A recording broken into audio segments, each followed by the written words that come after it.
platforms, though Twitch is my main platform. So we're going to pick up where we left off with the colony. Ignore the Librarians 03. I may be working on YouTube stuff. Rude, they talked. Oh, Eonek. Did I not say Eonek? I'm pretty sure I said Eonek first. If I didn't, then I meant to. So where we left off, we're actually in really bad shape. We're down to 4 people. And you'd be like, oh man, Anomaly has been kicking your butt. That's so terrible. What did you deal with? A Revenant? Or a Devourer? Or some other beastly, scary, anomaly thing? No. Malaria and Plague. I've had 2 plagues, around a malaria. This colony has been cursed from the beginning. We started... Gotcha. Oh, I could have sworn I said thank you. And I didn't miss any streaks, did I? I don't think I did. If I did miss people, I apologize. Oh, yep, sorry, I forgot to start the queue. But, we did start... I would, but right now we're down to, like, only the minimum number of people, so we're gonna leave that alone. But, we started this colony, and within, like, 30 seconds of the start, like, I got, like, 1 piece of wall down, and our Pyromaniac triggered to start fire, and that led to an insulting spree, which led to a whole bunch of breakdowns. And by the 5th in-game day, we had already had, it was Shamblers, we had a Sightseer, we'd had like 6 or 7 breakdowns, and it's just like, what is the start? That it felt so incredibly cursed. That said, a bunch of things, what happened to the colony where you got eaten?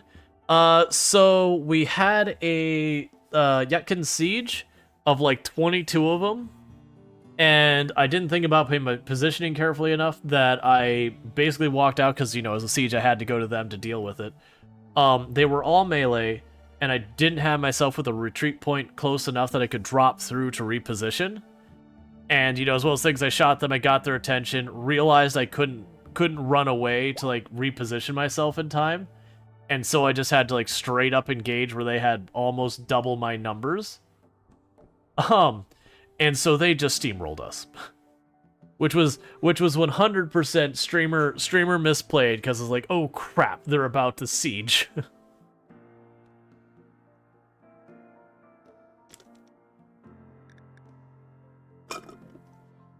My apologies for that. But to catch people up on what we're doing, we are doing a Ritualist Tribal start. So we're leaning into what makes Ritualist bad, which is the research speed. The research speed is horrifically slow. And we're leaning in saying, but what if it was worse? And putting, it at its lowest setting for Ritualist and Tribalist, which is a double whammy. So to say our research does not go particularly fast is understating it. So very much any research books we can get are going to be a premium for us. Because the research books, I can't remember the exact math. A research book, like reading it, is like researching at 100% with a level 18 intellectual person, regardless of their intellectual level. So it's heckin' powerful. The problem is, you can't deterministically get the books. You have to just hope some caravan comes by with a book you want or need. What's that thing in the corner? Oh, it's a column. Oh, I don't need these columns now. I mean, I'll leave them there because they're already there, but whatever. But yeah, so we are working on it. We did get ourselves a containment room. We are Okay, no, we're not using the random research mod. That's right. But yeah, so expect research to be a really big pain point, especially since we did lose a lot of people. Please let me know. I mean, you'll have to go back and check yourself. We don't keep a tally here. So if you want that information, you gotta pull up the VODs and you gotta do your own homework. That's just the way it works. But in the meantime, we did make ourselves a containment room. I don't expect it to be particularly good. So we're only gonna be able to put stuff like Shamblers in there. or I think gore hulks will also be able to be contained in there reasonably well. Because it's just a wood. Actually, no, I think I made a uranium door. Yeah, I made a uranium door and uranium walls. So surprisingly, it actually does have 112 going there. But with that, I don't have electricity yet. But I want to get to the point where we get bioferrite, because my hope is if I can get a way to generate bioferrite, I can use the skip abduction ritual here to bring people to our colony. We do have a prisoner we got right at the end. Were you a genie? Is that right? No, you're a Yetkin. Oh, yeah. I remember I looked at this character and went, wow, your traits are terrible. These traits are straight up awful. But they do have social research and a bunch of, like, the skill points are manageable. And right now, having no real good researchers, because our researcher died from, I can't remember if it was plague or malaria at this point, getting a terrible pawn to fill in the gap is one of those things I'm just going to have to live with. And we'll just figure it out from there. But I expect them to be a huge pain. Because gourmand means every so often they'll trigger to just eat more, and they'll want to eat more in general. Pessimist means they just have a mood penalty. Jealous means if I ever put them in their separate rooms and they don't have the nicest room, they'll whine about it. Psychically dull, I'm pretty indifferent about. They're a gourmand who cannot cook. They can't clean and they can't firefight. I'm very much honestly debating changing my mind and just kicking this person out. As I'm looking at this more and more, I'm going, wait a second, your whole thing is you've got a trait that makes you good at cooking, but you're not allowed to cook. And I know I would make them a researcher. I don't... they're gonna be so awful to deal with.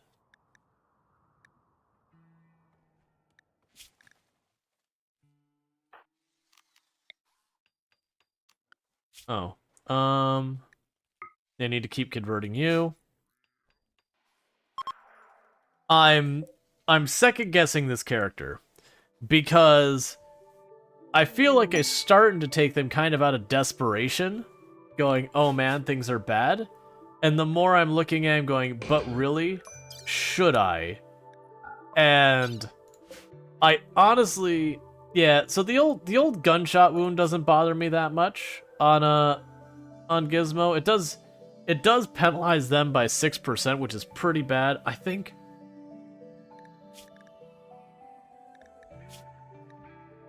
we convert them and we kick them out. I think my desire to get a researcher is not balanced for what I actually need to deal with. Really? Another flu? Come on. At least that one's only a flu. Oh, right.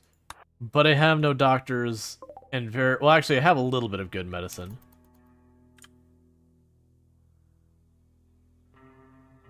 Cannon fodder? I mean, sure, but I think more realistically, I'd probably want to get them out. I usually don't keep pawns that, like, their only job is to take hits to the face. Unless they bring something else good to the table. They could be just real painful from a liability standpoint. They're another person to trigger insulting sprees and all that kind of stuff. Alright, so take the worn out shirt.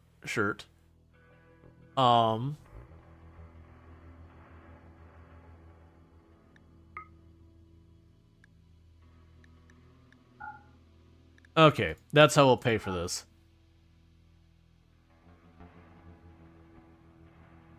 Minus 200.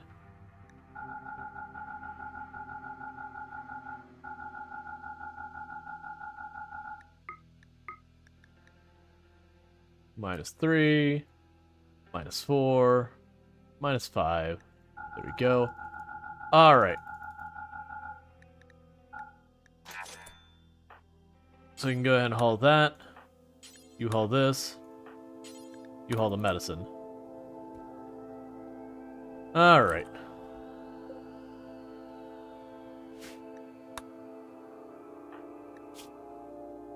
So good news is we have some better medicine now.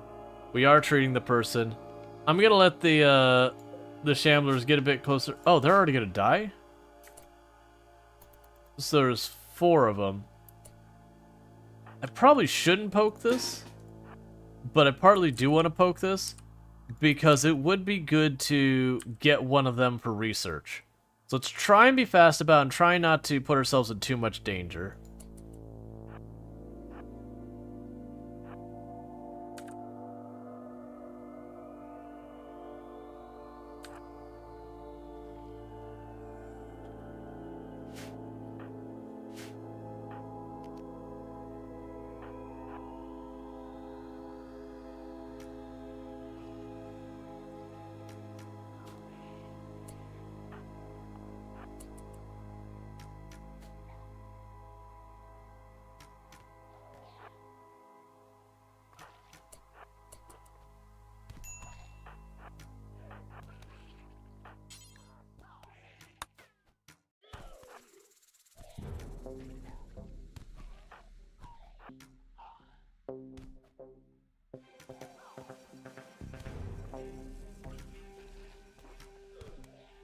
Alright, come on, finish those 2 off.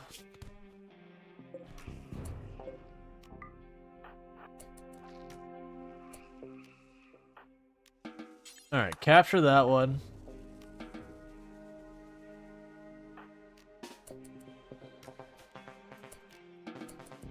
And get out of here. There's still one back there, but I did the thing I cared about the most, which was I wanted to capture one. That said, we took a lot more damage than I really wanted from it. But we'll just live with that.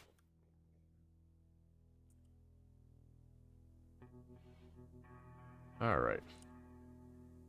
What? You died? But why? You don't bleed.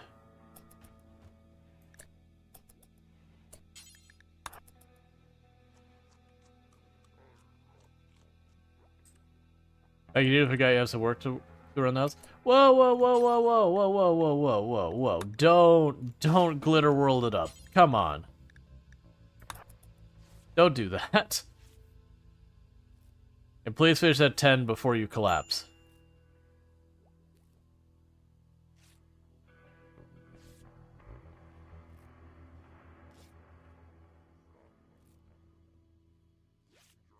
Just went right for the glitter. We're not assigned to glitter on everyone, right? That's what happened. Okay, there we go. We've got our assignments fixed. It didn't matter before because it didn't have any before. There we go. Major break risk, that's fine. I'm a little bummed that thing died on the way back. Because they don't bleed out. Okay, so you're actually done, that's fine.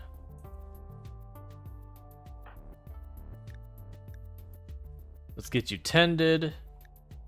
Oh, sorry, let's get you fed.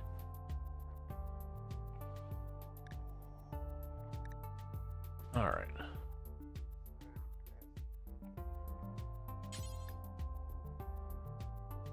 Okay, so you're taking care of Captain Brody. Alright, so the entire plan for me there... Oh, you know what it was? The Shamblers were going to be on the tile for a couple of hours. So the last one died due to the time running out. Not because, like, I bled them or something like that. That's fine. It is what it is. I'm trying to get something to put in here to help with our anomaly research. We'll get there.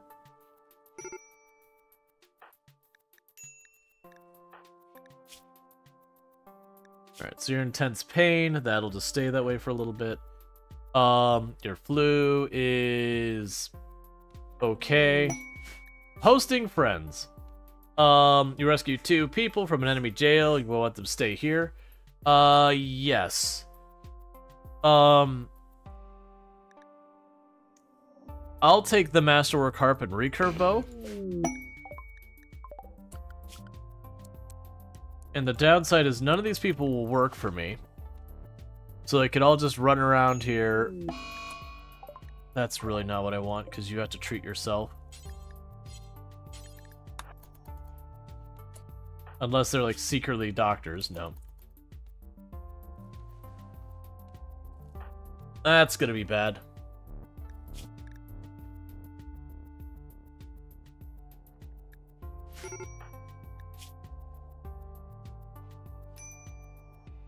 Let's use the glitter on that flu. And just have your rituals things. Alright, go ahead. Yeah. Still running a mean old cast. We're pretty early on to, like, we haven't quite got a feel of, how bad Cassandra's gonna be to us. But, things are definitely not great yet. Which we already kind of figured. I mentioned at the end of last stream, there's a very good chance we're looking at what's effectively a dead colony. And the reason I stated that, Glitter World and only a 37% tend. And now our only doctor is throwing a fit while they're facing an infection themselves, and we have someone who's got a flu. After, with Glitter World, we did a 37% tend. That said, Captain Brody is slightly ahead, so they're probably going to be okay, but I am worried about them falling behind. And my next highest doctor is a 1. This run has hated doctors.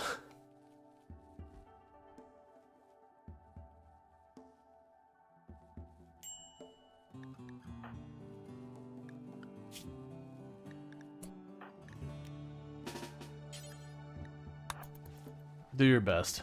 Could be 0%. 12%. But so you had Randy, lots of hate against my doctors. They either died or fell catatonic. Always when I needed them most because plague infections.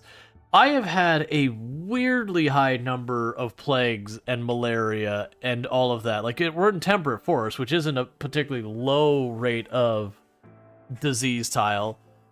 But even for that, it has been weirdly, weirdly rough.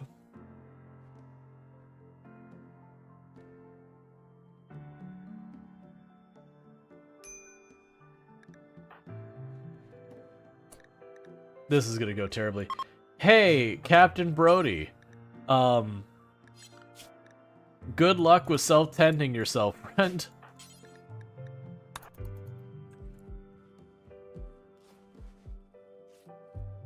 It's gonna be a 0. 9.9%. Oh boy, gonna get some mileage out of that one.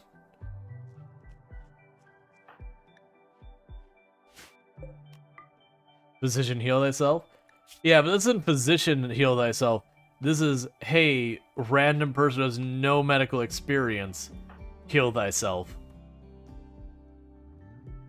Alright, so it's looking like Groots might win because they had some better 10s earlier. It does appear that the infection is going faster than the immunity is gaining right now, but the immunity has a decent lead.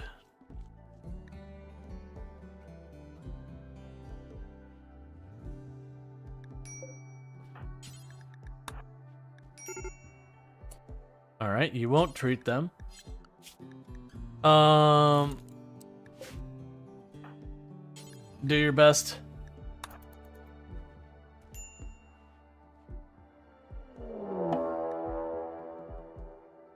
They're preparing for a while. Let's just deal. Where did...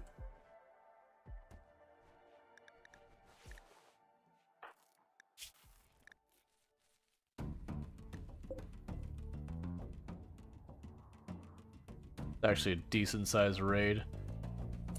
How are you doing, by the way? Are you gonna make it? It's not looking great. So probably be okay for this raid unless they got some really interesting stuff. Just some bows. They are impids, so they're gonna breathe fire. Just try to not fight them on our field. Okay, if you're capable of fighting, I want you over here. Actually, we're gonna put you on these rocks, so we get a little bit of cover.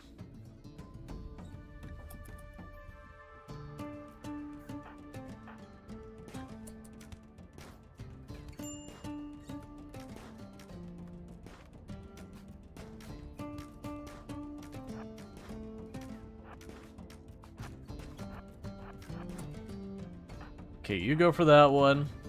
You go for this one.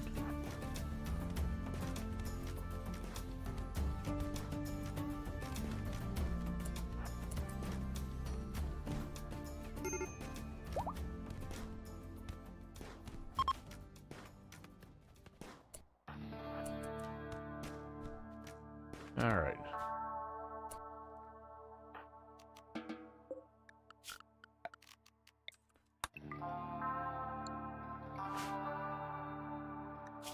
So you're immune, so go equip your Equa again.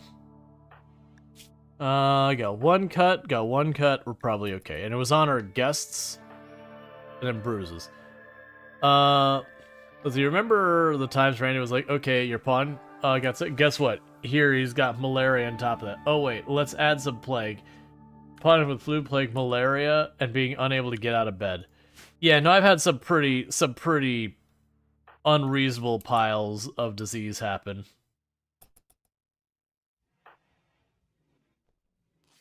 Where you just sit there and you go, like, what's going on with this character? Everything.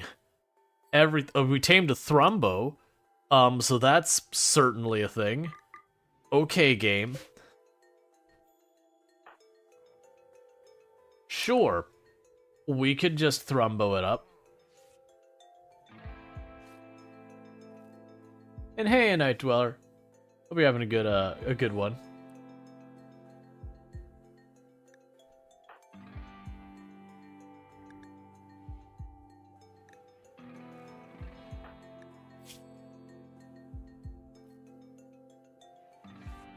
Good tend, come on.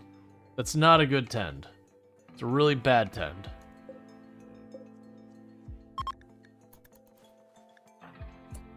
That said...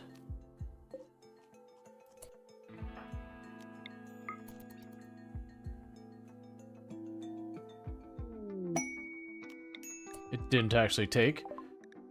Alright. So we're gonna preach health them to try and get them through that infection faster. Because that should be enough to lock it in so they don't die. Hopefully. Hard to tell whether we're winning or losing that.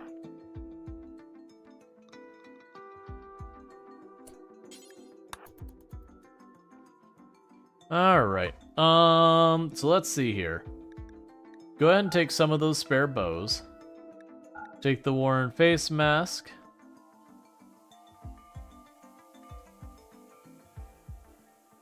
And you don't really have a whole lot I want or that I can reasonably get rid of. I don't want to give up all the medicine right now. We'll drop the medicine until we have like 50 of them, so we'll go ahead and say 34. Because I need to be getting some money for books and all that.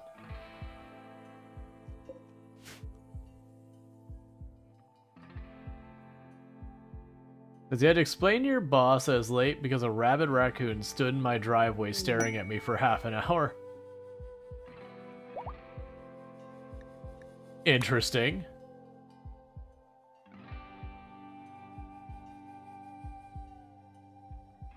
Let's see. What do you get in a colonist that has everything? Penicillin. Oh yeah, no, I definitely wouldn't mess, like, even if it's not rabid or whatever, if you have an animal that's being aggressive, it's just not worth messing with. There's just so many things that can go wrong with it. Get that corpse out of here before everyone loses their mind over it.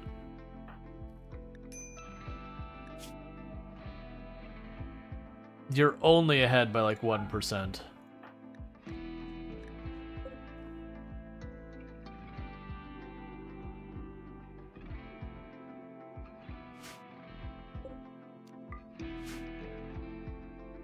Alright.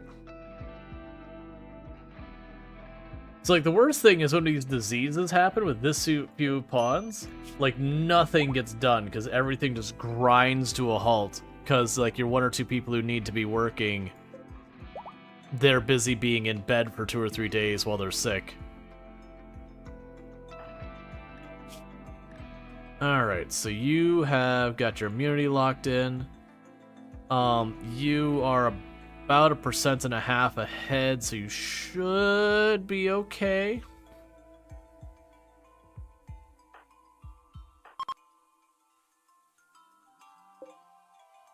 But you had an Empire tribute collector show up on your map.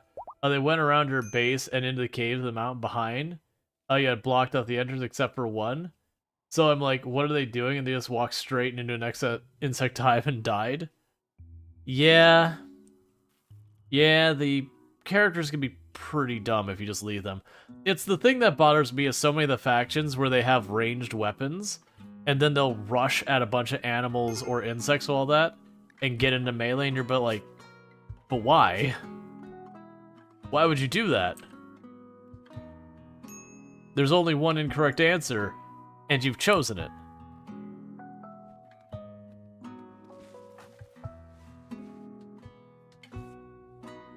Alright, so luckily it doesn't look like we're going to lose anyone to disease this round.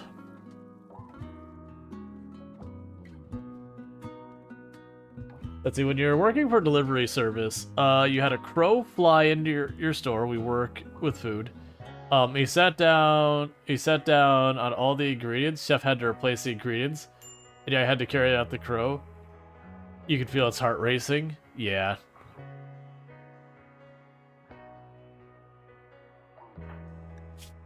Yep.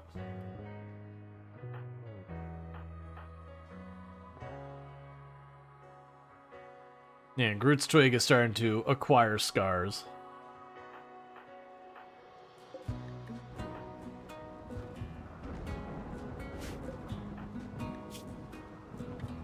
Please get over your flu already.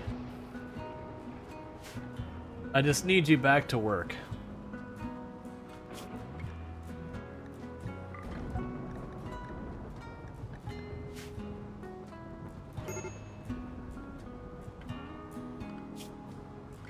No, I don't need you to be hunting anything, really.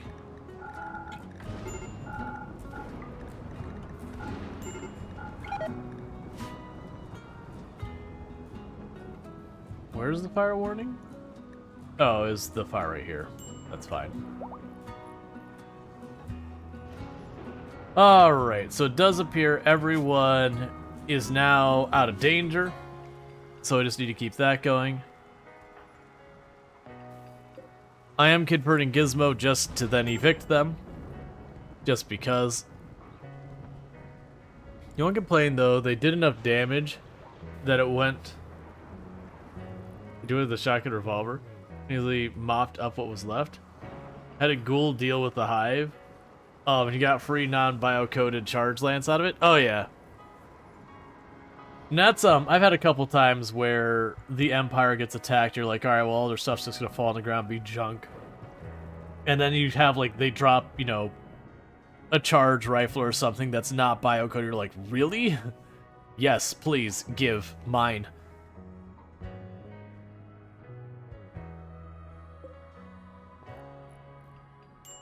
Alright, so we're getting everything built over here. Getting a fighting location.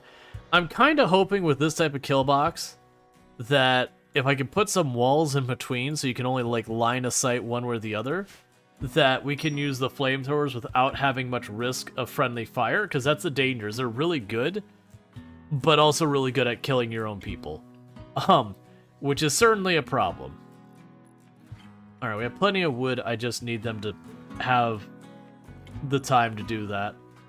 Which is probably just them catching up now with the fact that we've had multiple people downed from flu and infections and injuries and all that.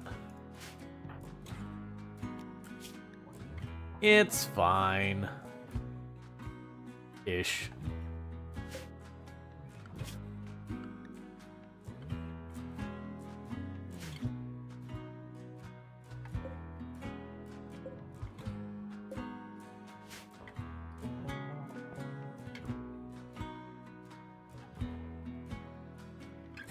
It is fun when you're doing like a naked brutality run or something like that, and you have the group show up, and they get in a fight with each other, and one of them goes down and just drops you an assault rifle or a light machine gun or something like that early game. You're like, okay, game. I was expected to sit here and try and like kite them with bows and traps at the beginning, but yeah, no, I'll take the casual like late mid game, you know, gun. That's fine. You know, bordering endgame.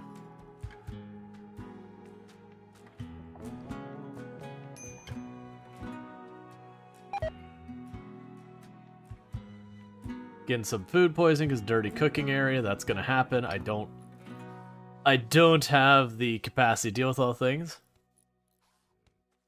You love when they drop a chain shotgun.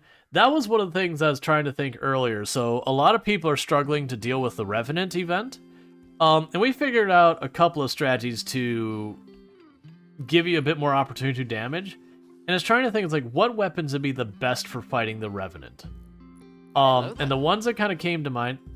hey, how's it going? The ones that came to mind is the chain shotgun is probably one of the absolute best. Because if you can get where you group up all your people and the Revenant goes at you, the chain shotgun, as far as like damage per second when a target's only going to be on you for a little bit, is probably going to be one of your best selections. I was also thinking that genuinely, I believe the minigun, if they're there long enough for you to get off a volley or two, might also be another selection. Because if you're really close and you have a minigun, you are going to land a lot of hits, and you shouldn't have to worry about friendly fire.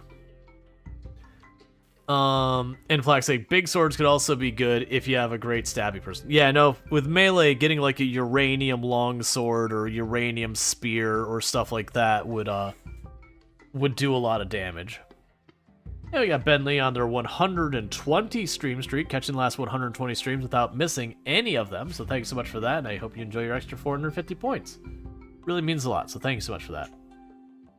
Yeah, I feel like melee's easier to handle. Because, like, there's lots of really good melee options. I also wonder if something like the plasma sword, which is usually a weapon I don't like to go after.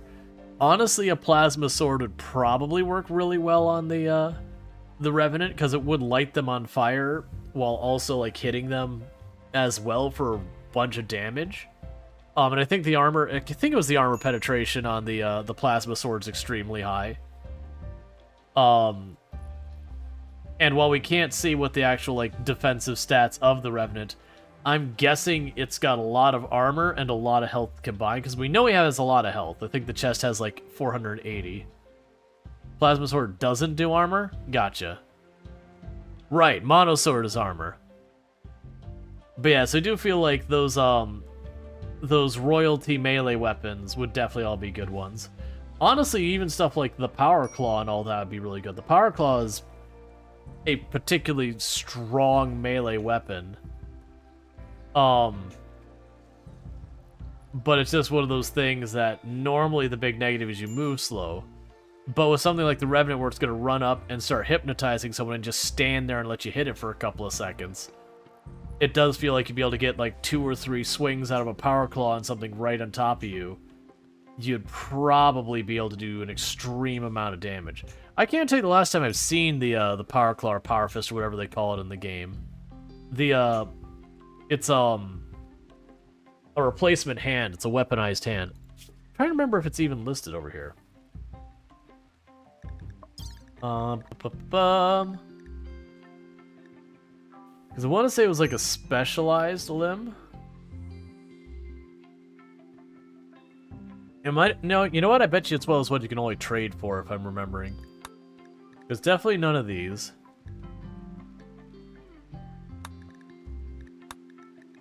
I'm pretty sure you have to trade for it.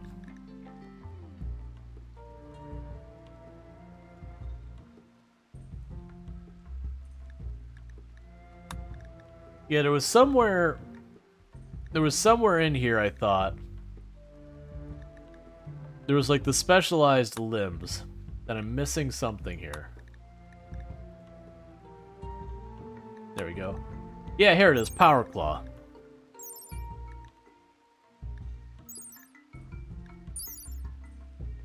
Yeah, so it replaces the hand and fingers. It reduces your movement by 8%. It has 33% armor penetration. And it does 11 damage per second, which is 22 damage per hit. So it's a pretty decent one. It's not like the most powerful, but it's one of those ones that you can, you can sit there and have your person with assault rifle, give him a Power Claw as well. And it's a classic, just getting close on the ranged people, and then the ranged person also happens to be, a really good melee pawn as well. I've done that for when you have the pawn. I don't think we have any of them here right now. Yeah, we actually do.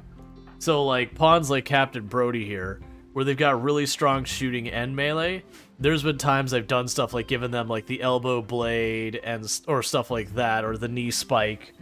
That way, you know, it is those things that some enemy runs in close, getting under your, you know, your assault rifle, whatever, you're like, oh, you know, normally because your characters aren't good at melee, they just fall apart at that point.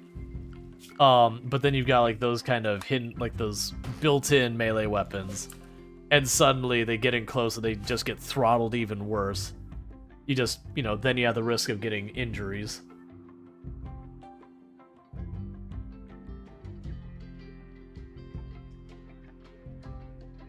I do want to get, like, a ghoul, give it a pair of power claws, give it all, like, the ghoul body upgrades. Just make it extremely tanky and have really high melee damage and all that. And just, you know, just run with it. See what we can get it to do.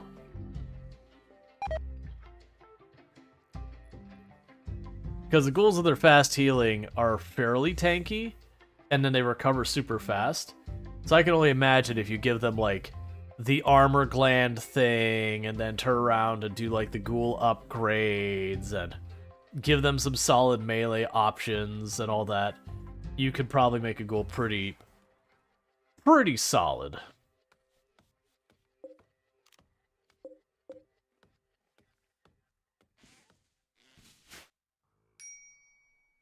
Okay.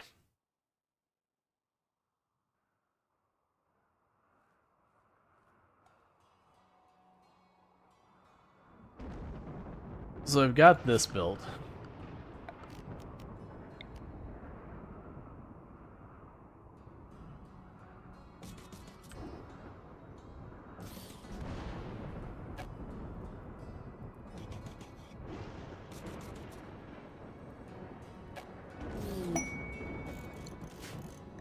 Okay, so we've got some drifters. So it's 2 refugees, they're both adults. So the hope here is that these two and a Muffalo self-tamed. I can live with a Muffalo self-taming. Honestly, for right now, I don't have a place ready for you, Muffalo. So I'm just gonna chuck that down right there. But that would be pretty good. All right, so let's look here. Oh, for all of you, you need to be full recreation. You get the regular recreation. Honestly, you're better than the doctors I do have, so feel free. Don't cook because you're terrible at it. Don't hunt because I'm not going to give you weapons. Honestly, that's all good. Don't craft. Just focus on what you can. Okay. So we basically got them where we'll have them just plant cut and all that as best they can and just help out around here. That should help keep construction moving while also leaving some availability schedule. Low psychic drone, thanks game, I appreciate it. Not really. So hopefully that'll start stabilizing some of these things.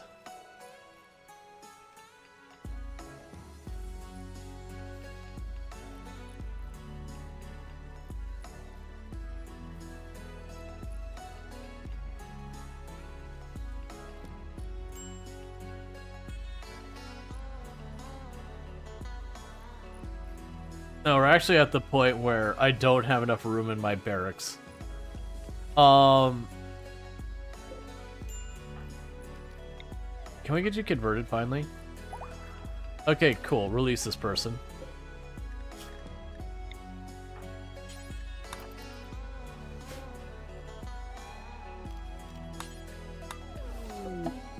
Shell has arrived for Gecko. Cool. Go away. And you gave... Oh, I forgot we were getting an assault rifle that's masterwork. I forgot that was even a thing. Who is our best shot? You.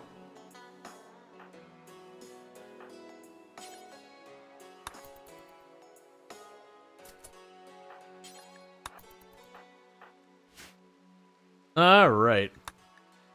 So that was a significant uptick. I can't get you to drop your gun, can... Oh, it's biocoded, never mind.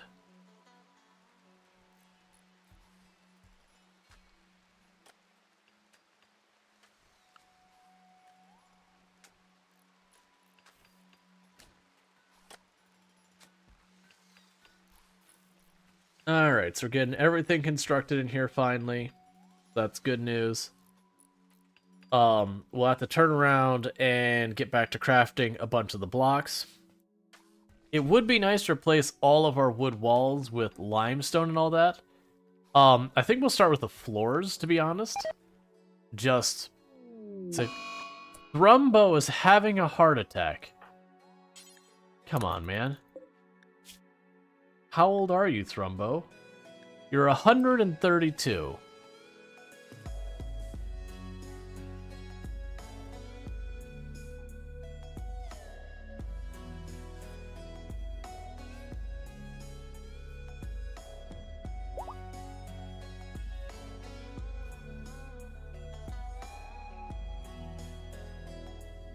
Yeah, no, it's got an artery blockage is the problem.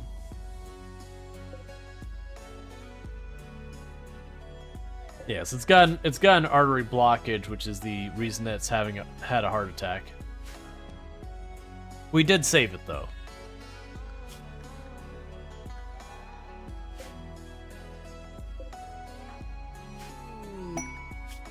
Spacecraft data hack, not right now. You wonder if vampire people are any good in this DLC? I would imagine so. Because, like, for example, if you have the Revenant chasing your vampire, you can have the vampire do the thing where it leaps away, and I bet you it can keep, it can kite the Revenant for a little while. Eventually the Revenant would catch it because you wouldn't be able to leap due to hemogen loss. But I could see doing stuff like that. Do you have any Lucy? Lucy addicted pets can be fun. I do not.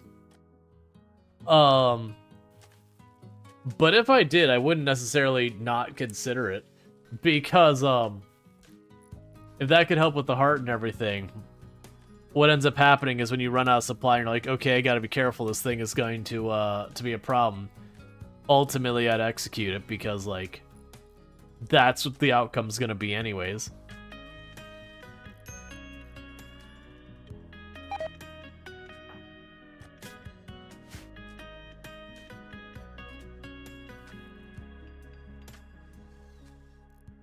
Can you say what you said to respond? Oh yeah, no, I was gonna say, I imagine vampires would be pretty good, especially with, like, the Revenant event, because, like, for example, if it's not targeting the vampire could just go up and start, hacking the way at the Revenant because they're very good damage, and I believe they move fast. If not, if, like, it is targeting the vampire, you could use the jump skill to, like, jump away from the Revenant to buy yourself more time and all that, which will help.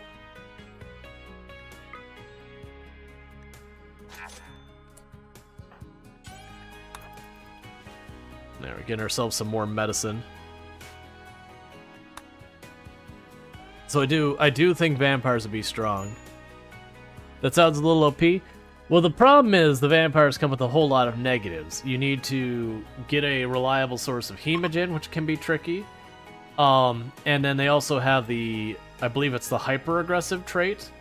So they'll just randomly go into violent, like they'll just randomly kick off violence and all that. So it means you got a powerful weapon that can also be a liability.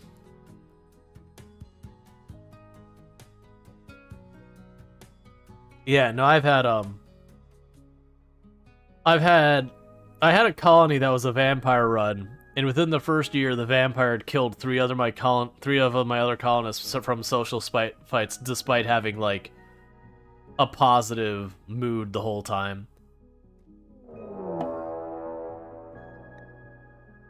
And we have a betrayal. How dare you?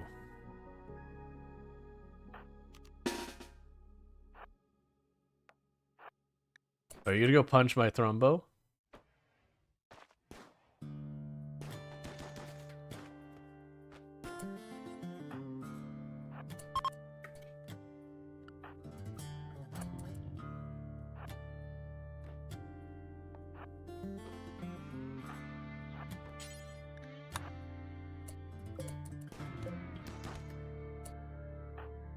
You didn't think that one through, did you? You betrayed me, and you didn't even manage to land a hit. You have 5 resurrection serum. You end up using all of them to revive the people a vampire killed. It was my last time I used a vampire. Oh yeah. No, it's like they have so many good traits, but they got so many bad things that come together with them. So it is just one of those things.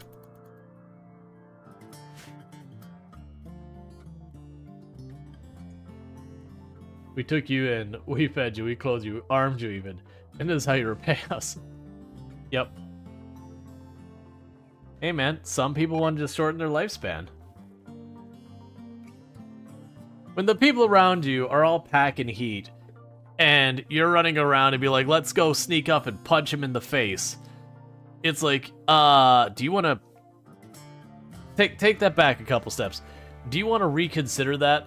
You really should consider reconsidering that, cause I'm gonna fill you in. That's probably not gonna end the way you're hoping it's gonna end. Just gonna let you know that. It's probably not gonna be the greatest results. All right, so let's go ahead and get marble. We'll start replacing this room's floor with marble, because the intention is I want to go and get all of this to have mood bonuses and all that to help with a lot of this stuff. So we're going to take our break room, put it in marble floors, get both our bedrooms to have marble floors. I'll even go to the production room. Less concerned about these other rooms, but with that, did I give you... Yeah. We're going to use the limestone primarily for walls and all that kind of stuff.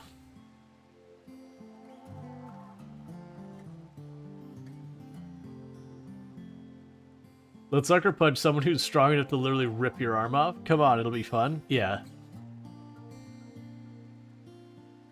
It's like sucker punching a gorilla. It's like, I mean, you can do that if you really want, but you better hope whatever weapon you got when you're sucker punching them, you get him in the first hit.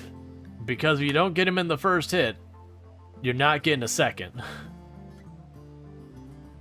Because it would surprise me the most the first time you had a vampire is he kept starting a social fight, but didn't end up killing somebody, and then you got a kid snap out because his education is deprived, decided to hit the vampire, end of story, the vampire killed the kid in one blow. Oh yeah.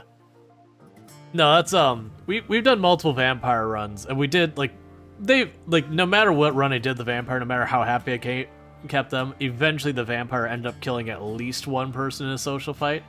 But we did have one that the vampire had killed 3 of the other colonists in social fights within the first year, despite generally speaking everyone having positive moods most of the time.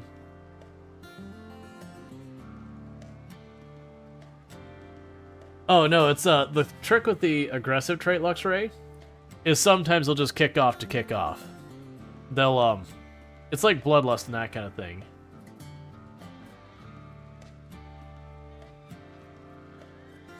Like that's the catch of the aggressive trait. Like if you ever want an example, take the time to make a run where all of your people are Neanderthals at the beginning, and you'll just have everyone messing up everyone the whole time. Oh, do we ever...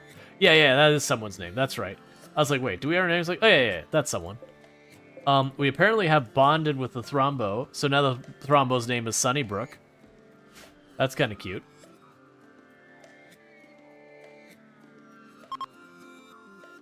Yeah, no, Automod didn't grab that one for some reason. This is why you gene mod everybody to kind, dead calm. Uh-huh. Yup. Kind and dead calm, I really like. I really, really like. Sanguine. Well, Sanguine is also good, but the thing with kind and dead calm is kind will almost never insult. And dead calm means they'll almost never get into social fights and all that. So if you get the both of those together, like... Well, I mean, I think dead calm gives you kind. Either way. But you get those. For the most part, it's not that you'll never have a social fight, but it'll be exceedingly rare.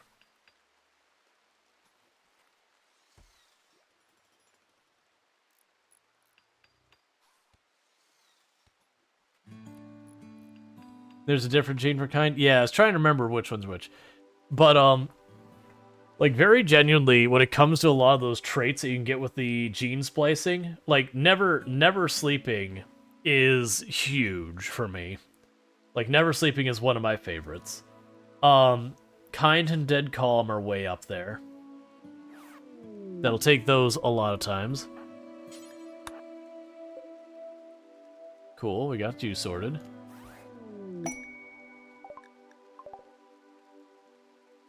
Alright, get your legendary bow. And your harp.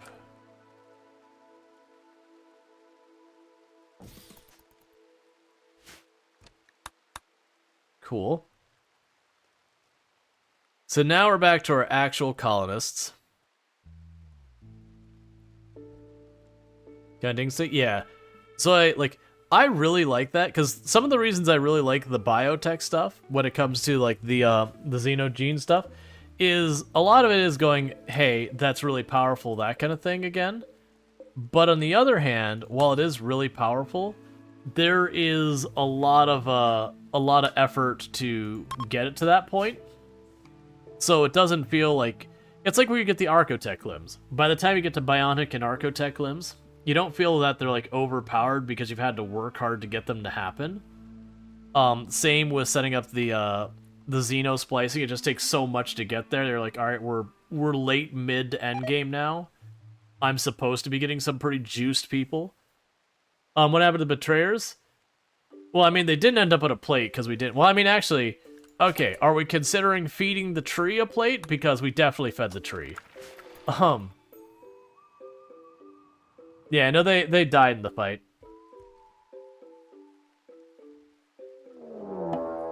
Flesh Beast attack. That's going to be a hard fight. Oh, Flesh Beast. That's fine.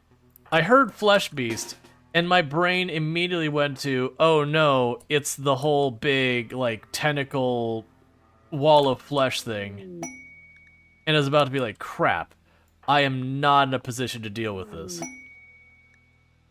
Let's see, you now have sufficient knowledge, void-related phenomena to attune the void monolith the farther open its conduits. This will draw attention to more dangerous anomalies. I've really already seen that many? Wait, did I really already see enough to do that? I didn't feel like it. Because we didn't... Well, okay, take that back. Revenant is the second tier. Hey, Trouble Queen, thank you so much for the raid. I really do appreciate that. I hope you had yourself a good stream, and what were we streaming today? Alright, so we've dealt with that as a pretty mild attack. None of them survived, so that's fine. You're doctoring yourself, because you're the only doctor. But yeah, so what were we playing? How did it go? It says you're playing RimWorld. I assume you've been playing the new Anomaly mod, or not mod, new Anomaly DLC. So I hope that went well. If you do have to do your self-care, don't feel obligated to stay if you gotta run into, your post-stream stuff, but you're also, you're always welcome. But welcome in, Raiders. They always hit the doctors. I mean, in this case, the problem is my doctor is my melee pawn. So that's certainly not helping my situation at all. Alright. Yep, more anomaly? Nice. So do you have yourself a good run so far, or is anomaly getting you? Because it definitely feels like anomaly is one of those ones that could really cause you a bad time. Now granted, in this run I've got going on, I am getting my butt kicked by Cassandra unrelated to anomaly. Like, we're doing anomaly and they're showing up, but it's not anomaly that's kicking my butt.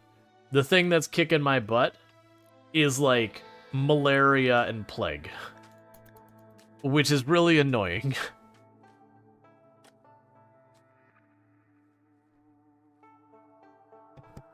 Because we're still only in our second year, not quite through our second year. And in that second year, we've lost 3 people to plague and malaria, because we had, I think it was 2 rounds of plague, malaria, 1 round of malaria, and I think 2 rounds of flu. Cassandra's been weird today. You can customize how much anomaly you want in the storyteller settings now. Oh, interesting. Is it still...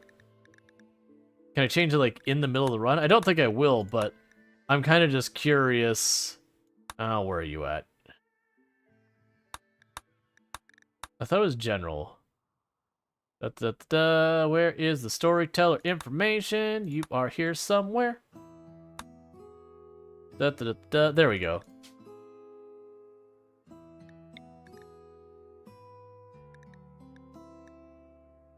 Trying to see what the anomaly settings are.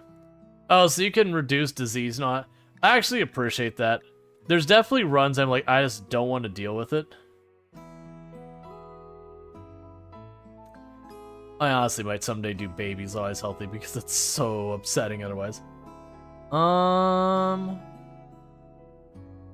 you had one that isn't going well anymore. Luckily you had a backup and you'll be playing alongside your stream colony, so you can play the one where things went wrong. Yeah, you definitely have those. It might be the unstable build. You saw I added it probably on the unstable. Yeah, that makes sense. Because that is one of those things. Oh, let's make sure I didn't actually. Yeah, put you back the way we were. That is one of those things that if they rushed that out, it could be one of those things that like you get the sliders, but maybe they need to change, you know, the frequency, the verbiage, all that stuff, like unintended side effects. That feels like the kind of thing we'd have a lot of that.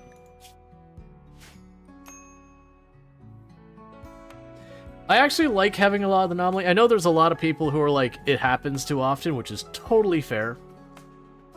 But, to be honest, after all these years of doing just like the straight up people run at you with spears and clubs or run at you with guns and grenades type raids, you know, we've got so many kill boxes that people have designed over the years that really help mitigate that.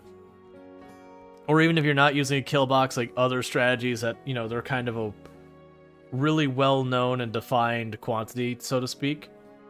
That it is nice to, yeah, no, usually your stable branch will always be behind your unstable branch, for the most part.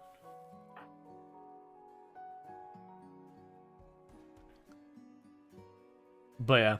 Now this colony is actually in rough shape that we had 7 colonists, but we lost 3 to disease, and it was separate disease instances because Cassandra's been targeting our doctors.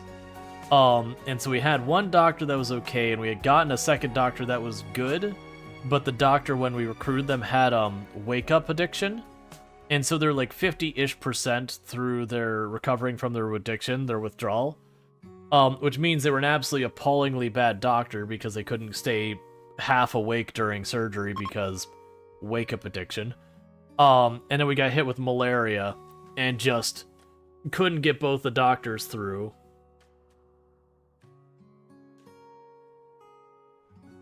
Surprising it's only 1 difference? Yeah. I mean, it's one of those things that, like, the game just did release, so... The DLC. So it'll take a little while before that catches up. One thing I am noticing with Anomaly is light is your friend, fire is your friend. Don't be afraid to use light and fire. Yes, it means you're gonna have way more people running around, managing torches and all that, and that's effectively, you know, lost effort, however you want to phrase it. But, oh, I didn't need all these torches, did I? That's fine. But, there's actually a mood bonus for it. And if I would running around, they'll be like, you know, the firelight is twinkling or whatever. It's a small one. It's like 2 or 3 or whatever while they're in the area.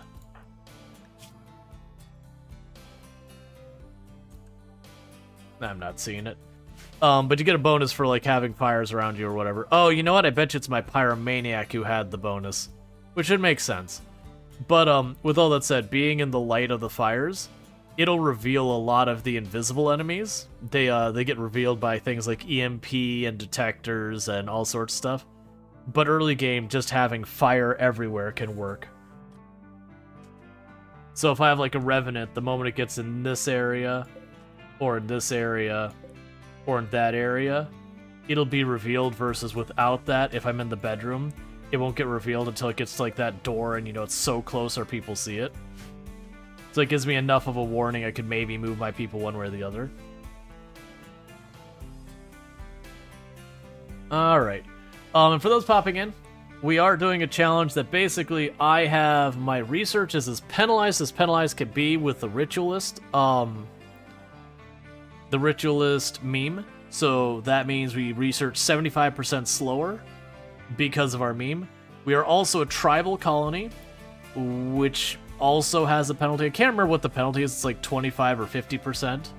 I believe they do stack as well. So our research speed is horrendously bad. It does technically move though.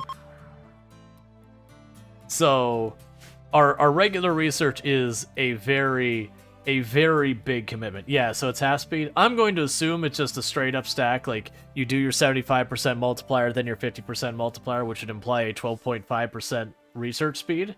I don't know if that's how the math actually works under the hood.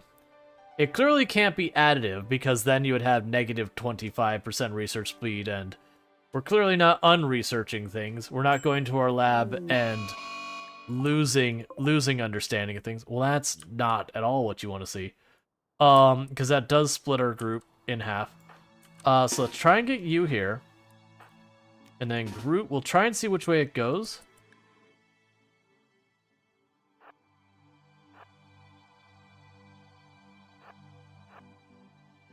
Perfect. Little ring around the rosy. Set you to hunt.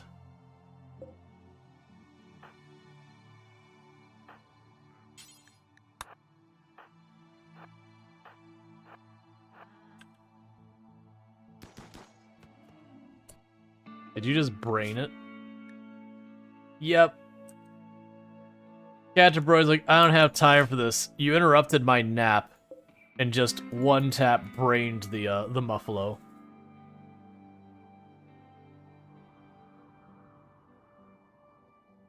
Gotcha, Strider. Yeah, now sometimes you gotta keep on people. You can also understand their position as well, like having to deal with it constantly, but, you know. Friends and family care, and sometimes they gotta do the whole bad cop thing where it's like, hey, I need you to take care of yourself kind of thing. It do be what it do. I also admittedly don't actually know what is a good, bad, or otherwise sugar range for a person. I've known people who have dealt with stuff like diabetes and all that, but it's just, I've never been the one like checking their blood sugar level and all that. The ones I knew, they managed all their own stuff. It's like, so the only capacity that I end up being involved is they would go, oh, hey, it looks like I'm crashing, like, do you have something like this? Or, oh, hey, like, I've not been being good recently, so let's go eat, go to this place to eat instead. That kind of thing is about the most I've had to worry about. What's worse, depends what skill you're using. That probably also contribute to me not really knowing one way or the other. A lot of things medically you run into that where they have different scales depending on like either regionally or the type of condition you're dealing with and yada yada. That can make it a bit more complicated for those not dealing with it to be able to really understand. Alright, electricity. Okay, so we do have a geothermal vent here that I could try and beeline immediately for the geothermal. It would take us an eternity to get it. But it's one of the only power sources we can have going. So let's look at what we've got here. I think we're okay ignoring all of the rest of this for now. Smithing would be nice, but I think that's a someday kind of thing. Geothermal is honestly most likely going to be our best bet. That's going to take an absolute eternity to research, though. With the geothermal vent right here, if I can get that electricity up and running, that'll be good. In the meantime, with Anomaly, I'll go and put that spot back there. With Anomaly, what we can actually do, though, is when you look at our Anomaly research, once we finish the draw... You know, actually, we're not even going to wait for that. Let's go for the containment, because that'll go faster, and then the bioferrite harvesting. Yeah, because we'll lean into that stuff, and we will start trying to get anomalies to be our fuel source. But see, in Australia, you use a different rating than the US.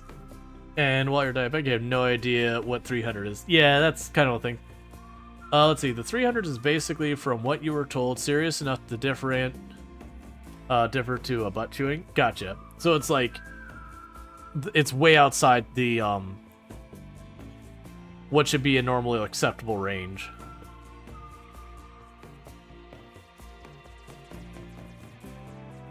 Gotcha. And 4 or 500 is when it's at life-threatening. Gotcha. So it's like you're talking your blood pressure or whatever. Like your blood pressure is in the, oh, that is not okay high versus you need to be in the hospital high. Like you need medical intervention levels high. I've been messing around with the colony off stream that I'm more than likely to do YouTube video. I've been liking the way I've been setting that one up. I'm just gonna kind of paint it real fast while we're here. That I've been doing a layout like this. I'm gonna get a little messed up because I'm rushing it. So it'd have something like this. And we'd have our main room would here, where the temple is. And then what I do is I could join the walls here. So like this would be the outside, you'd repeat the pattern over here.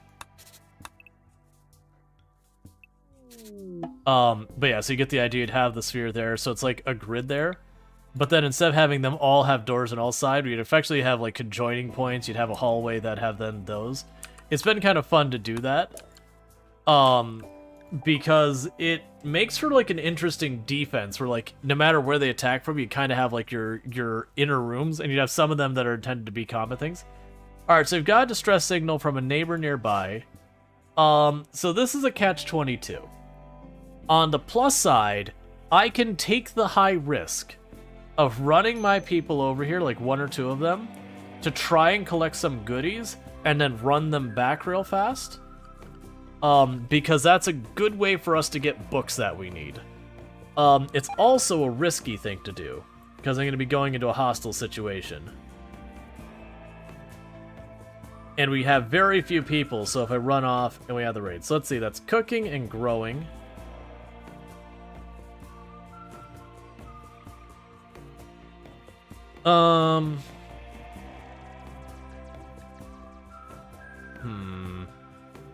Like, sending Captain Brody is one that'd be like, makes perfect sense. It's a crafter. We're not in urgent need of crafting right now. That's a person we could spare. But the other 3, like, the research is critically important, and I would want a melee in there. But between growing and cooking, giving up either of those will hurt our food supply. I think I would give up the cooking person first. So potentially would send... Sorry, not the cooking, the growing person. So we could send crafted... Let's do it. Let's make bad decisions. Form caravan, go there, return. We might get lucky and be able to score something worthwhile. So you and you go and bring... Your food will rot in 0.3 days. Alright, well that's not going to work, so let's just not do that right now. So what we'll do is we'll wait till they make their next set of meals, because these meals are about to rot, and then we'll caravan out there. But I think I'll send 2 of them out there, see if we can't snag a book or like 1 or 2 goodies. Not like try and full clear it or anything, just get 1 or 2 things and get back out.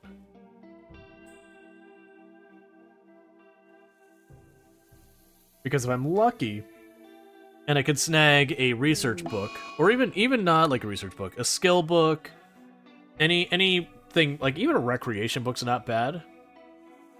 From the lore perspective, you're confused about a golden crib painted light gray.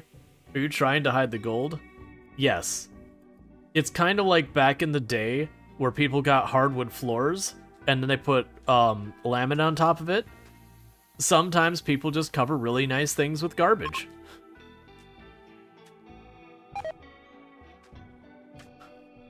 It's just something people do sometimes. One thing I ought to do is with our normal... You know what? We're going to take a quick detour. I think what I'm going to do... So... Any of these three... So probably one of these two. Or even that one. Basically, with one of these, I could potentially get us income and then trade with our neighbors. Which wouldn't be the worst idea in the world.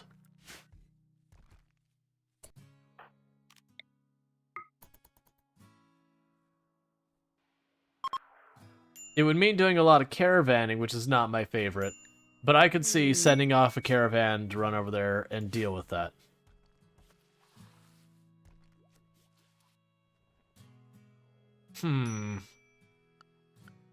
Because geothermal is going to take us forever.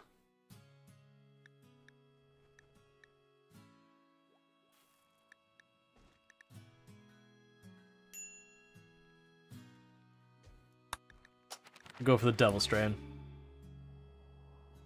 So I'll put the Devil Strand over here. Probably cut it in halfway into the field. And then we'll start tailoring up extra clothes and all that with the Devil Strand, and like go into like selling Devil Strand capes or something.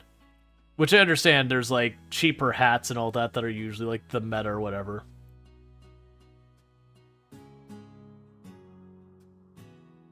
Yeah.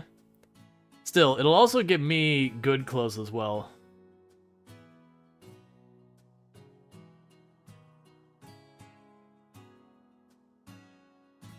That's entirely random, Darth. And I know you like being random, but also, generally speaking, male inspectors are fine.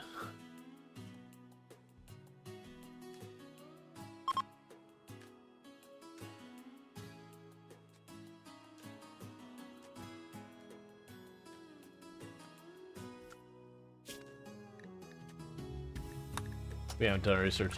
We'll do that, because what I can do is for now...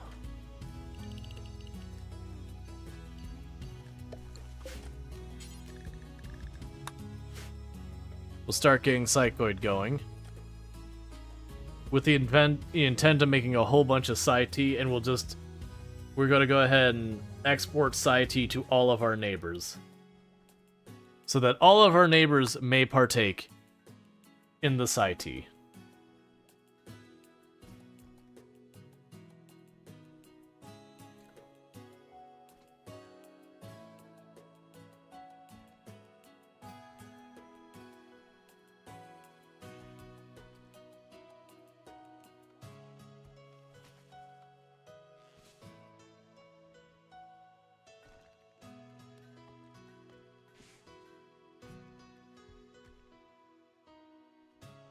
Right, Strider. But the mailman's now out hunting people. So we're gonna move on from that thing. Like, if you want to be scared of your local mailman, that's fine. Just understand that is not a rational fear. Like, the typical mailman is gonna give zero craps about you at all. They don't know, like, they have no reason to have any positive, negative, or otherwise stance on anything. So, like, that is just understand it's not a rational fear to be afraid of the mailman. Sure, they know where you live because they deliver your mail, but also, they don't often interact with you in any meaningful capacity. let alone have their chip on their shoulder. Yeah, now I'm gonna go ahead and just say drop it, because it's... I don't like what's like, you know what, really scary? Random government employee, or random person working in this industry, because that colors them as like a dangerous or threatening thing. And like, how many instances have we had like some male inspector showing up to someone's house and coming after them? It's pretty much a non-thing. Like, very much, it's pretty rare you have random people just show up and cause trouble. Like, it happens when you start getting to, like, celebrities and that, and fans who have very unhealthy parasocial relationships, and yada yada yada. That's certainly a thing, or, like, jealous exes and those kind of things. 10-year-old child. Oh, that's breaking out, I need to raid them? Nah, if it was one where they're being chased by the imps, I'd say yes. But sending a group, like an away team, is going to be rough for, you know, something that we can make sure we have the odds stacked in our favor. Yeah, like, don't get me wrong, you did that kind of stuff where people get ridiculous, or you also get people who, they do let their political views, which it doesn't, like, not speaking to any political views, just in general, their political views out there, and they listen to a bunch of people who like to be othering people, and they use that to justify in themselves doing awful things, and they'll sometimes do things. But those where that kind of stuff happens, versus a male inspector, I don't see a logical reason a male specter just shows up at someone's house to cause trouble. Because a lot of them get really good pensions, they get decent pay and all that sort of stuff. I don't see a reason why they'd have some like chip on their shoulder to be like, oh, let me go screw with this person. They've got way more to lose than to gain.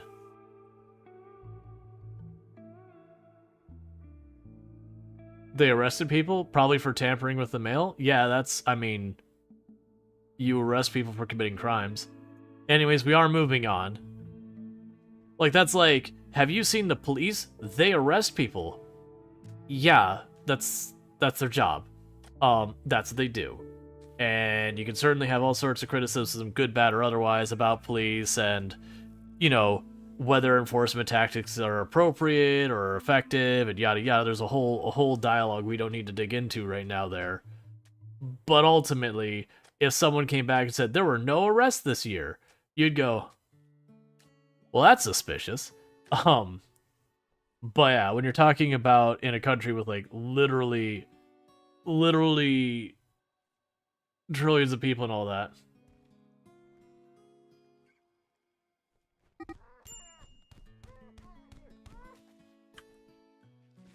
Yeah, so we're just gonna kind of move on the topic.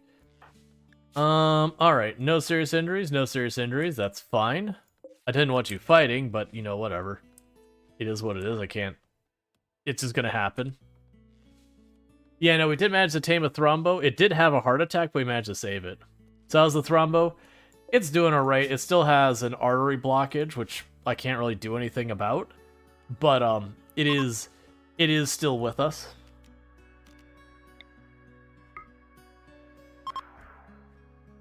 Alright, so that might be 1 or 2 more conversion attempts, depending on how fast they recover. Stop feeding it McDonald's. It's only been here for a little while. I don't even think we have meat here for it, let alone any, like, the thing's basically eating corn and rice with a little bit, like a fistful of berries to go with it. You know, just mix up the diet a little bit. Alright, so we got a group of traders popping in here. That'll be good.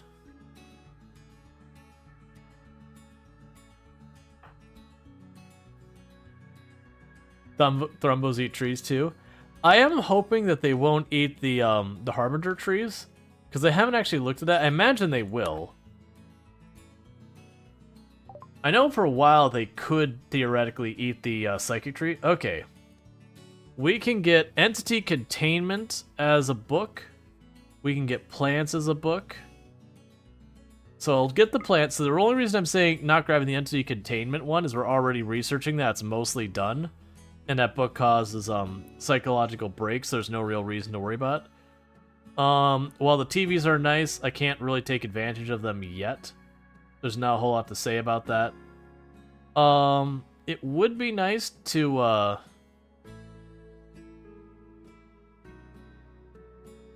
be able to get some of these other things. I don't think we'll be able to pull that off.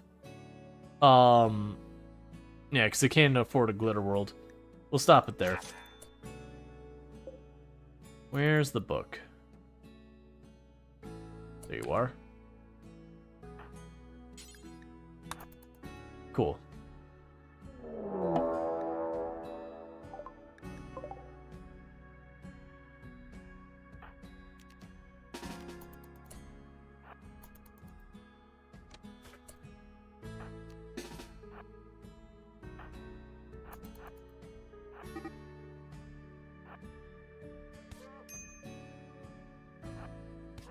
Why are you just watching?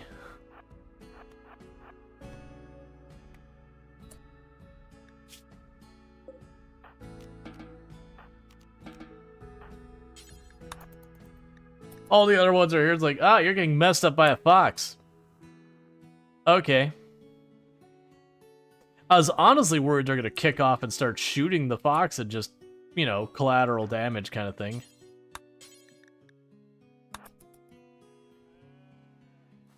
Catch me with some stray hits and all that. Did you learn that cobras will hunt down? Yeah, and that's a surprise. I'm not used to the fox hunting people. Usually they'll hunt the kids, but like adults they usually leave alone. Now, like the timber wolves and the bears and all the other ones will hunt anyone. But I thought foxes were mostly just small stuff as well. But hey, whatever. It's a fox. It's dead. Hopefully you just don't get an infection. But all of this is keeping us from doing anything off the tile. Because half my colony is injured at any given moment. Alright, containment's coming along.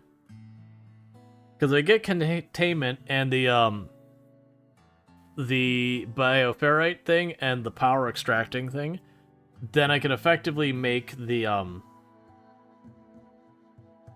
like, even if I don't have enough stuff to power the rest of the base, I'll be able to have just enough power to power my containment rooms, to get bioferrite, which opens up the window for doing a bunch of ritual stuff, so I can start, you know, leaning in on the whole ritualist and doing a bunch of ritual nonsense.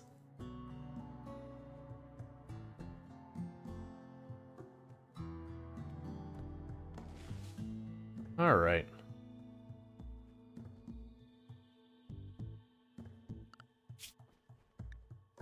Yeah, because you're mostly done with that.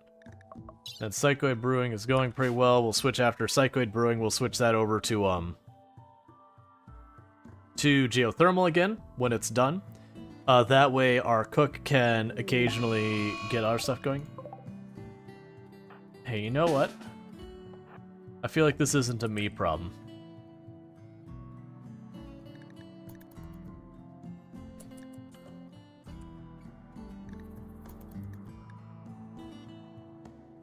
Come on, you can get around to your side.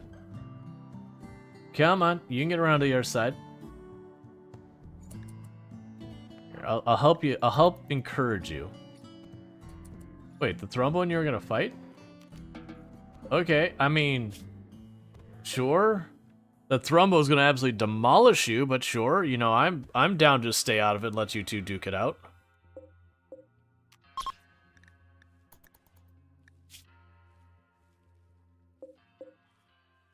Like, Thrumbo just got some bruises on them.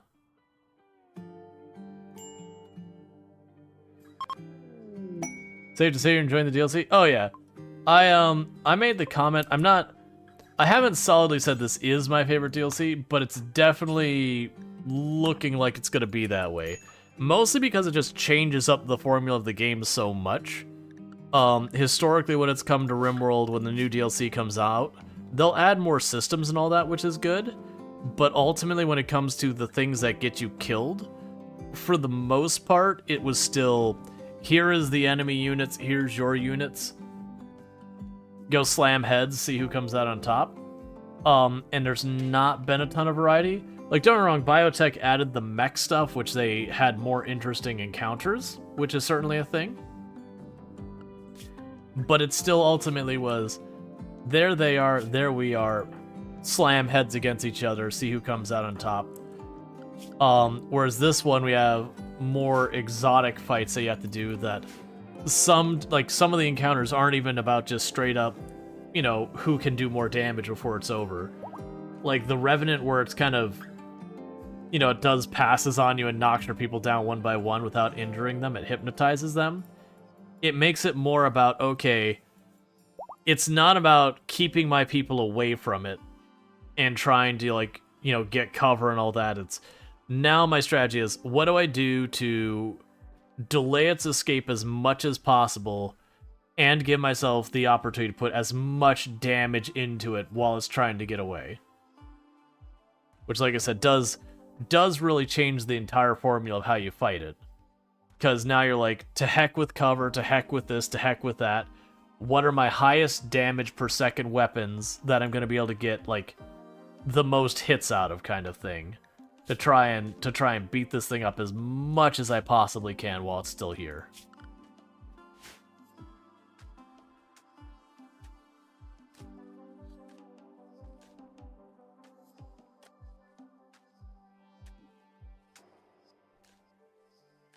All right.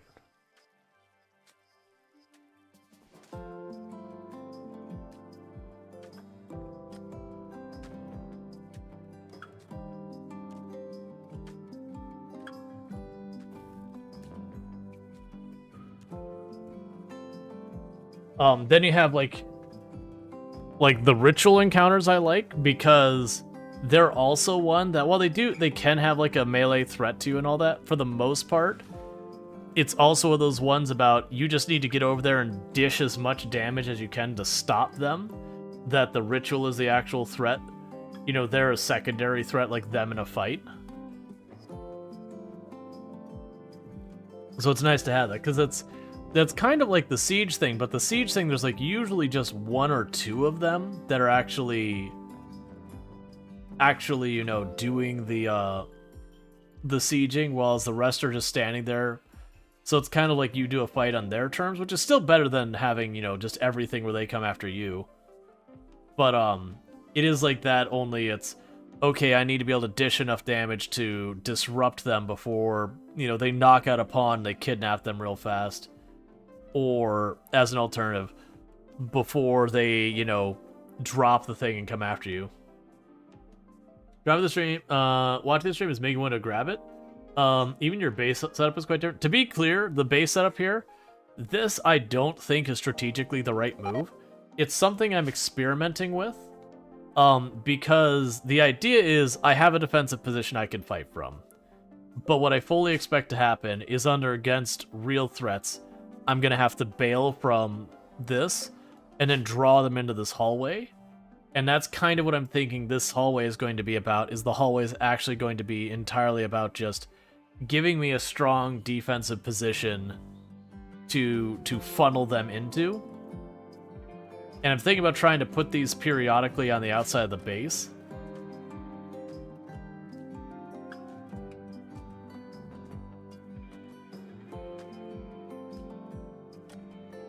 But yeah, no, it's definitely solid. Alright, so that's another room that they've got done with all the flooring. So we're moving on to the next room. Just trying to get all the construction caught up. Man, you must have gotten really roughed up for you to still be, you know, dealing with that. That said, let's try looking again. If I try to send the caravan now, and again, it'll be you and you going. Bring the Thrumbo with you, because it's a rideable animal and all that. So we'd travel there 0.1 days. Let's do it. So what we're doing is, we got a distress call from a neighbor. I don't expect to be able to do a lot about it, but my hope is that we can go over there, and if we're slow and careful about it, we can potentially see if we can't snag a couple goodies and get back. That's my hope. If we get there and it looks awful, we're gonna nope the heck back out immediately. Because it's dangerous for me to have my group split.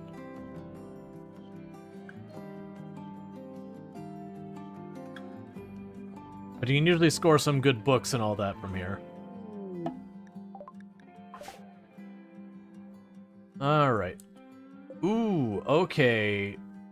We're gonna get some materials out of this. Alright, so this is dangerous. We do have flesh beasts looming around here. Interestingly enough, their sentries are down. But they've got guns. They probably got some good supplies in here. I do see there's that one and that one. I'm not seeing another flesh beast here.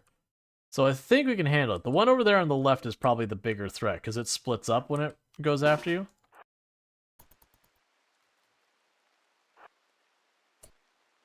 Did your power just come online? Okay. Okay, so they do have a sentry gun up.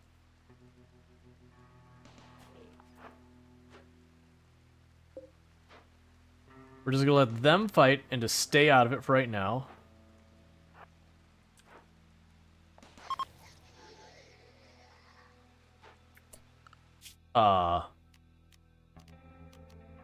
It was like, you can form your caravan. I don't think I can.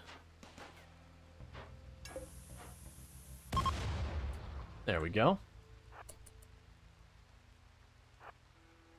Is one of you able to do construction?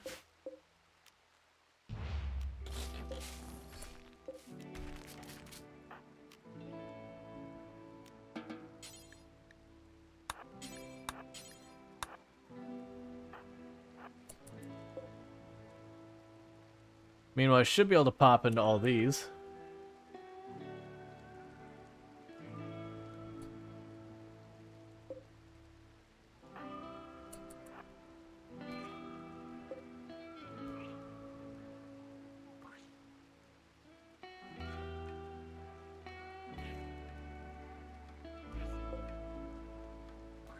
It's 910. Yep. Ambush. The flesh beasts are merging for a burrow nearby. Oh, come on.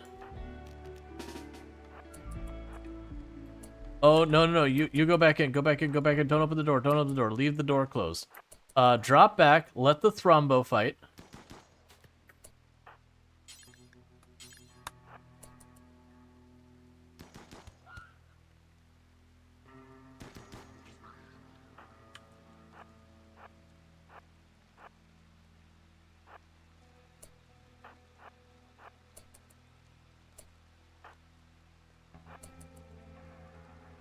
Alright, I want them to attack the Thrombo, because the Thrombo could take a lot of abuse.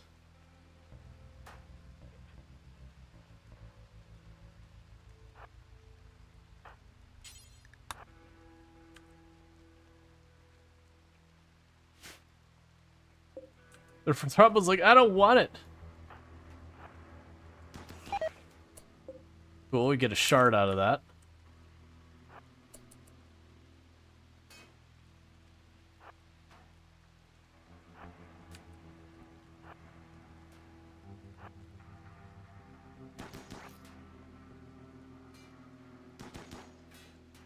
Okay. Is now work day? She is. She got a little bit of a late start. Because of dentist stuff this morning. But we'll see when it actually gets sorted out. Alright, so Thrombo's not going to defend itself. But it is going to distract.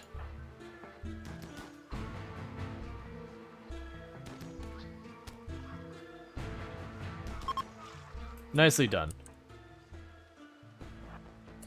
So I want to do is I want to quickly check all these rooms, because I can't take things out of them until we go. Oh, get back to deconstructing these, because there's lots of goodies here.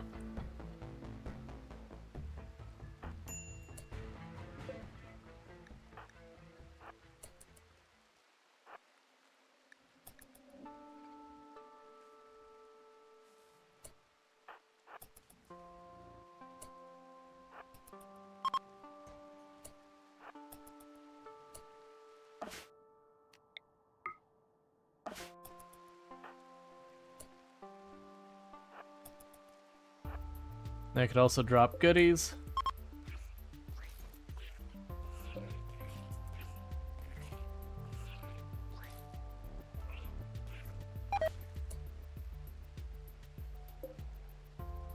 Alright, as soon as that falls apart, we're leaving. Okay, cool. So we should be able to caravan out of here. Go home, except bring everyone with us. Bring our food with us. And our medicine. Alright, so the shard comes with us, the components come with us. Let's grab the bolt actions. Those are good. Those are all tainted clothes, so we don't want those. We can bring the mini turrets. Okay, so I can't actually carry all of the mini turrets. That kind of sucks. And we're not really carrying that much weight-wise. The normal revolver? Yeah. I mean, I don't have a means of getting power on these right now. It would be nice to carry those, but we literally cannot move if I carry more than one. They are very heavy, so let's prefer the guns. So we'll grab you, the normal revolver, that revolver, that revolver. A uranium axe will be a really good melee weapon. I'll grab the pump shotguns. And that would be pretty much everything I can carry. Good auto pistol? Yeah, we grabbed the good auto pistol. Oh, no, I didn't. Alright, I need to ditch one item. The lowest quality revolver. Yeah, no, I'm not gonna grab the Molotovs. Those are easy to craft. They're actually pretty valuable for their weight. Ooh, you know what? They are valuable for their weight. If I drop you and grab you, can I grab this as well? I can. So we're literally max weight. I can carry no more. So we will send everyone out of here. So that was definitely not a bad move. The Thrumbo got a little knocked around a bit, but that's okay. It'll heal up. In the meantime, I have hit about that point that I need to take my little 5-minute break because my wife is home. Got to get her food made and all that. Welcome her home after, you know, she's had her... It's not a rough, like a bad day. She's got her dental stuff taken care of. So it's been rough in a positive way, but still rough. So I'm going to run down there, welcome her home. Grab my food real fast. It'll be a quick, like, 5-ish minute break. But that is the one break I take during stream. So in the meantime, thank you so much for tuning in, and I will be back in just a couple of minutes. I will manually run the ad while I'm on break. That way, you know, it's running while I'm not here. So while that does mean instead of having an ad in 45 minutes, we'll have an ad in, you know, like, we'll have one right now, but then the next ad will be in an hour and 45 minutes. So that's the reason I'm going to do that. Anyways, I'll be back here in just a couple minutes, and thank you again for tuning in.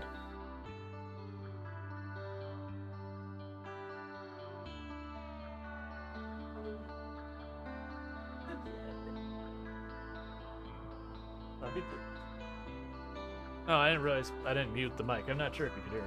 Yeah, Tomb's going to work, and she was just like, I can't get in the camera. I've got, like, my name. Like, she has her name on her shirt and everything. She's like, I can't, like, do that. To reveal where I work. It's like, that's fine. Yeah, she got stuck with the third tonight. Because, yeah, that's fine. I mean, if you did hear it, you just heard us be all lovey-dovey and all that, so that's your problem, not mine. You have to live with what you heard. Bad place. Okay, so this is not what I want.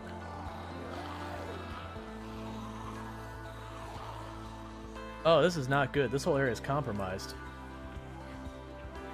Well, screw me, game. Okay, are we done with the compromise part? Okay, that was not a good time. You know that wreck? That wreck I mentioned? You might get to keep that wreck. I think that wreck belongs to you. I'll let him know, chat. Warning. Maximum depth reached. Hull damage imminent. Don't tell him, chat. He thinks we're leaving. He thinks we're leaving, chat. He'll never know.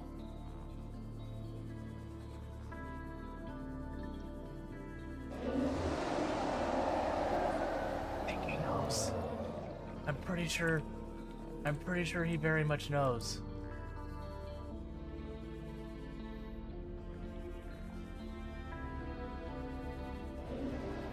Oh, you scared the crap out of me, Sand Shark.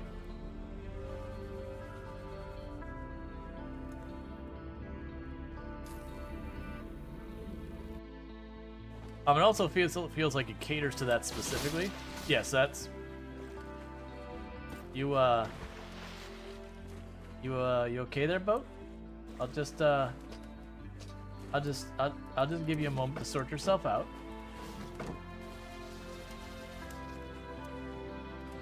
You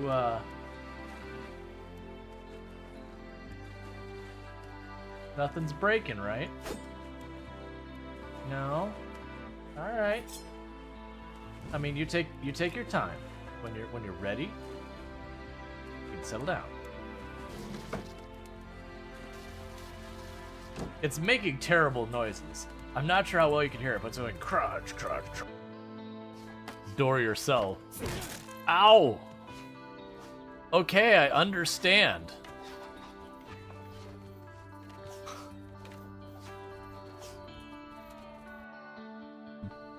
You see nothing, chat.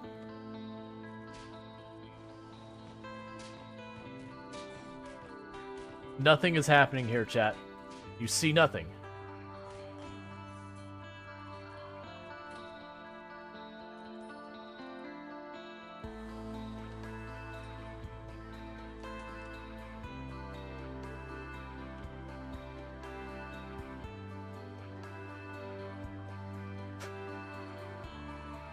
I don't know what happened, chat.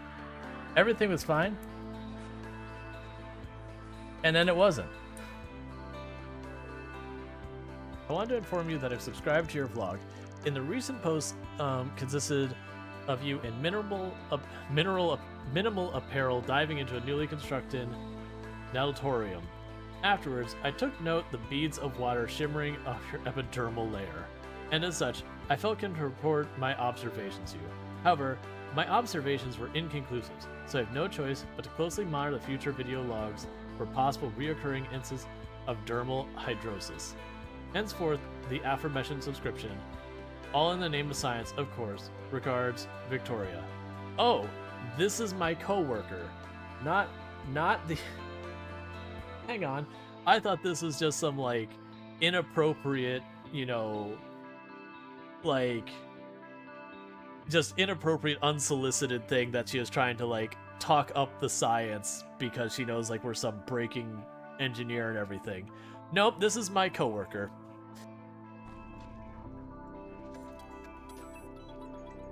Is this the thing? Okay. Unidentified helpless creature that's dead. Can I run in?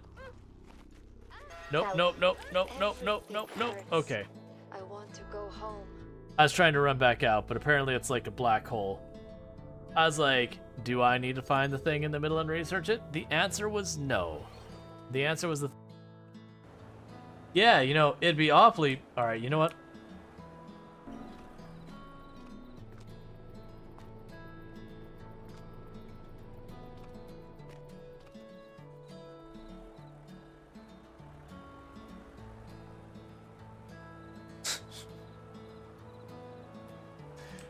It's fine with me. It's like, I have to look at you. Oh, it's nice that your hands.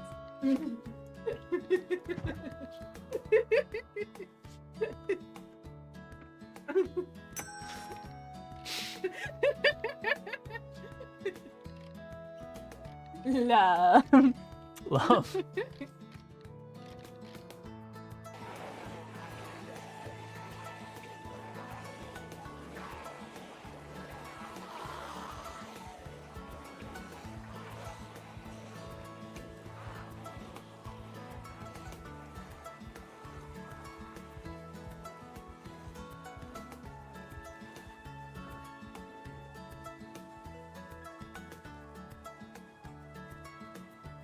I'm okay if you're anxious, so long as we don't get anxious. Right now, I don't want to see anxious on our character.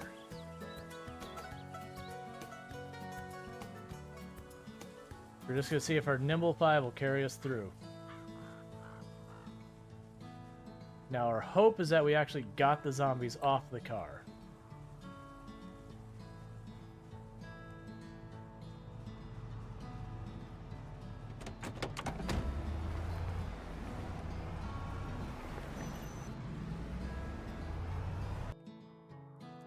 Well.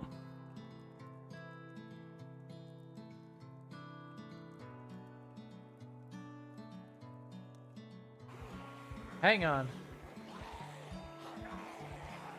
What? What is that nightmare?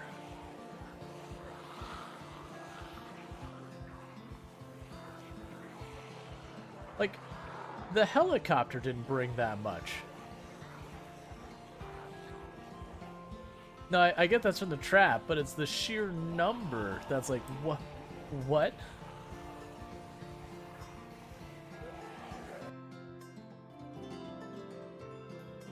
But I mean, it'll distract you maybe. Or just frustrate you. I don't know. I have a crush on a young man, but he doesn't feel the same. That drives me character. I need a potion. Yes. What do you mean? What do you mean? Come on. You have a crush on a young man. He doesn't feel the same way. Come on. Look. I'm not gonna tell you how that. Oh, right. And I am back. Sorry about that. Just making the food happen, welcoming the wife home, all that good stuff. So that should be the break. Oh, good stuff. But yeah, so we had a pretty good run there. We got 2 bolt action rifles. We got a bunch of things. Why did you eat a raw onion? Oh, that was I can't remember if it was, I think it's for a charity, like as a charity goal. I did it just the one time. Like, it wasn't bad, but I definitely know there was a lot of people who watched it who were like, thank you for doing that. Please never ever do that again. That they're like, I appreciate that you went through with it, but also I couldn't watch.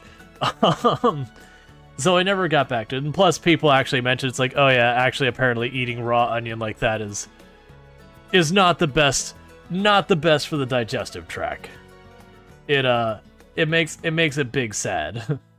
Like, I didn't have a problem, but they're like, yeah, actually, that's not really a good thing to do to yourself. It's like, I see, I understand. All right, so let's go here. We're gonna link all those. Gonna go to storage. We're going to go to blocks. Do not put the blocks in the shelf. We're gonna go to raw materials. Do not put the steel or the uranium on the shelf. Meanwhile, we'll go to wherever the heck I moved my... There's a stockpile. Storage over here. And it's already set. That's fine. And we can go ahead and delete the storage. Well, actually... We do want the storage zone on the floor. But let's go through here. I don't want you to store steel, uranium, or wood down there. I would generally like to actually keep the floor storage to mostly just stuff like buildings and that. Oh, and blocks. Because that could be outside, not get weathered or anything, and I'm trying to not have the space too cluttered. You want spicy snack, but you don't have any spicy snacks? I know that feeling. There's definitely times I want spicy snack and have a lack of spicy snack. And there's also definitely times I want a salty snack and a lack of salty snacks.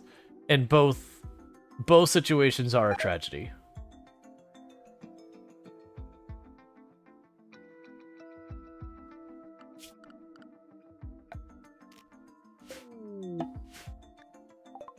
Caravan has arrived, doomed from the start. Because that was our luck at the beginning of this run.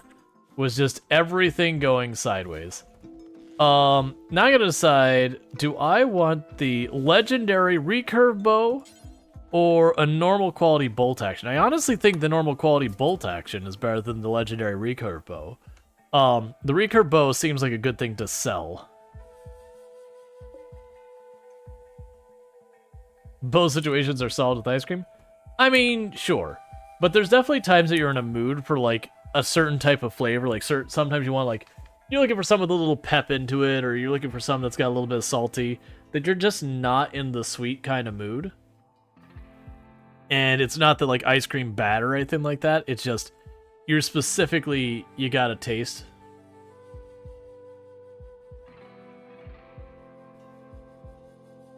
Get yourself some jalapeno and cayenne ice cream. That I love spicy. That doesn't sound good to me. I love spicy, but no, that'll. Cult of Hate Chanters. The Cult of Hate Chanters has arrived. They intend to perform a chant ritual to force psychic rage into your colonists to drive them mad. The chant will grow louder and louder until the colonists are stopped. Yeah, so it's kind of the equivalent of a siege raid in the sense that, if you just ignore it, it'll eventually escalate to the point that you die. But in the meantime, that's actually a pretty big number of people.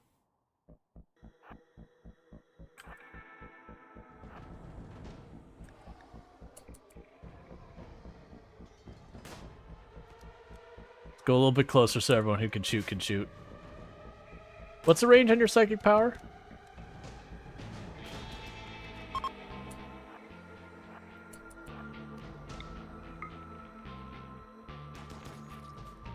Have a good time, Flesh Beast. You just do your thing over there, buddy.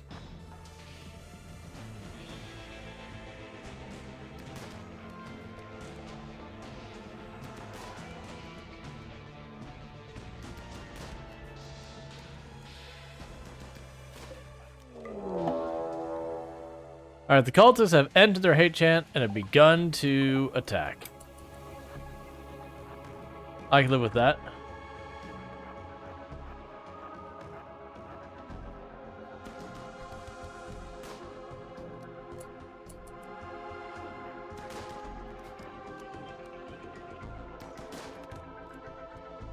Not loving this situation. Oh, you could do it again? That's a pretty short cooldown.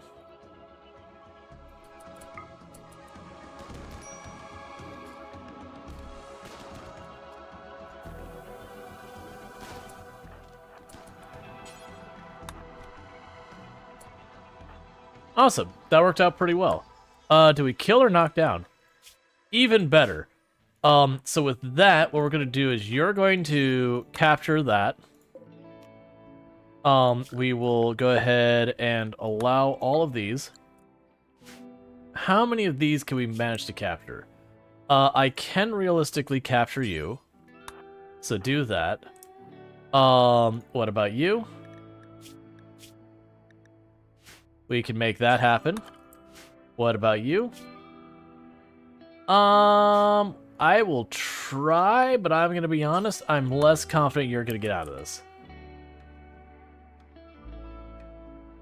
So we're going to capture as many as we can make happen, realistically. I don't expect them all to make it. That's not a me problem, that's a them problem. They should have thought about it first. But, you know, that is what it is. I will want to swap my weapons with some of theirs soon enough, but, yeah, so that shape flesh, that actually has a pretty nice cooldown. It only works on humanoids, but that's okay. Prisoner, convert. You are a night owl with an annoying voice who is a genie, but you got lots of stuff, so I think we'll just deal with the annoying voice. You are now contained, good buddy, sir.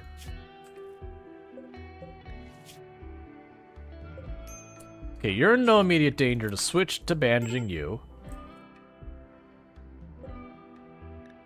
Prisoner, convert.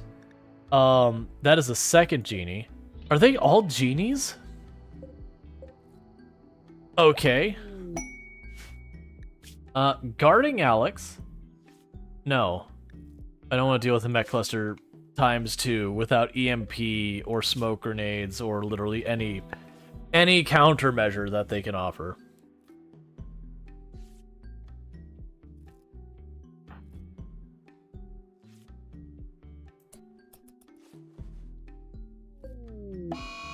Disease, infection. This surprises literally no one.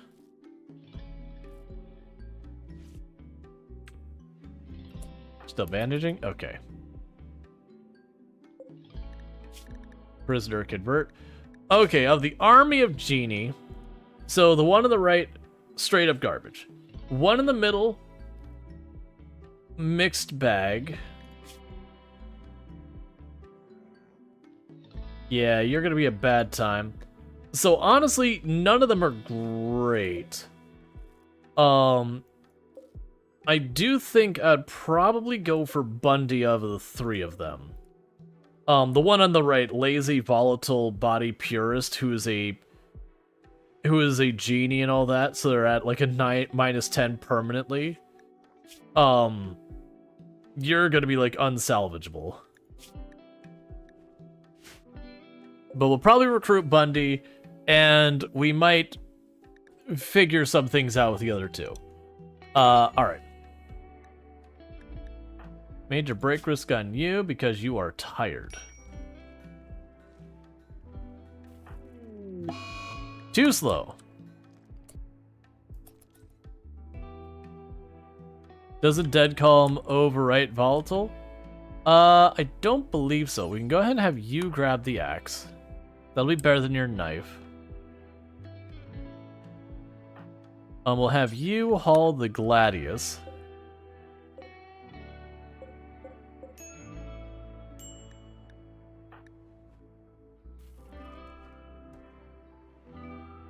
Oh, you're already done. Okay. I thought that was going to take longer.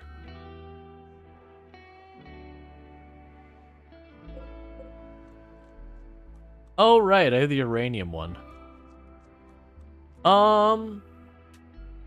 I wonder if I'd rather have a normal steel gladius. Well, probably the uranium axe, because it's just a much better material. So the uranium axe is 6.95 DPS. And you are 7.52. That's 23% armor penetration, 23% armor penetration. So it looks like the steel gladius is better. Meanwhile, let's look at your axe. 7.38. Yeah, I guess the uranium axe is actually not that great.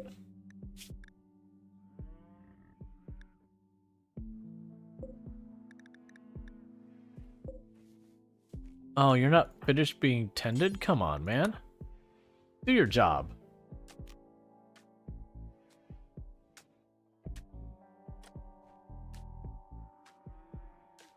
Did I have to your all pawns? And is it a different tile now? Oh, if you're talking from last stream, so last stream we had, I think it was two rounds of plague, a round of malaria. So we actually had them just die to disease because it kept hitting all our doctors. And this one we haven't had any colonists die to Day's stream. We just had a whole bunch of like quest people here. We had like 2 refugees, we had 2 other people from a quest, we had a 3rd person from a quest. Let's see, are these normalish people for melee? Or do they have the gene? These are all genies. And all of them actually are mixed with that. These ones, they just have a very heavy preference to melee.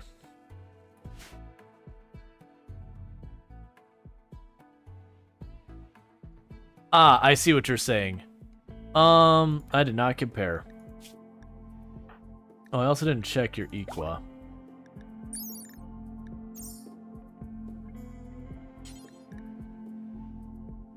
Let's check. So the steel gladius, if you'll please let me choose it.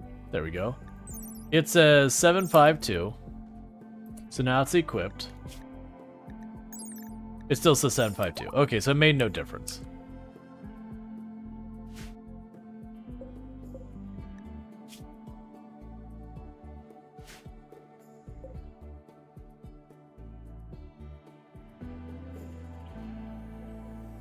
Wasn't sure if they were Wookiee beneath the mask. Ah, gotcha. Yeah, no, they're I'm pretty sure they're all baseliner. Oh no, you're not, but this one's not, but they're a ranged pawn. But all the others are baseliners.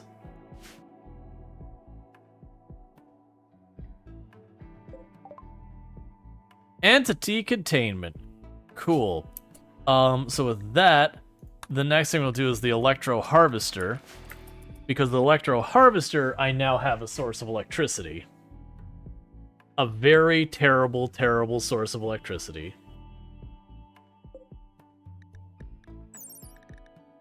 And you require 50 containment to stay in there. That's totally fine.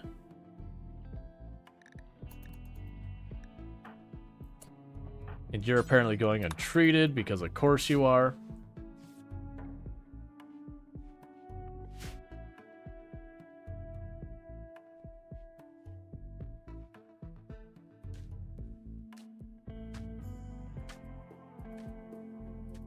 And meanwhile, so that space is...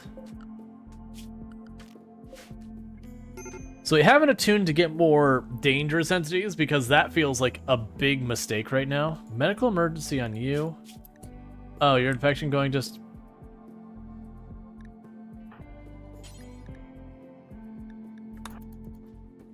Don't worry about it.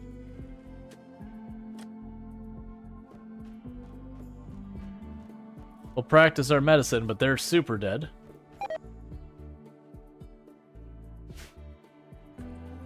It's probably fine.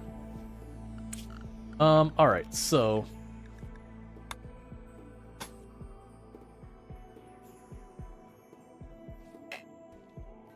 Yes, it'd be 11 to 11 on the inside.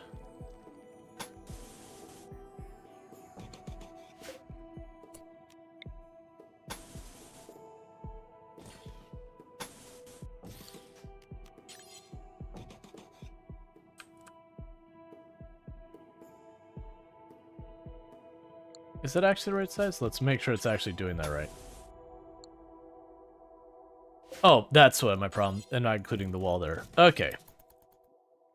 So get ourselves like another joining point.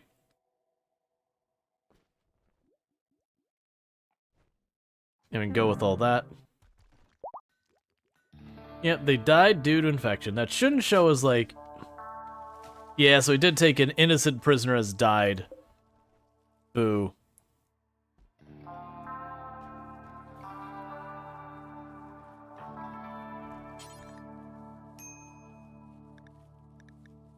Alright, get their body out of here.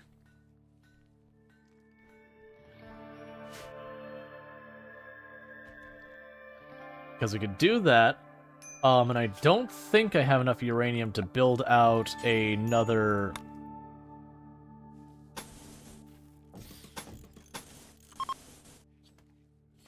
another spot.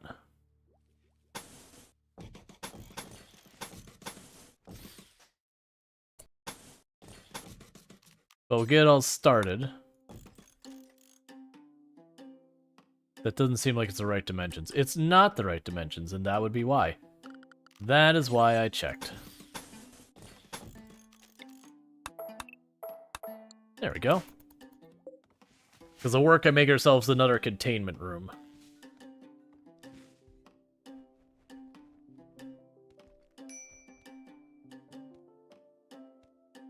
Alright.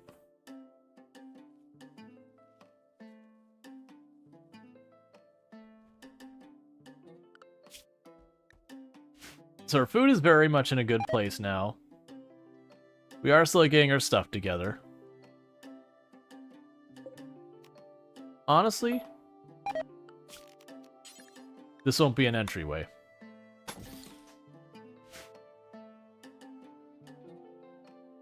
Like, I'll go back here, and what I think I'll probably do is over time I'll move some of our crops to other locations.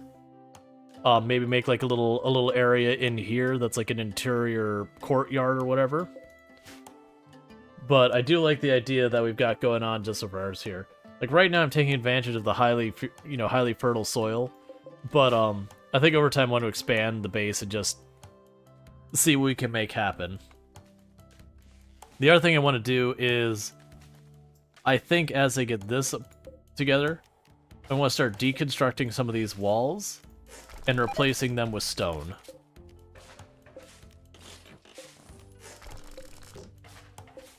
We'll do it in little sections so we hopefully don't compromise rooms that much.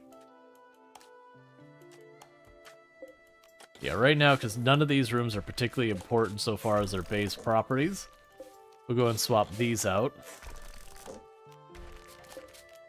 and give them limestone walls.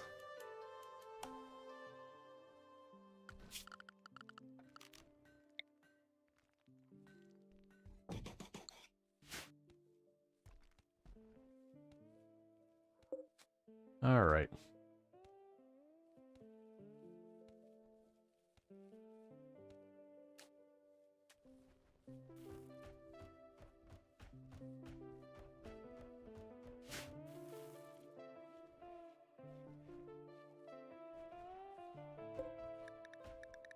Yeah, so Bundy I think can recruit.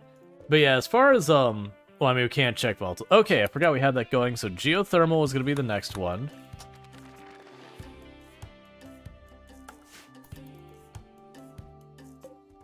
Because with the brewing we can do now, that means I now have something to trade / export. So I have a means of making money to buy books and all that kind of nonsense. The anomaly stuff. Yeah, so we'll get the electro harvester and then the bioferrite harvesting. And then my plan is to basically put both of those in there with this. And we should still be able to contain it with that. And then basically repeat that. Kind of make them both our means of getting a little bit of power in our base, as well as getting a bioferrite source for our rituals. Because then we can use our rituals as a... I'm going to call it a recruitment strategy. But, a dealing with a bunch of things strategy.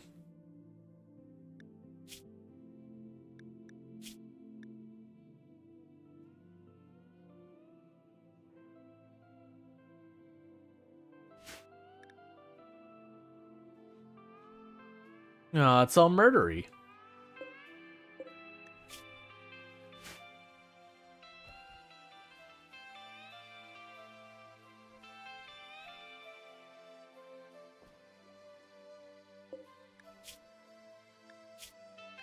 Okay, and the Thrumbo is fully trained now too.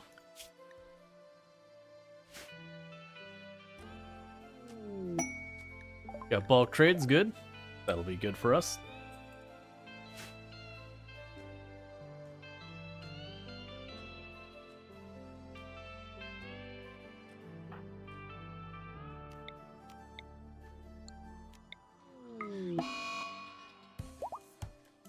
And we've got you finally converted. So all of our people are the same ideology finally. Okay. We can go ahead and sell the trace amounts of fabric here. I don't know where we got human leather from, and that's kind of upsetting.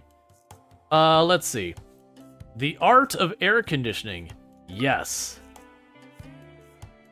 So we have cooking, intellectual, plants, social and artistic.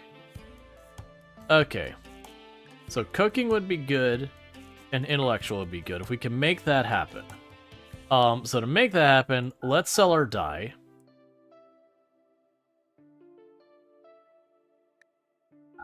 Let's get some of these clothes that are not necessarily in the greatest shape. Okay, so we bought more than we need from them. Is there anything I want from them that we don't already have? Let's do that just until they drop below. There we go. We'll haul that book. Haul this book. Haul the components and haul the cash.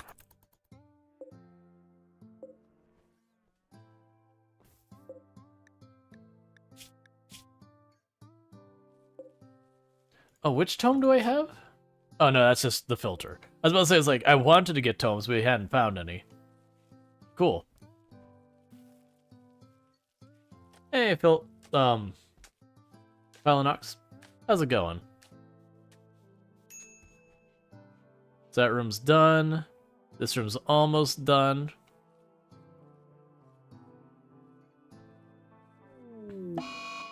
Insulting spree because an innocent prisoner died. Of course. I wish you wouldn't. That leads to a whole bunch of mood breaks I don't want to deal with.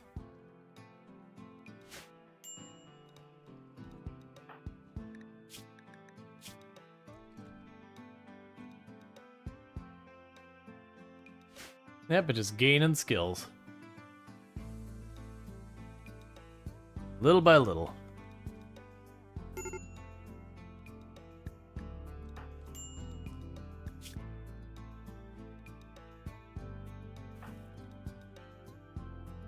Yeah, so you're pretty upset.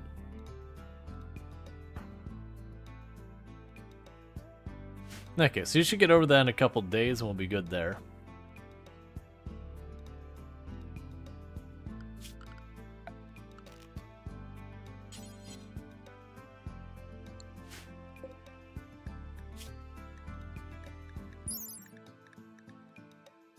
Yeah, so with containment, yeah, so door, lighting. It just is, oh yeah, that you're in a building.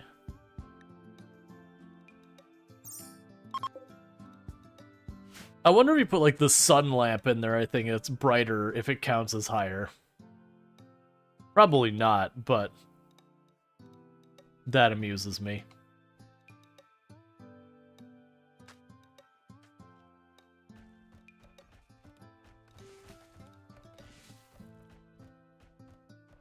Oh, we're also at the point that I don't need nearly as many trees.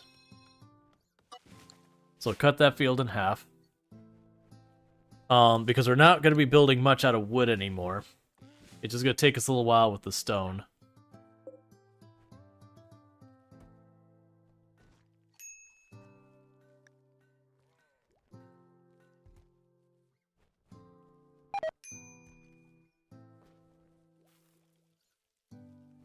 I wonder what the best way to have your character become inhuman. Like, we probably just have to get the meme for it, and then go that route.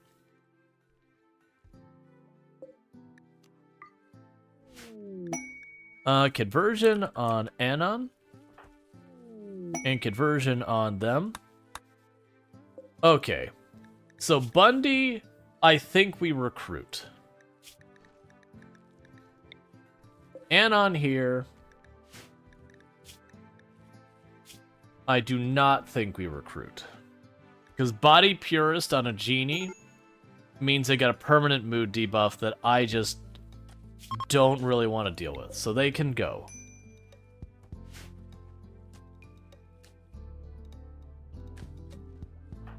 Because that'll also give us a mood bonus once they leave the map. Prisoner released, +2. So it doesn't fully counter the prisoner died, but it does halfway counter it.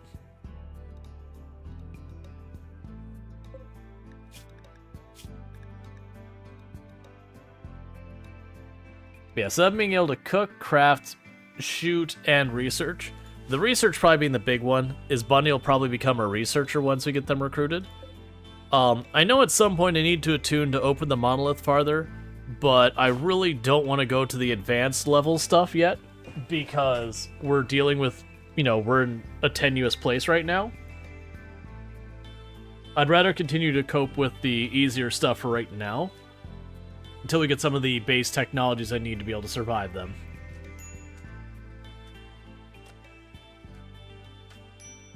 That said, I do kind of like the idea of using, like, getting our bioferrite and all that set up. And once we get our bioferrite set up, taking that to make like the flamethrowers and that kind of nonsense. They're really dangerous weapons. But I do like the idea of when a raid pops in, I have like a bunch of people on here. They flamethrower the entire area. And you know, you have some other not flamethrower guns as backup for anything that manages to like sneak in between there. The challenge with that is going to be, though, the friendly fire issue with those guns looks terrifying. So I'm actually wondering if for like our kill lanes, this might actually not be a bad idea. Like putting walls in like that, to just make sure they can't shoot horizontally at all. Have you seen the guns and or want to know more about them? I have used the Hellfire assault rifle or Hellcat assault rifle, whatever it's called. I've used that and it's secondary. I haven't gotten to use the flamethrower itself, but I have seen the flamethrower. Like I have seen other people use it. Which it's got weird stuff like I can flamethrower here and then sometimes it'll hit stuff inside the other side of the wall, which it shouldn't be able to. Like, there's some weird bugginess you can run into with it. But, it puts out a cone of fire that's really a lot of damage. Yeah, no, it makes sense it's got minimum range, because when something's on fire, it stops fighting back, and it just scrambles everywhere. So I feel like the flamethrower is a good one for, like, your last line of defense. So say, like, we have all our main guns here. I could have, you know, if we put like a little back pocket area here for two people, that we can have the flamethrowers here, you shoot down into the hallway while everyone else retreats, and if nothing else, it slows everything down. But yeah. You know, and then you have the flamethrower attachment to, like I said, is like the Hellcat, whatever it's called. That actually has some good range, but it's very narrow.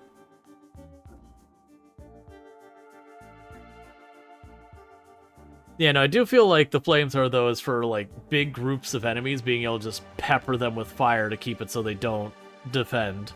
Now, the catch is there's stuff like the mechanoids don't care about being on fire. I believe impids... I don't think impids are immune to fire, but I believe they're highly resistant. I can't remember. But, it makes it pretty much non-viable against the impids on any meaningful level either. Oh, let's also... That's not the button I want.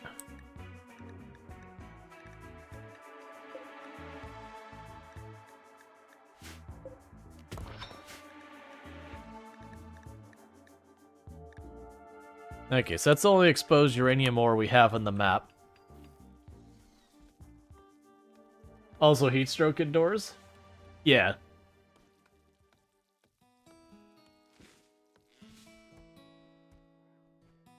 But that's... Virus army, they're attacking immediately. They have clever tactics, they'll avoid turrets. Oh, you're gonna drop on my head? So you two get ready to get into position. Alright, so you get here, you back up behind them. You get here, and you get to that door. So that way these two are tied up. Actually, can I get to the other side of that? No, we'll stay right here.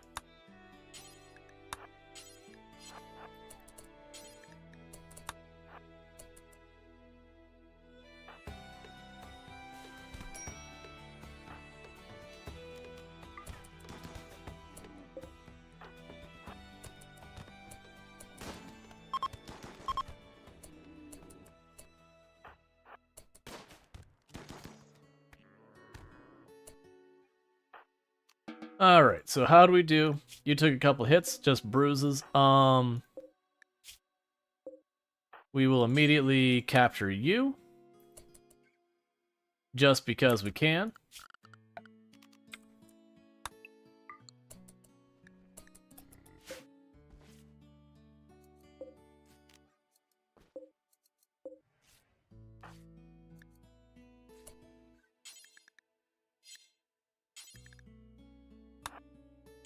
And get these two out of here with their corpses. Alright. And did you get patched up? You did not. Okay, you're already on it. Alright, so what do we even have here? You have Bloodlust. You're extremely good at construction and pretty much nothing else. You are a waster. I will put you on for recruitment. But we'll see what we do with you.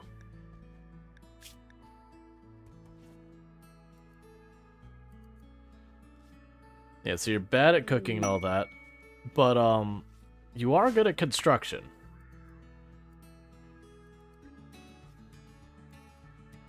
Because I wouldn't mind getting a diverse group for later on. That I can use that diverse group for, You know, the whole gene splicing nonsense. That's gonna take a little while before we can get anywhere near that. That may honestly be one of the things I go into pretty early on, just because I can. Get, like, air conditioning for the freezer. And then once they've got, like, the freezer locked in, then move on to the gene stuff, so they could start, like, really screwing around with things.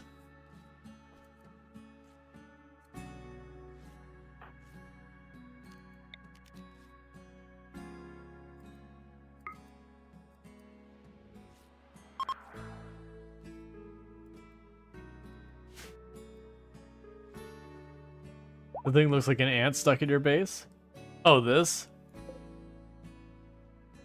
Yep.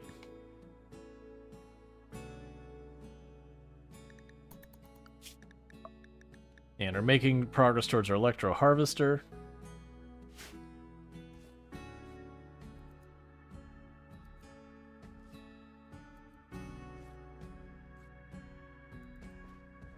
Curses these ants, yep. I do think I'll try and keep fire on the outer perimeter of the base at all times. And see what we can do with that. I mentioned the other day that I have a theory of how we could potentially stay on the tile with the murder ball. And maybe not die horrifically. Because I've watched the way it teleports around, is it doesn't seem to teleport on the same tile as a character. It also only seems to shoot or use its weapons when it's got line of sight on a character as well. And so my theory is, if I were to design, like, a bunker, for example. So let's... Oh, I forgot we even had that. So let's say I've got up here, I've got my 4 pawns. I were to make a space that looks like this.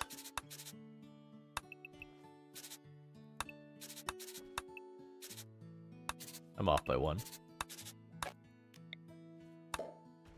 And so our pawns would stand here, here, here, and here. And then there would be doors there, there, there, that you could effectively run in, step in the area, lock the doors behind you for the 90 seconds, and just wait it out. And it would teleport into this space, but it couldn't get anywhere. Shambler's just finished eating your starting pawns. They do that. Also, supposedly not teleport onto furniture. Simulator drop pods. Yes, that's what I'm thinking. Is like you could effectively make a bunker. The anti. Oh, you're already escaping?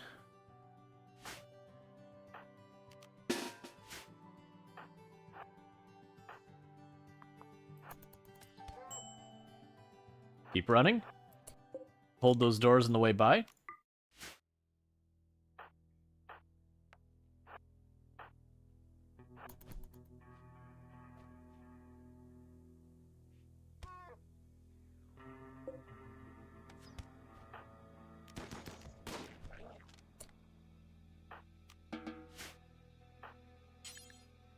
Alright, capture it. So you got scratched up a bit. You actually got slashed up quite a bit. That didn't take long. To be fair, that's a very weak setup here.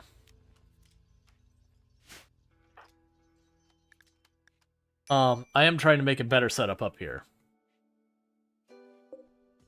That said, it is probably still worth it for me to deal with this. Did you tend to yourself? You did not.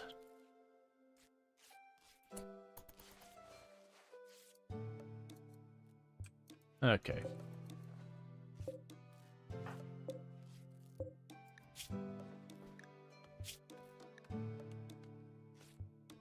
Escape interval never.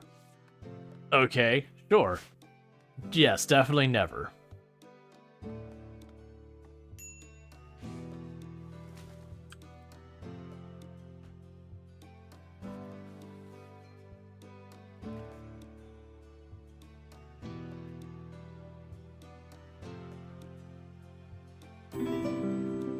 Thank you for the follow. Welcome to the stream. Alright, so you definitely got this early stuff set. Disease, infection, of course. At least it's not the doctor for once.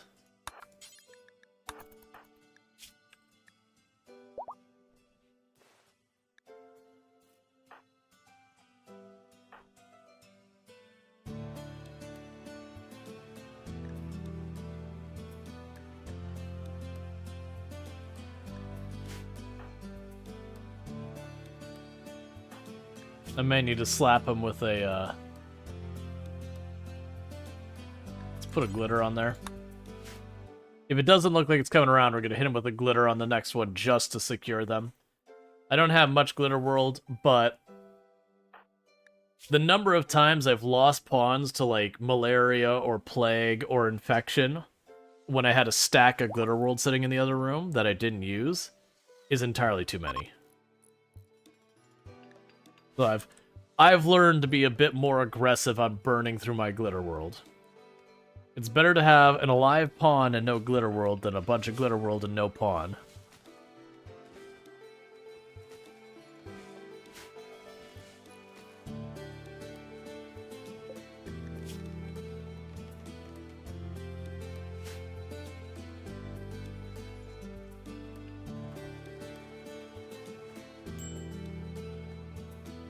Okay, and what the heck room are you gonna be for now?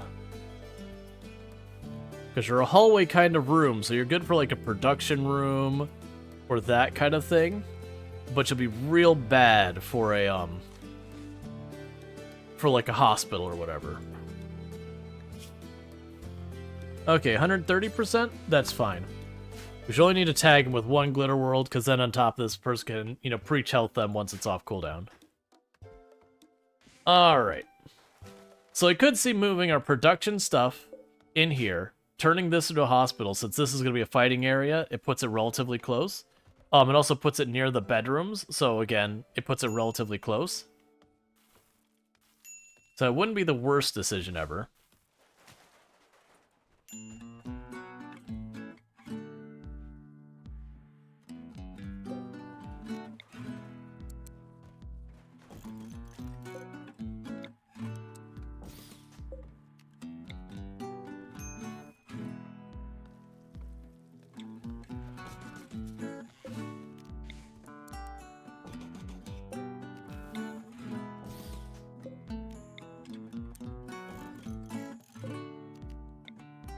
Just moving all our stuff around.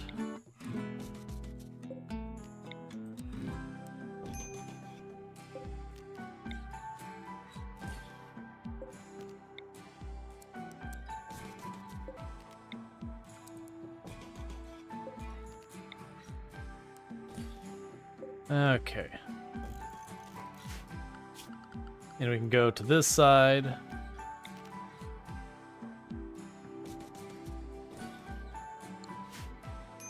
Cool.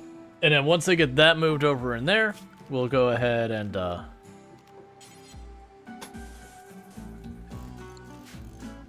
once I get all this moved in here, I'm going to switch this room here to being the hospital, I think.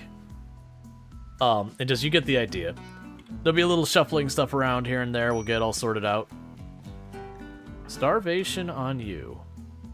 No reason for that with food everywhere. And we still have our cook and our doctor the same person, which is very suboptimal. And you are absolutely demolishing the infection, so we should be good there. Exotic trade good. Love to see it. Exotic trade good means books. And we like books.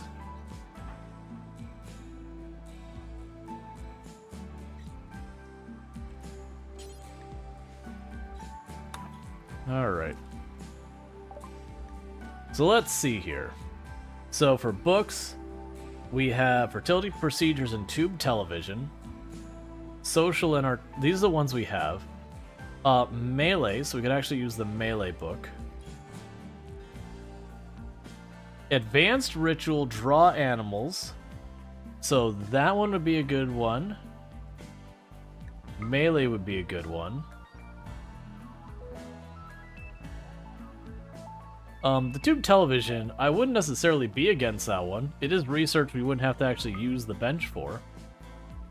That said, there's not much to give them, unfortunately. So this is just gonna hit our wallet, and that's just the way it's gonna be. That's fine.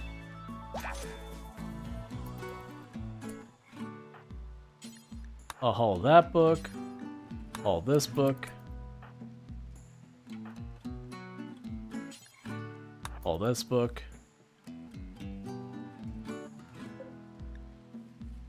Okay, shelf is almost full.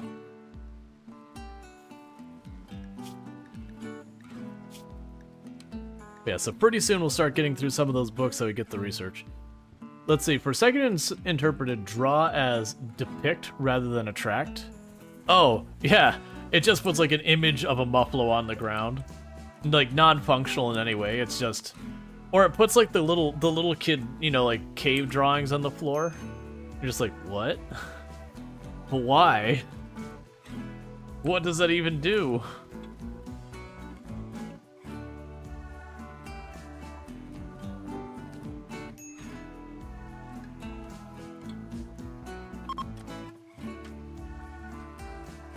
Alright, so we don't need to use that on you.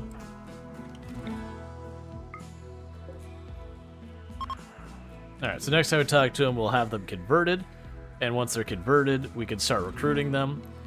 Because we're not being particularly picky on our people. I'm also looking at it as seeing like how many different ones again. Cool. We got the electro harvester, so next it'll be the bioferrite. So, according to this, it'll try to escape once every 2 years. But that said... Right, so I need more bioferrite for this to work. I'm going to put in the back of the room as opposed to the front. And the reason I'm doing that is what's in the front, sometimes they'll stop to empty it. And when they go to stop to empty it, you know, they'll just stand in the door, and then that'll count the containment as being penalized because the door is left open. Alright, so we're just going to have to wait here for a minute for... I'm going to need to get a source of some more bioferrite. Realistically, what's going to happen is we're going to have another anomaly event show up. We'll kill, like, shamblers or whatever, and when that happens, we'll do that. Because, like I said, once I get this thing and the bioferrite production thing, we'll then at least have the ability to generate bioferrite and a little bit of extra electricity, not much. And I like the idea of kind of just continuing to expand this more and more. All right. We will recruit this person. It's gonna take a while.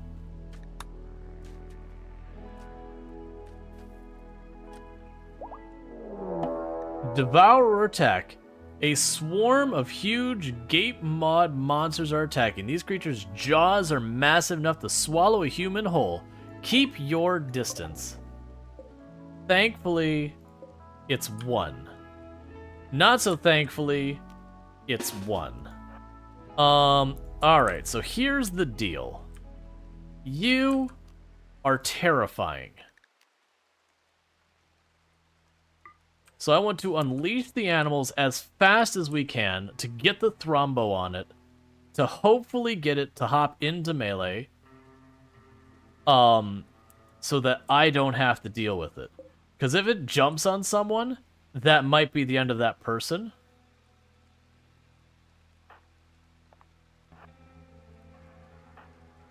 Let's honestly do this. I would like you to hopefully... Hey, Thrombo. I really want you to be the one to charge this. Because I don't believe it can jump on you. It says a human-sized person. Alright, fine. I'm going to have to bait it.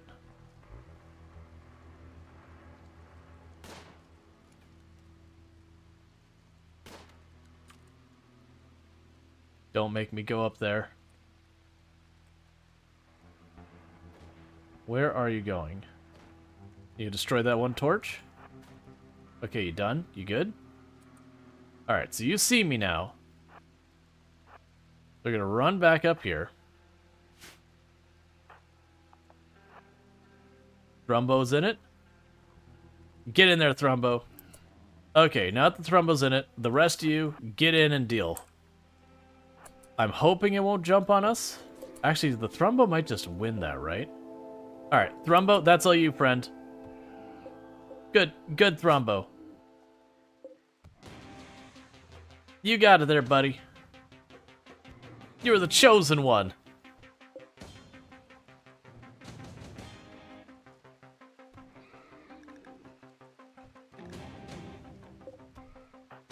Actually, I could well, no, we'll friendly fire Thrumbo, it's fine.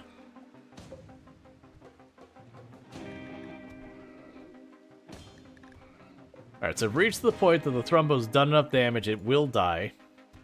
Surprisingly, the Thrumbo hasn't even taken a hit, so it doesn't seem like the Devourer actually has much damage capability of its own. So like in a straight up melee fight, it's actually poorly suited. It's just the big thing is it will lunge on a person and instantly start, digesting them. And if you don't kill it very shortly after, then you have a dead colonist. So I don't have a place to keep you, nor do I want to keep this thing. We'll just keep stabbing it.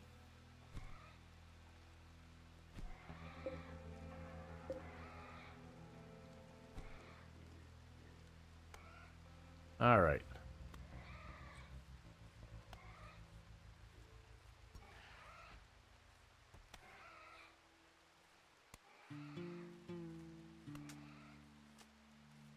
Come on.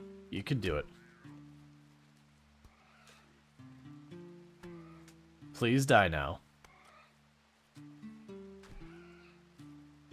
It's a little tanky if you didn't catch.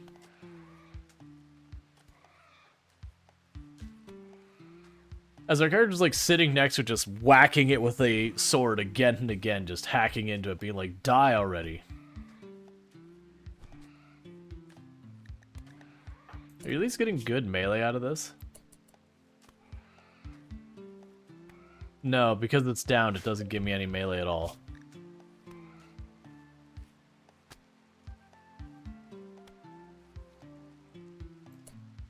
Okay, finally dead. And unfortunately, no bioferrite for that one. That's a catch. I just need to get just enough bioferrite to get the bioferrite generator thing. Not generator, extractor.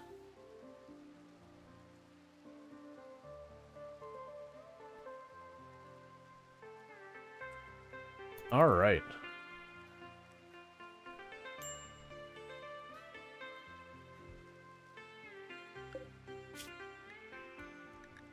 Honestly, with our regular research.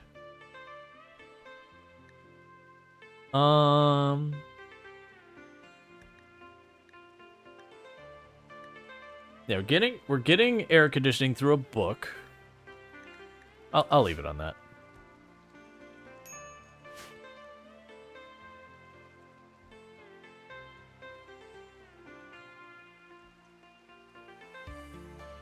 Hopefully we'll get a person available to help with all this. Like, that's what I'm waiting for, is I just need more colonists. We just haven't had much of an opportunity. We're working on it.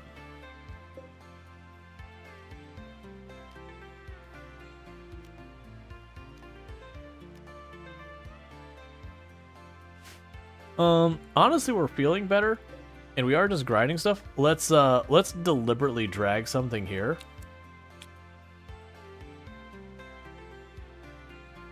Oh, you're gonna have a bad time, aren't you? Yeah, that's almost a 50% chance we get knocked out summoning it. We're getting air conditioning through a book, so you're saying it's a pretty cool book. Pretty much.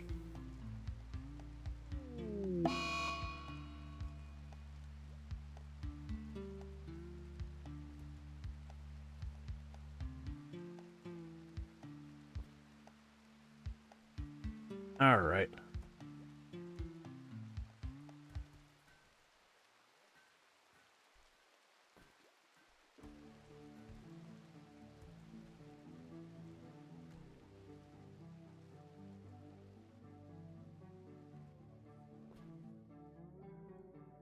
Well, on the plus side, Groot's Twig is slowly getting their social skill up.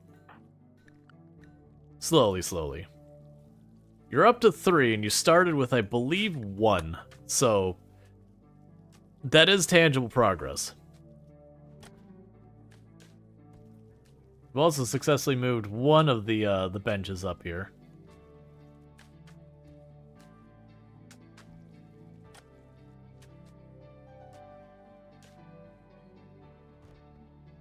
All right.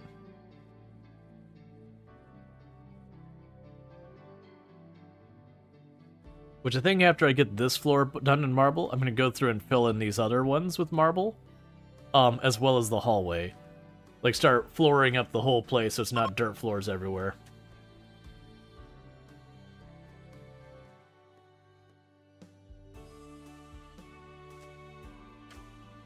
Yeah, and sadly, the hauling and the cleaning is not getting done. Because the cooking is keeping us fully busy, the growing is keeping them fully busy. The crafter should... Well, no, crafter's doing construction as a backup, and is actually getting good at it. And then we have the researcher. Yeah, so it's one of those ones I just don't have spare pawns to do anything, really. Which will be a whole thing I gotta deal with.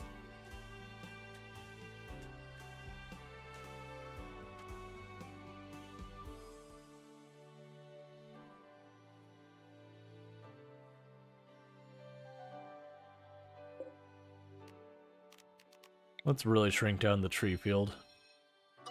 Have it so it's not nothing, but I shouldn't really be using any meaningful amount of wood for a while.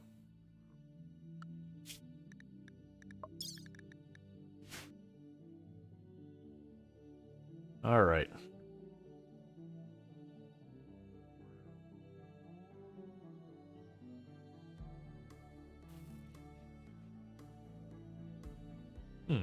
Alright, that's gonna be mostly components? Yeah. Components and a couple of shards.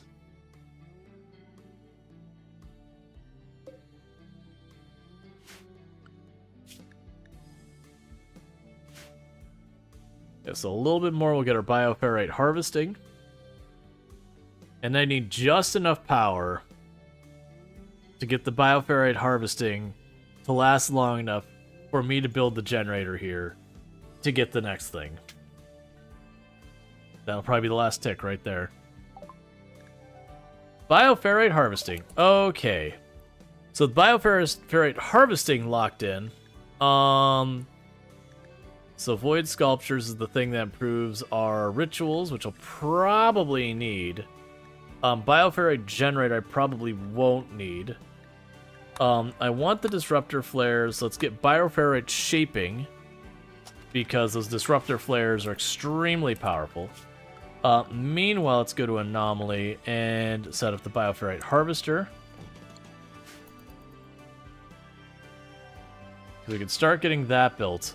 And then the big snag for that is just going to be getting that initial power.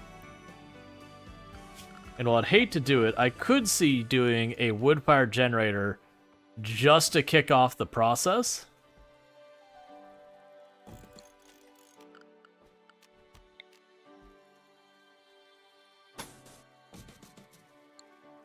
Actually, I don't even think it needs that. Because I could use that to kick off the bioferrite harvester until there's enough bioferrite to make that thing, and then this will be a self-functioning loop, and I can just leave that where it is. And then once that's all powered, like, we then have a basic setup for getting bioferrite, which then unlocks my ability to do lots of things. Because bioferrite is one of the two, like, for the new materials for this DLC, it's one of the two main ones. It's kind of like its equivalent to steel, whereas the shards are kind of like in the area of like advanced components.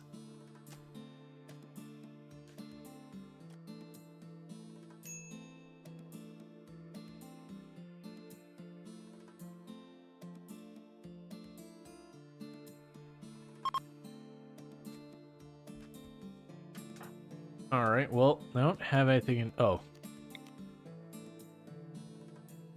Yeah, both being recruited, so nothing much you can do about it. We got tattered apparel for you.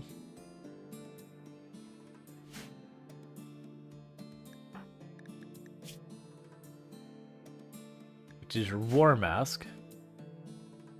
Which just means my crafting person, Captain Brody, just would need to craft.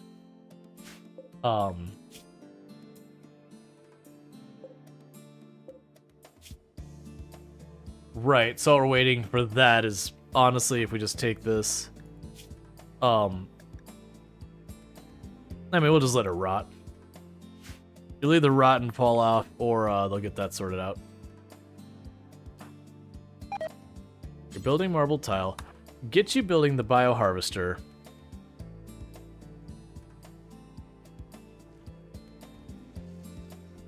Then get the generator up, just so I can get this process started.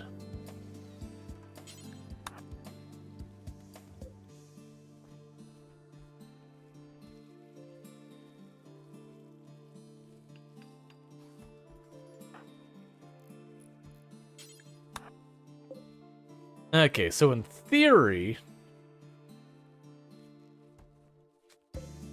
There we go. So we're now officially getting bioferrite, finally.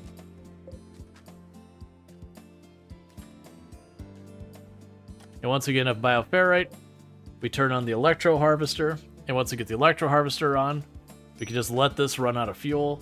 And then this should be its own closed loop.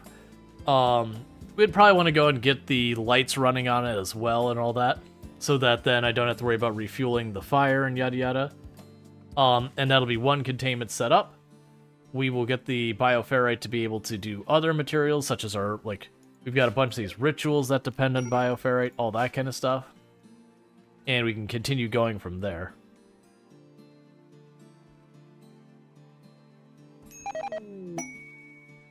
Alright, ship down. Honestly, I'll take the reputation. Not much reputation, but...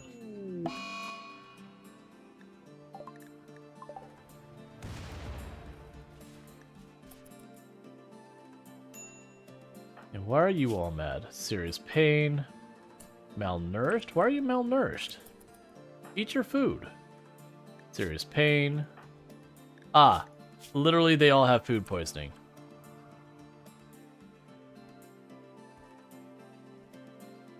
Because the rooms aren't getting cleaned, because there's not enough of them to take care of everything that needs to take care of. I'm gonna trust that you two just have this, right? You got this, buddies, right? You good? You square? So I just honestly don't even want to be involved. And there's no consequence for me really if you fail. So, you know, don't run in there and get in melee. You know, fight them from range, get to cover immediately.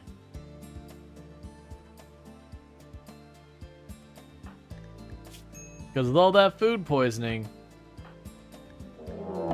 Alright.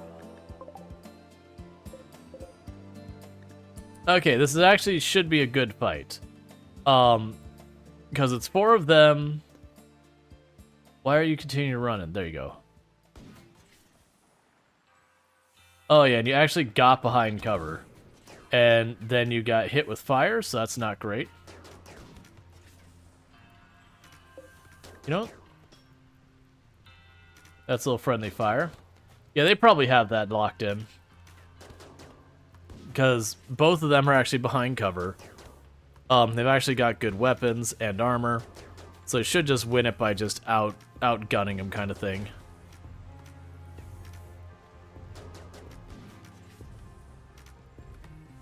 I do appreciate when it's a fight I can just stay out of. Who knows, we might also score ourselves an impet and just get the entire gambit of xenotypes.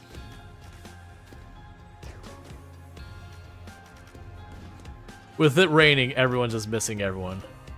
Alright, well that's good. I think they'll down 1 or 2 more and they'll back off.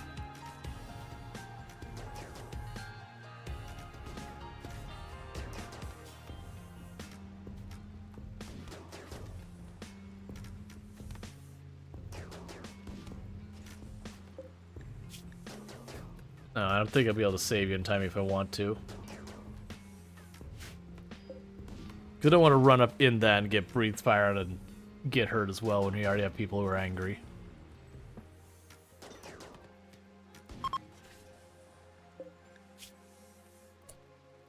I'm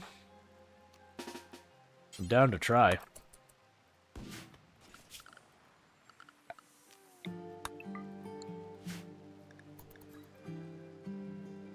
How slow are you moving? Oh, major food poisoning? Yeah, you're not getting there. They're gonna be dead before you arrive, let alone any bandaging. That's fine. We got some free standings, and we got ourselves some free steel, a little bit of pemmican. Our Harpenter trees get to get a little snack wherever the heck they are. Oh yeah, they're over here. You know, they get to have themselves a little bit of a snack. Everyone wins. Except the infants, of course. They got shot. But to be fair, they did start it.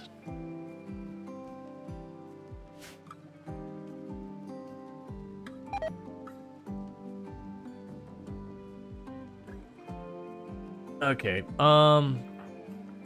you stop what you're doing and clean the workshop.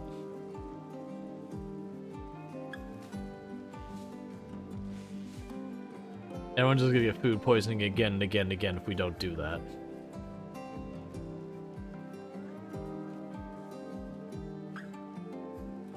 Alright.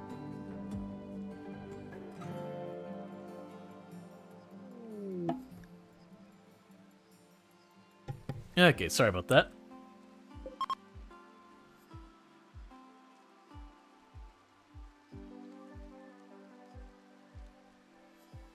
You know, I just got a random person wandering through. Serious pain. At least they're recovering from their food poisoning. Sadistic rage. Alright, so you're just gonna go rough up the prisoners. Okay, have a good time, I guess.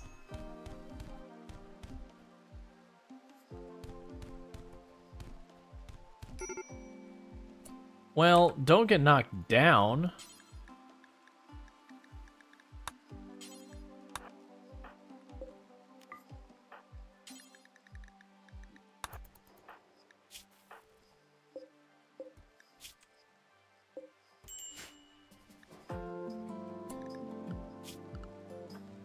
And you're just bruised? That's fine. It's okay.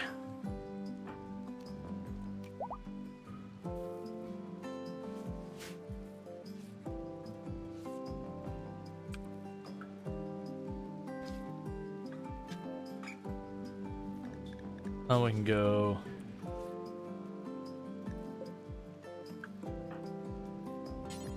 Let's grab that from it. And it gave us a buffalo wool burqa. Go and grab that, because that's got some value. And we are reaching the point that our storage room is getting overburdened.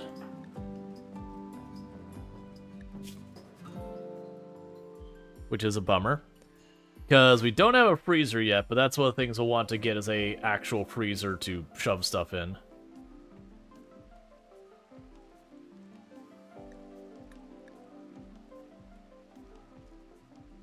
Oh, hey, don't open that. Leave that door open. Alright, so you're almost done putting the floor down in that room. We're doing good so far.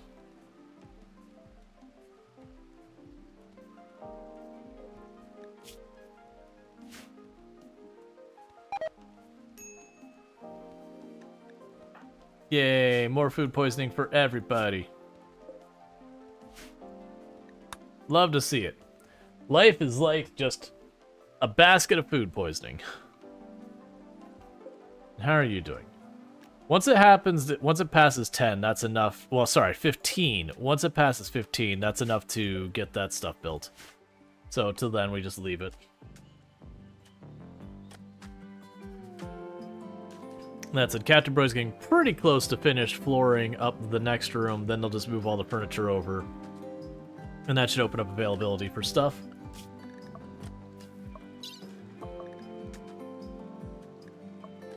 Alright.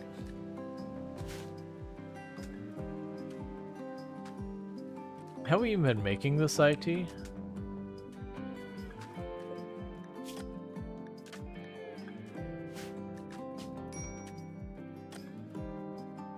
Yep, we have. Okay.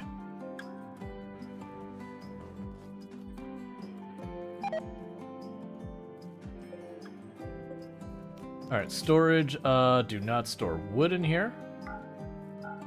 because that'll help. Also, do not store wood here. You're already good. Alright, what's your problem now? Intense pain, ravenously hungry. Are you going for their pemmican across the entire map? That sounds certainly like a decision. Instead, you're just going to have a mood break and not get that food and instead run back. And it would also appear we don't have any food cooked because our doctor got hurt and isn't working on it. Fair enough.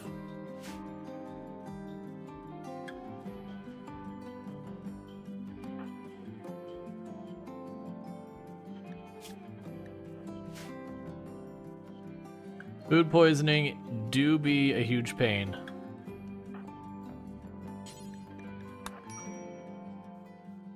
Clean the new workshop.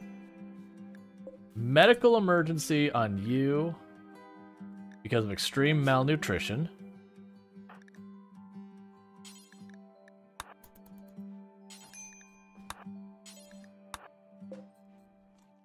Oh, right, because you two got beat up on.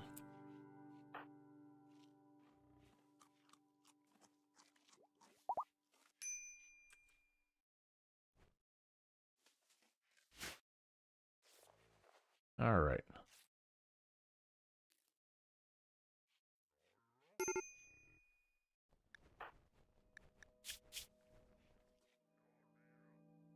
Yeah, so I'll help get that all better.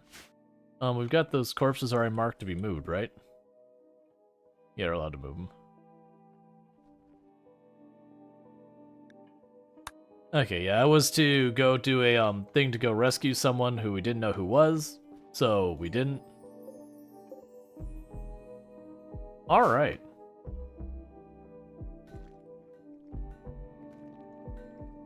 Yes, right now basically we're just kind of in a holding pattern, waiting for the bioferrite to get out of here, to get one of these people recruited, and then otherwise just getting the projects we can done in the meantime. And we are successfully clearing the stuff out of that side room and putting it into our new production room.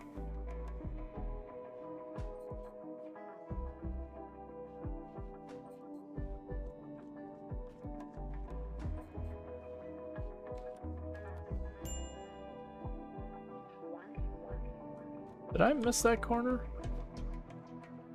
No, it just hasn't done it. Contract laborers. I could send one colonist for 17 days for 12 Glitter World, which would be nice. There's just one really big problem with that. I really cannot spare hardly anyone. So my hope is what'll end up happening. I don't think any of them will be ready. I was going to say we could potentially recruit one of them, send them for like a little while, and then get back. Because I can either get my cook, my grower, my crafter, who is also my construction person, or that. If I gave up anyone to be my crafter slash construction person, because I feel like that's the least immediately important, honestly, I could probably do that. And you're not like, I don't have to worry about you doing anything else to report. You're not my warden or anything like that. Yeah, no, I can spare them, I think. Because they're not doing much crafting right now. The construction, sure, we're laying down floor and all that, but my base is already bigger than it should be. I'm mostly just keeping them busy and being productive. So I do think the 12 Glitter World is worth it.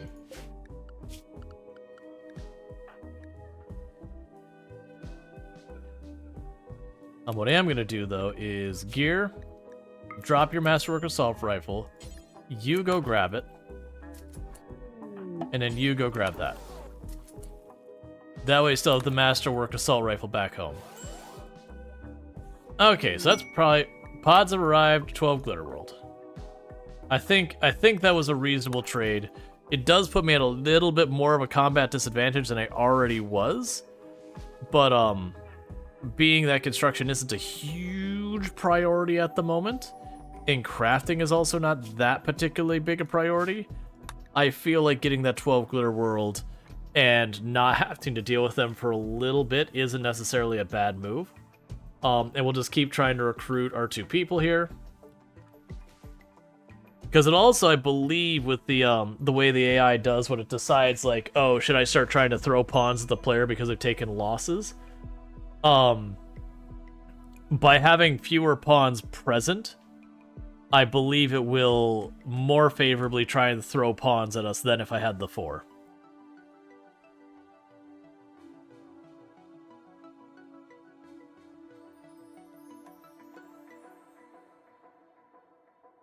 I also really need you to get over your injuries.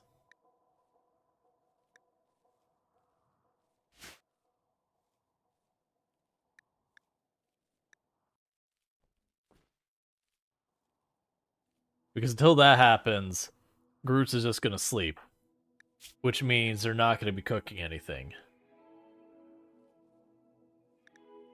But that's what happens when you get into social fights and all that.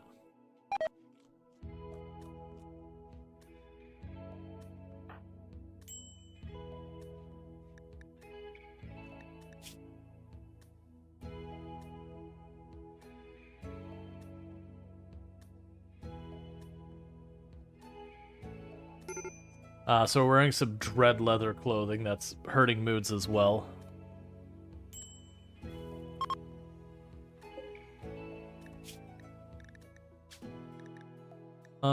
Leather. No dread leather. No dread leather. No dread leather. No. Oh, you can't do dread leather in the first place. No dread leather. Refuel that thing to keep it running.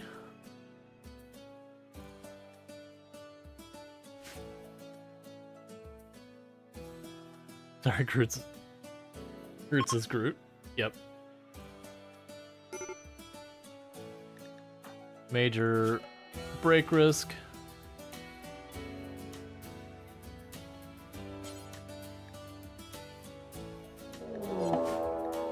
Okay, so we've got a raid.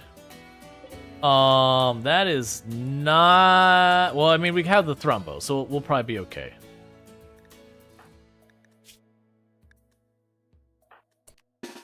Wake up, grab yourself food. Eat something.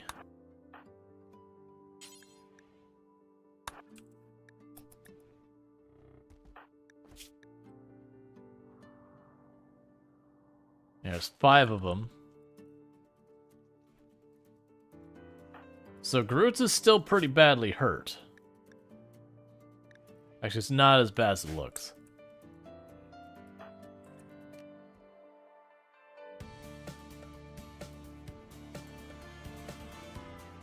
So the big thing is we're going to try and bait them into attacking the Thrumbo again.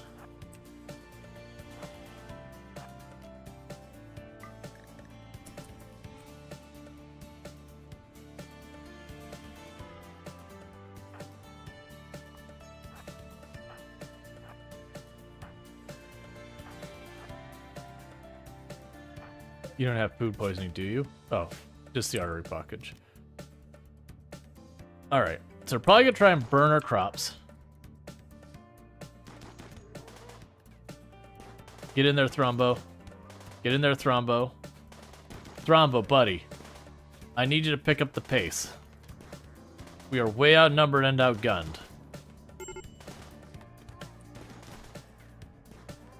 Why are you burning my generator?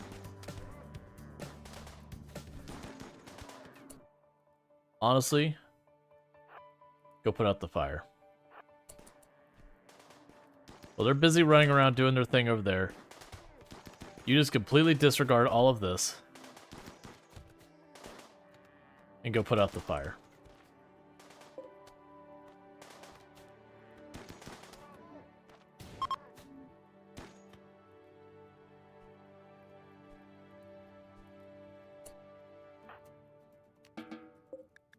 Okay, undergrounder, misogynist. You know what? That's probably gonna be the first thing to be like, no. Alright, that's bio-coded. So undergrounder, misogynist, you're just gonna lose your clothes. I'm not gonna bother taking your stuff. Sorry, I mean, I'm not gonna bother trying to, like... Well, no, here. actually change their mind. We'll capture them and just patch them up and release them.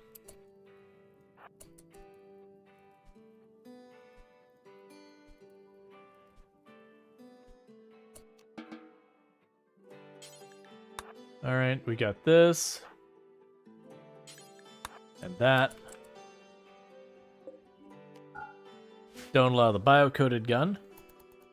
Everything else is free game. Meanwhile, you got messed up, Groots. Start tending.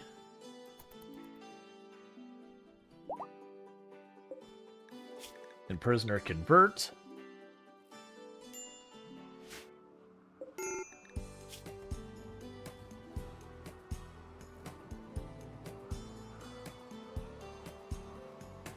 Okay.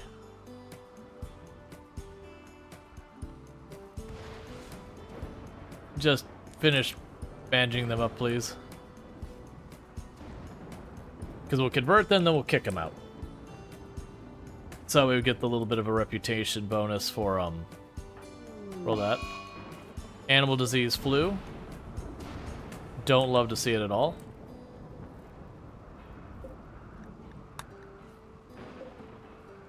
Alright.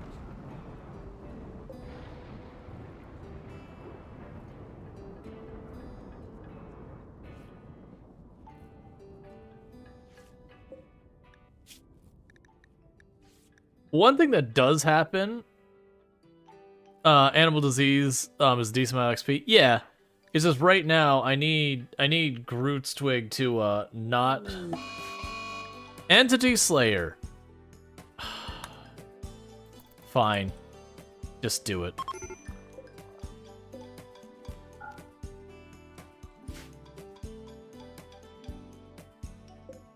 It wasn't quite enough. But arresting them was just gonna make the bad situation worse. So it's like, you know what? Just do it. It's fine.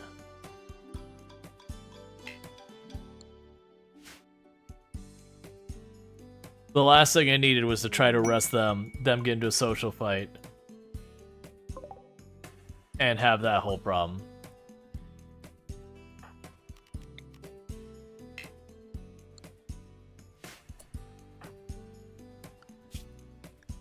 Still probably my best bet, even though you are beating the crap out of. Okay. Take the Yayo. Take the Sai T. That's why I have those. You don't have more books for me. So join as a colonist. You have a cannibal.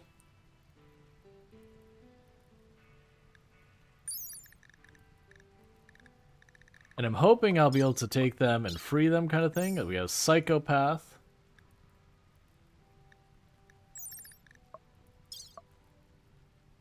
A nimble chemical fascination who is kind and is an impid who is good at mining and shooting. I think I can actually work with that. Who also has psychic addiction and a large tolerance for it.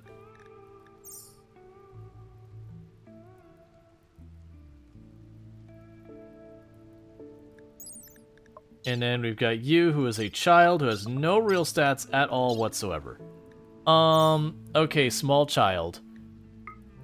I am going to rescue you. That is my intent.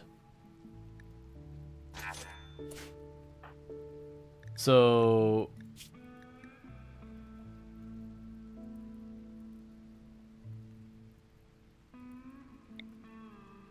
I will free you.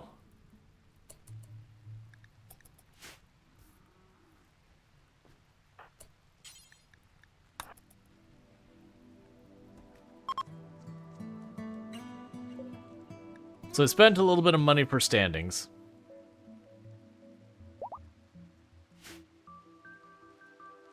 But that's okay. It was the right thing. They were a 5-year-old.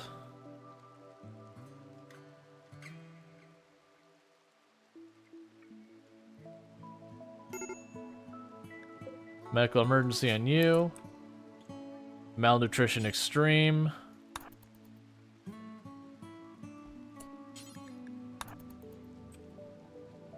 I need you to actually cook, friend.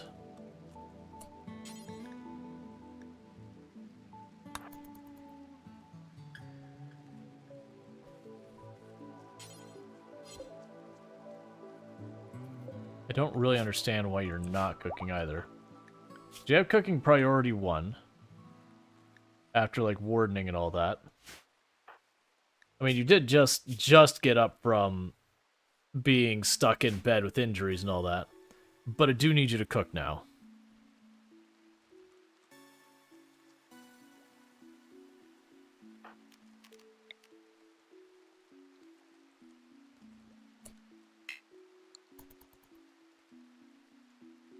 Okay.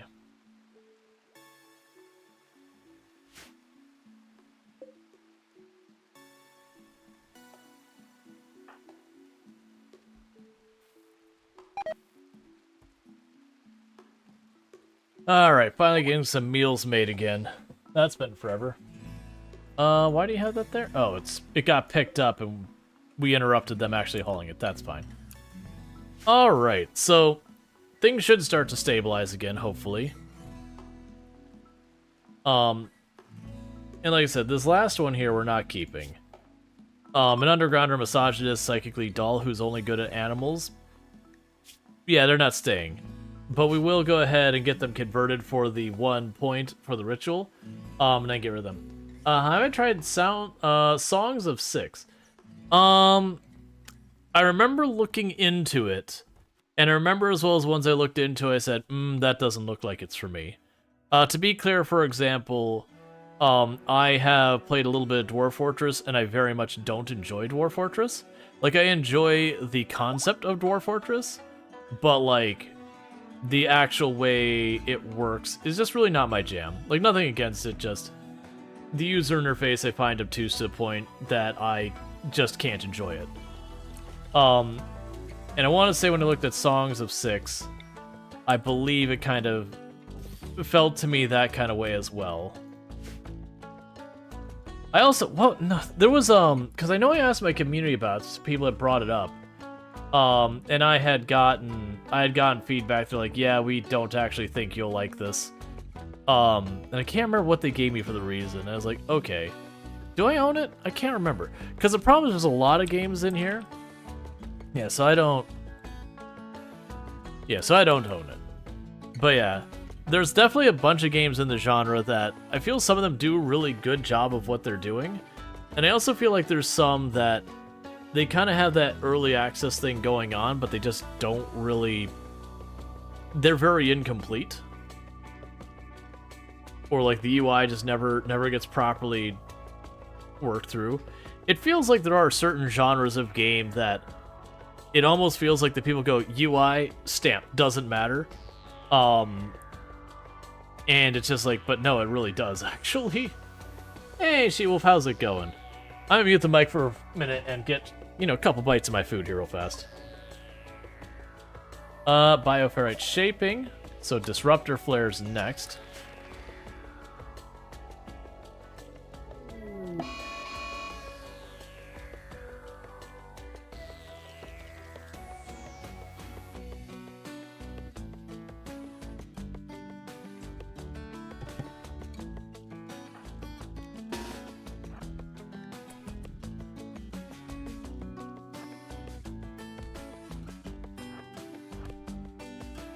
I'm gonna see if they sort this out themselves before I go in there.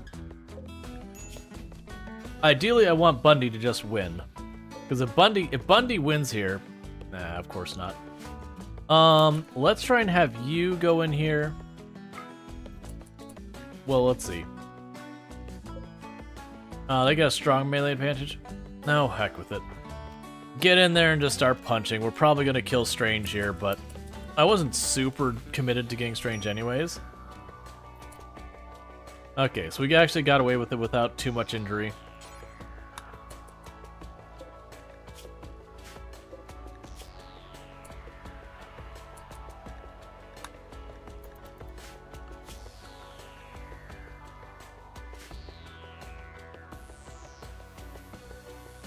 All right.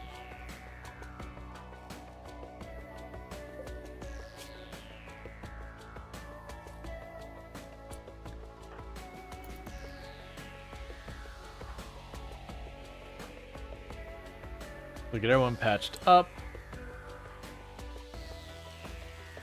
You just got to level 100 Skull Cairn. Super happy about being able to get that done. Yeah, that's a big milestone in the in Stardew Valley.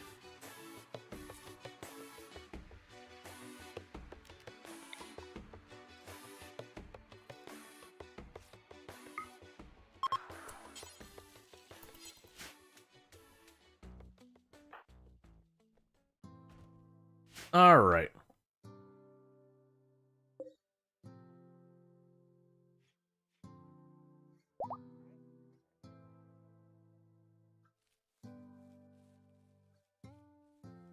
Can we get the corpse out of there, please?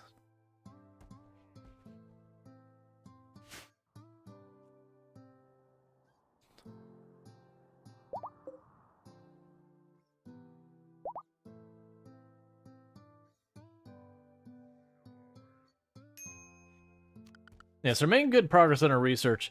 The disruptive flares is one of my favorite things we got. I think after the disruptor flares, I'm going to try and push towards the bioferrite weaponry, because I do want to get the incinerator. The incinerators, from everything I've heard, they're very short range. Yeah, 16 is not particularly long range. They're not high damage per second necessarily. But the idea is you can hit stuff with fire and cause them to scatter. And then they do have a move that you can burn some bioferrite to get a much larger arc of fire as well. I think it's like twice per reload. Or it's once or twice per reload. That's the idea. So when you have a really bad raid, you just sweep the enemy with this really long cone of fire. And otherwise just try and scatter them. So you're in year 3, getting ready to start fall. Nice. Yeah, no, I'm getting to the point in, it was the run that I had been streaming that we finished all the major stuff there. My run began year 3. I think I'm in the spring of year 3. I've got all the fish. I think I'm missing just one thing from the museum, which is just like literally a waiting situation. All right. So we're gonna have an attack. Oh, that is probably going to be us dead. It'll be whether or not the Thrombo can hold down that. Cause yeah, that's a lot of Molotovs. Cause if they hit the Thrombo with a Molotov, the Thrombo won't fight back. It'll just run around frantically, and there won't be much we can do about it.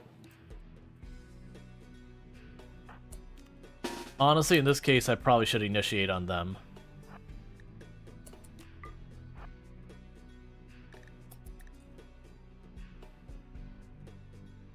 Because they don't really have much range. They have 2 weapons, and one's not particularly good.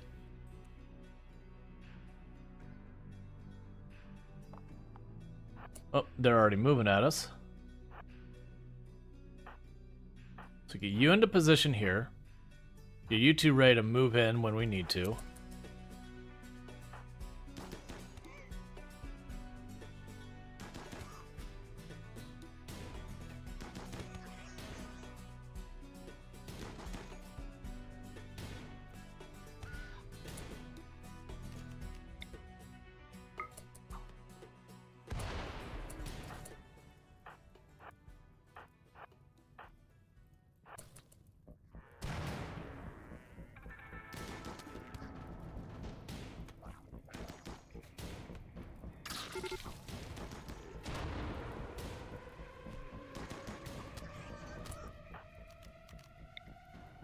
Shoot that one. Shoot this one instead now.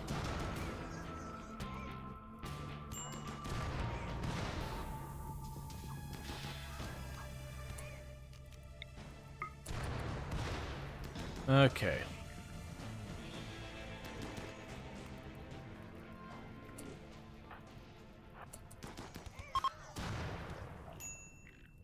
Okay, so we made it work. That's good news. I was not feeling good about that engagement. So let's capture you. Great memory, fast learner, slowpoke. We got some promise there. Bloodlust, Too Smart, Maskist. I don't think we can reasonably get them both.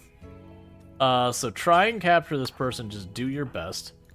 You just got one shot to you.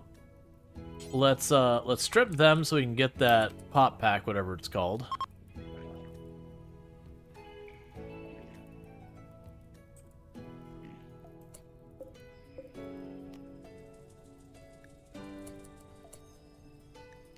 So we'll knock all these, because these are tainted. But that isn't. So we'll grab all these are free. Just checking the stuff they have. Oh, you also have a pop pack? So strip them for that. Same deal, the rest of their clothes are tainted, so we don't want it.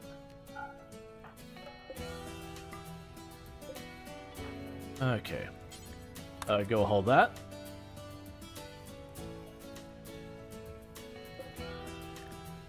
Okay, we'll see what we can get done. Far you ever been? Yeah. That makes sense. A lot of people don't get to the ending. And, like, big stuff there happens in like 2 years.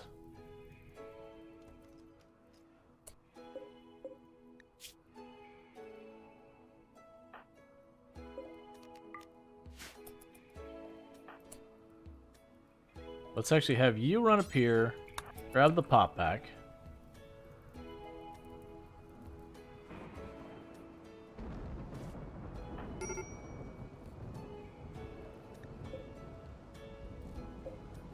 You're gonna try and get Dan. So yeah, so get you converting.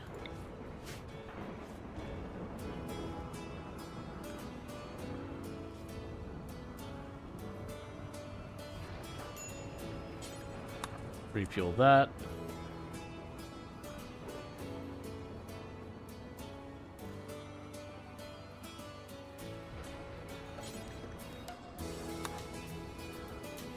Tend to that thing, so that's good. Yeah, so we got some good stuff out of there. That's good. Go ahead and haul that back. Because those are useful things. The pop packs and all that. Because it genuinely is a thing that if I get fire breathed on, so you just pop the pop pack and just instantly, that's one less issue I gotta worry about at the moment.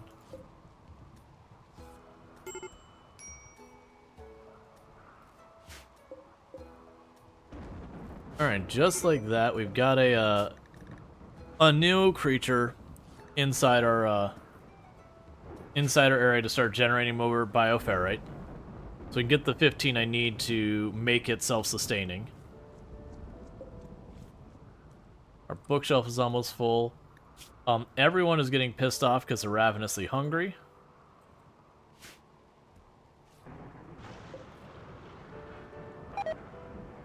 Because Groots is just not getting the cooking done because they're playing Warden. And now have food poisoning, because of course. 2 wild megasloths. No, I'm good for right now. I need to get the food caught up and all that. I need to get at least one of these people recruited so I'm not taking care of an ever-growing number of things. Let's see, are the fire foam paps automatic if the pawns are lit? For some reason you thought you could auto-trigger? I don't believe you can have them auto-trigger. But that said, you can fire them off. So like the moment like an impid goes up and breathes fire at your person, you can just pause the game, click on the pack and say pop it, and you're good. Or you know, whatever your source's fire is, Molotov, you know, that kind of bit. Incendiary mortar. Oh, how are you doing, by the way? Could we not let them die, please?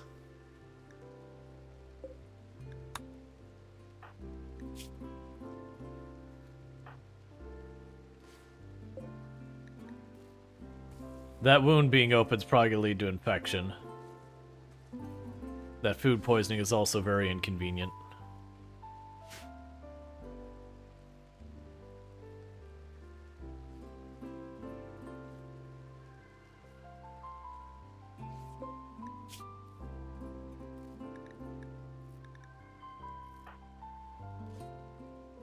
Okay, switch to tending to them. The buffalo died? Oh, because flu. I totally forgot there was even a flu going on. I mean, that's actually honestly fine by me.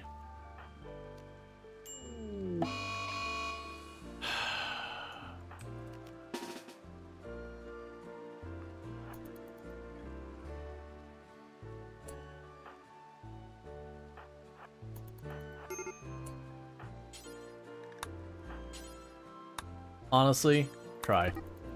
Of course.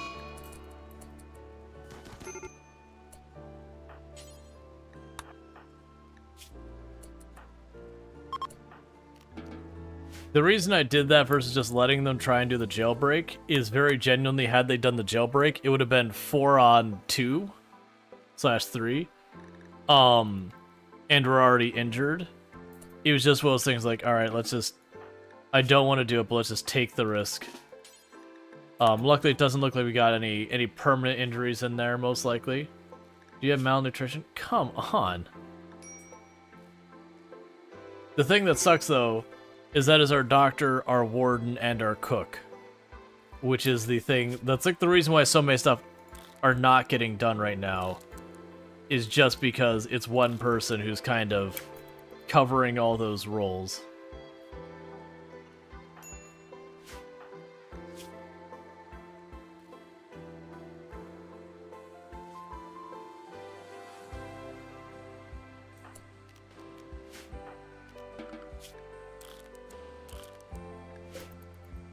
Alright, so keep doing that so people get fed.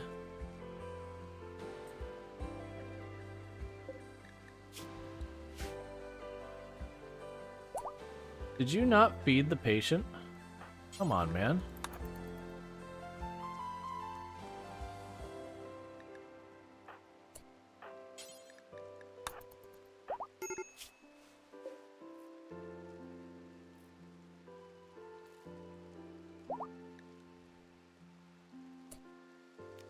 Okay, so you're back up, but you're injured, and it's gonna take a while. So that's our existence forever.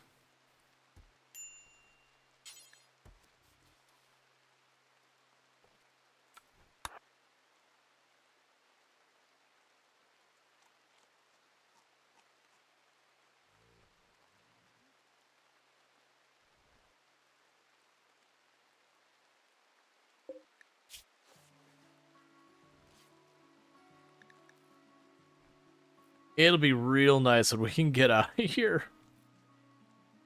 Just, like, stabilize that all. And the whole place is getting grosser and grosser, which is going to be more and more food poisoning. Ah, the resistance is just so high on all of them.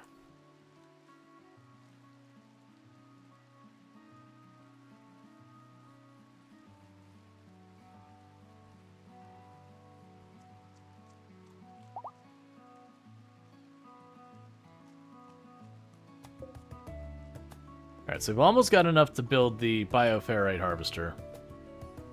We're getting close.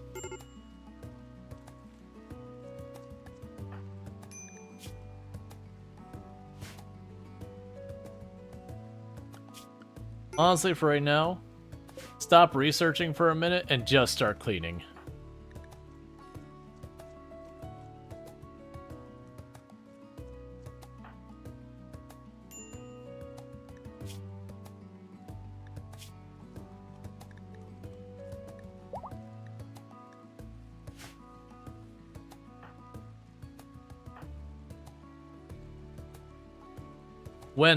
When you get to the possibility between all of the other stuff going on.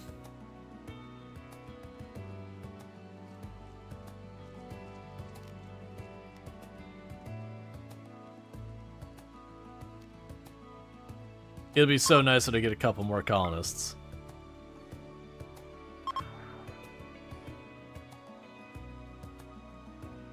Three colonists trying to operate this much base is just not functional.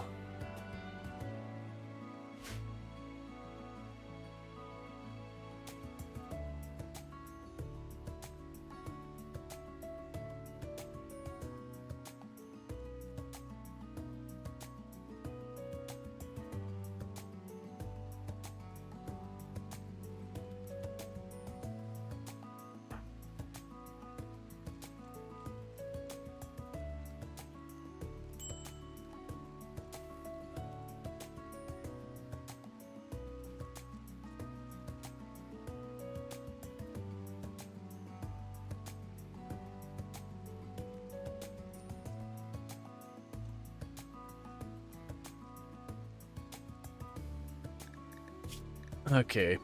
Yeah, a little bit longer before your injuries all recover.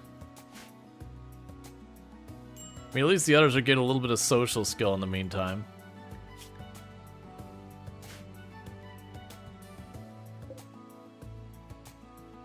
Alright, only 1.5 more bioferrite in here, and then we will have enough to build the electro harvester. And then these two should be able to just power each other, and I can just stop refueling that. And we will be able to expand that operation. Alright, we're getting all this cleaned up, which is good. Problem is we're only getting a tiny bit of cleaning done between all of the dealing with prisoners. I just have too many.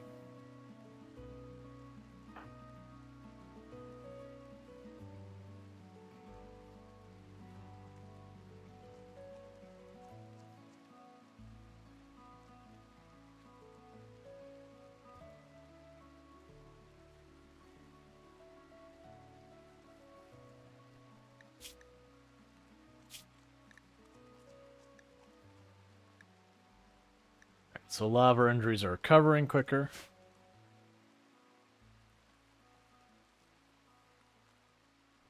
Alright. And I'm half debating if I want to do a poll today to see what our games to put on here. If we want to keep, like, I'll have RimWorld still on there. But part of the issue I'm running into is the classic, if I did do a poll, what the heck other games did I want to put on it? Because, you know, we can always do stuff like Farm Sim and that kind of stuff. But I don't have that many that come to mind right now. Because we did Manor Lord yesterday, which was fine. And there's also a really good chance I'll do the poll and just, you know, Stardew, or not Stardew, RimWorld will just win. Let me see if I can come up with 5 games at bulk, because for those who don't know, normally I split my stream in half, where I do one game one half, one game the other half. Let me see if I can't come up with a list of games for it. And we'll see what happens. What are we doing now? RimWorld will be the first option. We will put in Farm Sim for the second. Because you know people like a lot of variety around the channel. So I do like to make sure to offer it up. Now that said, if obviously like people seem to be just like really into one game or another, that is what it is. I'll put Fallout 76 on there just because Fallout's kind of hype right now. Even though that's definitely an outlier for the types of games I normally play on the channel. I'm not expecting people to go for it. I'll put Pacific Drive on there just because I can. Even though it feels like that's ones that's starting to wane so far as people being into it. Let me also move the bot so I can actually see chat. Yeah, RimWorld will probably win, most likely.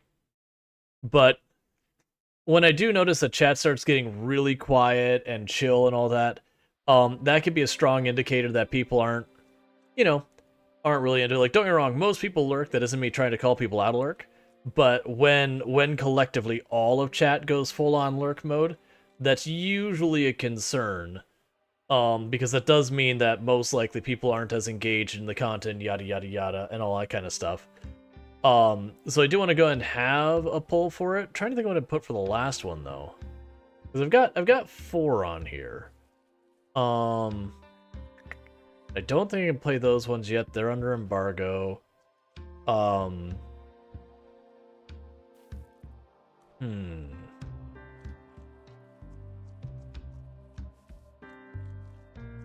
Like in Stardew Valley, we just did a full playthrough.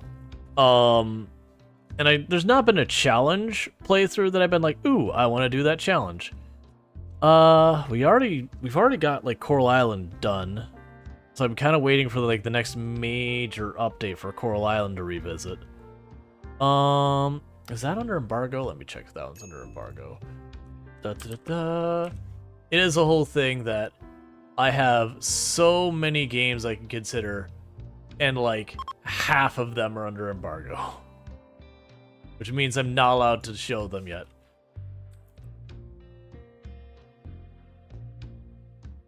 Of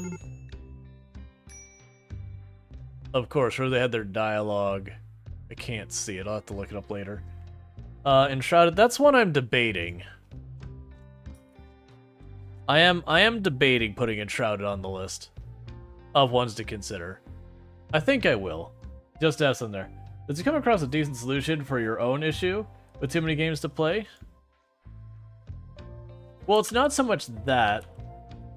You make my friend play them instead, and stream it to you on Discord.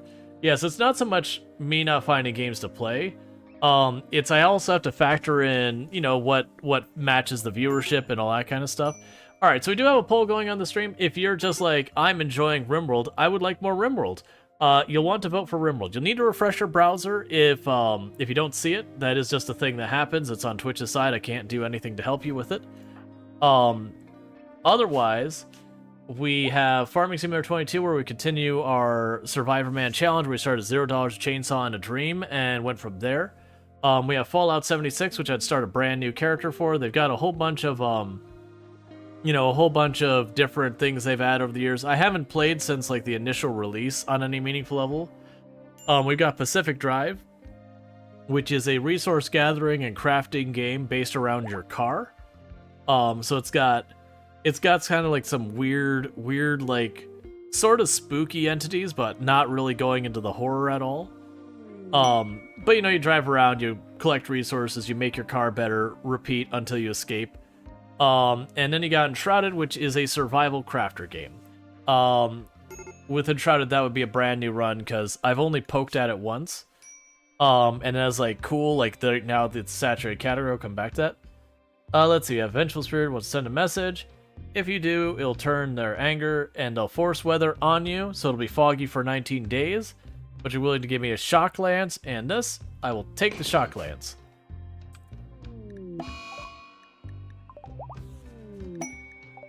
Because we're not short on food.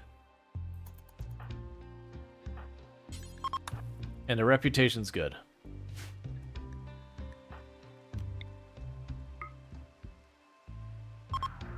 Alright, one more conversion thing, you'll get them brought over. Yeah, so usually do a pull halfway through. I kind of figured there's a very strong chance that RimWorld would win. It's just us getting a little bit paranoid because it's been, you know, it's been a pretty slow night in general, which that happens. But on top of it, chat was being like real quiet, which doesn't necessarily mean anything within itself.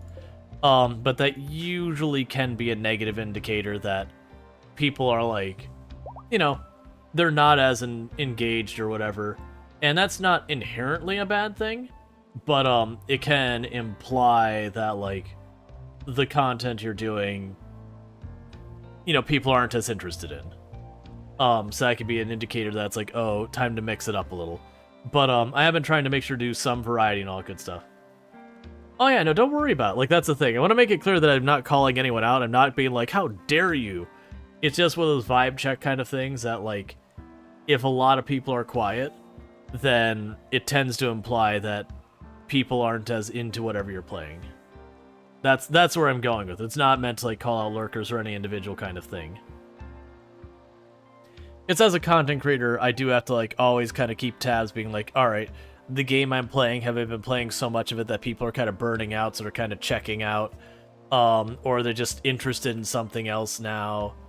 Again, you don't, no apologies needed. There's nothing to apologize for. You're good. I'm not doing that. It's just, basically just doing a little vibe check being like, hey, are people actually still, like, really enjoying this, or are people, like, kind of, you know, it's fine. Alright, so we released the one person I wasn't going to keep, so they're out of here. So it's one less prisoner to deal with. So you made me make a strip to put a random ducky emote. Hey, Lilo, how's it going? Can I get a shout out for Lilo, please? But for those who don't know Lilo, absolutely fantastic content creator. Plays a lot of like Life Sim, Slice of Life, those kind of games. So like The Sims, Stardew Valley, Animal Crossing, you know, those that whole umbrella of games. If you're ever looking for it, you can find that over there. I end up there a decent amount. Coral Island's another one they've played. So definitely a person to check out and check out their content, all good stuff. But yeah. That's I'm kind of itching for another Life Sim game to play on the channel. I know it's not been that long since I played Stardew, Let's see. You find similar, although the time we stream, a lot of people come in to fall asleep. So they're active at the start and they fall asleep. Yeah, no, that's absolutely a thing. I agree. For me though, it's like it's a bit early for me to have like people like really checking out. So in my time, I've noticed it's around like 2, 3 in the morning that like the activity just goes like that. Because again, as you're saying, a whole lot of people are half asleep or actually asleep. All right, so RimWorld won without like any competition whatsoever. That's still good. It's still good to get that information to be like, hey, you know what? Because if I did see like other games getting a whole bunch of votes and all that it was closer, that would start to tell me that, okay, you know, of the people active here, a lot of them are looking for something that's not RimWorld, and that's useful information. But yeah, because we did do Manor Lords yesterday, and that was fun, but it was it's still pretty early. Manor Lord still needs to bake a bit longer, in my opinion. You're only here for the cube? Yeah, until I hit the temple to advance to the next thing, we're not going to see the cube. Okay, so we can go ahead and eject the contents here. I'm gonna wait till our other person gets back. They should be about back any time now, right? Except 11 days ago. Well, I mean, they're about 2/3 the way through. BLT stream when? I have no idea what you know. Like, you gotta avoid acronyms unless it's very specifically already been used in the context where it's clear what it is. Because to me, BLT means bacon, lettuce, tomato. At which point I'm scratching my head going, I don't understand what you're asking. Oh, Bannerlord Twitch integration? Literally never. Bannerlord Twitch integration is a big pain to set up, so literally never.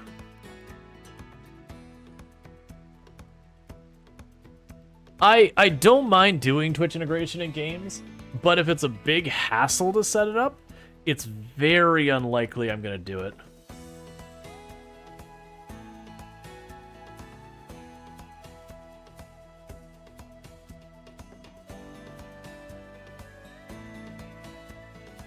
Let's see. Yeah. Oh no, that's for like regular sandwiches, BLT is real good. I haven't had one of those in a long time either. Nowadays, when I'm going for a sandwich, it usually ends up being like a submarine sandwich or a hoagie, whatever you want to call it, something in that department.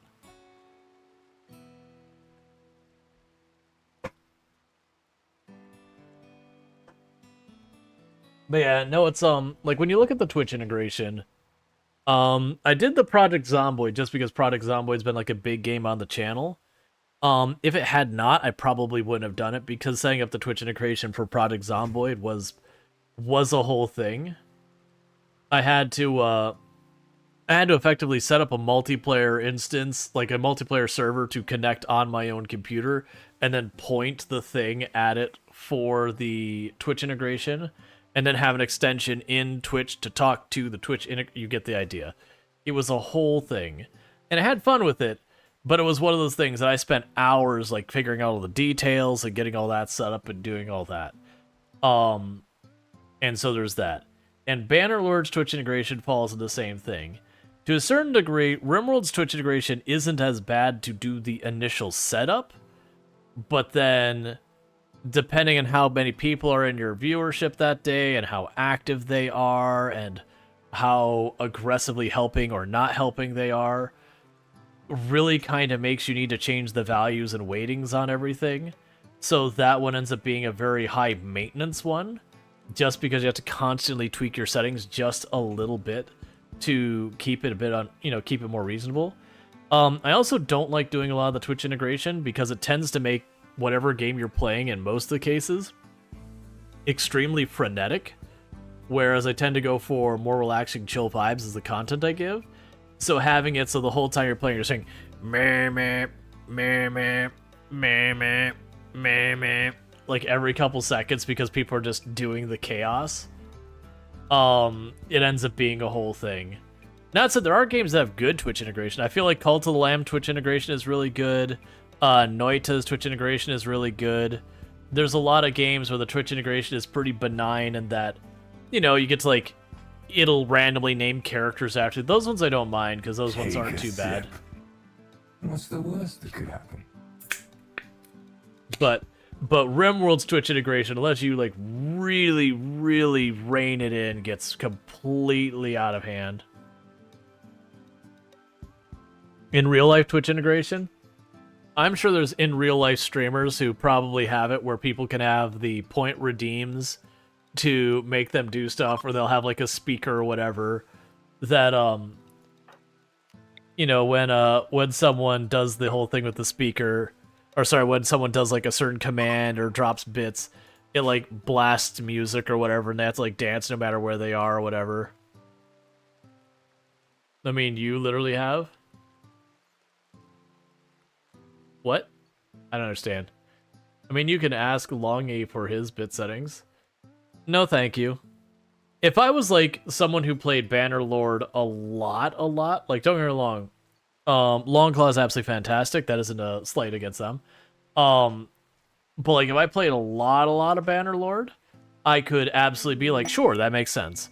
But I only hop into Bannerlord once in a little while, and I usually don't feel like going through and doing the Twitch integration and juggling that and adjusting the settings and yada yada, because I imagine that's going to be similar to RimWorld in that, you know, if I have 30 people in chat participating in it, or 100 people in chat participating in it, I need entirely two different sets of settings. Or even if I have 100 and 100, but this one's active and this one's more lurky, I need entirely different settings. And I just don't play enough Bannerlord for me. Like, to me, there is a lot of other things I could do to improve my content that would be a better use of my time, in my opinion.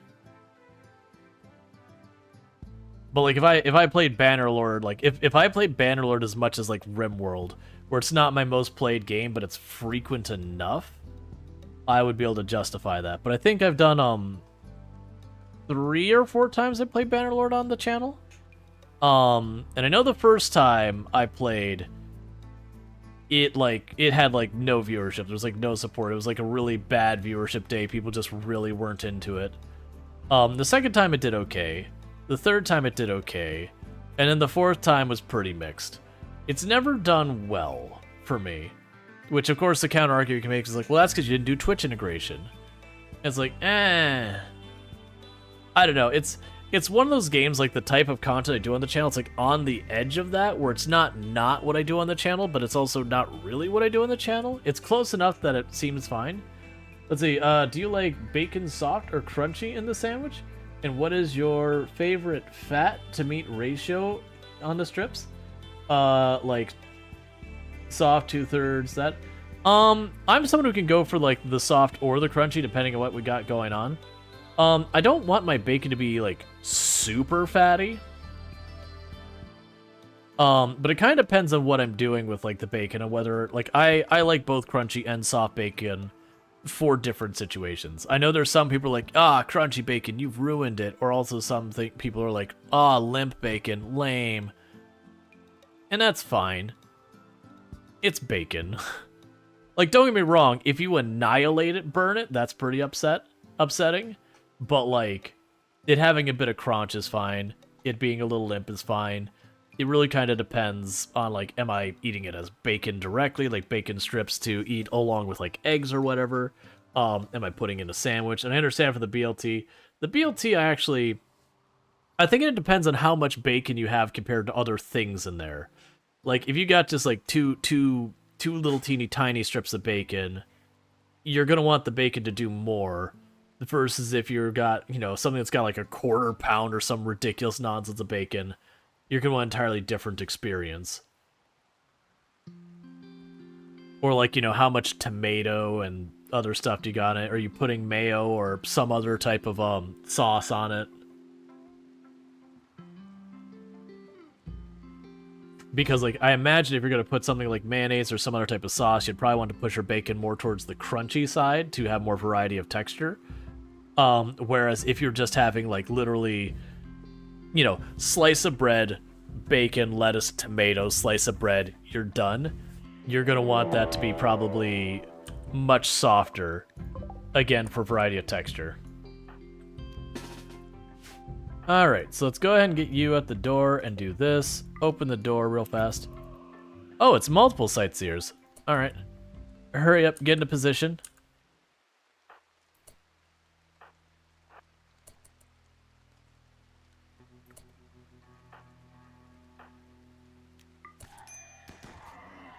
Get the thrombo in here. Well, that's interesting. Did you go down? Is that what happened? Okay. I was about to say it's like, that's interesting that they allowed two of them to occupy the same space, but it did end up happening that just the first tap knocked the first one down. Were they both dead? Okay, never mind then. No, you're not actually. Oh, wait, there's more. I've been lied to. I've been deceived.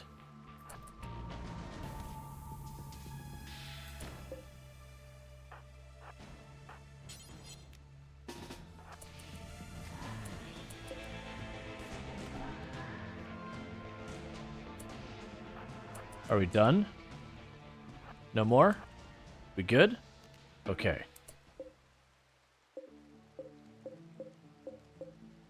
Give me the door. That's fine.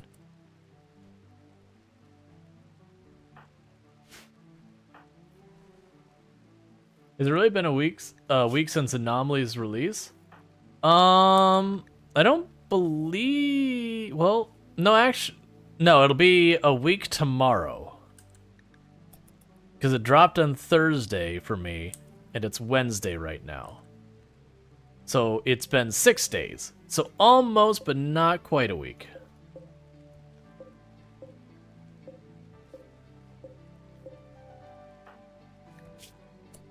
Did you not patch up any? Okay, you are patching people up. I was about to say, it's like, have you not patched up anyone?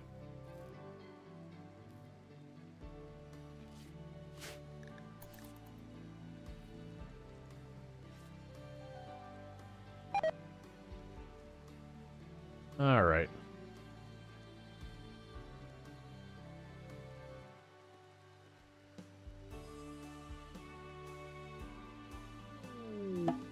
Transport pod crash. All right, so we've got an inventor named Newton.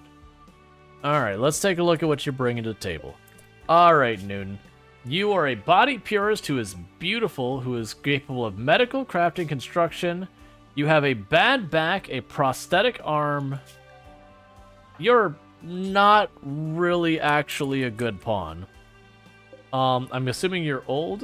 No, you're not that old. You're only 53 for a bad back. I'll patch them up. I don't really want them to join. Because there's a whole thing.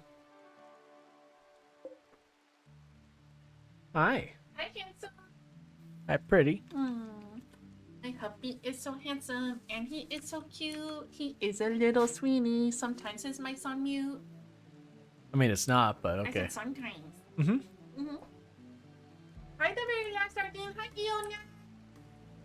Iona. Hi, La. Hi, Cynthia Cookie. Hi, Luxray. Hi, Shewood. I'm assuming it's getting ready to be your bedtime. No, you can't make me. That's me.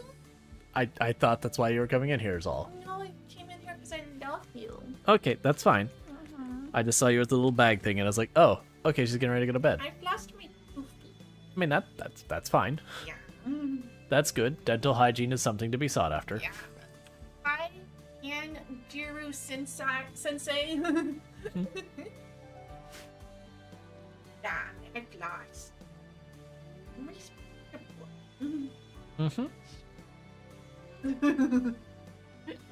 Love. Yeah, no, that's I did notice it's interesting that Anomaly, so far as DLC have gone, it got extremely well received, but even the channels I know who really do play a lot of RimWorld, like a lot of RimWorld, I'm not gonna call out any names, even a lot of them only played like 2-3 days and are now already mixing their content more, which I found interesting. And a lot of them, it wasn't because there was some other game that they were specifically going after. There's a little bit of that. Like, there's some people who got a hold of, like, Frostpunk 2, and absolutely now's the time to play it. If you got a hold of a key or whatever. and stuff like that. But then there's just a bunch that, like I said, just for whatever reason. I mean, part of it is like there's also been a lot of other games like Stardew that got an update and those kind of ones that for some of them it's like, well, they really want to do that. All right, so this one has Slowpoke, which isn't my favorite, but also they're another person that we can use. I'm not going to be picky because I am just like straight up dying here from lack of people. I have noticed in 1.5, it does seem like I'm seeing a lot more people have like resistance of like 65 or 67 or some nonsense, so it takes me a lot of time to work them down. I've been seeing a lot more in that, where usually about the highest I see is like 30. So there's been a balance that does make it a bit slower to recruit people the old-fashioned way. That said, they also add a mechanic where you can actually recruit people who are unwavering with the right tools. Yeah, we got toggle off refueling. I've already got enough bioferrite. We just need our construction person to be back. Contract laborers, they'll be back in 2 days, so we're good there. But yeah, I know it's one of those things that I'm not sure if it's the numbers dropped off because viewers didn't like the interest didn't stick, or numbers dropped off because content creators moved on really quick. You do enjoy how it makes for lower pawn count runs? Yeah. Let's see, how much do you think anomaly content will really be used outside the first few runs? Seems kind of like royalty, where you'll mess with it for a while and then you'll ignore it. Still a great DLC though. For me personally, I think I'm going to always be not always, but most times I'm going to keep anomaly on, because I do feel like anomaly adds wild cards in your fights. Because without anomaly, you basically, when it comes to the things that you deal with, you've got like your environmental stuff like toxic fallout, cold snap, heat wave, blight, these things where basically they harm your food, and that's one of the big things that can hurt you. You've got disease, straightforward, doesn't even matter what the disease is called, you got disease. And then you've more or less after that, you've got straight up fights. And so when you look at the fights there, you end up dealing with pretty much kind of 3 different style of fights. One is you have both forces, they just smash into each other, one wins, one loses. And you just do what you can to put all the odds in your favor. The second one you run into is where they're outside, and you have to go to them while they're in the defensive position, and you've got to fight them. Whether that's on your map for like a siege, or it's going to a separate location. I'm going to bundle those into the same, because ultimately you're pushing into a location they control. And then like the third one is stuff like infestation drop pods, where they pop up out of the ground right in there. But all those, yeah, not doesn't surprise me that viewership's dropping each day. That makes sense. So we're kind of diluting the audience among more people. But that's like all the previous DLC, that's kind of what's true about it. Versus the new one, instead of having like giant force versus giant force, you just again smash heads and see who comes out on top. They've got a lot more mix. You've got stuff like the Revenant, where it's a lot more cat and mouse with it. Or you've got stuff like the Devourers, where it's not just you smashing heads against each other. It literally grabs one of your people and you're effectively fighting on a timer. Or even that, like the ritual situations, where it really isn't even about can you outfight them in a way. It's there is effectively X amount of hit points between them before they stop the ritual. You've got to deal with that. So you have to have enough damage output to prevent them from continuing. Let's see, overhangs over the door. Ways where Chamberlain falls to the death pall will make them get back up. Yeah, notice like that's the other thing, is there's so many things here now that force me to build my bases different. Like I actually have to be like, oh, let me build lights, let me do these other things that before no one cared about. Like you built lights if you were like going to content creator, you're trying to make your base pretty. Otherwise, you just didn't worry about lights.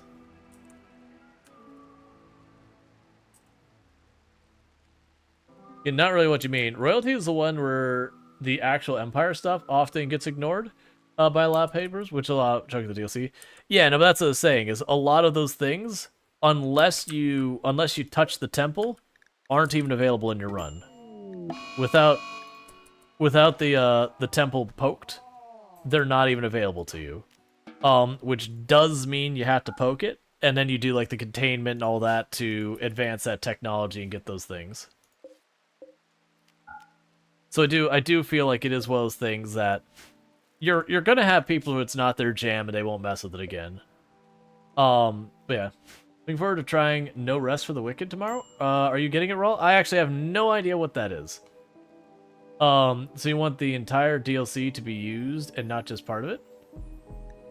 I mean, a leathery stranger, a ragged stranger with leathery skin is approaching your colony. She wants to talk. You can send a colonist to hear what she has to say. Okay.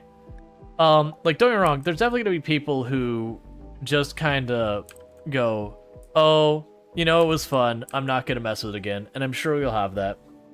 But I feel like now that we've had more variety of content and all that, so far as like the actual encounters and all that, that stepping away from that, content-wise, would end up being one of these things that you would feel like it'd make the old fights feel stale because you know there's more variety. Alright. The leathery stranger stares into space and speaks in a monotone, as though she hardly sees anyone or anything. She refuses to leave, insisting she is only interested in your colony. She says she can help. Beatrice claims to have extensive knowledge about alchemical practice. She can, using unknown arco-technological influence, transmute steel into various valuable resources. She may also be very useful, but you sense there's something she's not sharing. Alright, so let's postpone it, look at those stats. A disturbing tortured artist who really doesn't do a whole lot, but you know what? You can haul for us. And that is a good enough reason to say yes. Alright, so schedule, recreation, work, get all these set up.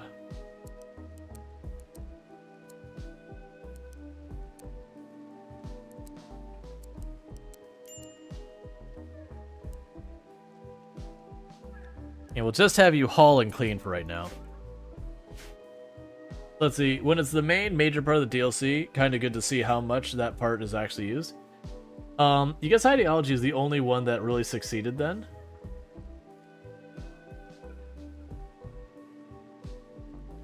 I mean, even ideology, sorry.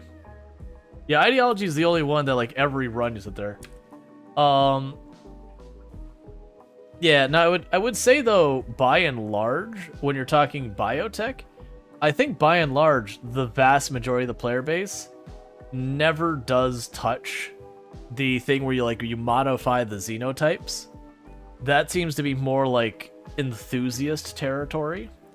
But vast majority of players, it's kind of too complicated a mechanic. Or just, it's one of the things I mentioned that I found personally for looking at the tree. While you can get started with it here after electricity, you really can't do fun stuff till you start getting up here.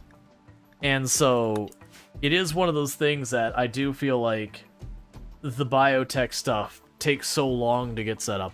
I also feel like the Mechanitors is another one that a lot of people will mess with it a little bit, but after that initial trying, it feels like it gets more only enthusiasts tend to engage with the Mechanitor stuff. It's just, it's got a lot more involved to it than typical RimWorld. But yeah, no, I don't think it'll be a negative thing. Like, it is very much most of the systems are locked behind the monolith. But like, I mean, if, for example, the Mechanitors, when is the last time you've seen me go and actually run over here, pop, oh, it's not over here, wherever it is on this map, yeah, go over here and pop this thing, go track it down, set up the Mechanitor, and do all that stuff. The Mechanitors, like, the stuff is good. It is really good. Once you have the supporting thing. But because of the style of runs I like to do, it's just not content I engage with on a regular basis. And honestly, the Mechanitors start ends up being a bit of a pain, because what ultimately happens most of the time with it is your Macandra gets malaria or something. You go, oh, well, I guess I'll die.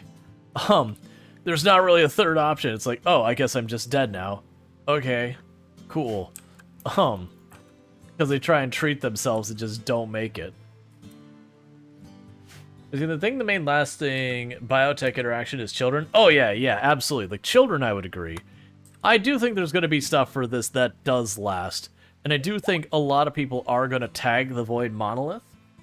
I don't think everyone is going to do the containment side of it, outside of what's necessary. But I do think a lot of people are going to want the extra stuff. And they'll only use containment for stuff like the ball and that, like the 2 or 3 things that you're like, oh no, I really want containment for this. Because like the murder ball you really want containment for. Or, you know, a couple other things like that. But I do feel like there is more story to biotech to go with. Oh, we should probably take...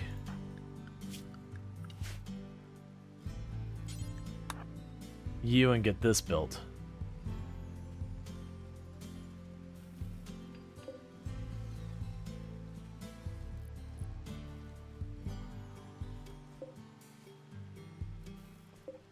They have 200 watts.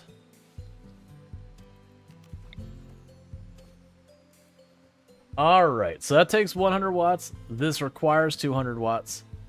So let's go ahead and deconstruct the torches on the wall in here. They're no longer needed. And we're going to go ahead and go in here and say standing lamp. Or sorry, not standing lamp. We're going to take the lamp. I want to put it on the wall where those were, but I don't feel like fighting it. Alright, so with that, that is going to be a self-enclosed system with some spare. You sleep? You're opening shift again? Yeah. And I do think there will be a bunch of people who do like the story side of it and be like, meh, and then don't come back to it. But I think that's also true of like doing the vampire, doing the mechanator, doing the xenogenetics, and all that stuff too. I do agree. I think ideology is the one that I think more people engage with ideology than any other DLC on a regular basis. Just because you can just go to a run and be like, I want this run to be this other thing. And you just push some buttons, and now you've got yourself a new run. So it's kind of easy to front load it to get it all set up. And it's like very, very approachable in that manner. Meanwhile, let's see if we can't make that stick. Only about a 60% chance of a positive outcome, but we're still going to give it a go.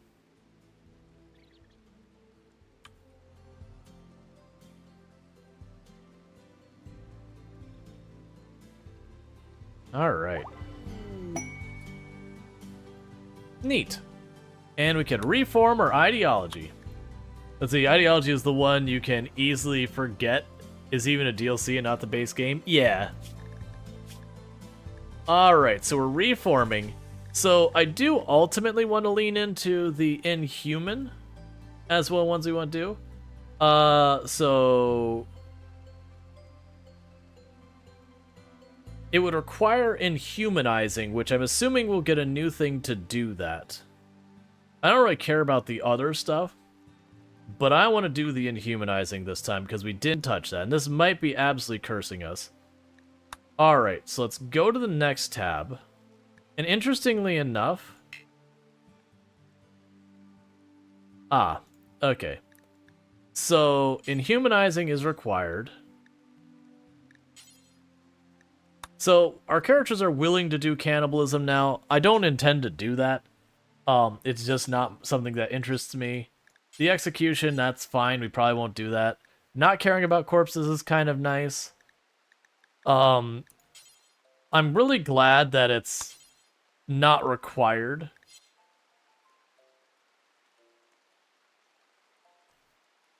Yeah, so we can do skull spikes now. That's kind of the only big one. Did we get a new roll? Alright. Okay, so we'll go with that. So now they're going with skull spikes. So now we have Inhuman. I also didn't check that now if we're even capable of So what I don't know is how we inhumanize ourselves. Because it's not an operation.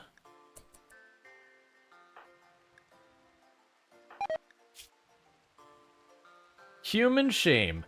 I'm ashamed of my humanity. I want to embrace the void. Caused by belief in Zautendek thing. Inhumanizing required. I don't really understand how you inhumanize.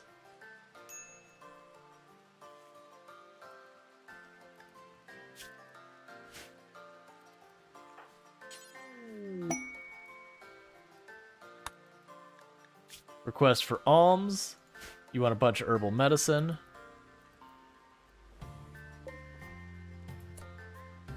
Let's see if there's something here I overlooked.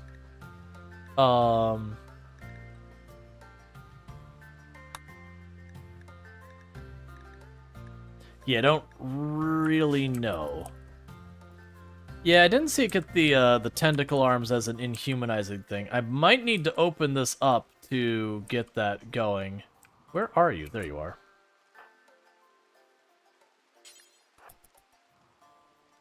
But the challenge there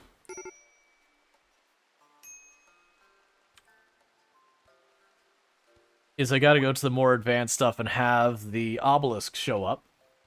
But that does unlock the chance of a revenant showing up. And we're not really in a position to deal with the revenant yet. We're getting close. I am literally making the disruptor flare packs now, which will help a tremendous amount. We do have a pretty low number of people if we were to get a revenant involved, though. It'd be a real rough thing to deal with.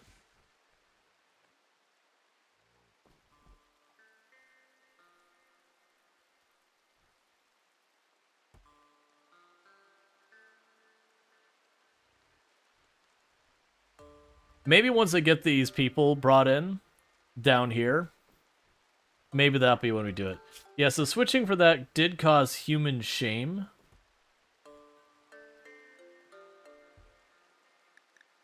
Yeah, I was expecting to be something here, like inhumanize here, or like some interaction with this to inhumanize. Or maybe a ritual? No. You don't see anything here.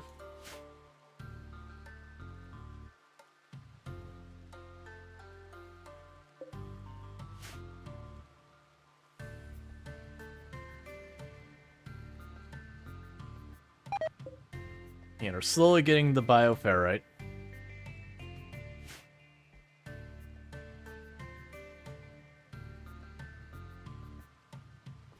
Oh, with this, we can go ahead and take you all off wardening. Keep the wardening to our main person for the time being.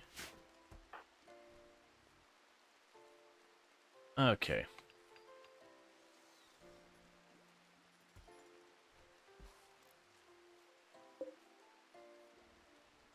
Alright, so we got just the one last table to move.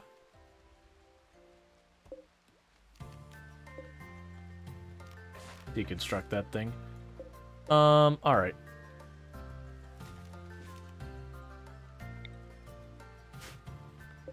There we go.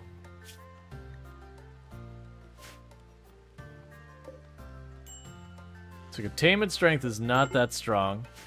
Medical emergency on you. Oh, because you have the psychoid dependency. Health, operations, add, administer Psi T. Come back, sleep, sometimes. Sleep hates you. Yeah, it happens. You've noticed that anomaly is having a psychically dull pawn isn't really the best thing. I also think that's a good thing, because it used to be one of those things as outside of your, like, psyker kind of person. You really didn't want a psychically dull pawn. Like, it's just really a bad move. So this has actually added value, or, like, added a negative to, or sorry. Yeah, you wanted a psychically dull pawn, because then a lot of the negatives could be ignored. Alright, so we do have the deflares. I don't think we want ghoul infusion. I can set both the advanced and the regular one. That's gonna take a while. So let's go for Void Sculptures next for our basic. And all that stuff.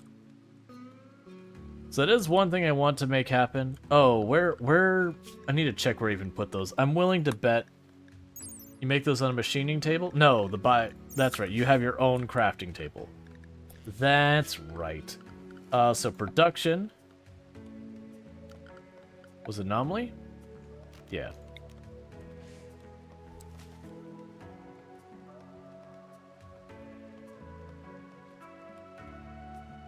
That's fine. Furniture.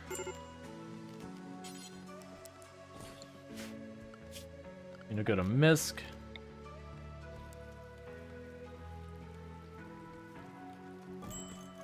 And I know I only need one. I'm gonna put two so they're redundant, so if one gets destroyed, it's already set up. Okay, so with that, we're gonna be in good order for the flare things. And honestly, I think literally pretty much everyone's gonna get a flare backpack. They're just so good.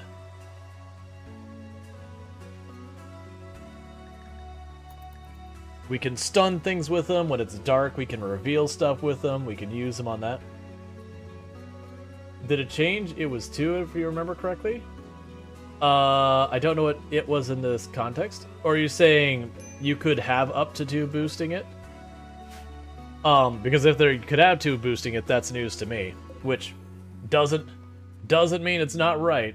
It's just not a thing I've had to worry about. Usually I have more than one in an area anyway, so I probably unintentionally have been doing it anyways.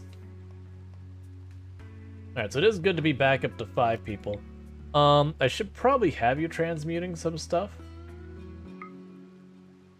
I'm a little worried because I don't have that much steel. But there's uranium for more containment. Alright, so we're starting to get to this point. So let's go here. And queue up all these things to be like, hey, if you got the availability, mine it.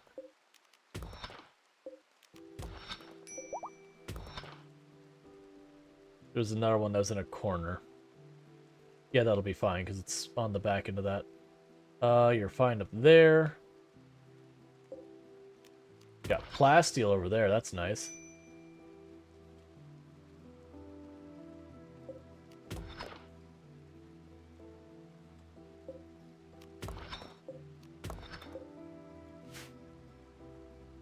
Okay.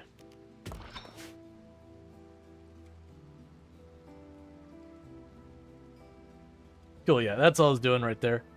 We also have a ton of ship pieces scattered around the map. There we go. There's like... Come on. 8 over there. Cool. So start getting all that put away. Near this marble, right? Yeah.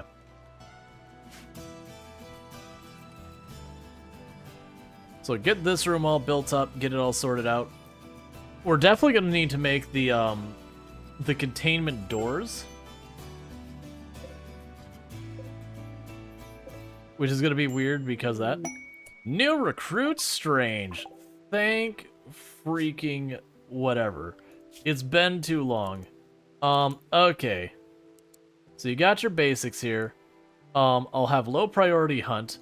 You are now our dedicated construction person. Congratulations, you are finally free to do something else. You can also craft. So we will have that as a priority as well. So thank you, Strange, for finally joining us. We will look for a decent weapon on all of these shelves, which I need to organize. You can have a pump shotgun for now. And we'll go to this. And welcome. We got our waster.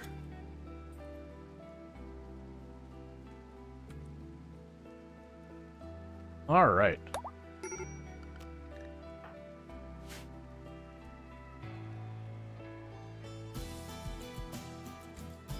That took forever to bring that person in the fold. Okay, so with that, it is time for me to go through here and say, okay. Get the limestone walls built in between here. Because we're trying to like slowly replace the wood with limestone, get that all sorted out.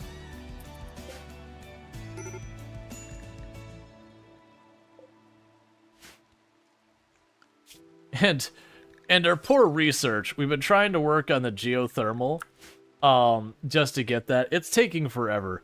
I'm honestly debating if we just pivot off of that. I like the idea of literally just having mass containment of creatures as my means of getting power. You gonna make you gonna name the other one? We only got one. Oh, that's right. I forgot about you. And we had the very last Lardine. I forgot we got the person who just ran up and joined. Lardine named, accept, and it's the way to be able to use that again.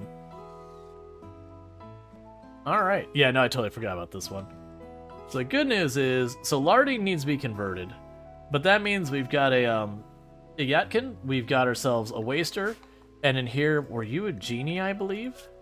Yeah, we got a genie, and we've got a pigskin. So we're gonna have the entire variety of creatures here. Meanwhile, I know you're crabby about being awake, but I really feel like you should go out here and find... We don't even have a full stack of steel. I should wait. I need to wait. I'm almost out of steel. That ability is great. Let's see, mass containment of murder balls can be fun. Well, the problem with the murder ball is they don't come very frequent. So mass containment of them is going to be really tricky. Alright, so yeah, so I need 40 bioferrite for that, so that's going to take a while.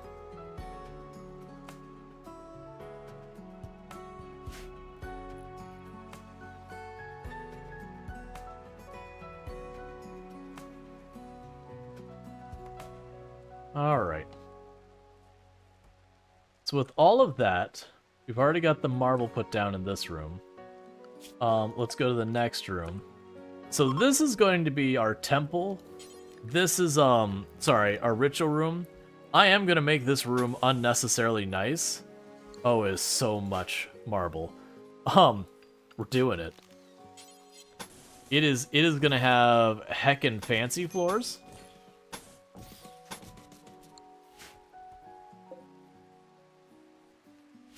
Because I'm curious if I can potentially... Well, it's going to be tricky. Because I can't put anything inside that circle. Yeah, so this will be just a really fancy ritual room. Just because. I don't actually think we'll get bonuses for it or anything. Let's see, can murder balls attack each other? Release them at the same time, you wonder?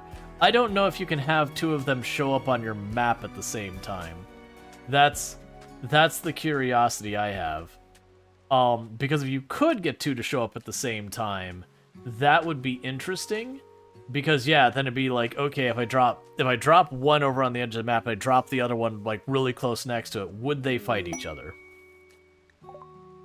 Okay, so we got a caravan approaching. So that's good news. Rare thrombos. That's also fun news.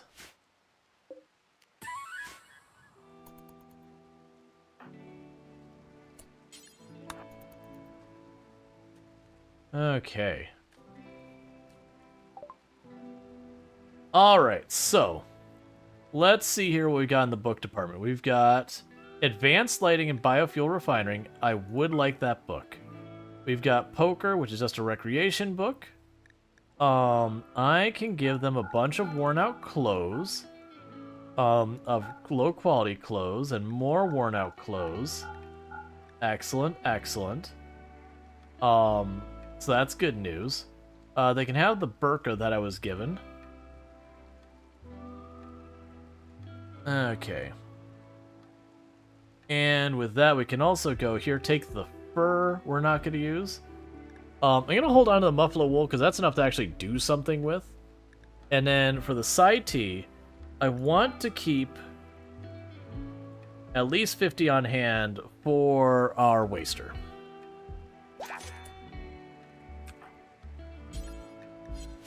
Let's grab people, start hauling that book. all the money.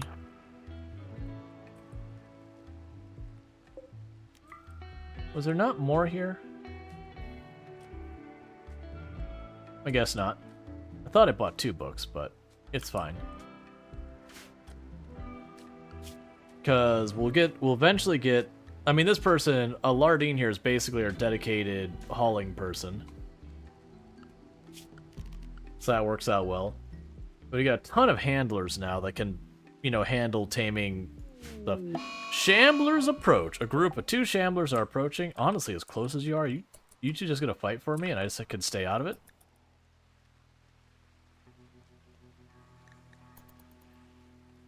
I could actually go for that if you wanted to just tear into each other. I mean, 2 shamblers we can handle perfectly fine as well.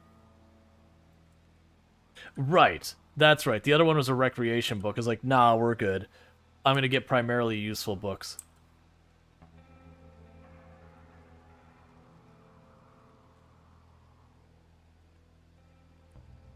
If they go up at all, there's a really good chance that this group will fight the shamblers. I'm not worried about it. We can absolutely overpower those shamblers easily.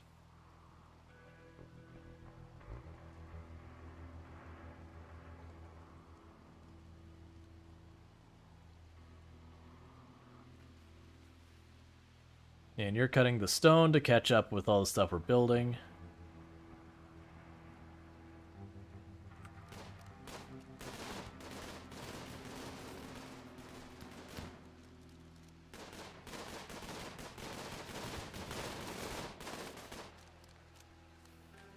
Good job, team.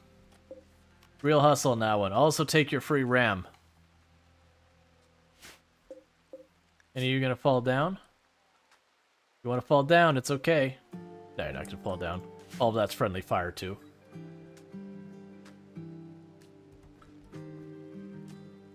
Okay.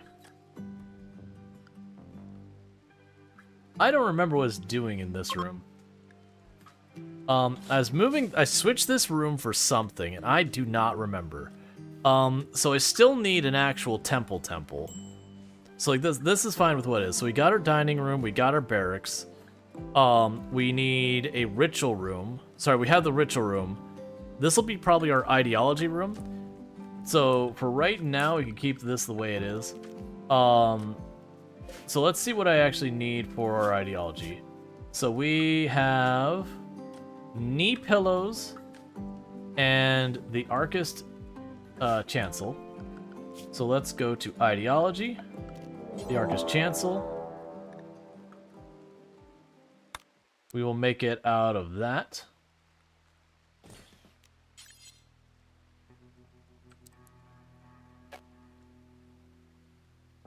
You put the pedestal here.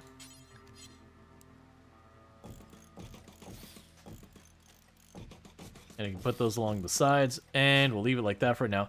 So you have a devour or attack. So there's 2 of them this time. The caravan has departed now. So the way we're going to handle this is the Devourers cannot eat the Thrumbo. So what the goal here is to get the Devourer and the Thrumbo to fight, and then we kind of go to clean up afterwards. Thank you for the follow. Welcome to the stream. Alright, grab everyone.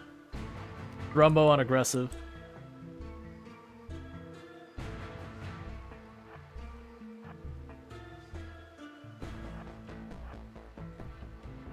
Come on, Thrumbo, get in there. Come on, Thrumbo, get in there, please.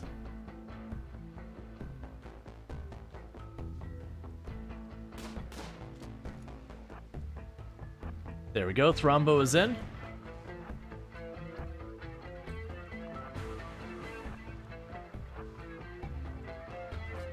Okay, so they are attacking the Thrumbo.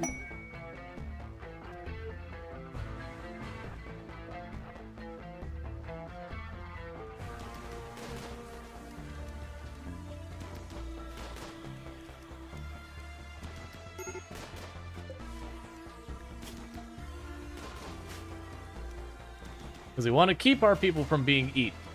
It's really bad for your health.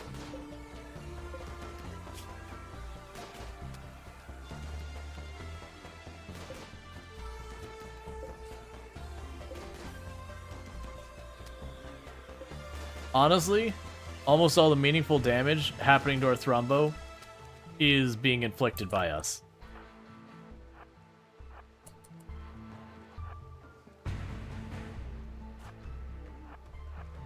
We gotta try something. So a little scared about doing this. That's exactly what I was afraid of. Get on it, kill it. Okay, so that's good news. So that's the lesson, is if you're close, even if it's aggroed on something else, it can still jump on you. Which is fine, that's not unexpected. So unfortunately, I don't have a spot ready for you. So I'm gonna need you to go beat the crap out of that thing till it's dead. Same with you.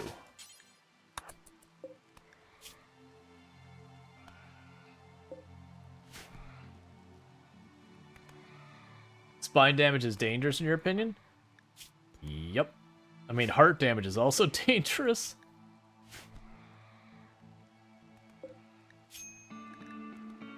But yeah. Devourers are tanky.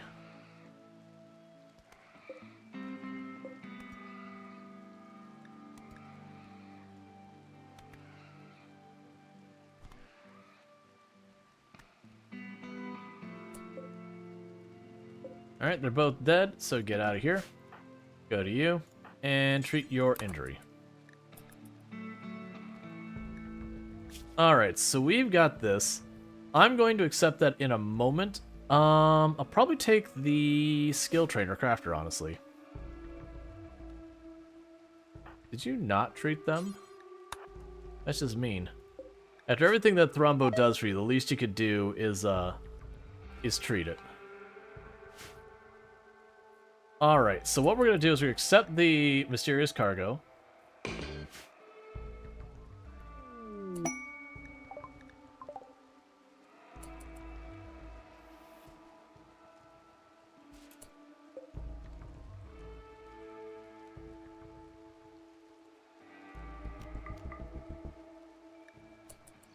Right.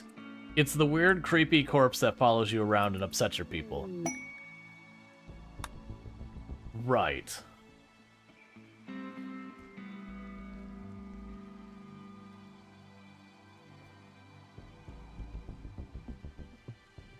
Which, of course, is targeting our doctor. And skill trainer crafting. So, let's see. You go ahead and jam then your eye real fast. Teach yourself some crafting.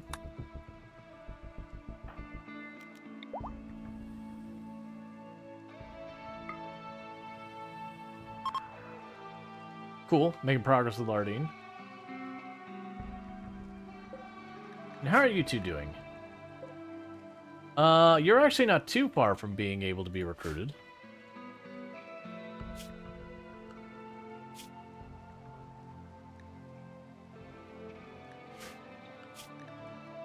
So 2 males, which one do we have? We have females, so if we get either of the other Thrumbo, we can meet spooky enemies with Thrumbos.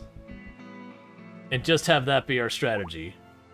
Just say, what if I see a Revenant and it's met with, 8 Thrumbos?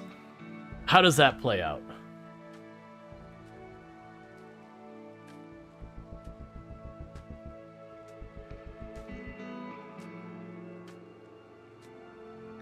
That's a 1.5 tame chance, and we're gonna get 5-6 attempts per each one, so the odds are still really one-sided. I think you won't get to tame it because it's already on its way off the map. Nope. Major break. Yeah, because you're upset about the corpse that just follows you around. It's probably okay. Don't worry about it.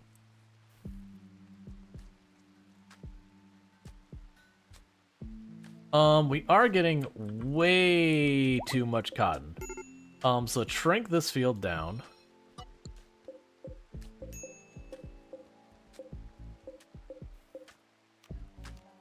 And expand that in.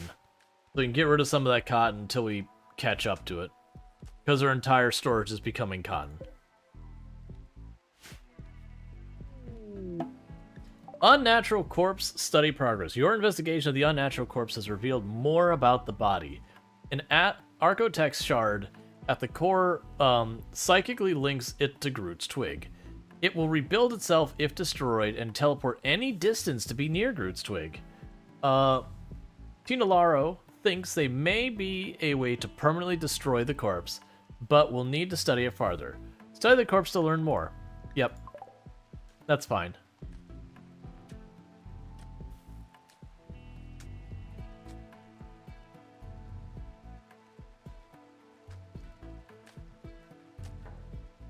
Okay, when we get all this built, then we can go ahead and take the time to get our stuff going on. Oh, I need to move the actual ideology thing here, so let's do that. Get rid of this. Alright. That's a raidist fair? We're not doing that. Oh, right, because they changed, like, man, we have public execution. Right, the reason we have public execution is because of that. I am going to need a spot that we can do the other ones. Let's just go out here real fast, use temperature. I will need a fire. I'm gonna actually put it out a little ways away from the door so it can actually act as an early detection if necessary. Alright, gonna mute my microphone for just a minute and eat a little bit more of my food, and I'll get right back with it.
Alright.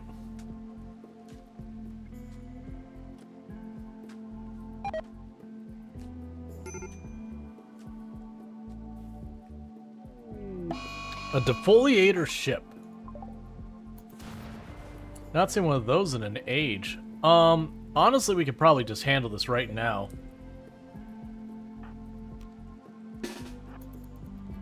Oh, set you to automine. And the reason we can handle this right now is because I got a Thrumbo and I got 2 melee. So I got Tesser, we got a Pikeman, we got another Pikeman. So what I could probably do is just get everyone over here.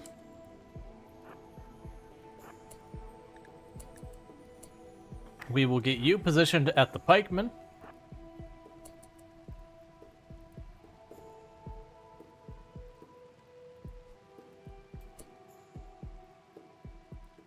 And the rest of you, put you two here, you two there. We will say unleash the Thrumbo.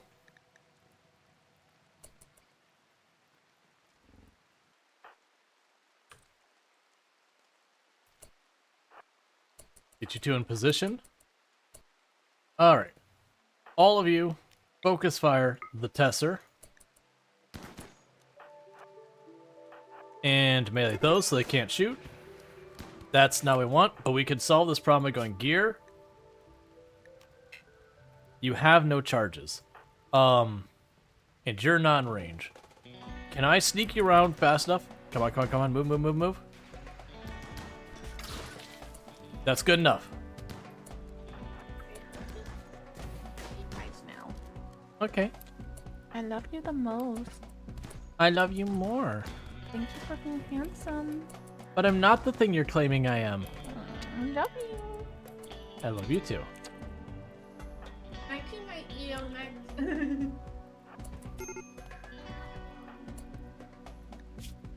Alright, so you're down from burns. That's not great. Oh, you're also down. I need you to go punch it, and I need you to go punch it.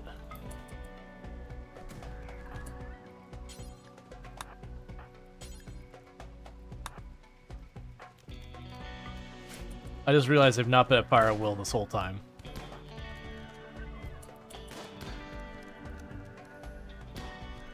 Okay. Oh, you lost your leg?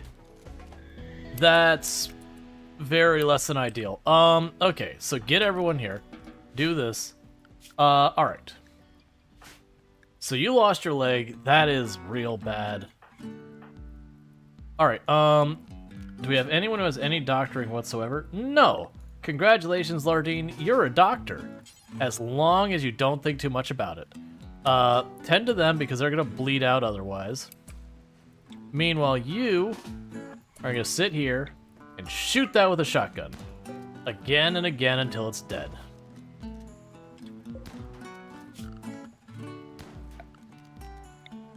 And I didn't see, but one of your weapons just got destroyed or is being destroyed. Here, go put out that fire. Wait, can you? You cannot. So never mind putting out the fire. Keep shooting it.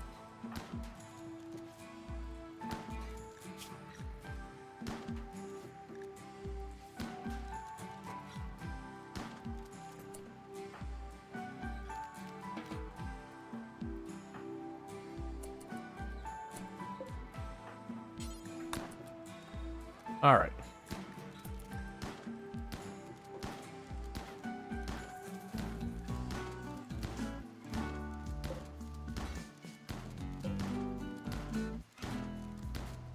So that was definitely not the best fight because the worst thing is it's our doctor who took the severe injury, which does mean now I have to try and replace a missing limb without his competent doctor. It's gonna go fine. We're definitely gonna mangle them several times trying to get a peg leg on there in the short term.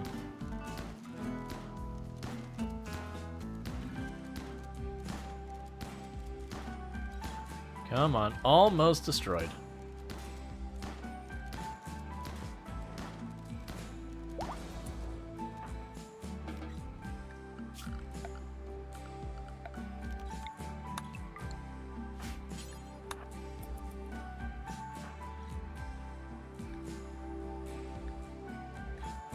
Alright, Groots is gonna try to tend to themselves real fast. And then start working through everyone else.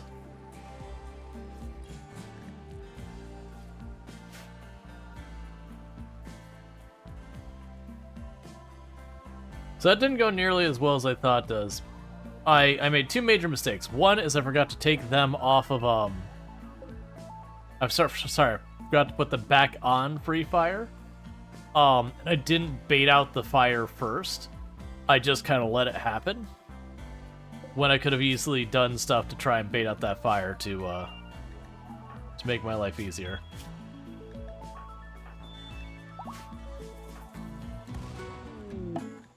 Meteor limestone, that's fine. We'll just put that up to be mined.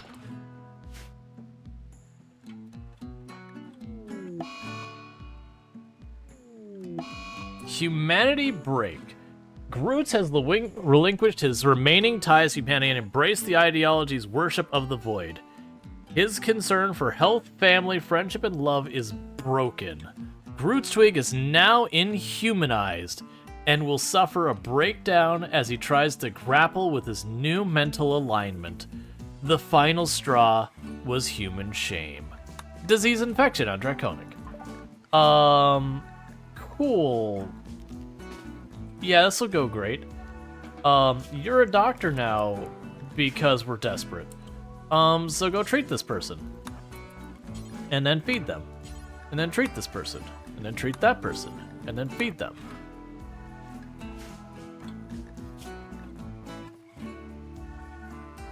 So it means the animals, social, and artistic are minus 12.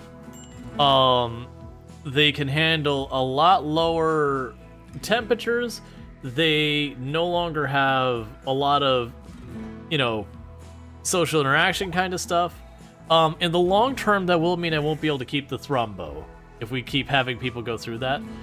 So that does teach me that the inhumanization thing literally just happens. That we just need to wait till they have a break that makes them go, you know what? Forget all these other things.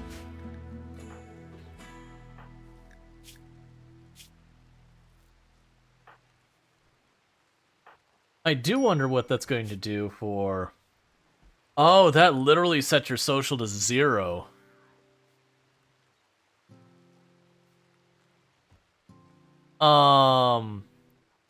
So Groots can no longer reasonably convert people. That's gonna be really hard to make that ideology stick.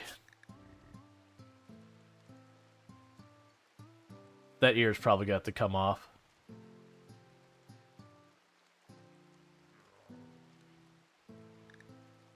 Yeah, nuts. We definitely need 10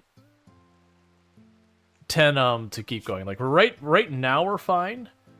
But you can see at this point Groot's handle is dropped to 0 because of how high the penalty was.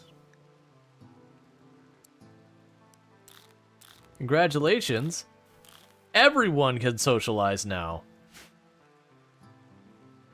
Guys, there's not much I can do about it. Yeah, I think we have to surgically remove that ear. Actually, do we have a glitter world, right? We have a couple glitter worlds. We're gonna try and get past having terrible doctors by hitting it with glitter.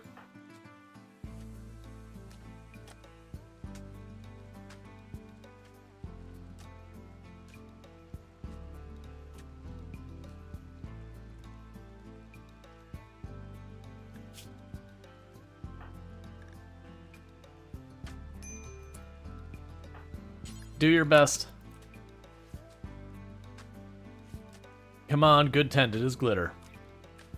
68 for a glitter is pretty bad, but all things considered, that might be good enough.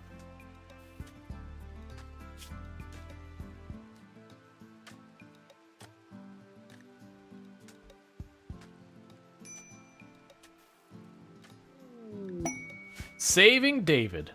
Nope, I'm good. I got glitter bombed. Hey, Soul Adams, how's it going? Do you need to be fed? I want to keep an eye on that. Okay. Alright, so you're up and ready to do more. I still think we're going to throw glitter at it. I'm hoping that glitter will be enough. It is definitely catching up. So it might be fine.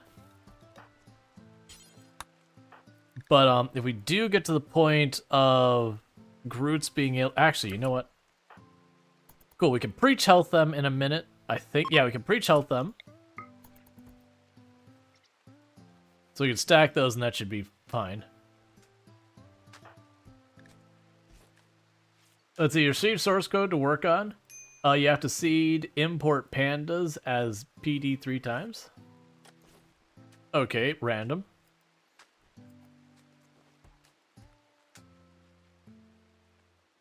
Alright, yeah, so that's definitely going to be enough to carry the day. I'm going to go ahead and hit him with another glitter just to be safe, because dying to an ear infection would be pretty honestly upsetting for losing a pawn that way.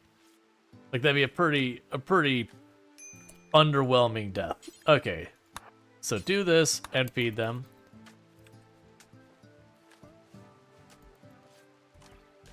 $109%. Okay, so with that... put you back in regular medicine, because that should more than have you locked in.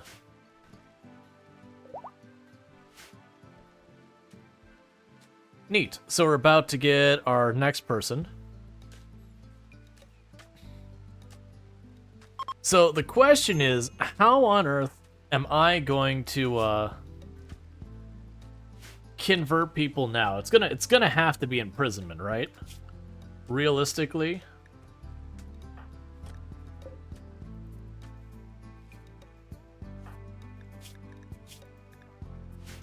Like, I'd try whittle them down, but minus 12 to social is pretty difficult to overcome.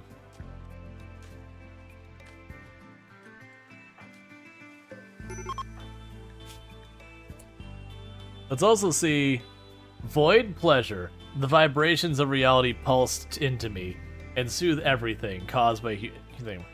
Unnatural corpse has no impact.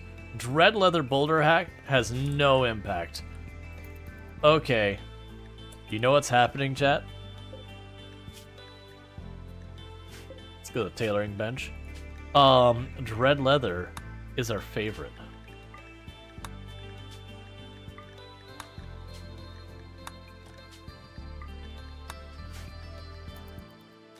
We will get everyone. You wondering if there are 3 people working on the project at the same time, or they all imported 3 pandas, and you're missing something? I have no idea. I've definitely gotten projects before where it's not a good approach, but I have had people where they went, that's like, oh yeah, we'll take this idea and we'll have 3 separate people work on it at the same time and use whichever one's best. You know, whichever result is best kind of thing. And you kind of look at them and go, well, how are you going to determine which one's best? And they're like, oh, we'll figure it out when we get there. So spoiler alert, they don't figure it out when they get there. And then they kind of just make do. Alright, forgot we can get those recreation things up. Alright. I totally forgot we're still under forced weather. Which was, we took a thing to forced weather for a while. New recruit, Dan. Dan, my man. What do you got going on? You were the great memory, fast learner who's a slowpoke. But, you know, we can work with that. And we'll go right here and hit the draw button. And congratulations, Ben Lee. You're now part of the colony. We'll get that worked out. We're getting the entire gambit of xenotypes represented. We'll deprioritize that. Oh, we actually have someone who gives a crap about construction. What do we... Actually, that's our second one. So you're not gonna do that. Ooh. We'll have you help with growing stuff. And then you'll have backup, you'll do the construction. And then you can craft as the third thing. So you can actually... You're a good choice because you can fill in wherever I need you to fill in. But that'll help out, because right now, Draconic is trying to handle all the growing themselves, and it does limit them on being able to get other stuff done. So that should help with a bunch of that. So that'll be good there. Meanwhile, what were your stats? You've got a passion for melee. Speaking of which, where did our axes all that go? Did we ever pick those up? No, it's literally rotting out there. That's lovely. Yeah, if you go ahead and grab that component so it doesn't rot, the rest won't rot. Yeah, that axe is basically spent. I didn't get out there in time, it's fine. So we got the Equa over here. We had another axe in here somewhere. There you are. And I know they've got a passion for melee, but I really kind of don't want or need an arm melee right now. I know there's a good revolver in here somewhere. Oh, there's a bolt action. That'll also work. So we're just going to deal with them. We're just going to pretend they don't have a melee passion for the time being. And meanwhile, I go schedule. Recreation for all you. That's another one into the fold. So we just got Bundy there. That said, we only got room for one more person in the barracks before I need another barracks. Which is fine, because then I'll just expand up here more, make another barracks off here, and just keep the whole design going. Awkwardly having one room in the middle that's a different size as the entire rest. Because of course I did that. It definitely will not be deeply upsetting eventually. Okay, so you're at... Let's not do that. Let's do the double doors again. So it's kind of mirrored. So you are 10.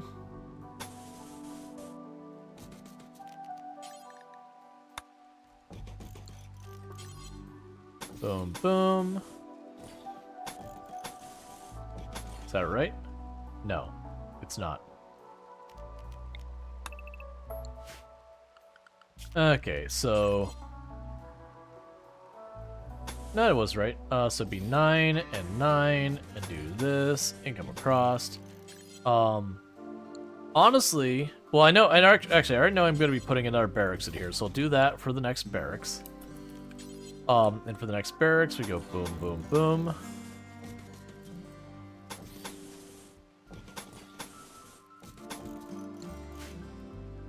Oh, that's too high. That's not right.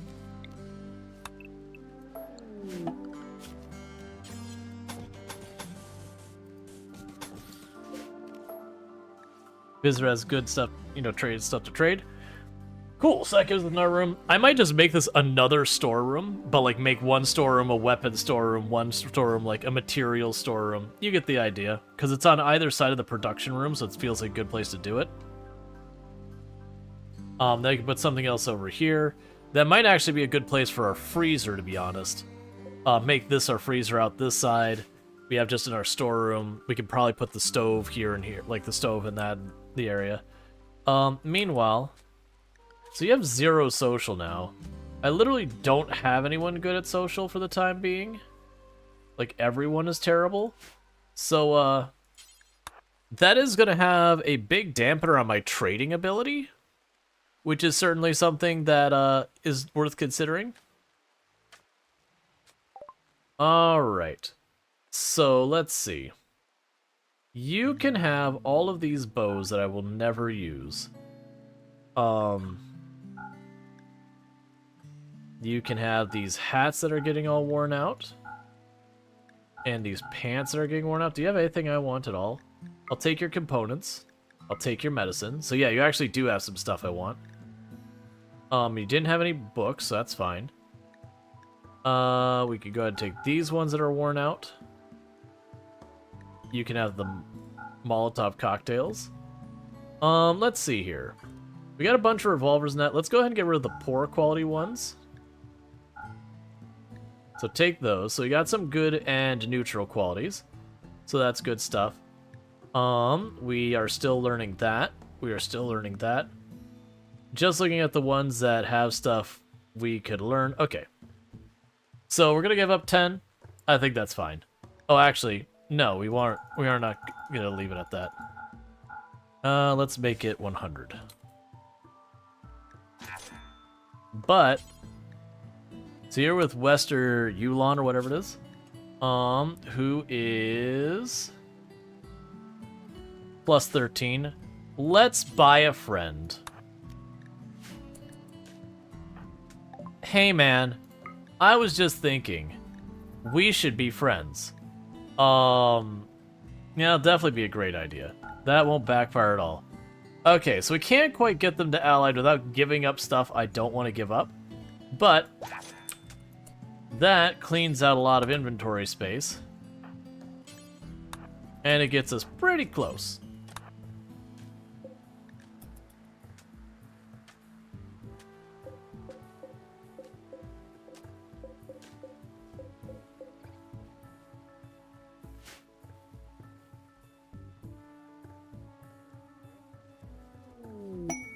Alright, we check our raw plants. Yeah. So shoot frenzy, that's fine.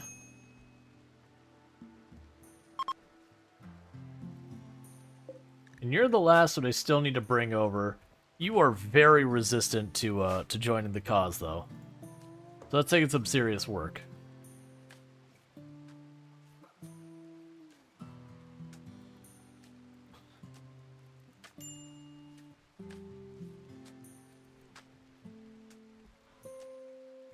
I actually don't even remember what the thing was. Oh, right, it's the creepy corpse. That's what that was.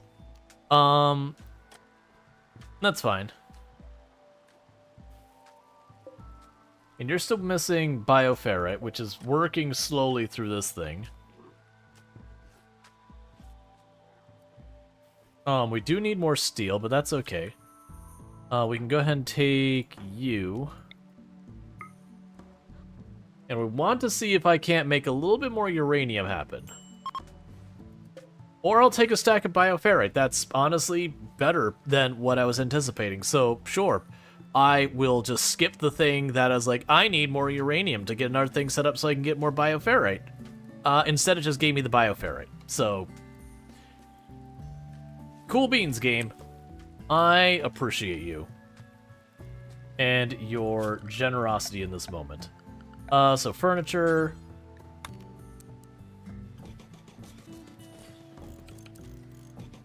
Get all these going.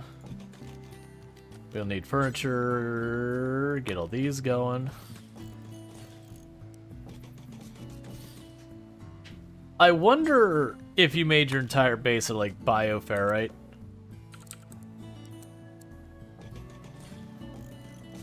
Like, it'd be incredibly impractical, but that would be interesting. How strong is bioferrite?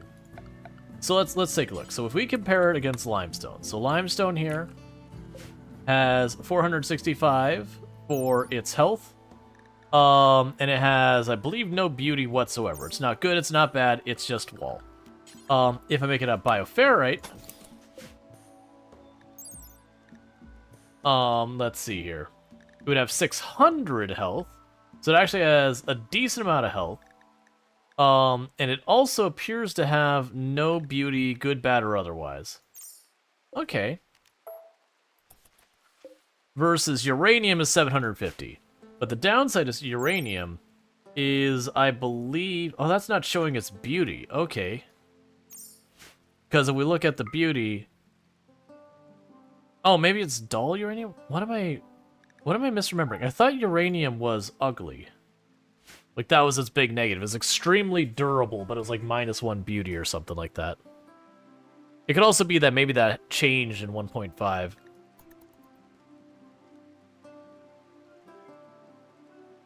Which it was a shame, because there's really not much reason to use uranium for walls or anything else. Like, you'd make weapons out of uranium wasn't a bad call. For stuff like clubs. Otherwise, the only other use you'd have for uranium is if I had a place I knew was going to take a lot of shots, like these areas here. It's not a bad idea to consider if you have a bunch of uranium making like just the edges that get hit the most out of uranium to make them extra durable.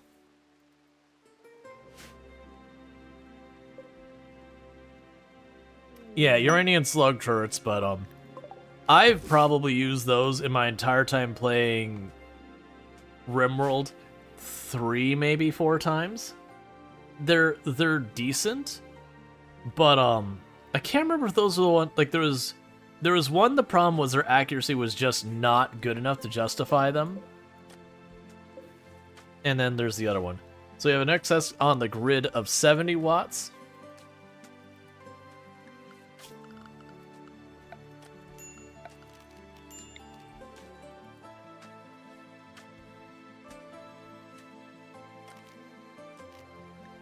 And how much is a light bulb? 30. So I can switch 2 of these over to light bulbs. So get rid of that and that.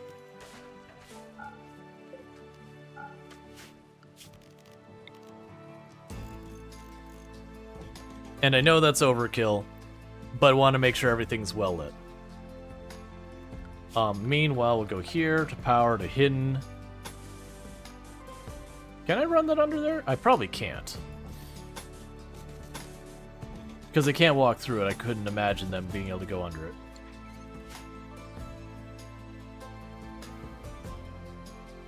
Yeah, so over time I'm going to try and get more and more of these set up. I like the idea of effectively making containment everywhere. And just powering our base mostly on containment. Geothermal is never getting done. I've started it, and like all of the stuff from the books is making more progress than it is. Like honestly, it might be worth my while just to start in the microelectronics and just let that sort itself out. Okay. So you're going to go ahead and have someone attack. They'll send a berserker chief, 4 berserkers, 7 penitents, 4 warriors. They'll give us 4 elite people. They can give us a book that gives us intellect and a whole bunch of uranium, a little plasteel, and a masterwork assault rifle. That is not an insignificant thing. So it'd be effectively like having 11 people. We don't have... So it's imps. So they're not going to have much in the way of armor, but they will breathe fire. Where's Lardine?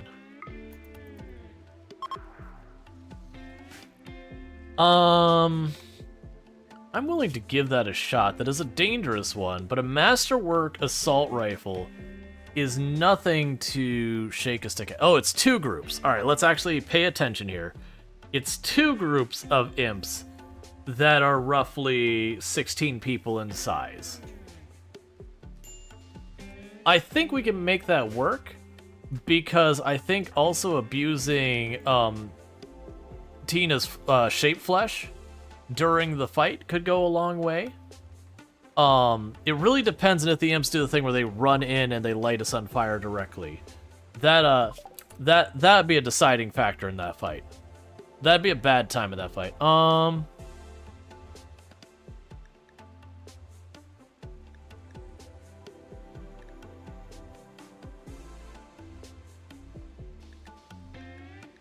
Yeah, we'll go get the draw animals, because that's when we started. And we could do that.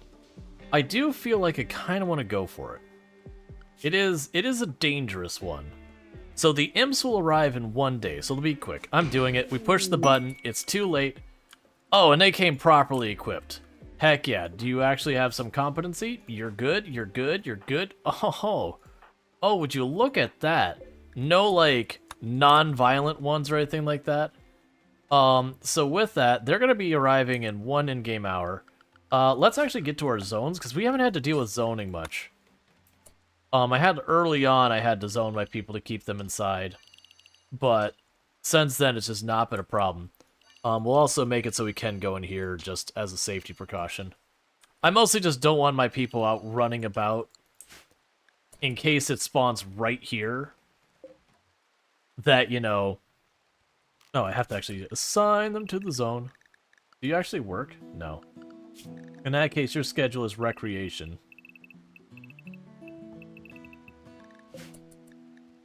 I just want everyone inside for the first wave, just in case they appear right there.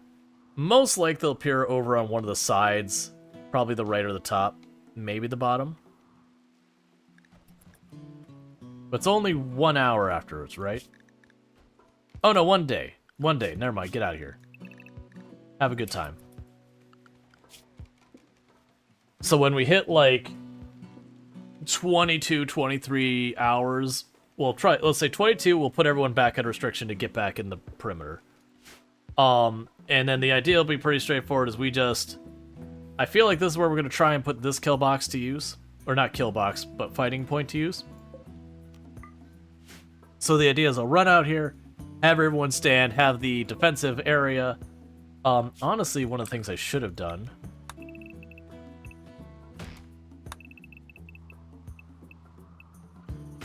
It's too little too late. But... we want to go ahead and get that all sorted.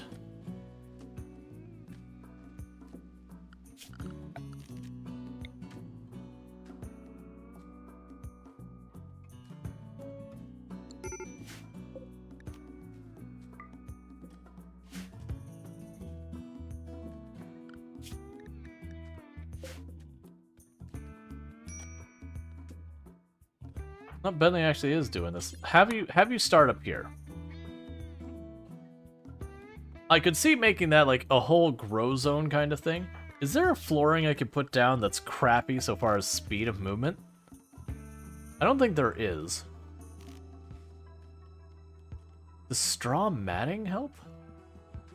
Wait, could I literally just straw matting the whole area? It would be super flammable, like ridiculously flammable, but I'm actually really okay with that. Hay is like 87%. Okay, this is a terrible idea. It's not going to help us in this current encounter,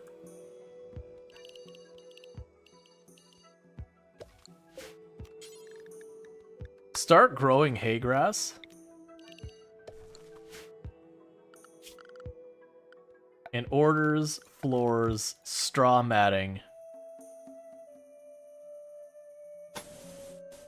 And other than the last little bit,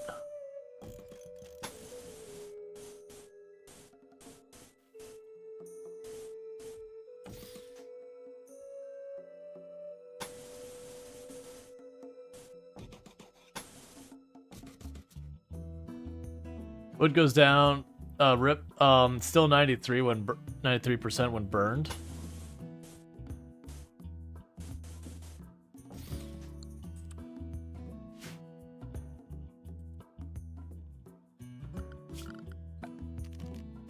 It'll build a roof around it. Actually, we don't really need a roof. None of that's flammable. So we can just ignore the roof here. Like this, all of that catching fire doesn't matter. It can't spread in here. There's nothing to burn. So we can actually literally let it burn the whole way up. Now, downside is these walls here are a problem, but I'm going to make those a priority to replace those. So for right now, I will cancel this section and that section to keep them safe. That's going to be a really weird defensive line. That'll be the intention, is that I'm going to make this, and we'll just literally hay grass the entire ground around it. Make it just the giant thing.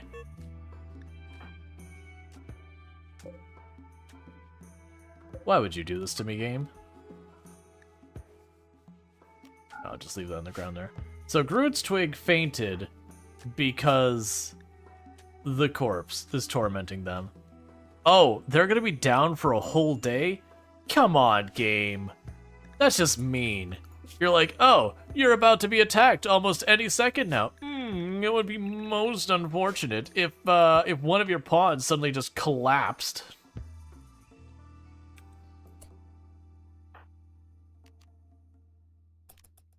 Alright, so everyone should be inside the secure perimeter. We will have the first engagement pretty much any time now. I'm mixed on if I want them in the box, because if they spawn right here, being in the box could be a problem, but then I can drop back to this spot, pull them all in here, because it should be a traditional raid, just where like things walk in straight. Alright, so where did you spawn? Okay, so they're actually really spread out, which is honestly kind of ideal for the situation. So they're going to take a little bit to attack. So what we're going to do is we're going to be, we're going to be proactive. So you have entirely melee, which is perfect for our situation. So get down here as fast as you can.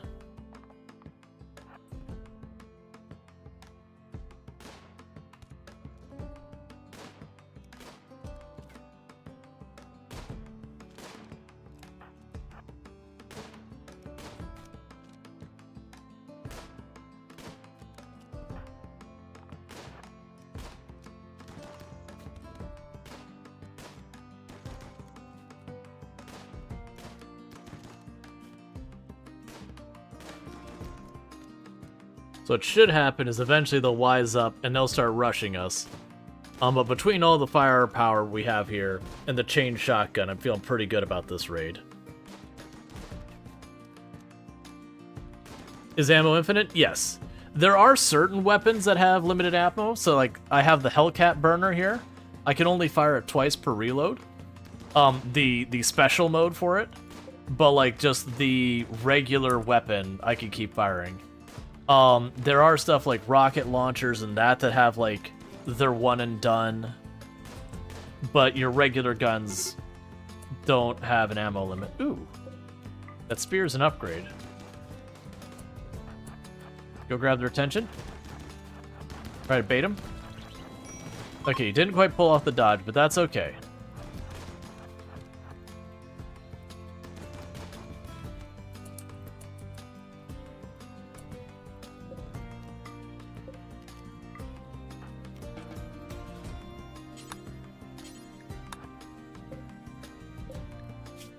We're not gonna worry about them. They're basically all dead.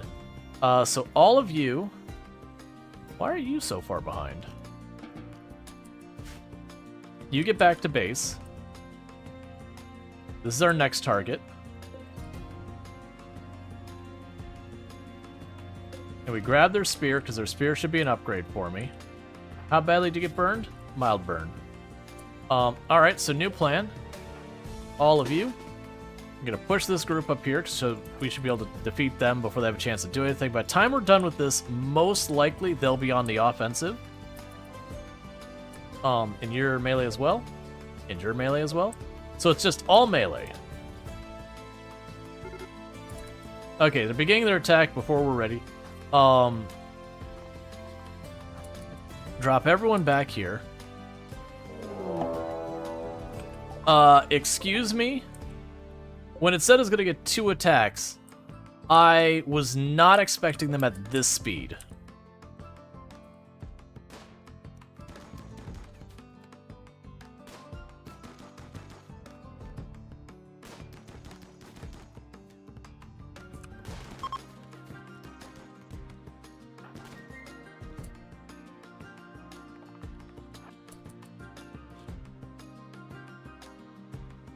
Alright, we're going to use the shape flesh in this group. We're not going to get all the way over there. Spread out a little bit.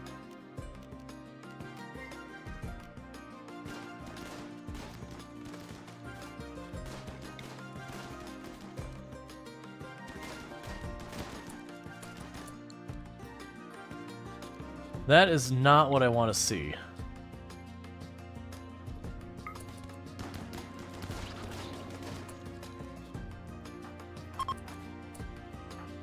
Okay, let him go.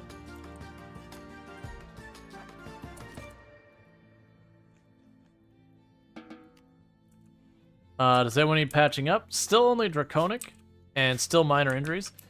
So we've got a lot of range. That is a lot of range down there.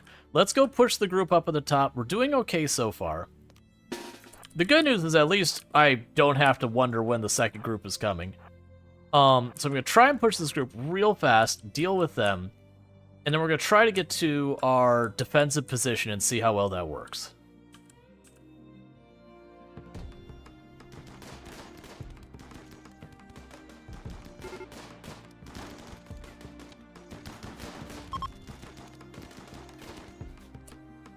Okay, so did they actually begin their attack for real, or is it just that group?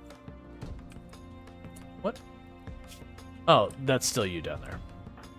Alright. Pods have arrived.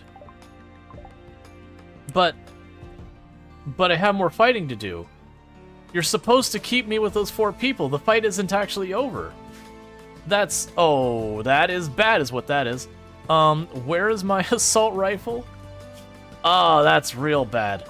Because I just lost the 4 extra support people I was supposed to have. And I'm down a person because they had a break. That's definitely not supposed to work that way. So we're going to try and grab this assault rifle. I'm going to try to initiate on them again and hope we can make this work. You know what? No, we're not. Grab the assault rifle as fast as you can. Everyone else, start patching up, getting your food, doing what you got to do. Meanwhile, I can go over here and say orders, allow, allow. Now it's still under restrictions, so that's good.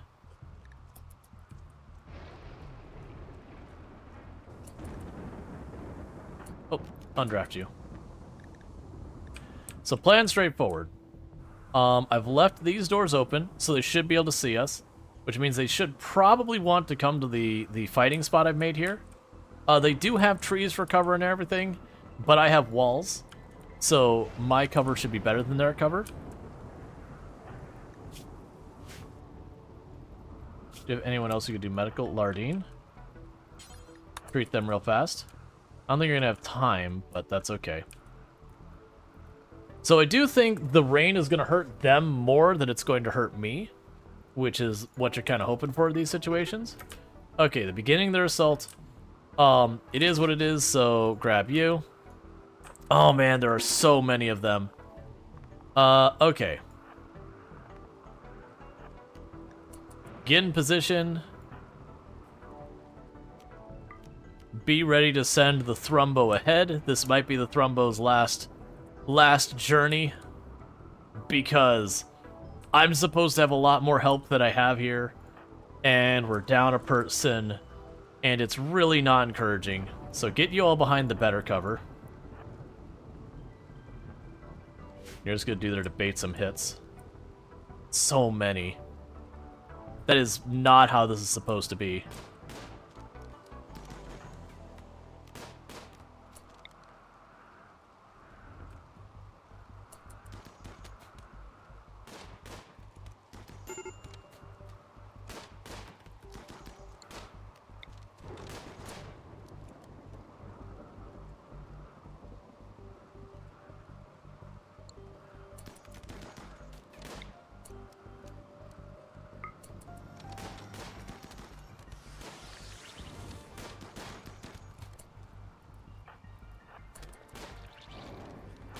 You're up.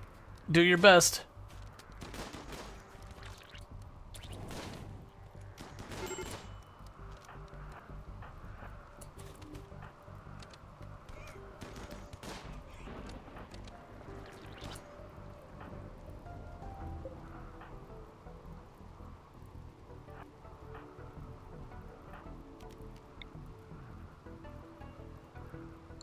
It's a bad idea, but we're gonna do it anyways.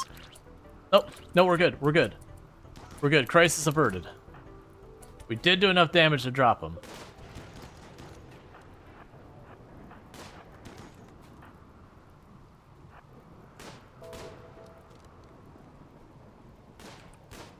How badly did you get hurt? Because you went right in there. You got pretty messed up. At least it was all recurve bow shots, which does mean at least it wasn't friendly fire. Because that is normally what happens to my Thrumbos when I do that. In the meantime, what do we have here? Too smart.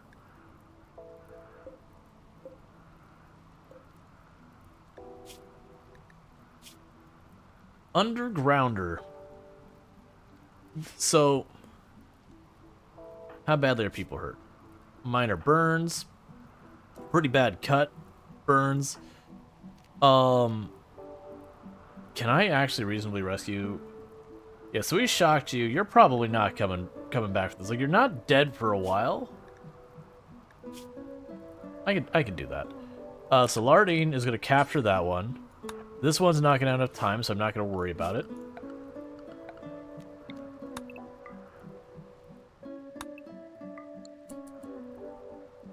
Yeah, we got our fires, but luckily it was raining. Alright, Series the Mage. You have a good one.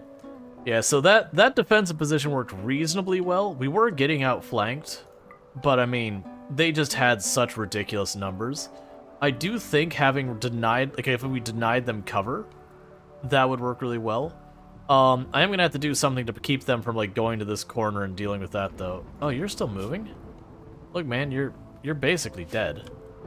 That's a reason, like I wrote you off as someone who can survive.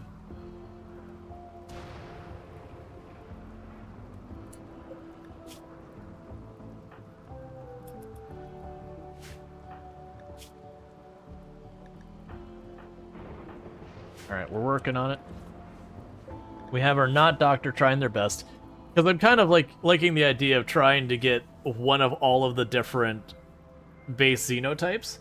And then just when we get to the point of doing the gene stuff, being able to just like cycle through everyone to get all the things to try and design our own people to fight kind of thing.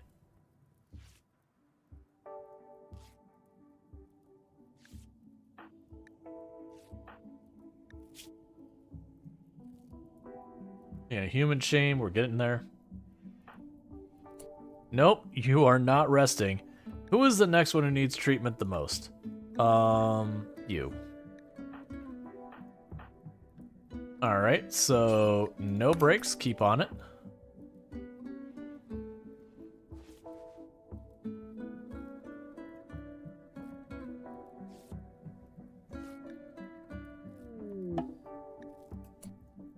The corpse resembling Grootwig has appeared again, as if out of thin air.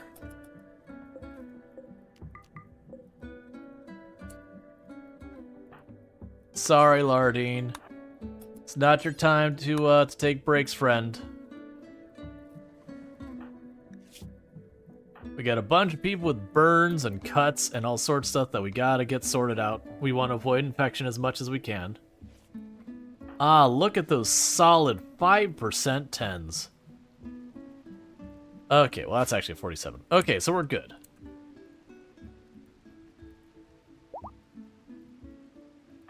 Okay, so you're back up. So we have the Equa there. Let's go here and see what we got weapons-wise. Spear. Wait, is that? Equa. Nothing great there. Gladius. Steel Gladius, that's 21%. Oh, you still have your Steel Gladius over there. Yeah, so go ahead and equip that afterwards. You're off restriction because we did finish the thing. So that actually went okay. That definitely got dicey because for some reason the people bailed early. Like we defeated the first raid and then they were like, nope, second raid's on you. So I had to fight what was a significantly larger force than my own. Without the support. Hey, Ancient Mech, we finally went to that side of the tile. What am I looking at? Oh, you're actively dying. That's not happy times. Well, Groot's is on their way to deal with it. So let's save our Thrumbo.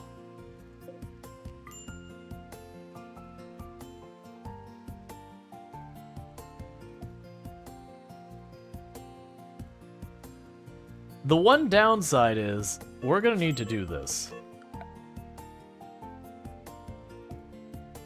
You've got a head infection. That is not good. Alright.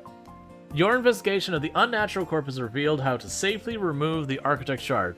Doing so will stop it from physically tormenting or psychically tormenting Grootwig. However, it will prevent farther study of the corpse. I mean,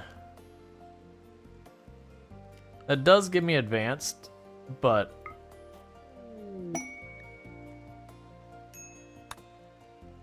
we got our shard and we're just gonna kill it. And just move on with life.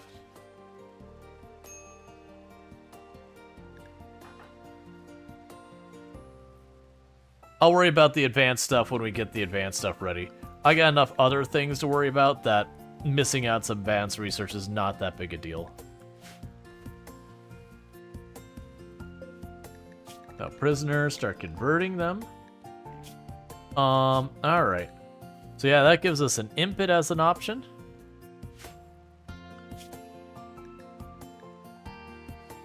So we're getting a very exotic group. Also, I need more steel. I need to not queue that up because I have less than 1,000 steel. We won't transmute anytime I'm under 1,000 steel unless there's like something that is dire that I need a material for. Oh good, you finished the table. Ah, but the table needs power. 250 watts? That is unfortunate because our power thing is only making 200 watts. So that is definitely not happening right now. We can toggle the power off here. And meanwhile, I am going to run a power cable through this room, up and over, for when we go to set that up. When we do get this, I will want the disruptor packs, and we're going to tell it to keep one at all times. And honestly, let's go to our assignments for clothing. So manage apparel policies. So for anything utility, don't equip anything that isn't a disruptor flare pack for right now. I want that. Meanwhile, we'll go to soldier, and then soldier won't equip anything that isn't a shield belt for right now.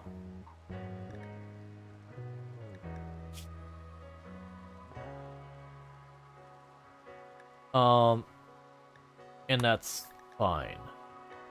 So you are a soldier now, and you are a soldier now. Actually, it doesn't matter yet. Leave it alone for right now. And the only reason I'm saying that is we don't have the shield belts.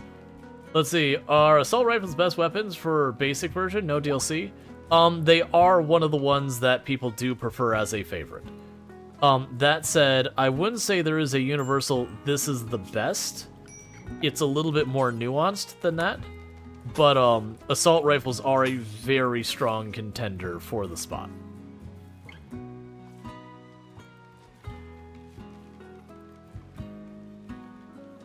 But yeah, it's a bit more situational, it's a bit more circumstantial kind of thing.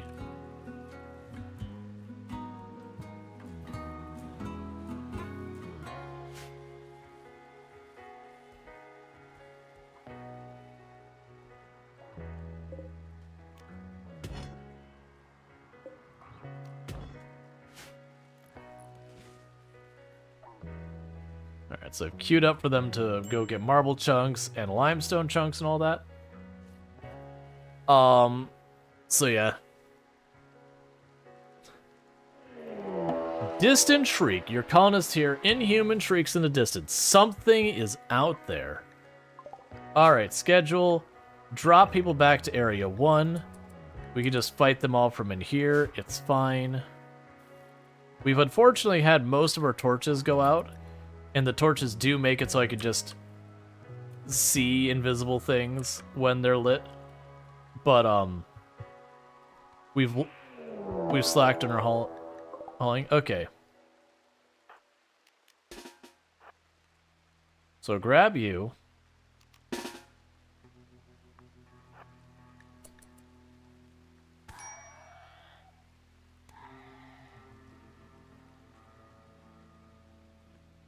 Is that the only one?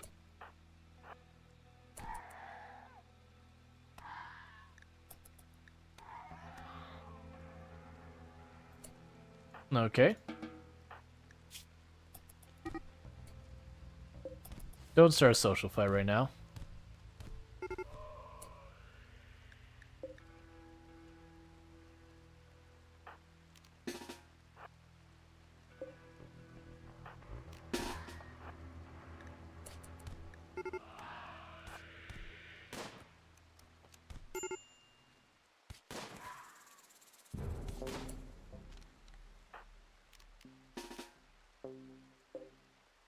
And everyone's scattered everywhere.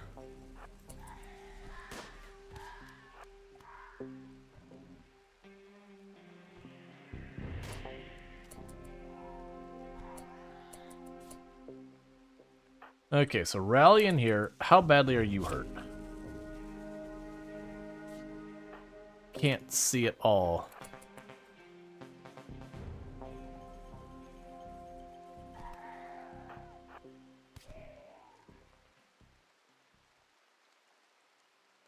Alright. Oh, right, you're still missing a leg. I forgot about that. Okay, so everyone else, let's have you all stop what you're doing. And start patching yourselves up. It also makes me really wish I had the sensors built, but that also requires power, and we're not good on power yet. I think not. You've got a whole lot of people who need tending, so you're not going to sleep right now.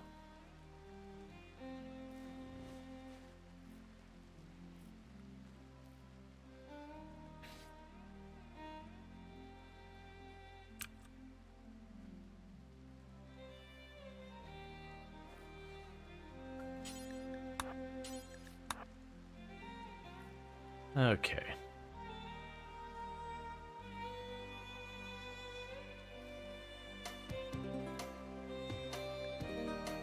And at some point when Groot's twig isn't horribly injured, we're going to try and get them a peg leg.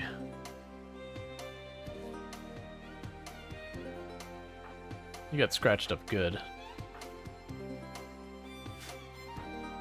Oh, that was your social fight.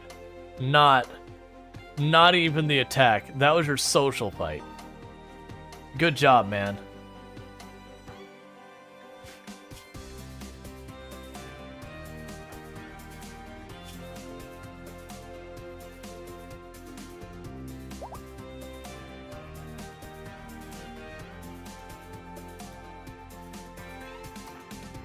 Alright, last one to bandage.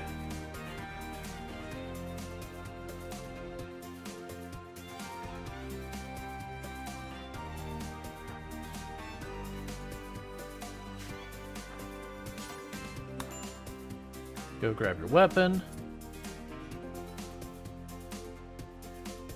And once again, almost everyone's hurt.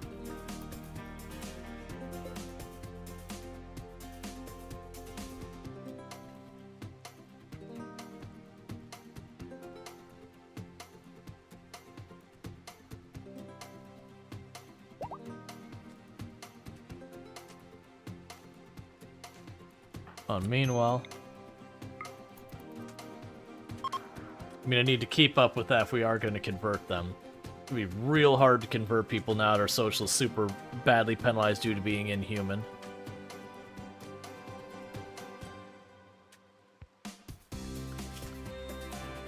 Alright.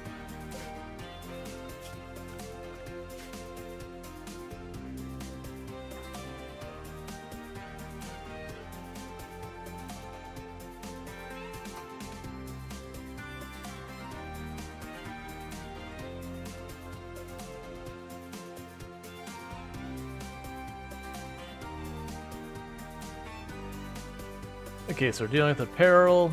We need more power. We are researching stuff. The big thing that's happening right now is we're getting all the anomaly stuff done, but not really getting much done in the way of the other stuff, but that's okay. Because what'll end up happening is once we finish the anomaly research, like the basic stuff, then I can just be like, alright, don't do any more of that. And we'll be just good.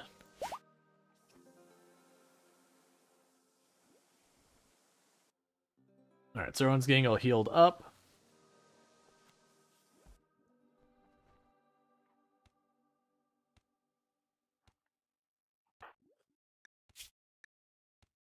Yeah, so we need to get this all because a bunch of things.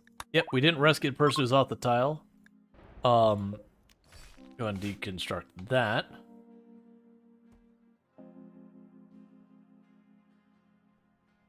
Still need more steel.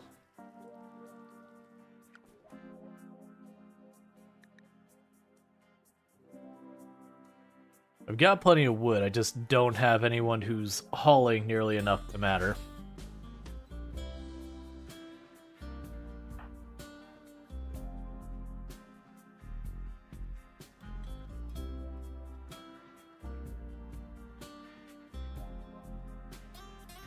I wonder if you have a bonded animal and it goes back to being wild, or you release it. I assume you still get a mood penalty, but I've never actually released an animal that was bonded before to see what their mood penalty was.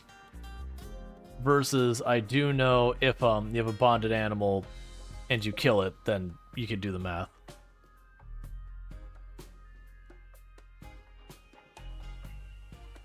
Alright.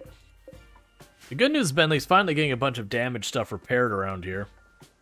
Because they pretty much run out of marble, and we're waiting for Captain Brody and a couple of the other crafters to get more marble happening. In the meantime, we could get more limestone down, but they should be building that upper room up there. And they could turn around from that and work on it.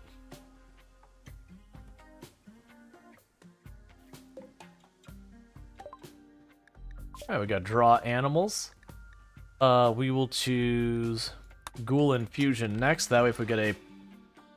You know, we get a pawn that's got, like, tough and a bunch of, tough, nimble, and a bunch of good stuff, but is otherwise a terrible pawn, that could potentially make a ghoul. It'd be a little rough because they don't really have a source of meat, but we could, we could probably correct that if we needed to.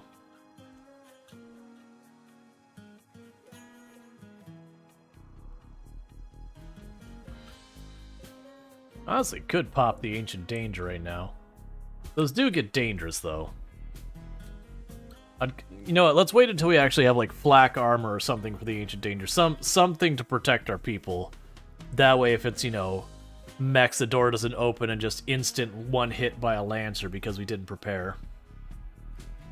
Because there's nothing I particularly need out of an Ancient Danger now, either.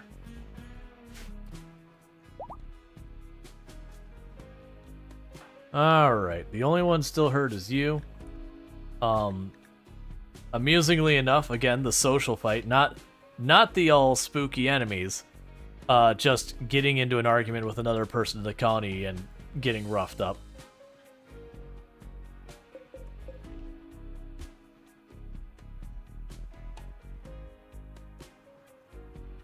Alright.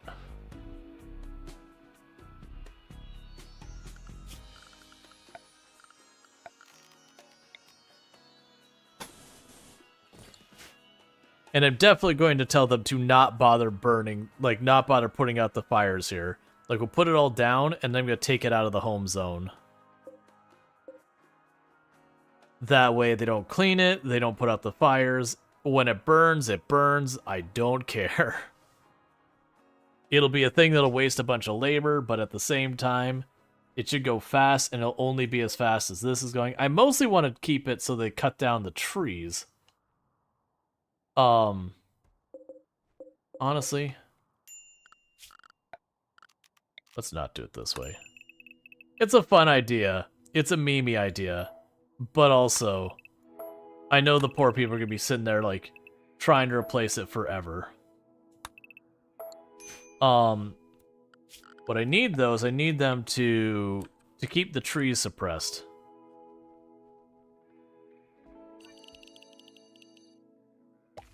I don't remember exactly the best way of doing that.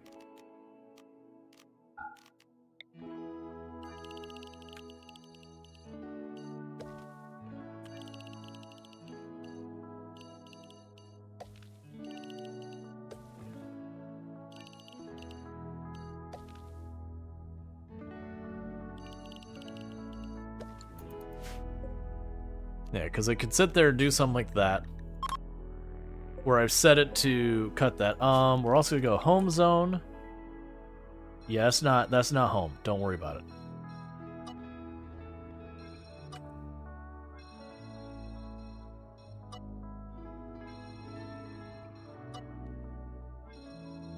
If it wants to burn, it can burn.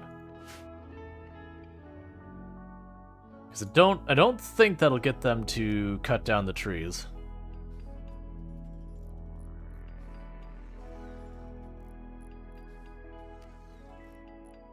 Yeah, so it's only based on sowing. That's what I remember. So if I had sowing turned on, they'd cut down all trees and put the plants in. But if you have sowing turned off, they don't bother clearing the trees. And I don't want to manually do it. War Merchant. Okay, so we got a War Merchant popping in, and we got a Solar Flare to come with them. Thanks. Because we can also go here and just, like, plant, cut, and do that from time to time, but that gets to be a bit on the micro-y side, because you have to keep coming back and be like, oh, there's the trees. Okay, so let's go ahead and grab you, talk to them.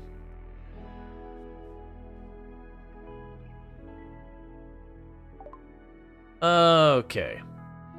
So first of all, take all of the poor quality weapons we've got laying around everywhere. We'll keep the Equa. You know what? No, we're not. Keep the revolver. Okay, so ditch our... I'm not going to wear the fire foam poppers, because I need chem fuel to refuel them and all that, and I really don't care. They don't have much I want, unfortunately, which does seem to be the reoccurring problem.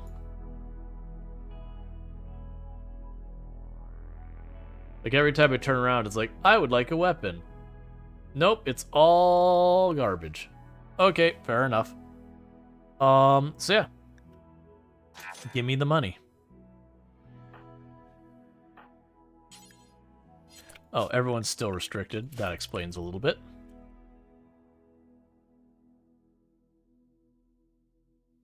I forgot I restricted them when we got the announcement that basically the sightseers were going to attack. That explains why a lot of things stopped getting done all of a sudden.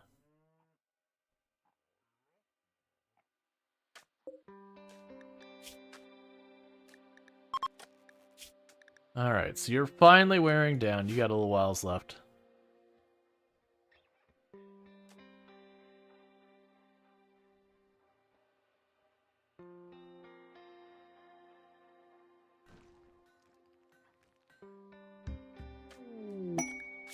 Alright, so we're being asked to destroy a camp for a tiny little bit of uranium. Don't care. A helmet, which is actually nice, sure. It's only 3 enemies, so a prestige recon helmet is not bad. Honestly, even the goodwill isn't bad. It's imps, so we could definitely make that happen relatively quick.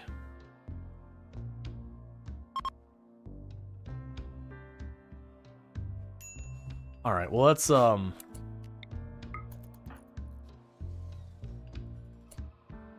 excuse me, I said convert.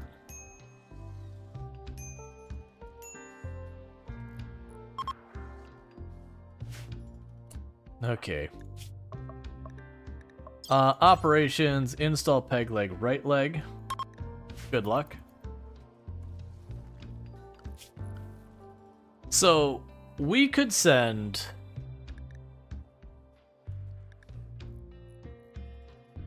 a researcher. We could send those 2 with the assault rifles. They're both masterwork assault rifles. They should be able to more than handle it. I'll do it for the goodwill. I mean, no, let's do it for the helmet. Jump to the bandit camp. Okay, for a moment I thought it was gonna be in the pollution. I was about to say, like, don't you dare. It's right on the road, so we'll accept that caravan. Send the 2 assault rifles. I'll also get... Where's our other one? I'll also get Draconic to go with them as support. We'll have the Thrumbo go. We've got more than enough food. And let's get moving.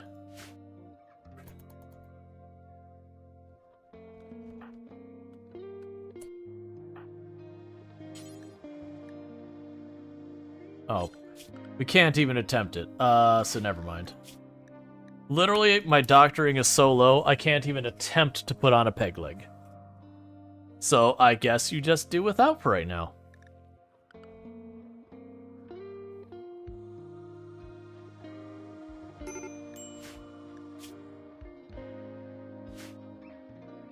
Alright.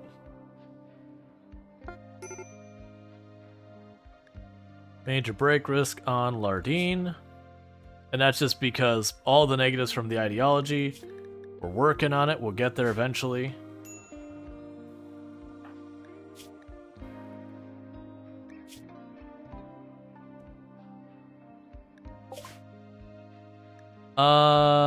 Keep moving because we don't have anything to trade money-wise, so that's not going to do us any good.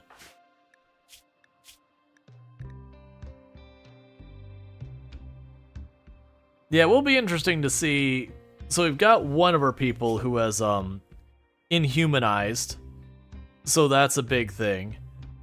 It will see what it takes to get others to inhumanize. It just seems like once you have the ideology, it's a chance when you have a break to inhumanize. So I guess maybe the idea is if you wanted to push it, you deliberately stress those people out until they have that break. Which sounds like a great and terrible idea.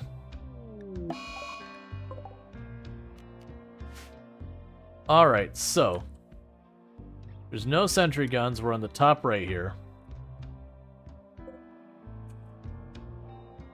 No shocker, you have a bow. But it's 3-on-3. Okay, so they all have bows.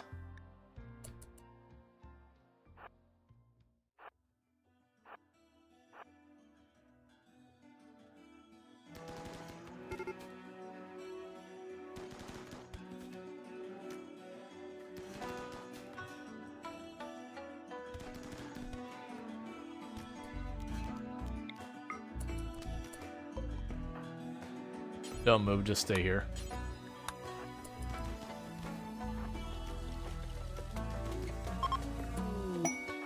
Okay, payment has arrived. Alright, so claim these. You go in this room, you go in that room, you go in this room. And jump to there. And we got ourselves a real fancy helmet. Please haul that immediately so it doesn't rot outside. But that's what I figured. Some masterwork assault rifles versus some impids. I was feeling pretty good about our chances fighting that.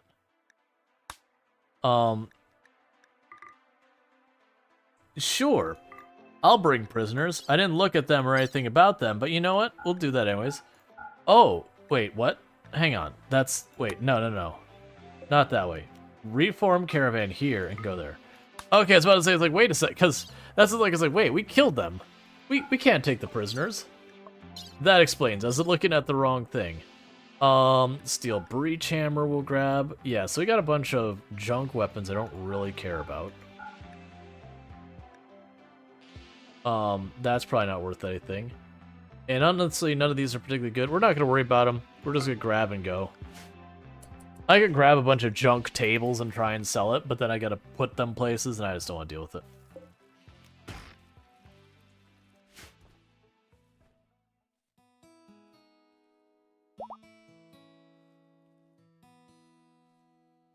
So yeah, that went smoothly. Pretty happy with that.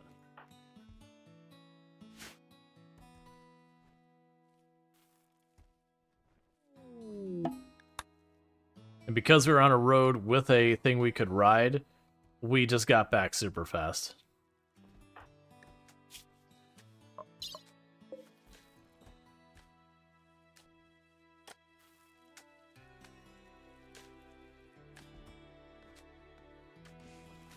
Where is our ferret? So we got 67. So I could use this thing to skip abduct someone, which would certainly always be an interesting time. And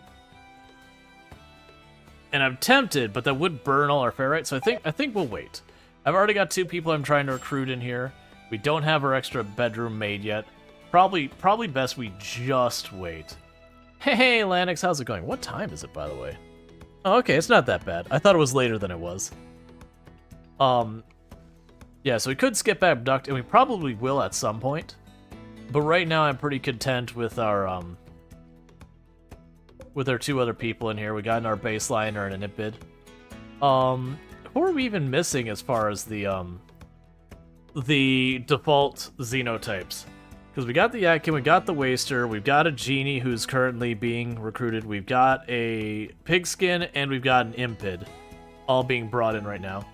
Doing well. How's your time in Anomaly? It's going good. We took our first victory 2-3 days ago. Yeah, High Mate and Vampire, right. And the Vampire is harder to make happen other than like the quest, and then the High Mate is just really rare. You're playing around in the Venture mode, it's been really good? Gotcha. Yeah, I know I caught a couple people were messing around with that. That is, for once, not hitting our doctor, but not good. Start treating people now. Don't wait.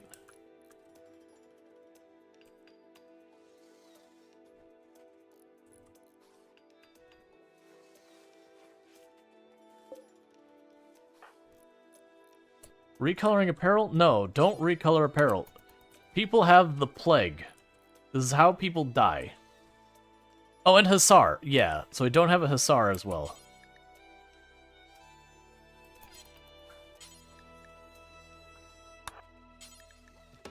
Tend to them. Feed them.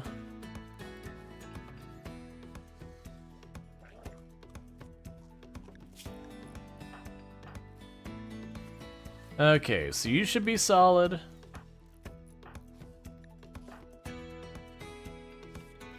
You're a little behind, but you'll probably be solid. So it looks like this will probably not be as bad as the other ones. Worst case, I do have some Glitter World on standby.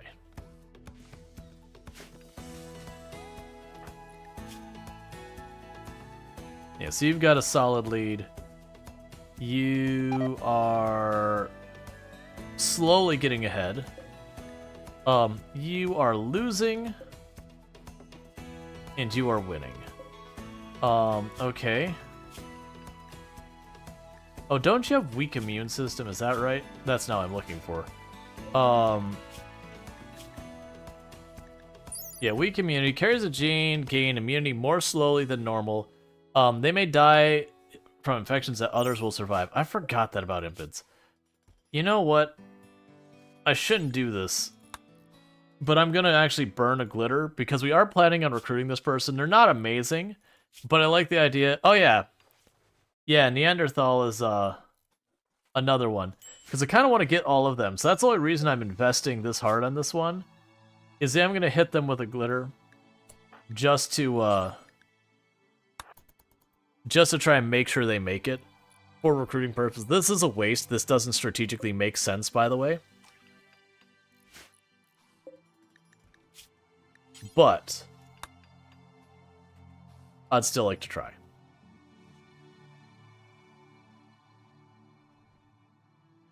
So I hit him with a glitter. That should be enough. If not, we'll try again.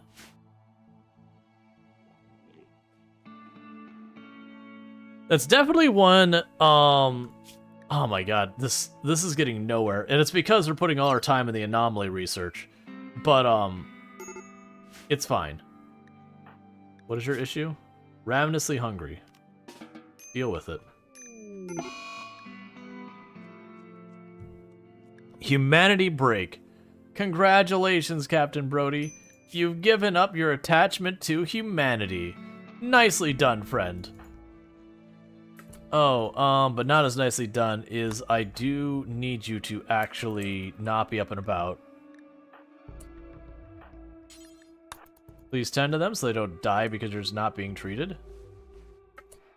You know what? Let's play it safe.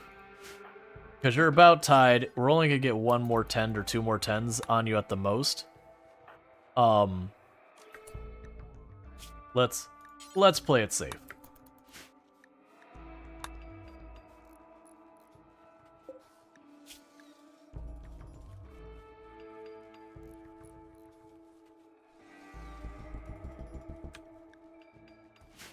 Alright.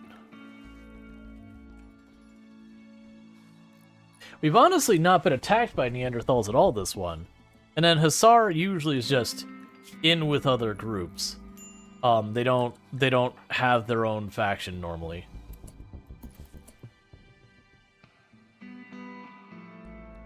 I know I'm wasting a lot of Glitter World. I'm not wasting. I know I'm using a lot of Glitter World that's probably unnecessary, but I've got a ton, and the sheer number of times I've lost colonists because I cheaped out on my medicine, I'm just trying to avoid it. Meanwhile, no one else should be able to get in risk. I'm going to keep hitting Lardine with the Convert. That does mean I'm using my, Stop doing that. That does mean I am using what would be something to help, but we're already far enough in these. The only two I could use it on are these two. And they're solid. I can't use it on this person anyways. Or this person. Yeah, so I think everyone will make it.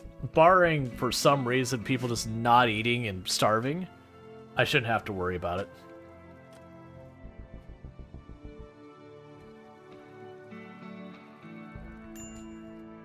Medical treatment needed on Bentley. Lardine. Buddy Palsky. Get out of here.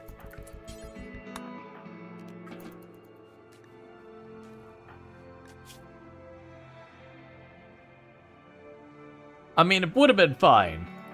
But it's one of those things I'm like, no, I'm good. Alright, yeah, so you're good. You're 8 ahead. That's not gonna have a chance to catch up. You're 6-ish ahead, 5-6-ish ahead, and you're already immune. Royal Tribute Collector, that's fine. Yeah, you'd have to lose 7% in the next couple seconds, so you should be fine. So we did burn a bunch of Glitter World on that. Probably about 4 or 5. Which is rough. Medical emergency. That's fine. You're now immune, so it's no longer an emergency. Ben Lee's upset because you're ravenously hungry. I don't know why you're standing outside and ravenously hungry. You could just go get food. I think it's just because how long it's taking you to plant that tree.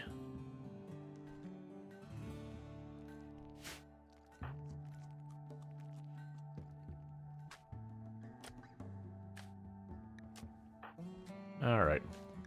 Did you? I was about to say, it's like, did you not eat and do that? Dread leather. 2 dread leather items? But you shouldn't have a problem with dread leather. Oh, you haven't been made inhuman yet. That's fine. You'll get there. You'll eventually have a bad day, and then you'll lose your grip on humanity, and we'll all be better for it.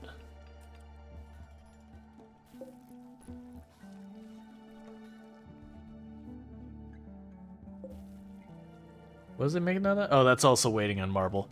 Yeah, we just gotta wait for them to cut more brick. That's fine. There's plenty of stone and all that around. It's just gonna take a while to get there. Like, the limestone's good. We're just not making that much progress that fast.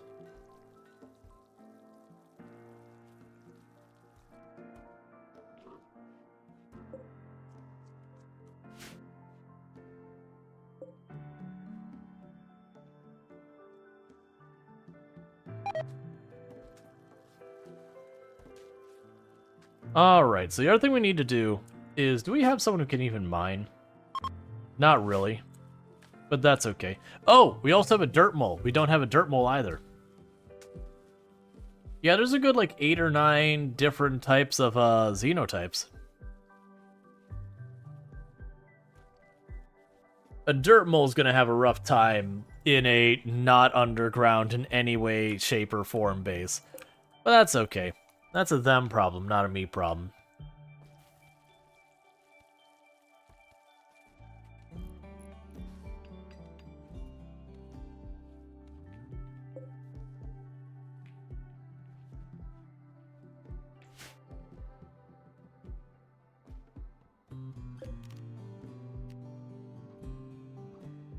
Oh yeah, I just need to light that fire and we can do that.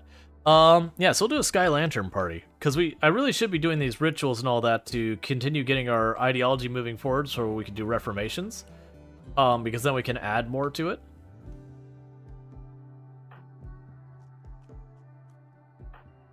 So you're converting them.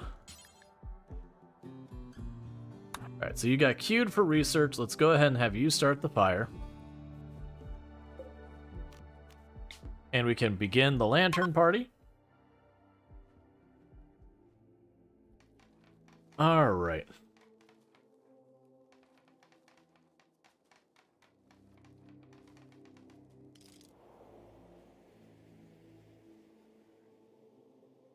Come on, have a good outcome.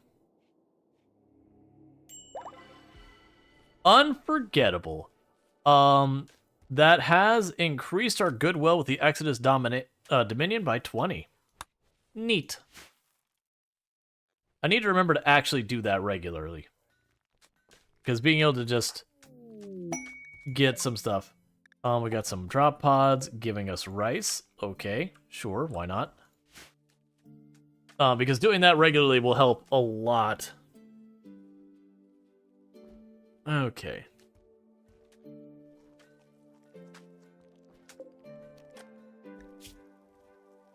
Yeah, so try to escape every 1.7 years. That said, that thing's not particularly dangerous. Like, any one of our characters could probably... Well, actually, I'm gonna rephrase it. Those two could solo it up close. These ones could probably solo it at range, do the whole thing where you get a couple hits into it so it slows down, and then you run for the hills. It'd be more risky, and then the Thrombo would definitely just absolutely wreck its day. But, we can worry about that later. Oh. Yeah, unlock that body.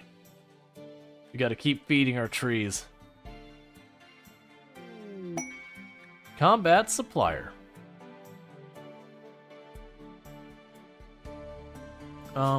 Yeah, it's not till we get the micro dust that we get the R stuff. Alright.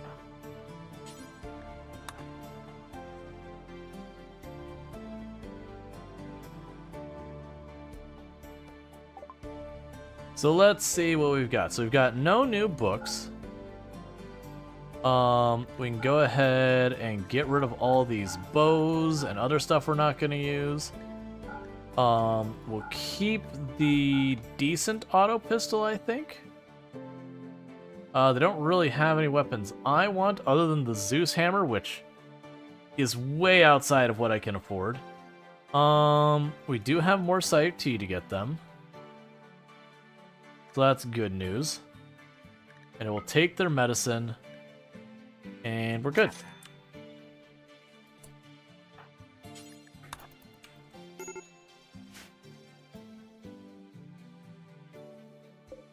Why did it yell in its fishing containment? Was someone standing in the doorway again? Alright, there are a few people who are, you know, related or whatever. That's fine.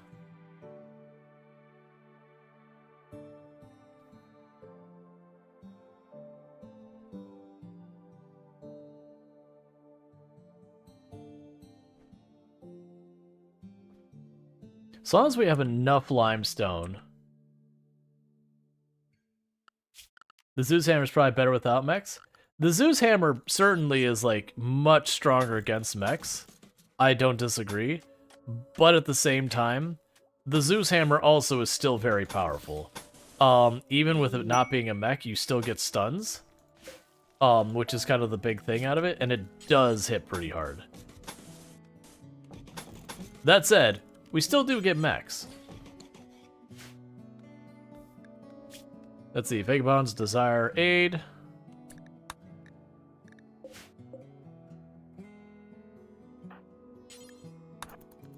Give them their medicine.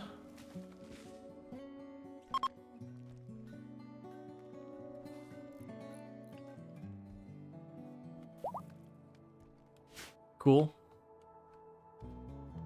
Just raw damage of it is great. Yeah, that's what I was thinking, is like, certainly it's like the weapon of choice against mechs, but also it still is one of the best melee weapons, even for not mechs. I actually don't feel like there's a type of enemy that it's particularly bad against. Like, if you have someone who's got tons of armor, it's certainly, you have considerations of what could be better choices, like the monosword would potentially be a better competitor, you know, not counting mechs. But, oh, I hate it when it does that. Where they start talking, but doesn't actually follow through.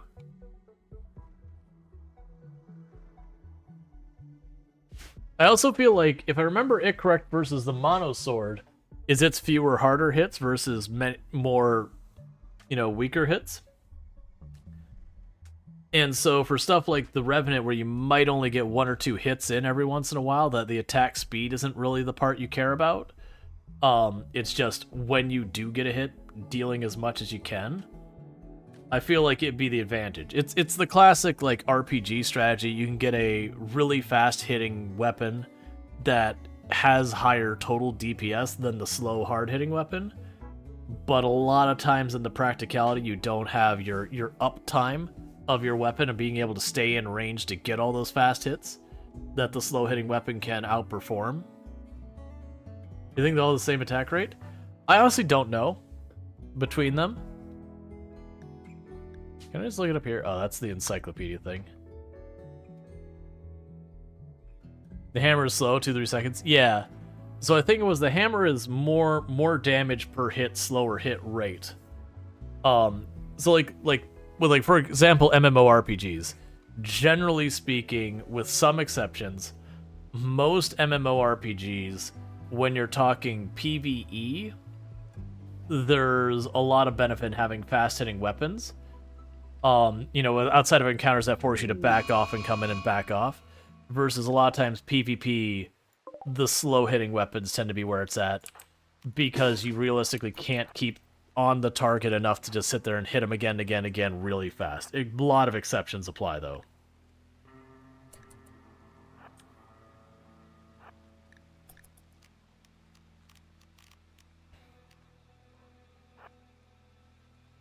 Oh, Bentley, don't stand there, please.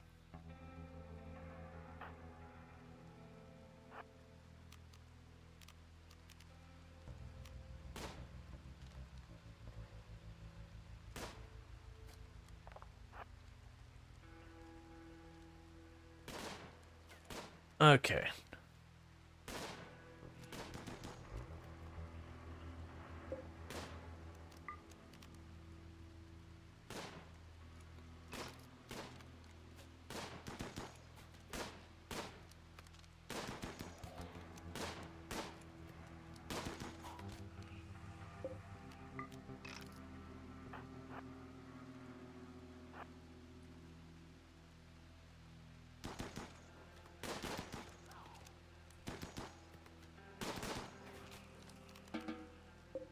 And we can do this and that. And if you're wondering why I'm extracting the skulls, is because we did the inhuman thing or whatever. I am going to get a benefit from taking skulls. Which is something I've honestly not almost ever done. And I don't... is ideology, isn't it? Skull spike.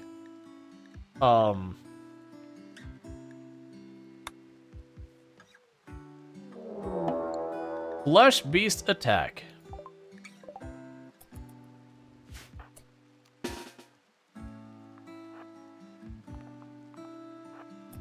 Alright, let's immediately pop over here.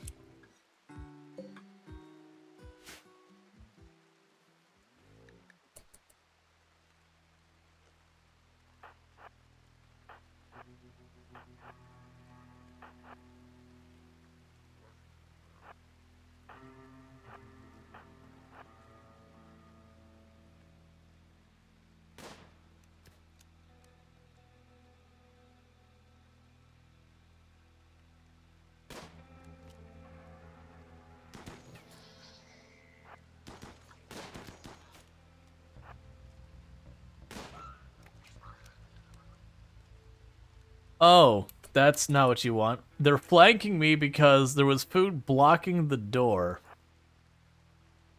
So where are you going? What are you doing? You're attacking my shelves. Why are you a bunch of jerks? I'm right here.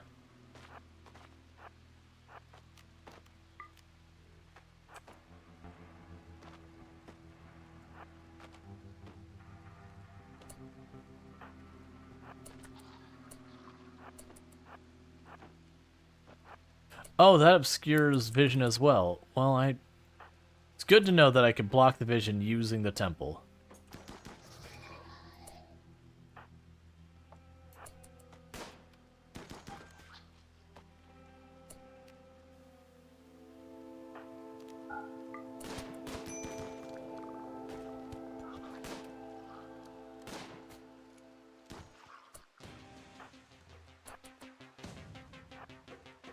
This will be a little annoying because it means we gotta jump right on him.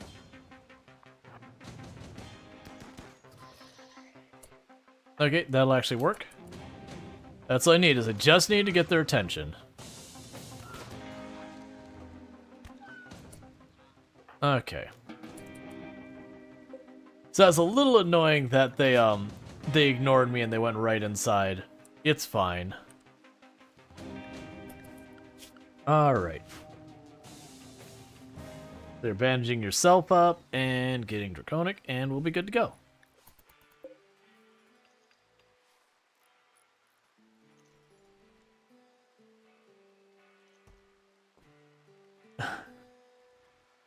Oh, that explains the run you saw recently, the run where there was a miscarriage. Streamer went silent, extracted the kid's skull, and put in thing. Well, there's a miscarriage, there's no kid in the game. Like, you just don't get the kid. You have to have a kid kind of die thing. That's, I did notice if you actually look at the custom settings, for those who are like, oh, I'm really not comfortable with a lot of that, you can actually go into your gameplay and go to your storyteller. You can go down here and be like, you know what? Like, this gives me the not good. So you can, like, turn off that kind of stuff. You're just like, you know what? You know, that's just too much of a sad kind of thing. Which, honestly, I have debated it, because it is one of those things that when we have one of those things, it's just like, oh, that, like, it's not even the loss of the colony or anything like that. It's just, it can really kill the vibe and all that. We're just like, oh, that's just genuinely sad. You know, it's like one thing like, oh, there was a fight, not everyone made it, and there's like that whole thing. But then there's like, oh, this is just, you know, this is a tragedy, like a tragedy that a lot of people very genuinely run into in real life. Yeah, no, there's ways you could storytell it. But as a content creator, there's a couple times I've gone back where I was like, maybe I want to turn that off. Because it's a real depressing thing.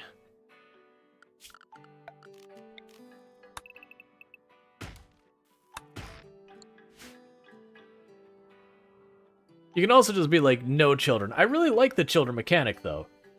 I think it's a great addition to the game. It's one of the, like, honestly, of all the things biotech, it is the big one, because it is well balanced in the, you get a ridiculously powerful pawn most of the time if you can take the time to raise the kid and give them education and all that stuff.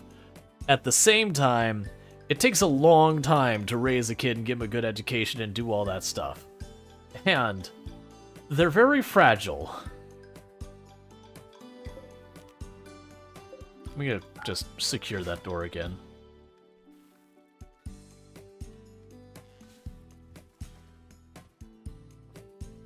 Also, we're probably gonna have no kids this run, and the reason for it is with this whole thing, the inhumanization. It basically means they no longer believe in friendship or love or any of that stuff, which kind of makes it hard to form a meaningful relationship that, you know, a potential child could happen and yada yada yada. They're just like, my life for the void. Skulls for the Skull Throne.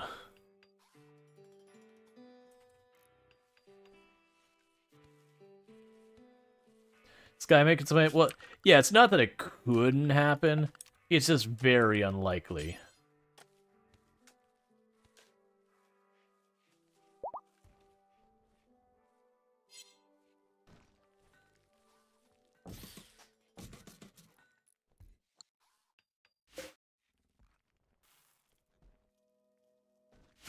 %100% chance first try. That suddenly does make me think, do we have any of our people who have actually managed to get their medical up to not 0? You're at 2. At 3, we can attempt to give Groot's a replacement peg leg.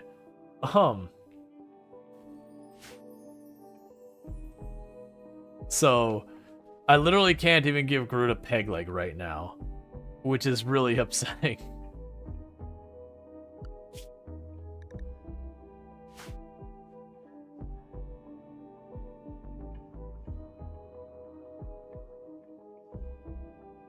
Alright, I do think I have been putting it off more than long enough. I think it's time to attune this. So this means we're going to be stepping into advanced things. So we're going to have scarier stuff showing up. I've been putting it off. And honestly, I don't think the situation is going to change that much. Alright, attuning the monolith has caused it to twist and grow once more. As it did, Tina Laro caught a glimpse of what lurks beyond. He understood. The monolith is a doorway, opened wider by your actions. On the other side, Tina Laro sensed an inhuman intelligence of vast complexity, an endless rage. The dark machine god is stirring. Its physical influence will grow. New entities are now discoverable. Yay!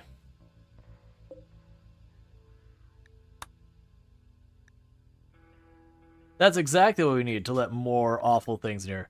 Yeah, so honestly, so this is the interesting thing. So even though we hadn't unlocked the next one, we did get all but one of the basic ones. And we did actually get some of the advanced ones by just doing that. Like before we did the advanced stuff. But now this thing will give me advanced research. So that will that'll mean I'm going to get a little bit less in this area and I'm going to get stuff over here. But that's fine.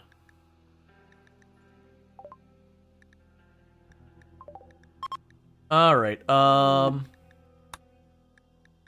We'll do the thing where we can steal people's skills. And we just got ourselves another Harbinger tree. Excellent. It's been a while since we've got another one of those. The meat-eating forest must grow.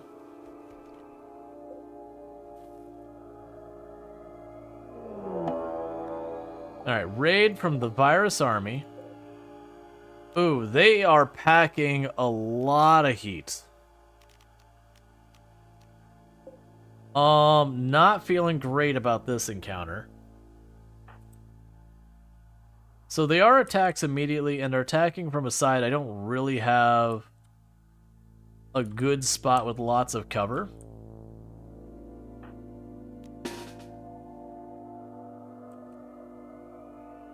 think this is about the best we're gonna get.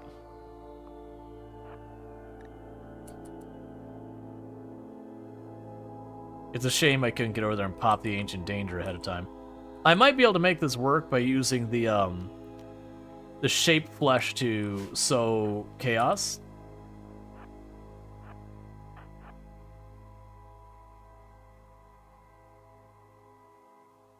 Can I get you to up closer?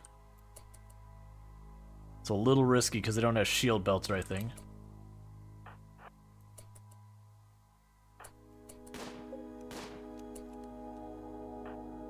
Bentley can get here. You two get there. Okay, so let you free. And I need you to actually kill one of these guys fast. Excellent, perfect. You are 1 tile out of range. Okay. I'm gonna need you to step 1 tile closer.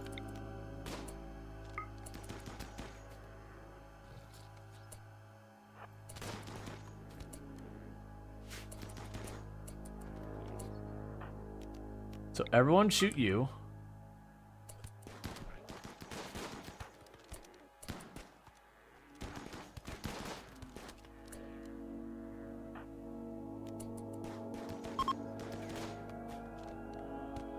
Nicely done. I'm underestimating how well this works if you get yourself base set. We didn't even take a hit.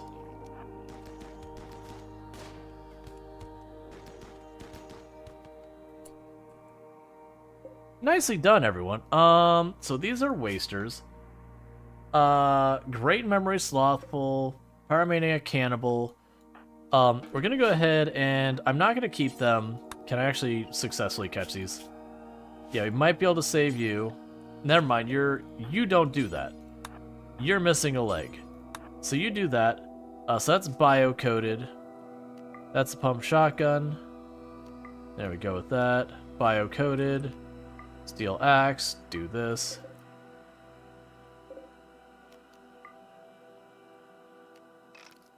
Grab all the bodies and pop the heads out. Or skulls out. Grab the abomination.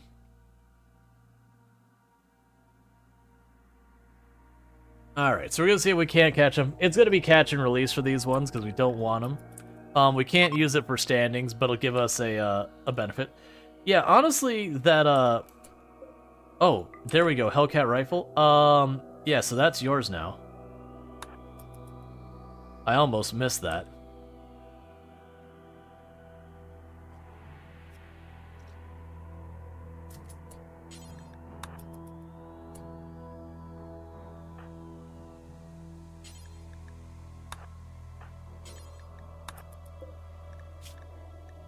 So we'll try to convert them and release them. You have a love enhancer. Can I actually take that back out of you? I can.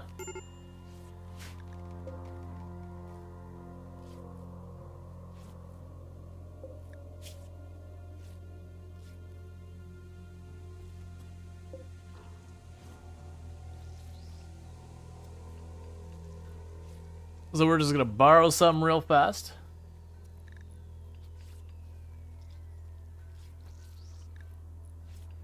We're probably gonna botch the surgery. Love enhancer? Yeah, it has like a bunch of benefits to characters as far as what they deal with. If you actually I can't click out to show you sets there. An install love enhancer makes physical and chemical changes to the body which enhance the experience of lovin' on both partners. Both physically and psychologically, the implant unit can adapt to enhance both men and women upon implantation. You get the idea. It's sexy time fun enhancer.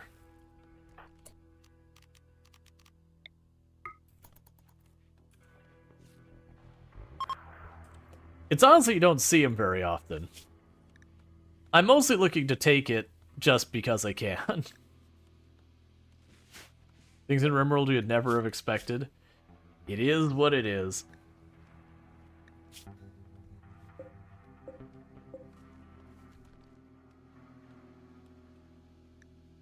Yeah, medical emergency on you. That's fine. We're just converting those two. I'm gonna try and take that, and then we're gonna get rid of them.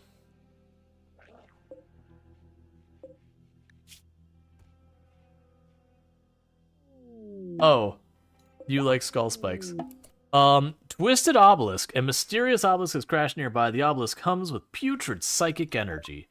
Neat. Let's play with the obelisk. Distress signal, not now. I'm playing with an obelisk. And I've got 4 prisoners. And honestly, we're probably at the phase of increasing the number of meals we have again.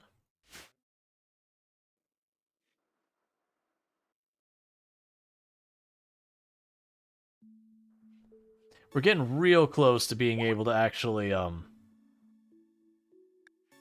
get that person recruited.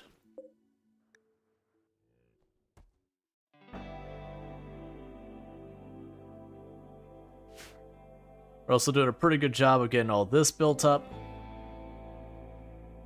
We just need to be cutting more marble, which will happen.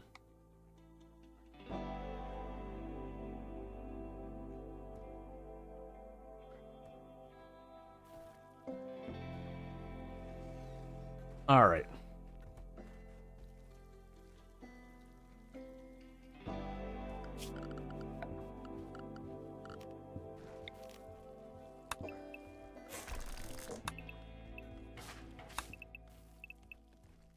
So can't take that apart yet.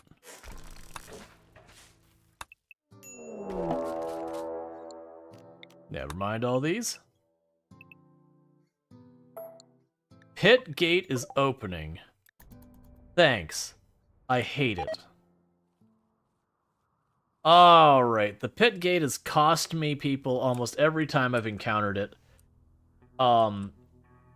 It's just, the flesh beast thing down there is dangerous. Obelisk study progression. Investigation of the obelisk has revealed some information. It's an archotechnological device that seems to interact with organic creatures at a distance. It's probably a piece of much larger archotech structure that was destroyed or broken apart long ago. The machinery at its core is inhumanly complex and frighteningly powerful.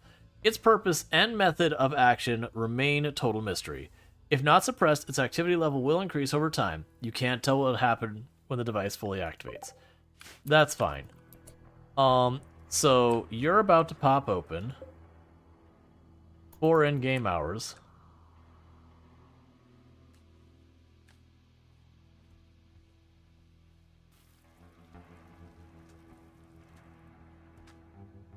Yeah, we're still getting ready for that. 2 in-game hours. Alright. I wonder if it's worth actually, like, initiating on it. So as they pop out, being in position to kill them as they come out.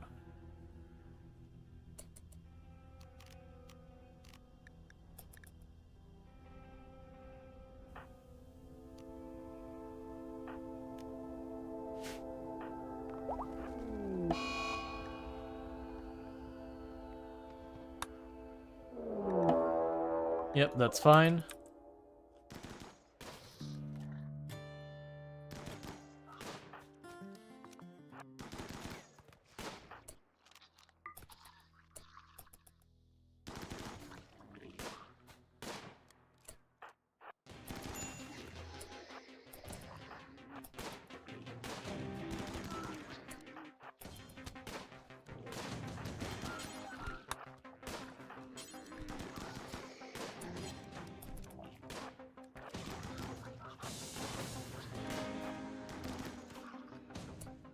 Okay, so you took a minor hit, right? Alright, so you get back and you get back. All those not injured. Who is your master? I know. Okay, all the rest of you get into the pit right now.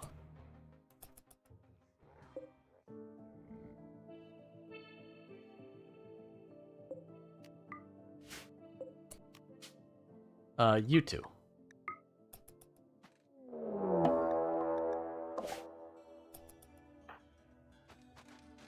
So what we're trying to do is there is a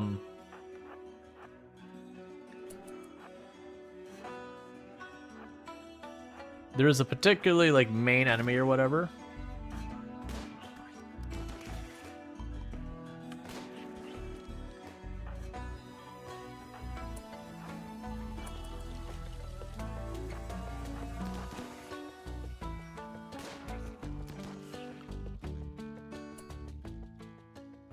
Okay, we got a couple of enemies over there.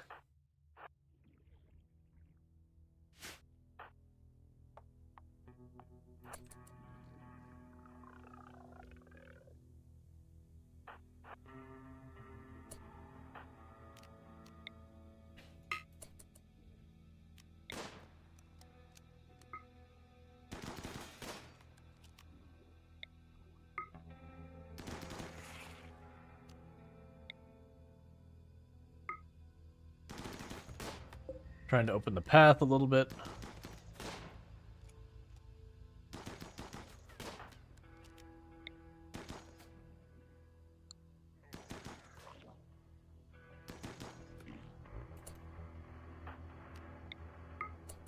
Good. Trying to avoid running into the things that are good at melee up close. Alright, so we open it up so next time it peeks. It gets it.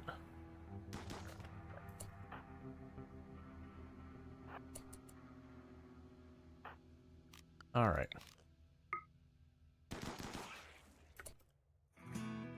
Well, that's more than I wanted to see all at once.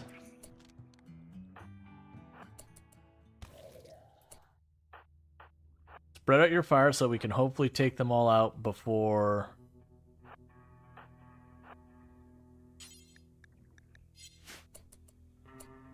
No, don't run at it. Come on. You know better.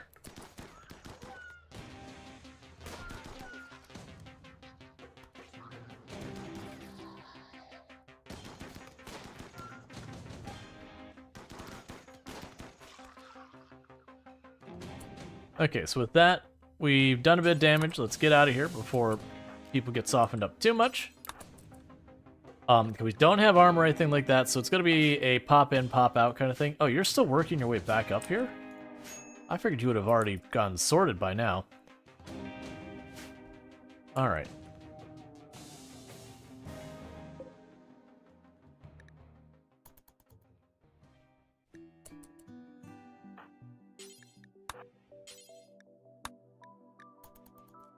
So we patch up, we go back down there, and we repeat the process, and we do it again, and we do it again, and we do it again, until we find the big scary thing lurking in the depths.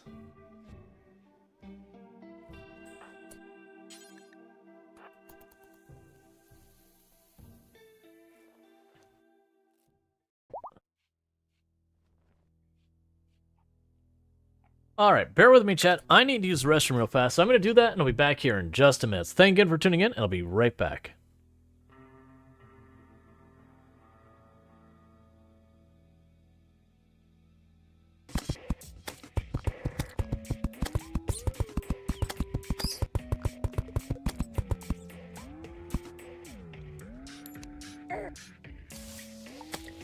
Oh, here you go. Hi. Well, I found the bomb. I thought that bomb was going to be the treasure chest. I was not anticipating a bomb on a button.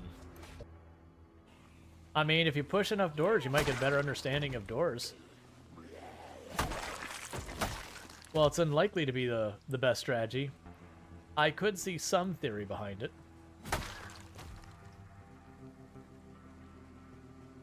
So Brave saying, so the higher your maintenance, the harder it is to level up backwards since you had dice roll. Oh no, it's when you win the roll, so arguably you get more consistent amounts of maintenance if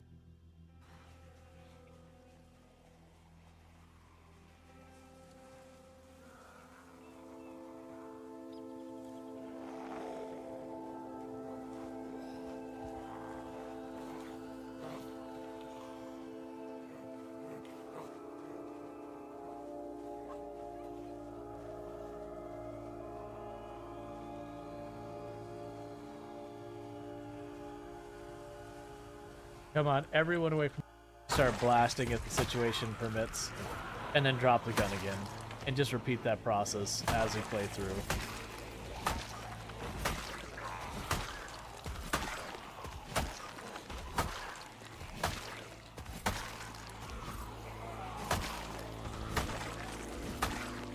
Panzang.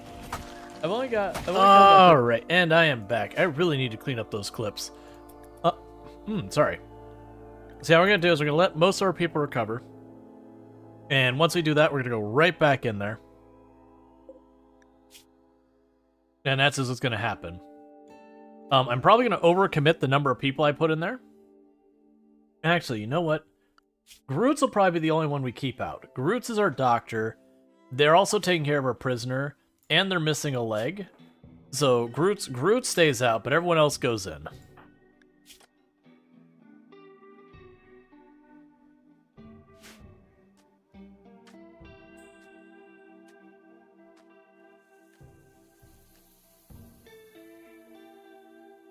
Alright, so you're about to be better? Your torso actually has a bit more damage to deal with. Why are you not... Why are you starving?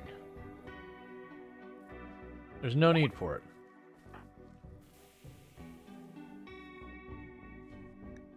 Yeah, so you got a little bit more damage to heal.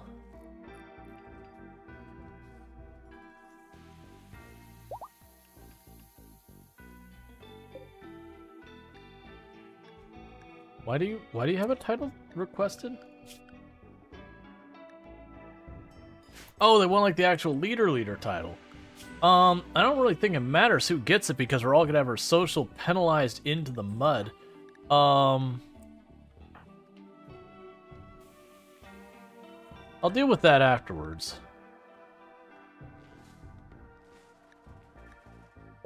Oh no, I'm sorry, that's not the title. They want this thing built. We're just waiting on the marble. That's fair. You should be just about ready to go.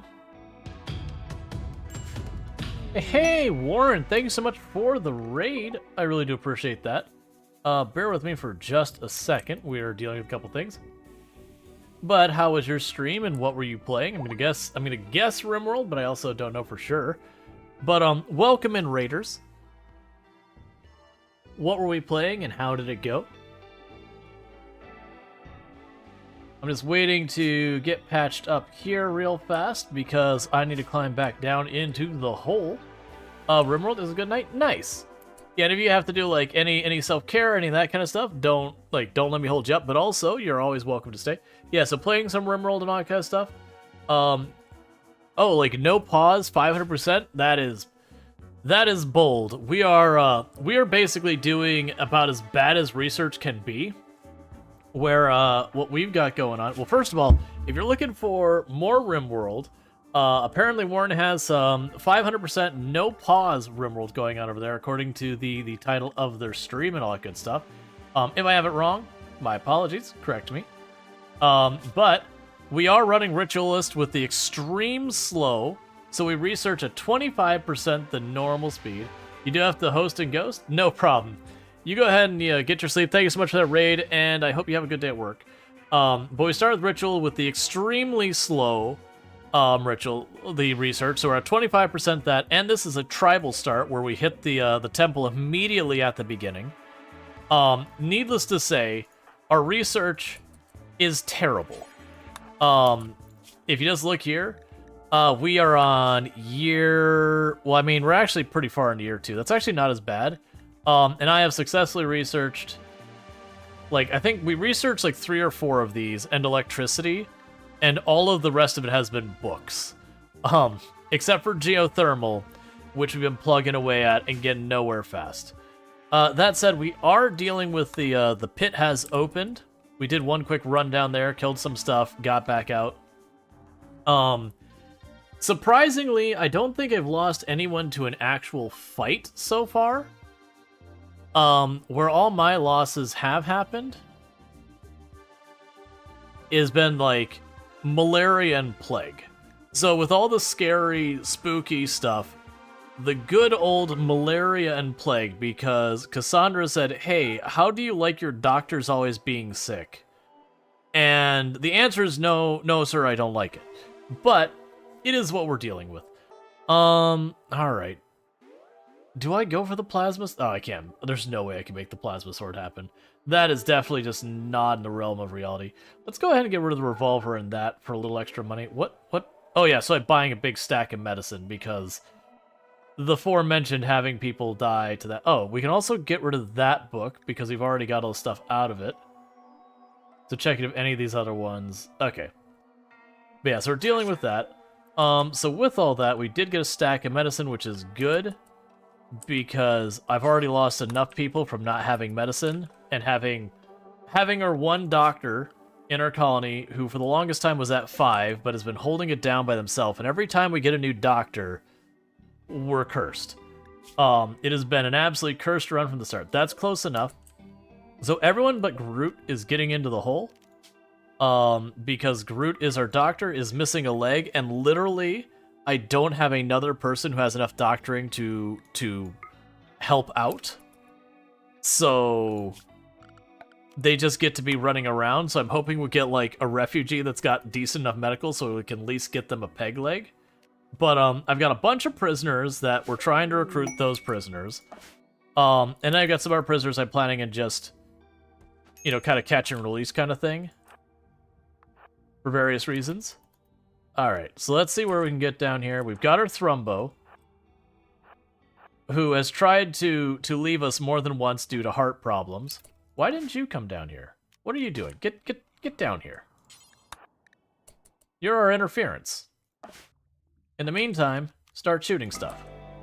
Yeah, so we're down here looking for the thing that becomes a whole lot of these things.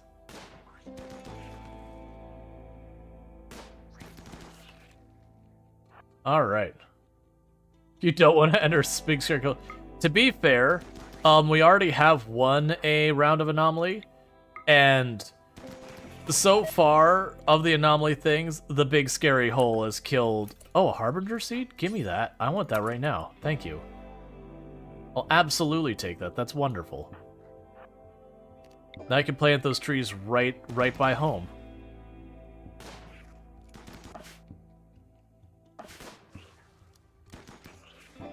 Yeah, so we're down here trying to find the big scary murder thing.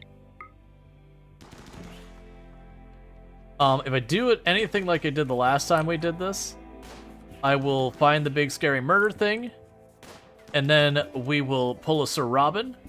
And by that I mean I will look at it and go, "You scary," and I will immediately depart.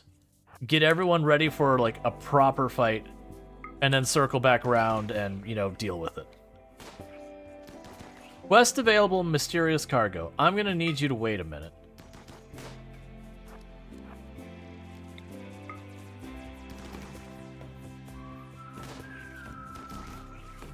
Get Draconic over here.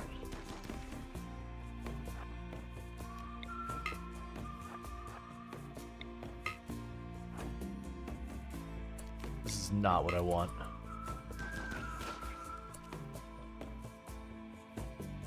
Alright, let's go around the other way. This should be able to go over here.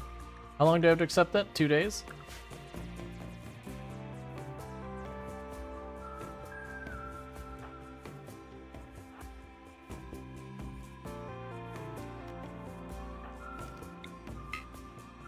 Oh.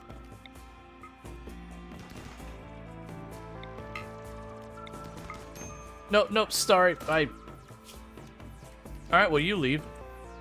I almost killed my own person from a misclick, so that's great. That would be an embarrassing way to lose someone, is to just accidentally be like, shoot our friendly. And I'm shooting these walls down just because I want to have a good retreat path. And I want to be able to have a path where I can get some clean line of sight to shoot at whatever's in here.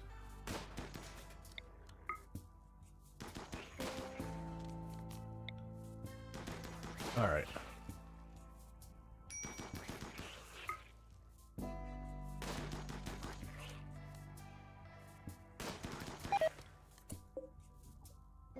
Okay.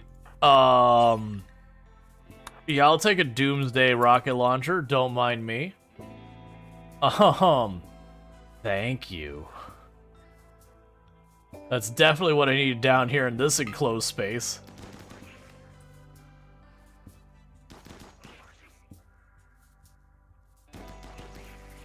The problem with using the Doomsday rocket launcher down here is in nice, small, enclosed spaces, catching a wall, not a good time.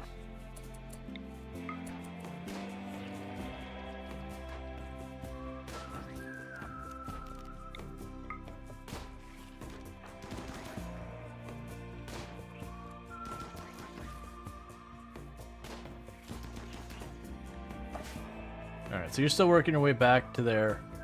Then Groot's can get you all patched up.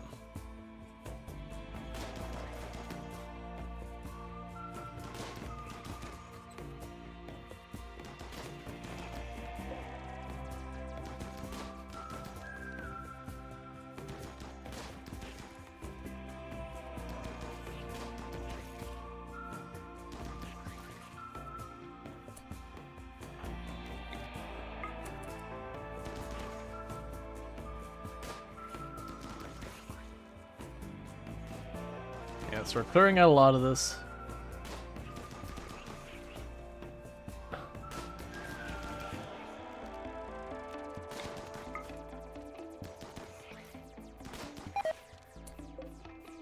Shield belt. Yep, just gonna go ahead and force equip that on our melee person right now. Thanks, man.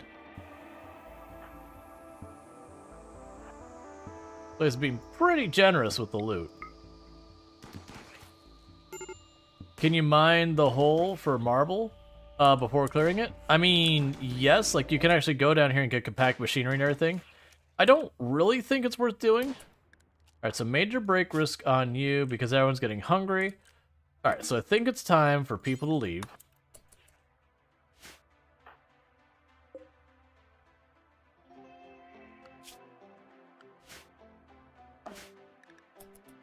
Done a good job.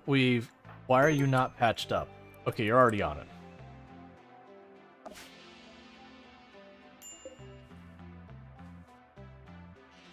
You have a good one down there, Thrumbo.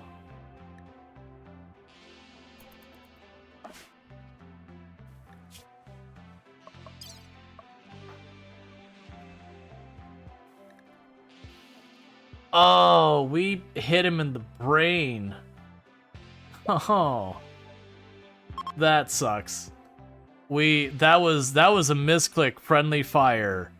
And we didn't kill them, but we mangled their brain. That sucks real bad. It's a thing we can fix later. I don't have the means now, but like a heal mech serum will do it, unnatural healing will do it. Making them a vampire will do it. There's a bunch of ways to deal with it. It just sucks. Yeah, not even trauma savant. I know, right? How dare. Okay.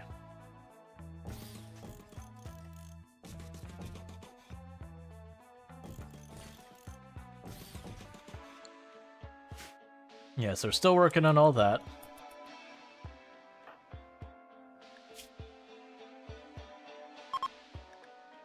Tainted t-shirt. Oh!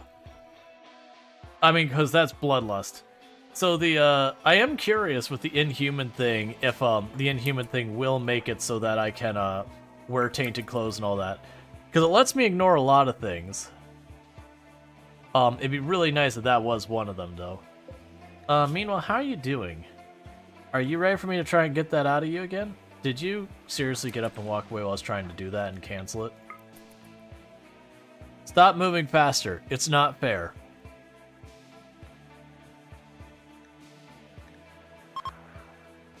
Alright, probably 2 more goes. Alright, let's try to do this again. Meanwhile, as far as you're going, we've got you being converted. That's fine. My intention is just to convert and release. I might even just release. Oh, 1 second. Go here, storage, do not store hay, and do not store hay. I don't want hay sitting around in here. So you got 5 health missing there. You're close. You're missing 5 health at a couple of parts, and then we'll get back in there. And honestly, one of the nice things about the Thrumbo being down here is I think because the Thrumbo's down here, it considers it still active. I don't believe they attack you while it's active. Oh. So you want to send me a random thing. The rewards you're offering are not great. I do want to accept the stuff, not right now, unfortunately. I'm already dealing with a problem.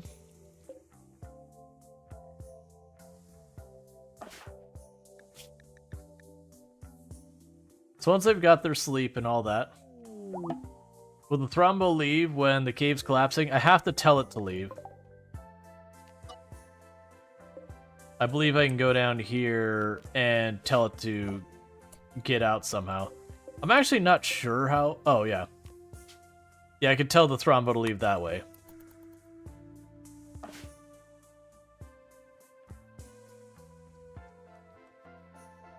We're getting really close to recruiting that person. Yeah, recreation and food is almost taken care of. So yeah, so once you eat... Yeah, once you two eat... I think we go ahead and go back down. Because by now, you're healed up enough that the 1 or 2 points of damage won't matter.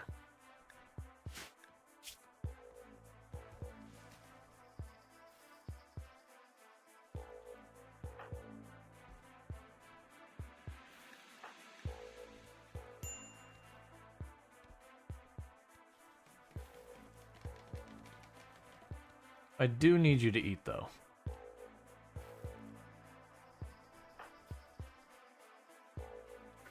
Alright, all of you, back in the hole.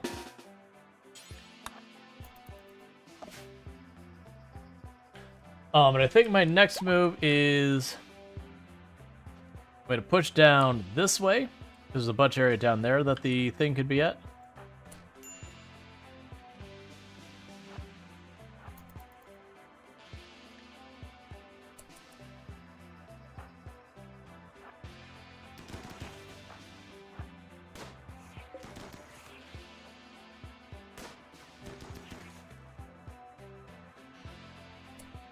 Alright.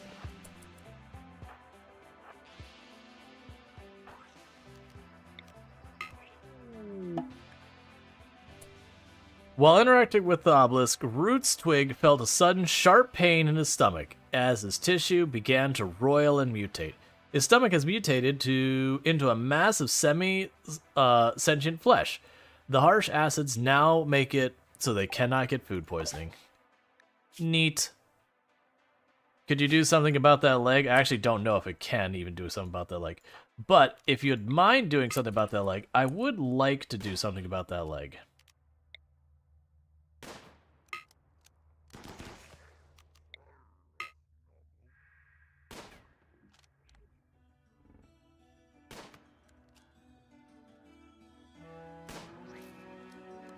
It's kind of annoying.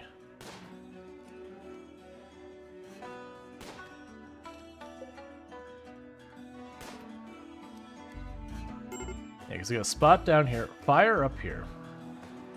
Oh, it's a radiant thunderstorm. That's fine.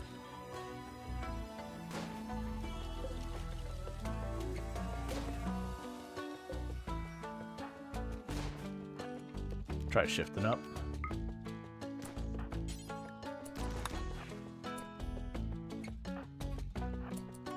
Alright.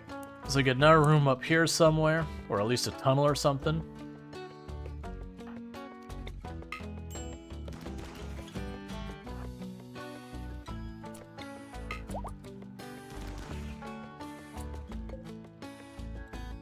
An ancient generator and some chem fuel. That actually has interesting implications. If we were to get chased, I could potentially set that off behind us.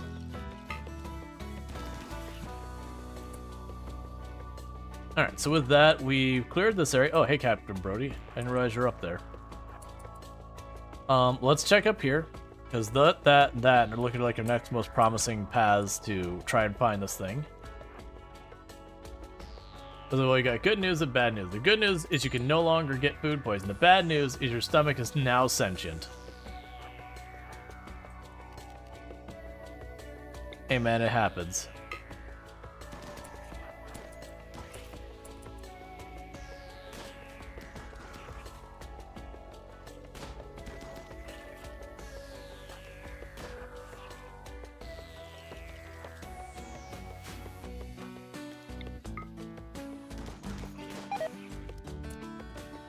Alright, grab the shard.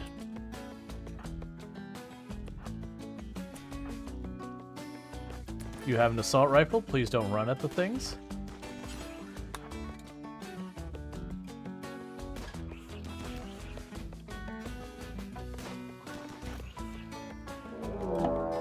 Prison break. Oh crap. All of you get out of here as fast as you can.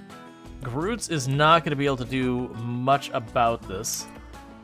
Oh man, that sucks. So many of them are like right at the edge of recruiting.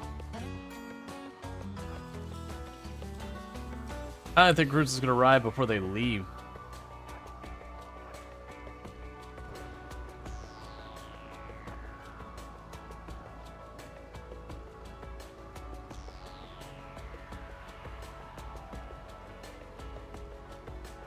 Alright, go after you first. I'm trying to fight them one by one. Ah, did I? Oh, I managed to dodge it. Yes.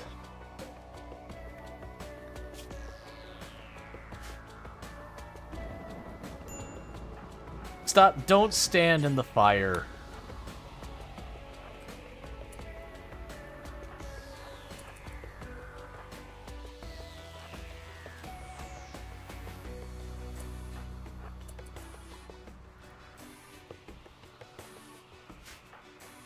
You go after them. You try your best to catch them.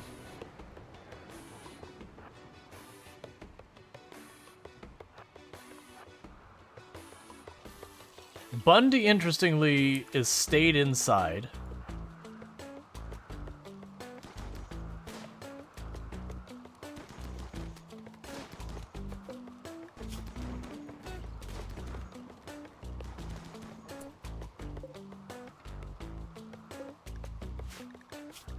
So, the music thing is that's the one I wanted to keep, and that's the one I wanted to keep.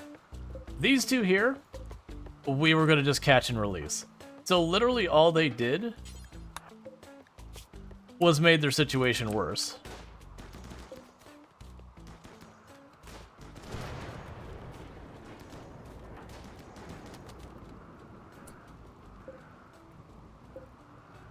So sorry, man. It is what it is. You're about to break. Why? Food? Go get your food. Do I actually want to recover them? Honestly, no. I got what I wanted out of them. It's fine.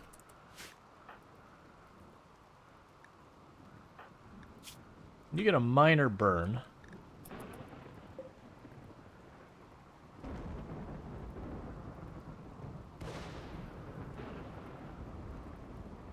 It also means the stomach is being more efficient. Unfortunately, it's consuming the gains. Yeah, it's interesting that they didn't try to leave.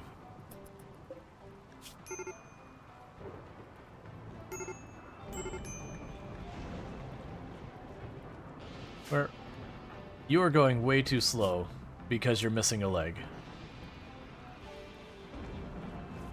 But you're my only actual doctor, so you know. It is what it is. So, the big question there, prisoner, was it worth it?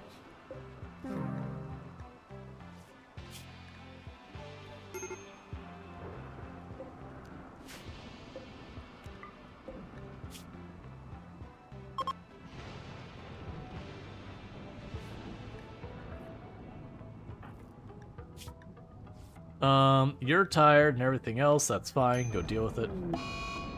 Hey, and another person is no longer attached to humanity. Excellent.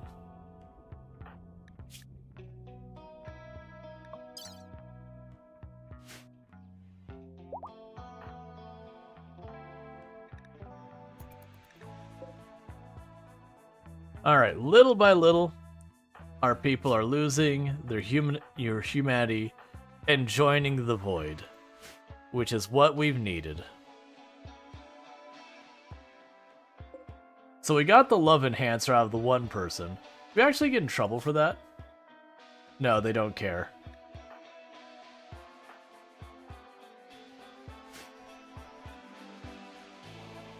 Alright. What are the benefits of the flesh mat stomach brings? Immunity to food poisoning, which is actually really good. Wait. Oh, you actually brought them back? I mean, okay. Alright, and the Genie Bundy is right about to join us. I'm gonna give this person a chance to recover real fast. Because they are the one who controls the Thrumbo, so I kinda want them to be good so we can get our Thrumbo back out of the gaping hole of death. So everyone's gonna just take a 5-minute breather, get all recovered.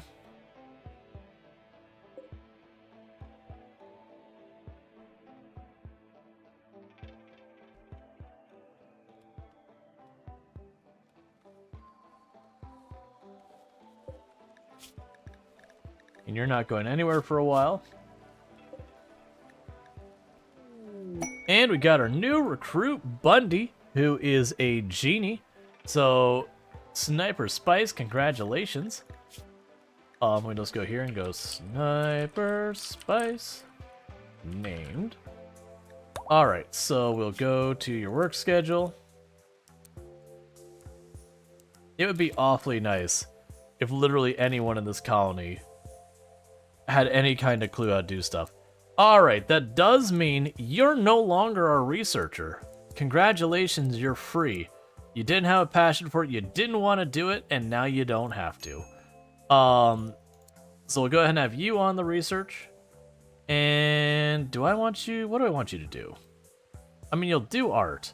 I think, honestly, you just become a hauling kind of person, because you're a Yatkin, which means you run fast. So yeah, that actually works out. Meanwhile, I need to get you a weapon. There should be plenty. Probably not the Doomsday Launcher. I feel like using the Doomsday Launcher down below is how we die. Did I sell all our good weapons? I'm really feeling like we sold all our good weapons. Yeah, so Sniper Spice is going to be treated as a pacifist right now. They are a genie, so they are delicate and all that. Oh, wait, you're our first person who needs the other schedule.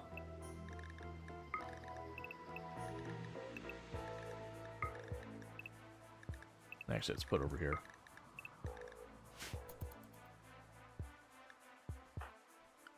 So for right now, I'll take you off hunting because you don't have a weapon for it.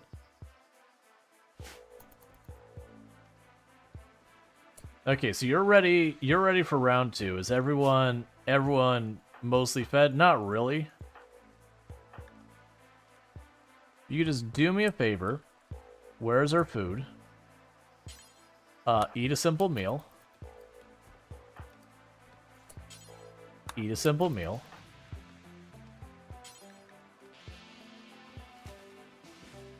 Eat a simple meal. Eat a simple meal. And all of you into the hole. Because I want to keep the pressure up, because if you don't, otherwise the flesh beasts keep coming out after you. And it gets to be a little obnoxious after a bit.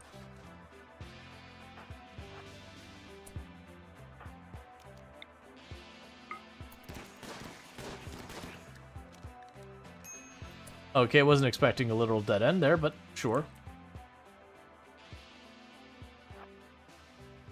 There's another spot here.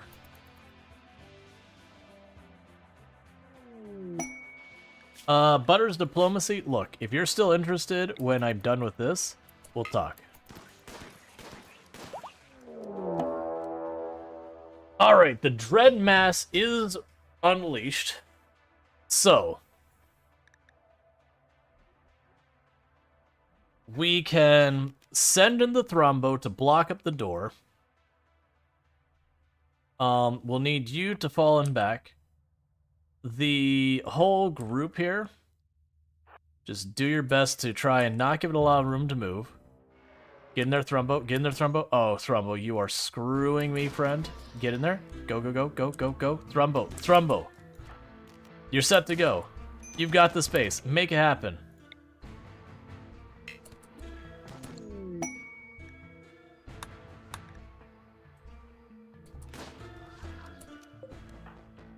Yeah, so scooch over one. Give room for the Thrumbo.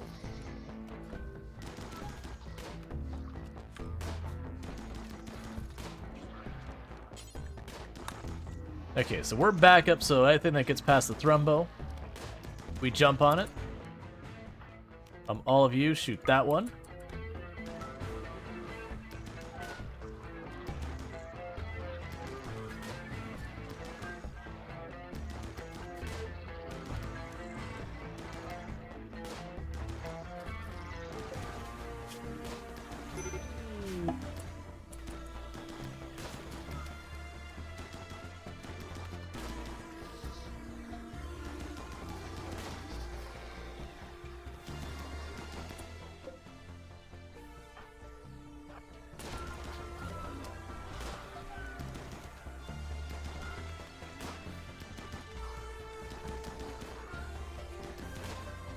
Doing our best to try and hold it.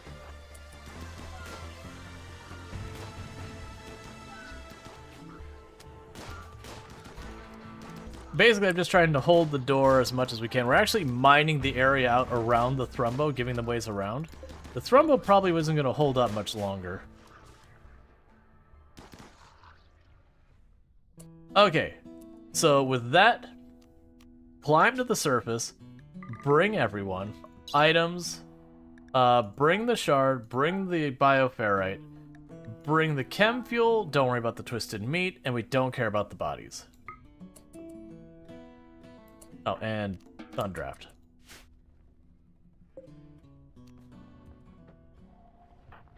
And you are okay, and okay. You're being hauled out of here. Because we got 9 in-game hours, so we got plenty of time.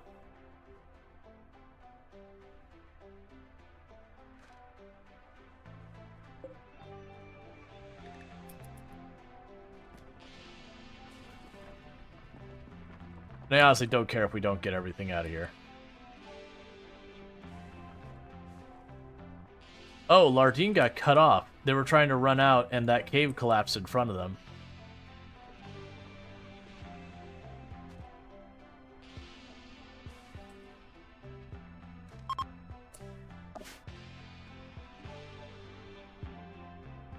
Your tribesmen can't finish exiting the cave because some items people became unavailable shard.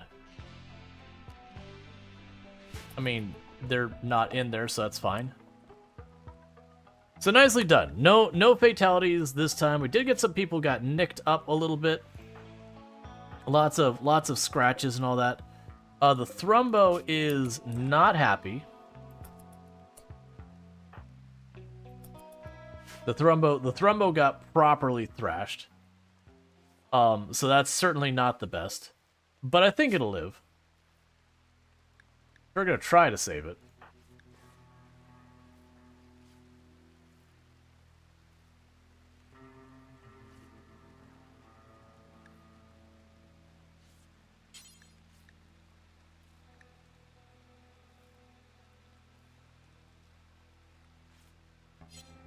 So you're taking care of that. You're patching them up. Little by little. That's a lot of medical practice for you.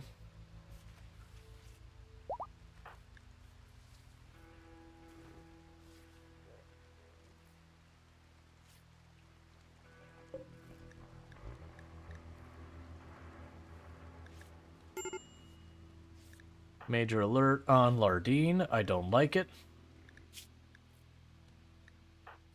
Brutes take over. You're a better doctor anyways.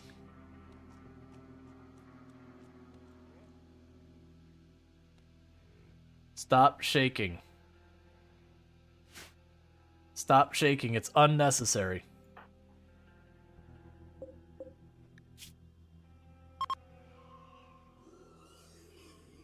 There we go.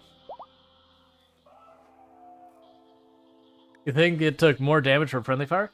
So actually, in this case, not really. If you look at all of these, they're Dread Med Spike, Spike, Spike, Spike. There is a single assault rifle here.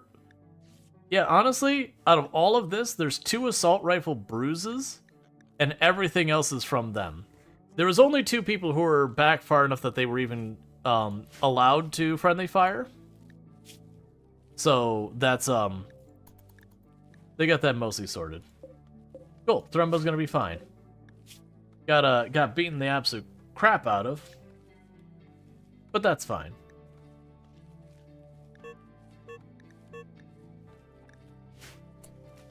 You've got an infection.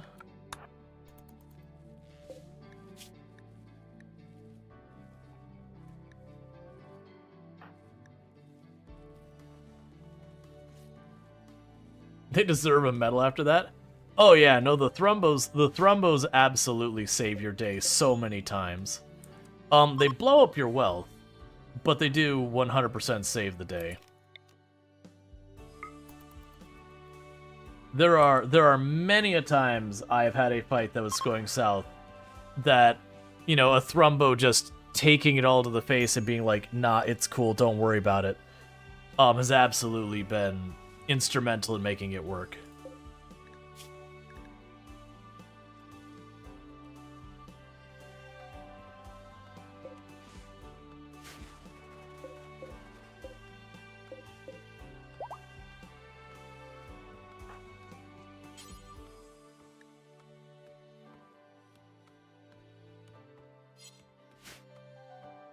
All right.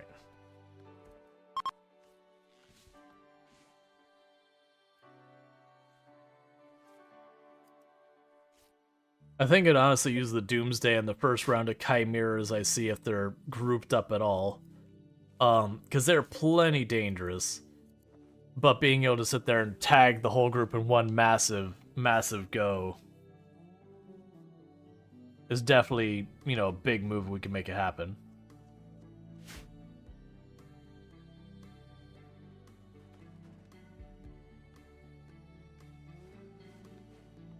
All right.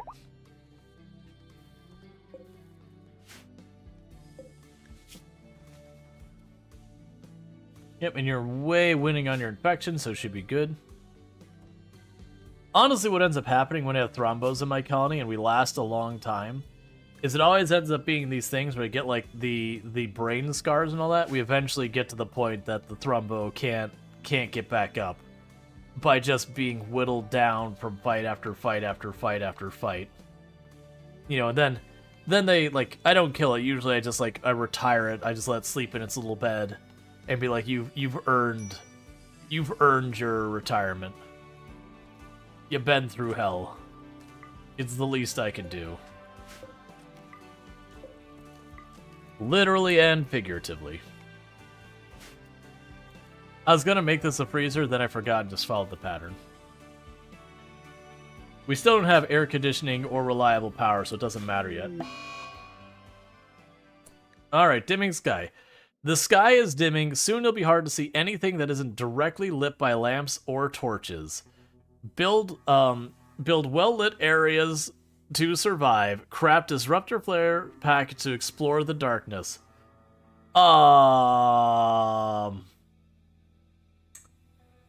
That's bad. So we're gonna do something new, which is gonna seem weird. I'm gonna set all of you to Hall 1. And we're gonna try and get as many of these lights back on as we can. Because hey, I don't have what I need to deal with this. And I do have lights pretty much strewn throughout the base, other than I don't have them in here yet.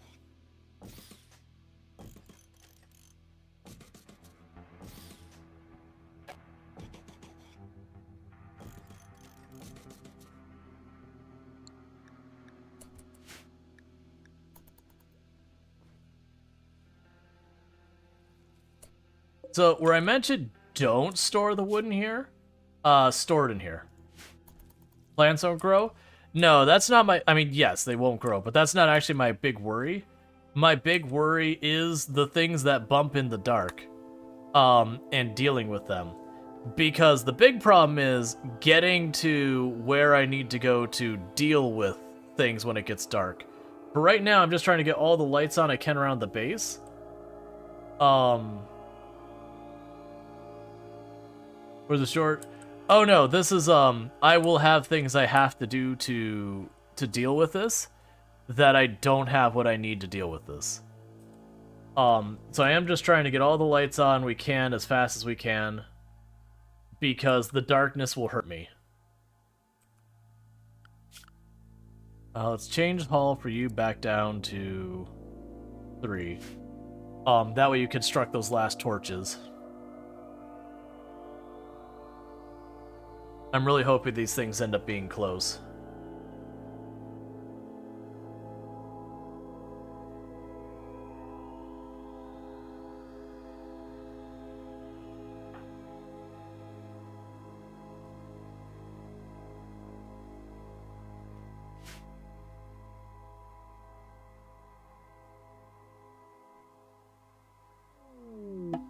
Darkness soon.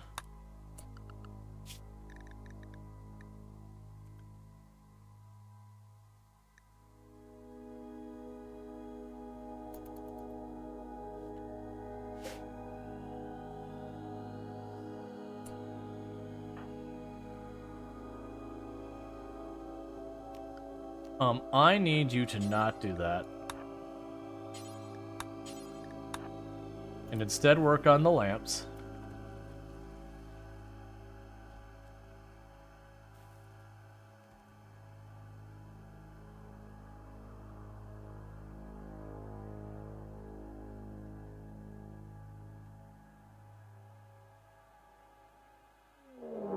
Unnatural darkness, schedule everyone to area 1.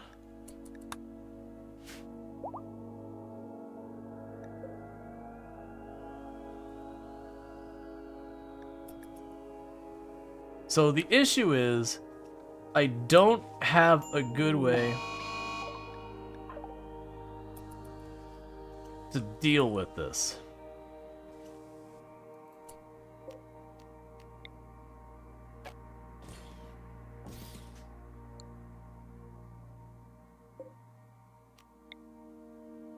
Because what you normally do... Actually, I might be able to work with this. Toggle this... Well, how much power do you need? Please tell... It's 250. I don't have enough power. How do you like Anomaly? I like it a lot. I'm in a bad place right now. I'm gonna have to just run... Oh, there is no way I'm making it to that one without dying. Oh, you have screwed me, game. This one I could definitely run to, take some hits, run back. But that one over there and that one down there... I can't make the backpacks.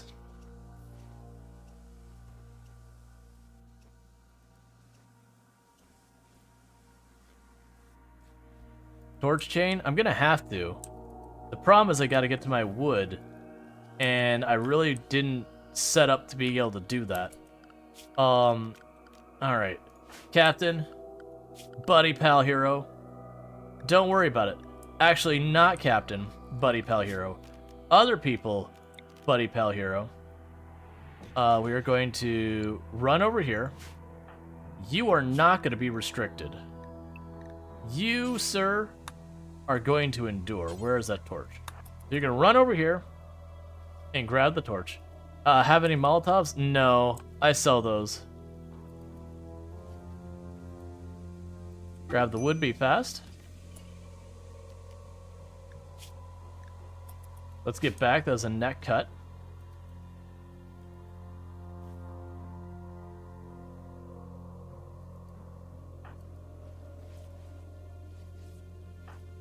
All right, Captain, you're up. So we're just gonna go ahead and pop up here.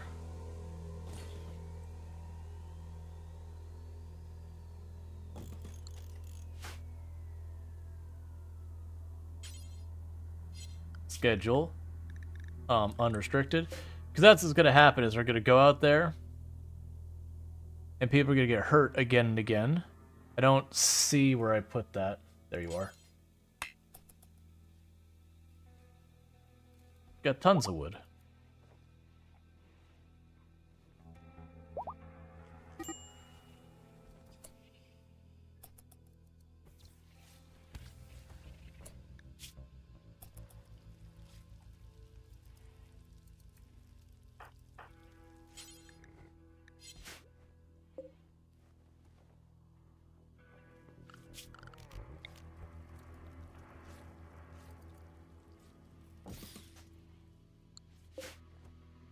Yeah, the flares, this would be no problem. You just flare, run, flare, run, flare, run, flare, run, deal with it.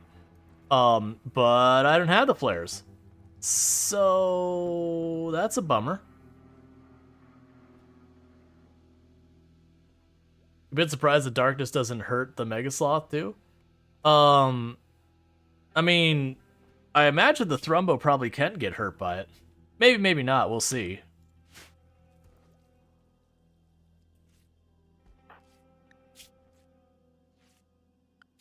Is there anyone else you have queued up for construction? Bentley is capable.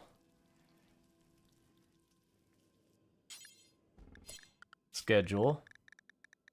Bentley.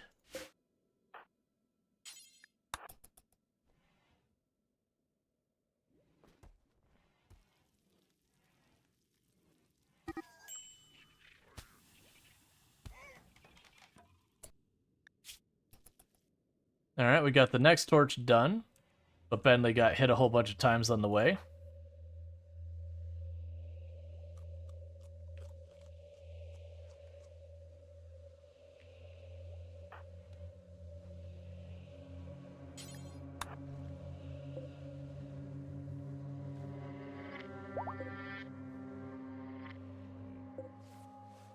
The good news, the torch get like 10 days at a time.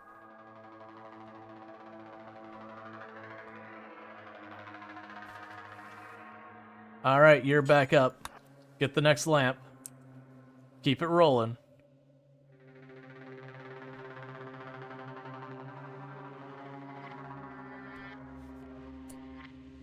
Okay, you managed to get away without being hurt. So do it again.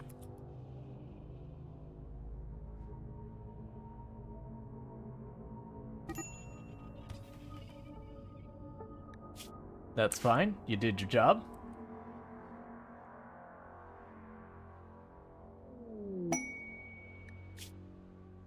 It's not a good time, friend.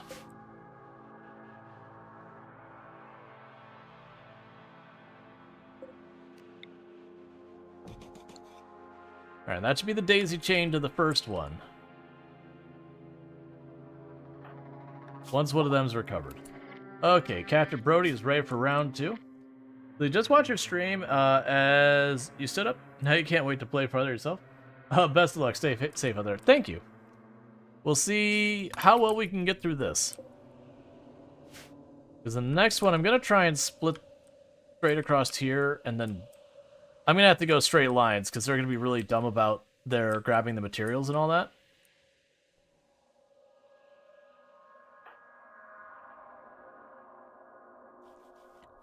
Alright.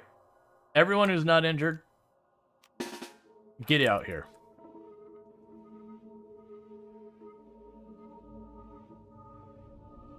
Be fast so you don't get nicked up in the dark.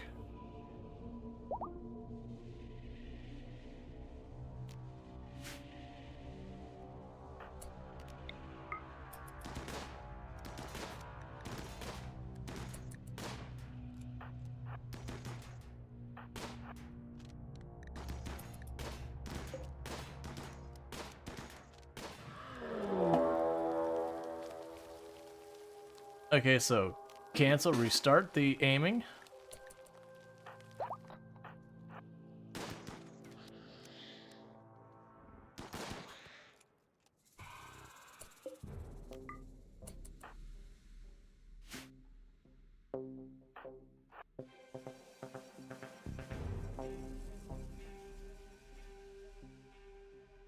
Right, I don't see the eyes, so we're gonna try and finish this off. And then get back inside. And get ready to make her move to the next one. Do you sell the Doomsday? I mean, I could. The darkness is wavering. Cool. So, run down here. We're gonna manually run you down to this spot. Do not automatically fuel. Do not automatically fuel. Do not... Bentley, no.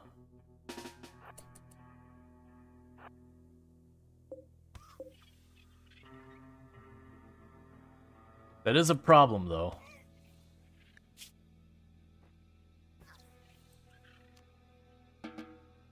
Now you're all down here.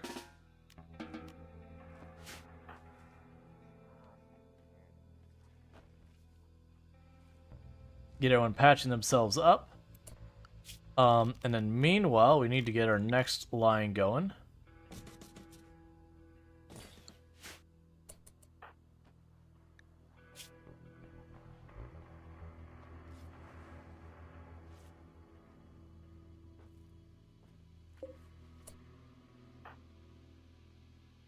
Where did you go? Oh, I've got two of them here. There we go. Work on that. Do not refuel that.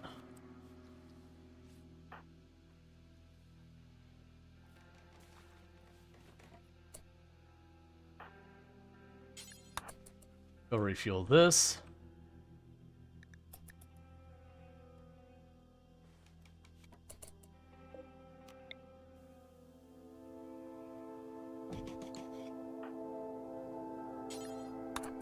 Refuel this.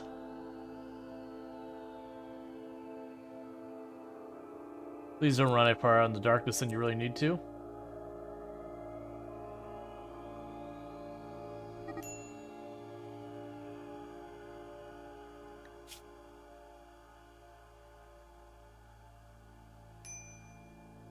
Starvation.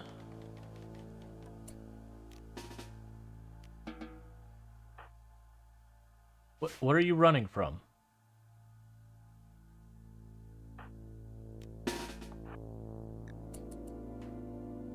Oh! I have one of them in the base.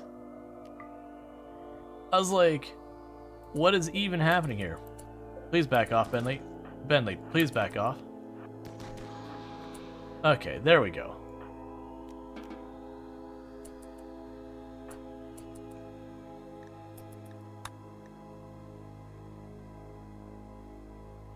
Alright, so you're good. I really need the three of you to get inside before one of you dies.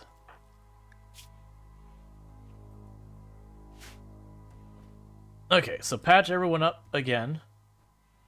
And then once one of these three is all patched up, we push a little bit farther. We're getting pretty close there.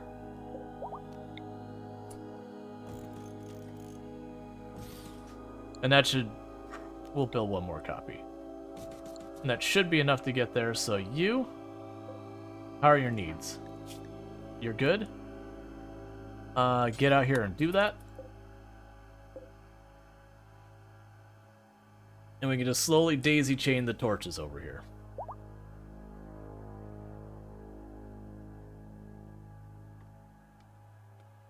Of course I chose... No, don't just... Look, if it's on a tree, just don't worry about it. Build that one instead. I can't have you stand out there cutting down a tree in the darkness the whole time.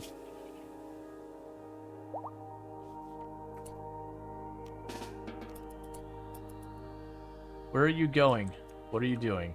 You're grabbing pants. Stop running. Okay. Go home.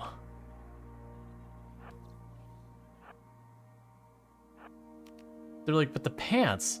They left the pants on the ground.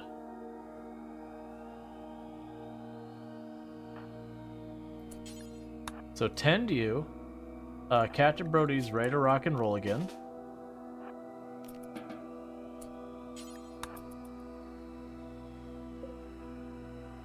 All right.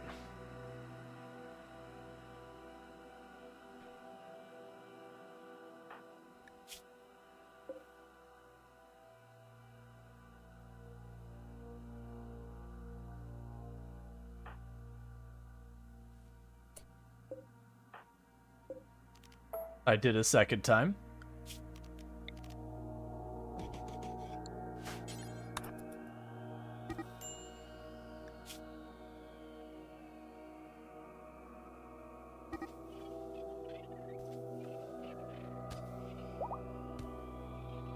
I need you to not walk through the darkness. Please hurry.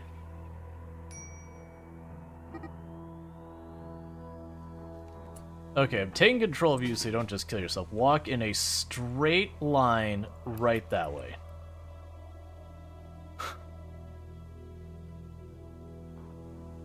And you're about to spend the rest of eternity as a ghoul? I'm darn well gonna get some pants first. Look. No one let them know they're gonna be a ghoul. They'll figure that out later. Did you not treat people? Come on, man.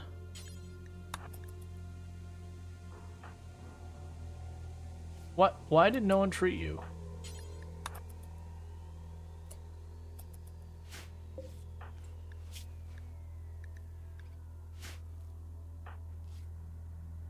Alright, so we gotta wait till another one of them recovers. And honestly, we're in good shape that we'll be able to run over here.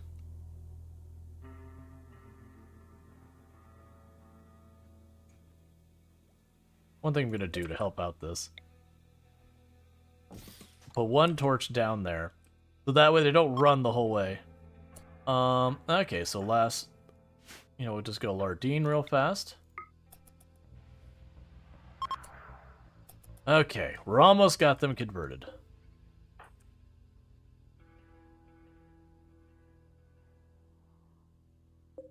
Yes, the animals definitely don't have any problems.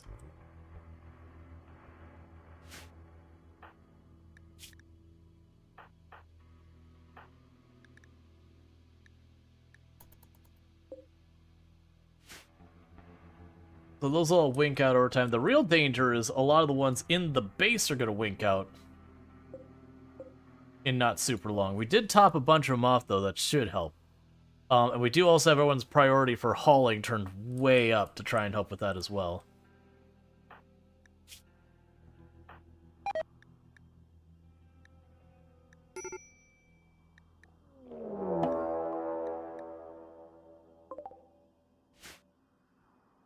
Alright, well, restrict everyone to Area 1 again.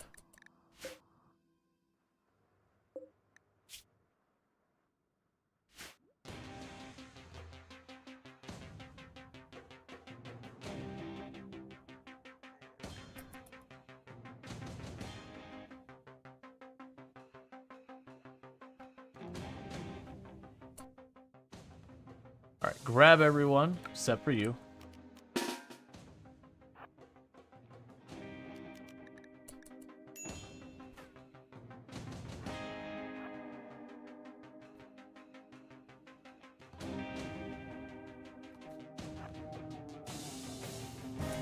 Oh, they're gonna trash all my torches? No!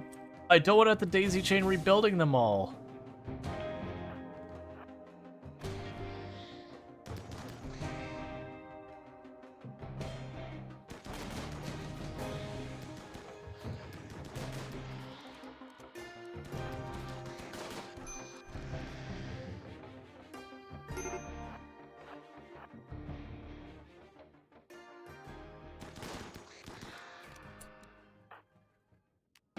Alright, get back, get patched up.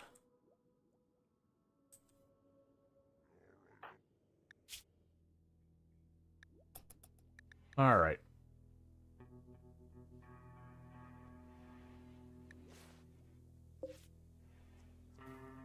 Yeah, so they targeted my torches and went after my torches, which is a pretty dirty but also makes sense thing. Someone's taking care of you, right? No? Oh, you're not in bed. You're being goofy and just being like, hey, let's just stand out here while I've got a gaping wound in my arm and, you know, who needs to treat it? I could be playing poker.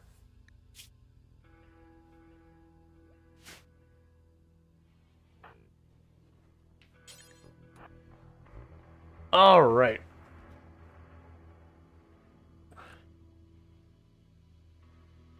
We'll definitely need to try and get those. We've almost got to that second one. This one down here is the one that's gonna be rough.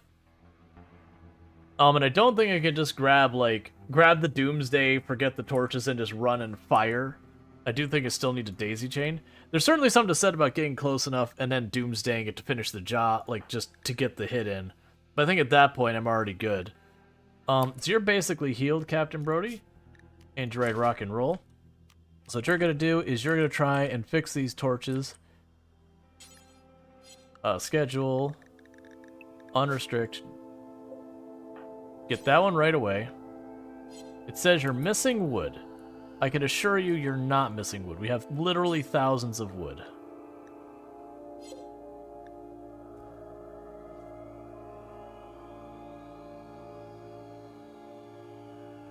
Where are you? What?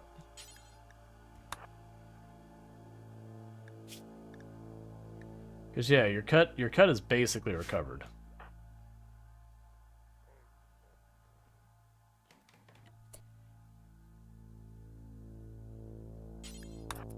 And this will prevent you from getting hit as much. Doing this, because you'll cut through there.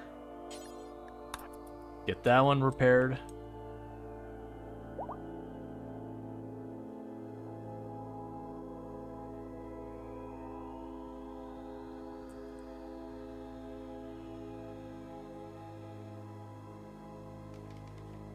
Alright.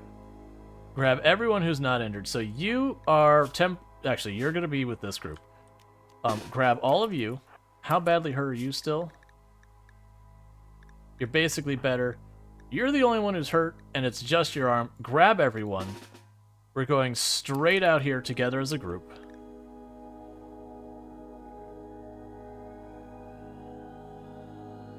And let's hit the next one.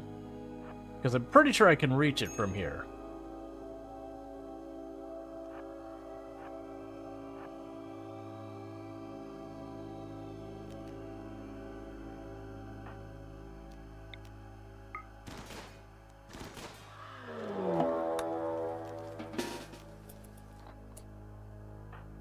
Let's put one there and one here.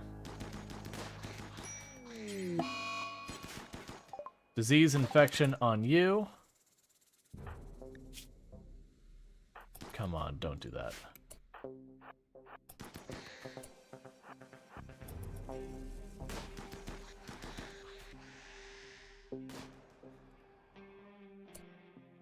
Okay, not seeing more running around.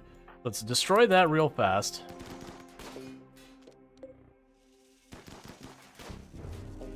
And then get the heck out of here.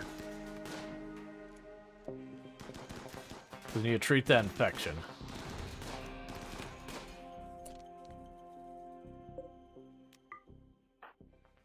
Alright, and save plasma 4, run straight back.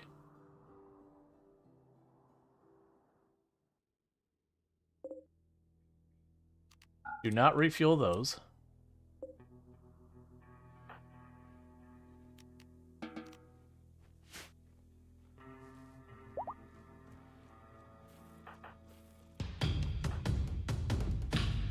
Hey, Ziggy! Thank you so much for the raid. I really hope you had yourself a good stream. Bear with me for just a moment. I am dealing with a thing. There we go. Make sure to cancel that and redo that with that. But I do hope you had yourself a good stream. Yeah, no, we're dealing with the Noctils, and it is terrible because I don't have flares, and this is my electricity. Just that. Just this all by itself. Which is not enough to make flares. So I'm having to daisy chain torches to deal with it. It's great. I have to get down there, too. So I gotta get all the way from my base and daisy chain torches the whole way down because the darkness is murdery. But those who don't know, Ziggy D, absolutely a fantastic content creator. I highly, highly, highly, highly recommend. Been playing some Manor some Path of Exile, and some RimWorld, Anomaly, and all that good stuff. Likes to do, like, a lot of story runs and all that. Lots of fun, all that good stuff. Gotcha. No problem. You have a good one. Spare yourself the spoilers, but absolutely, definitely check out Ziggy D. It's one of my most watched channels of all time. But, so thank you so much for that raid. For everyone popping in, yeah, we're dealing with Noctils. All you need to know is the darkness bad. The darkness bad. So we're having a rough go of it. So you're ready to go for the next one. Alright, so I need to get all the way down here. So let's go ahead and get another torch going there. And then there. So you are up. Normally, there's better ways of dealing with this. But I've kind of done a lot of things to make the situation even worse for myself than it really needed to be. And what those things are is, if we look at our ideology real fast, our ideology here is ritualist, and I have taken extreme slow for my research, so 25% the normal research speed, and we're tribal, which is another half. So we're researching at about 12% the normal speed. It's terrible. We are still trying to get electricity online in a proper way. We are in year 3, by the way. I put the torch on a poplar tree, so let's cancel that.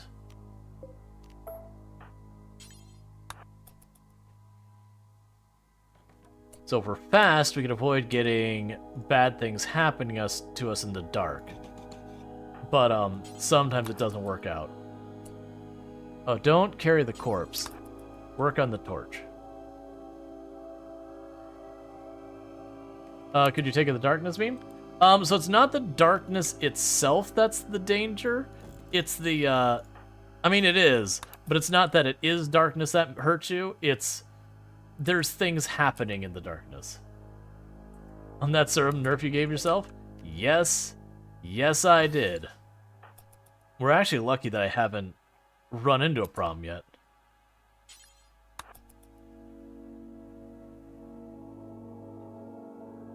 Luckily, I've got thousands of wood. Well, had thousands of wood.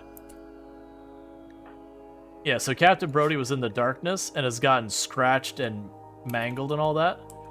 So you see how fast it's just nicking Captain Brody up by being in the darkness. I do have most of my people under some pretty severe restrictions. I can't for the life of me see where I'm going. I'm so happy that torches last like 10 days.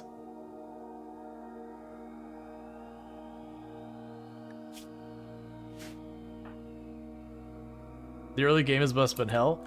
I mean, in a lot of ways, we still are in the early game. This is actually going really smoothly. The other one gave me a lot more grief trying to move this the whole way. But this is going relatively okay. I'm just waiting for him to get nicked right around here. Because anytime you step in the darkness for even a second, you have a chance of getting slashed up. Twisted Obelisk is at 90%. Oh, that's what you're doing, Captain Brody. Alright, we gotta deal with this. I can't have a thing mutating everything on the map while I'm trying to deal with this. Benley. You can also do construction. So here's the deal, Benley. This is gonna be a 2-people operation. Where the heck is that obelisk? There you are. So we're gonna go here. We're gonna plop a torch in range of it. Benley, your job, make the torch. And then we're gonna immediately get someone else to run up there and deal with the next one. Okay. If you could do that in one run, that would be amazing. So you work on that.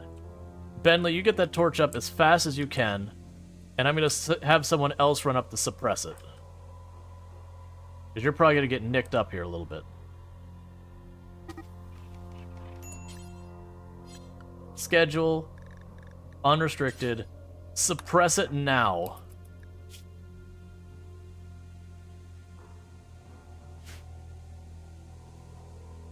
Nice. Okay. Once we get this taken care of, yeah, no, I'm not gonna need a Doomsday for this.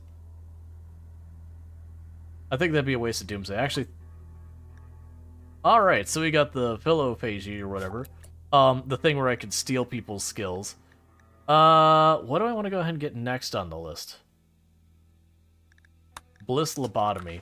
We'll just get that going. Oh, that's a basic one. 1 second. Keep doing that. We have basic are over here, advanced are over there. Ghoul enhancements just in case I do get a ghoul. Because ghouls are pretty awesome.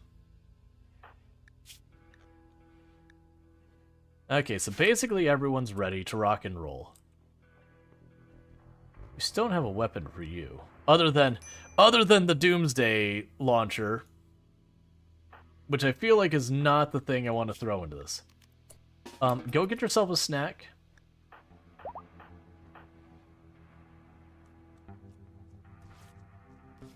And then we're going. You good? Alright, it's move time. Alright, everyone to the light.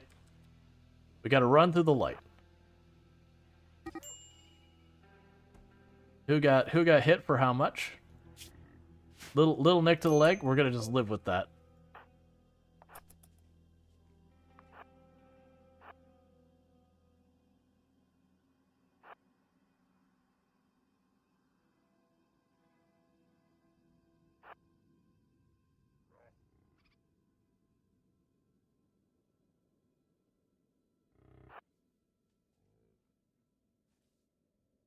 Alright, ranged people. Can you get shots on it?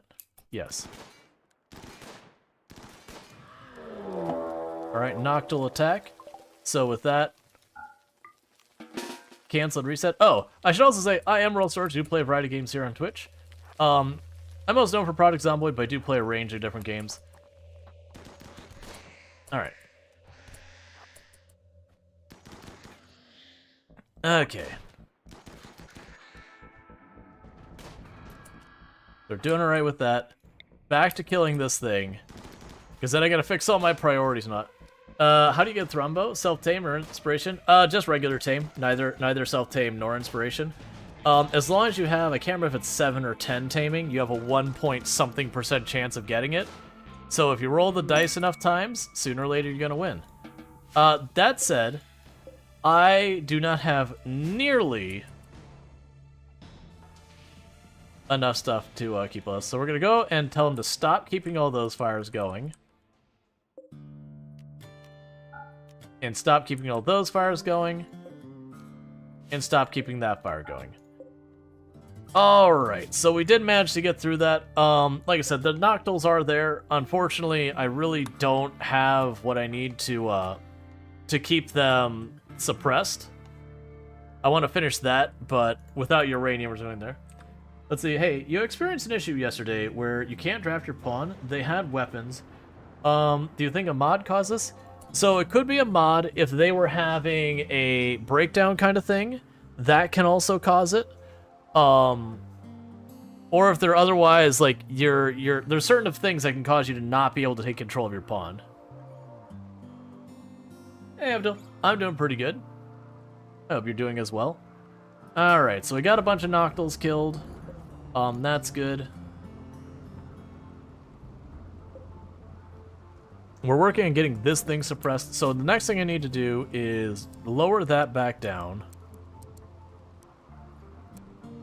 Because I turned up hauling to the max because I needed them to run and, like, the moment it's at darkness, to run and light up all of my torches before it was too late. So the good news is we got through that. I was genuinely worried I wasn't going to be able to get my materials to daisy chain it. Let's go ahead and expand our tree farm again a little bit. We still have 730 wood, but that did burn through almost 1,000 wood between all of the different torches I ran and filled up and built everywhere. Okay. How far in Anomaly are you? On this one, we're still in advance. I literally just finished something. Give me 2 seconds, game. But with all that said, I have won a playthrough of Anomaly already. I did do the ending stuff. So we're, as far as the progression in Anomaly, we're like early mid-game. As far as our tech progression, we're like early game, just period. You're not gonna cooperate with me, are you? Do you still need to be bandaged? That's fine. They don't range much.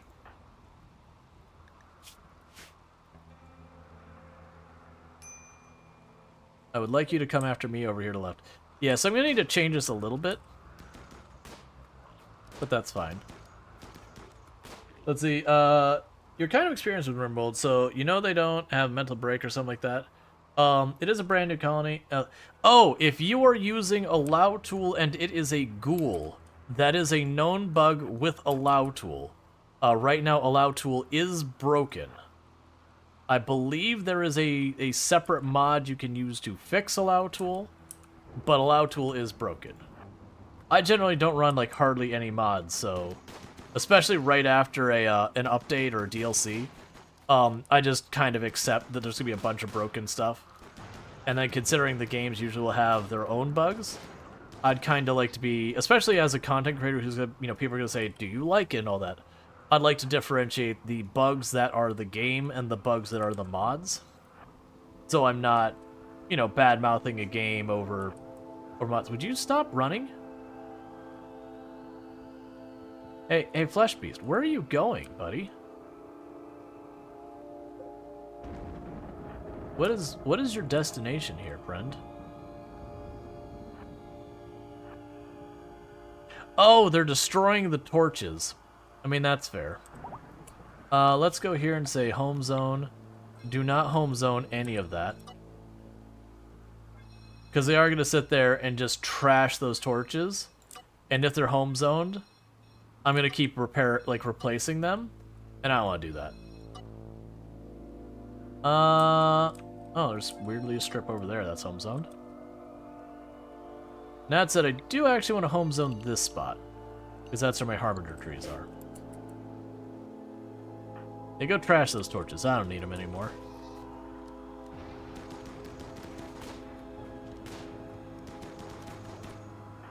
Alright, get the melee to the front. I have found a lot of the enemies now will go and attempt to bypass your melee if they can. If your melee don't hit them, I mean. And go for your ranged. Which is such a dirty thing to do. Also makes sense.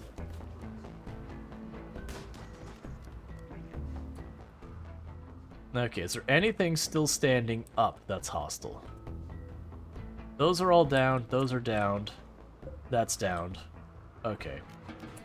Get back to its schedule. Everyone can be unrestricted. Alright.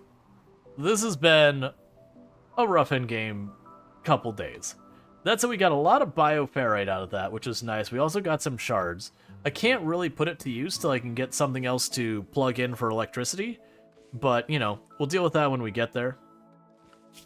Everything else should be fine. So our priorities, we got a researcher, we got our growers, we got our construction person, we've got our cook, we've got a person who hauls. You got food poisoning because you ate berries, because we haven't been cooking, because we've been busy trying to not die. Obelisk mutation. While interacting with the obelisk, Tina Laro, felt a sudden sharp pain in their chest as his lung began to twist and swell. His lung is mutated into a painful mass of semi-sentient flesh. The tissue is constantly regrowing and replacing itself, making it immune to the effects of lung rot and asthma. Neat.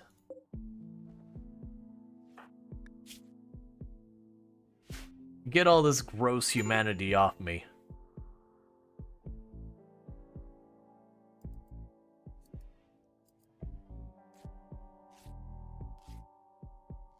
I worry this humanity might be contagious. Alright. But yeah, so we are still at the phase where we are becoming inhuman. So that's the thing that makes it so we no longer care about social or things looking good or all these other things. Why do you need rescue? Oh, major food poisoning, and then you've got a brain injury. That's fair. Yeah, that's a perfectly reasonable reason to need rescue. You want to be inhuman too? Yeah, to just be able to ignore 90% of the problems. Now, it does come with the fact that, like, you can't socialize meaningfully anymore and a whole bunch of other stuff. You become really bad with animals. Just a whole mess thing. Inspired surgery. It is such a shame that you can't work on yourself because you're missing a leg. And I don't have someone with 3 medical. Oh, Lardine has passed the point of 3 medical. Okay. I take that back. We can ever so slightly have a chance to take care of you. Okay, I panicked there for a moment because forgot you had an infection from being, like, bitten a bajillion times. And I was like, oh no, please, not like this. Yeah, so when you recover from your torso hit, I am gonna have Lardine try to do that stuff. Let's see, your first anomaly run, the Twisted Obelisk activated while I was doing, like you, dealing with the Noctils.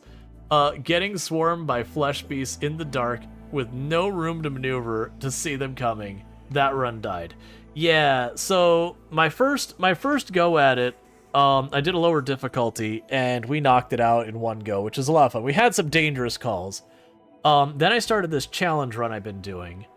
And with the challenge run, the first one died due to a regular old siege raid, but it was like 22 Yatkins or whatever. And I just didn't position myself well, so when I engaged them to pull them off their mortars, you know, they all ran to melee me. I'm like, okay, it's time to go. And then realized I didn't position the door behind me. And I was like, I can't get to the door in time. They're gonna just be on top of me. So tried to hold my ground and do it. They just walked over it. Absolutely walked over my group. It's like, okay, well that sucks. And then this is the second attempt at this. And we have had a lot of close calls to malaria and plague. Is what's the only thing that's killed our colonists, is malaria and plague. Because we only had an okay doctor to begin with, who is now a good doctor after much, much, much pain.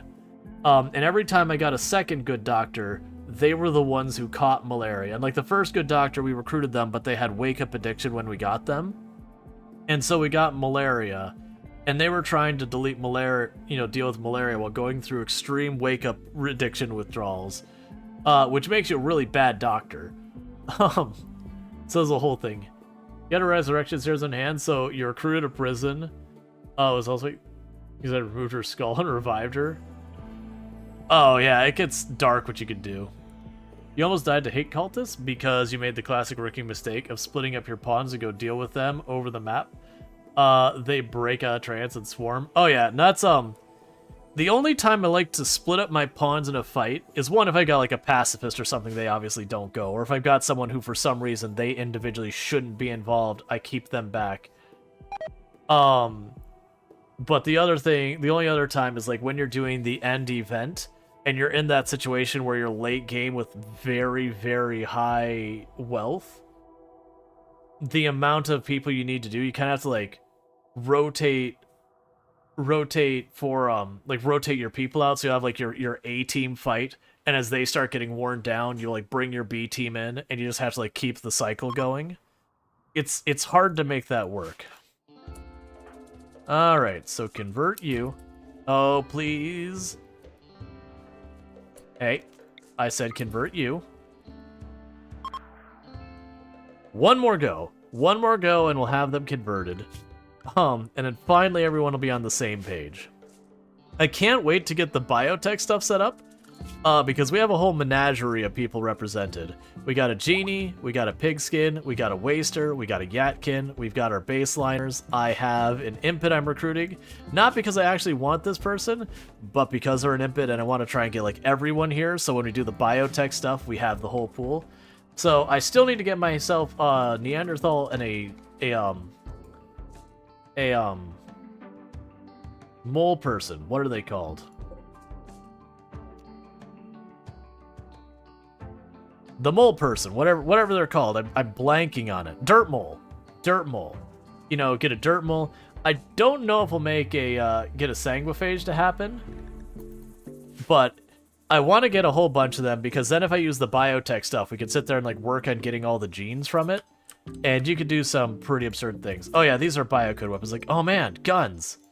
Right, biocoded guns. Oh, hey, components.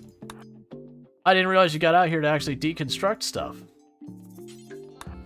Please go get. And please give me medicine. Yeah, there's like one more over here. I'm not super worried if I miss the one. That's fine. Oh yeah, I got one of the trees here. The Harbinger tree seeds. I'll have to figure out where I want to start my own Harbinger Grove, because we got the one that just showed up on its own down here. But it could be a lot of fun with these things to, like, have... I want a kill box full of them. I don't think that'll work because it'll give enemies cover and all that. But if I can get them along the edges of the kill box or something, where they won't be good for cover and everything, I like the idea of having the kill box, just having them in there so you fight the stuff and just all the bodies just get disposed of right away. Wonder if you could gene splice someone before ghoulifying them and then retrain their genes. So you can definitely do it afterwards. I've already taken a ghoul and gene spliced it. Gave them, I think we gave them robust and really strong melee, if I remember correctly. I know he had really strong melee, or very strong, whatever it is, the strong melee. I think we're trying to get robust in there. Which is good because you can sit there and turn around and be like, here's robust, here's the strong melee, here's the run fast. What are your negatives? Oh, you can't social, you can't craft, you can't plant, you can't do all these other things that ghouls can't do anyways. So they feel like ready for genetic alteration. I genuinely want to get a ghoul 2 power claws so that they get the melee bonus from that, even though they're going to be really slow. All the regular ghoul upgrades, so far as like the adrenaline thing and the armor and all that. And then I want to also sit there and give them like the robust, the one that makes them super tough, and like the very fast runner. And then there's what is it? Is there like Juggernaut or one other that makes it so they don't get stunned by damage very easily? I just want to make as juiced of a ghoul as I can. Get it some like Archotech legs and all that. And just have this monstrosity of a ghoul that just runs around the map and just drops people. Unstoppable, yeah, unstoppable. Oh right, I also need a Hussar. I don't have a Hussar.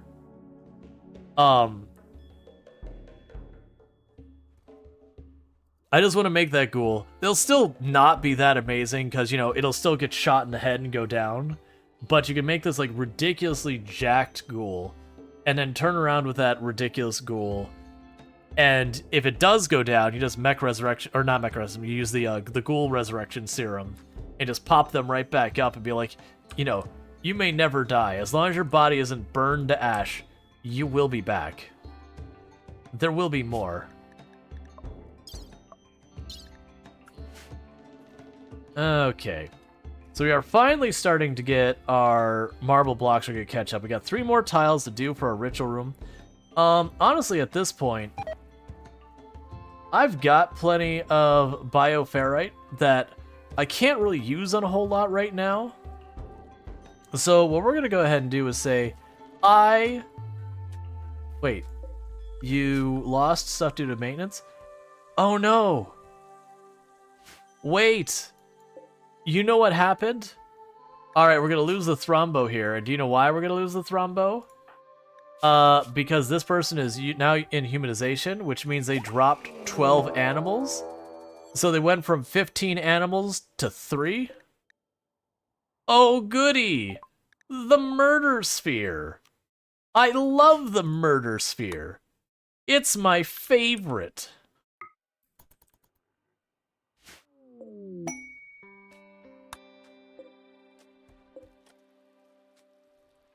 Well, I mentioned that I had an idea for a potential murder sphere bunker. And I want to test it. It may end our run, but it is an idea that I think will make us effectively immune to the murder sphere. I gotta decide where I'm building the bunker, though. I think I'll build the bunker here. That's what we'll do. This table here, you get to be somewhere else now. You live here now. And we're gonna go over here to structure, put a door there. And this is the Murder Sphere bunker.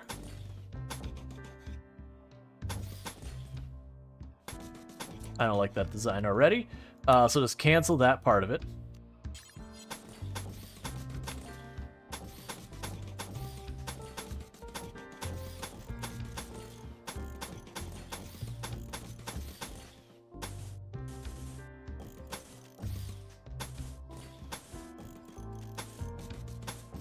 and I have no idea if this will work or not. There is a good chance that Tynan already thought of this and has made ways to prevent it from happening or prevent it from working. But with that said, I only have one way to find out, and I'm gonna go find out. And just in case he's cheeky about it,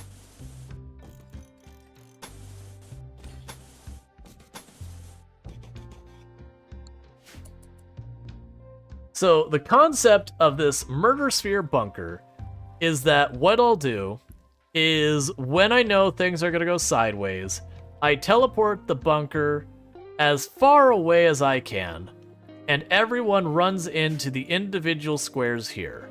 Because what I have observed is that the murder sphere will not, at least as far as I've seen, will not teleport onto a tile that someone is standing on, or structures or whatever.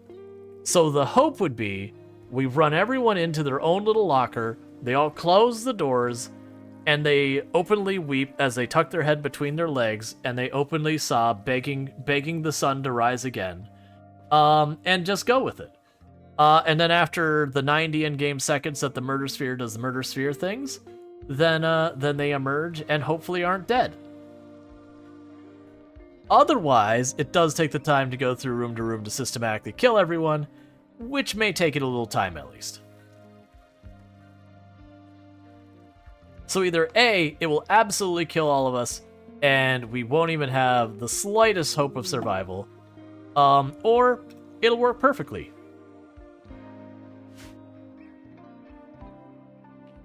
And the only reason I put this around the outside is just in case it has, like, it sits here, but it overlaps into this, and it can shoot there, so it should force it to teleport slightly farther away.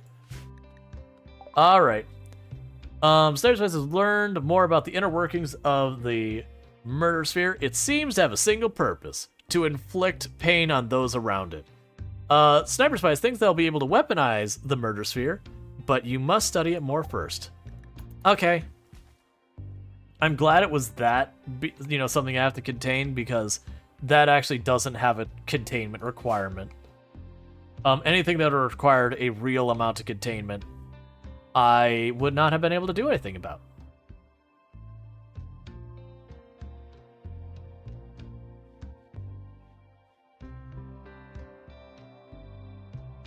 Option A, death.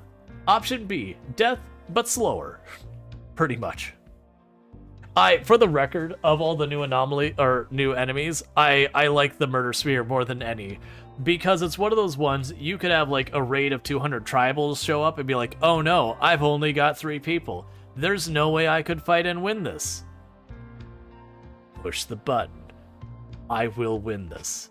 But it is also such a dangerous thing that it is 100% like keeping a nuke in your home. You're like, you know what? This could stop any enemy I could possibly face. But also, pretty much just as likely to be the thing that undoes me too.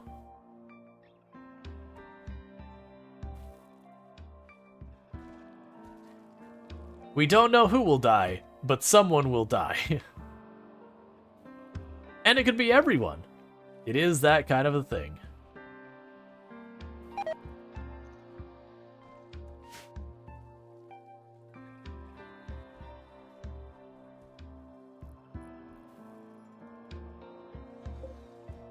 So I am tempted to do a skip abduction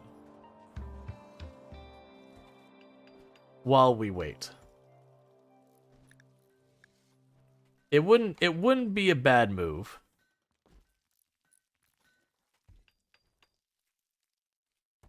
Like, most likely I'd get someone I couldn't put used to, which, fine, whatever. How are our ages going, by the way? 36, 35, 36, 18, 42... 63? Oh no. Yeah, we're doing an abduction. Hey. So, does anyone have a particularly high? So you have 105.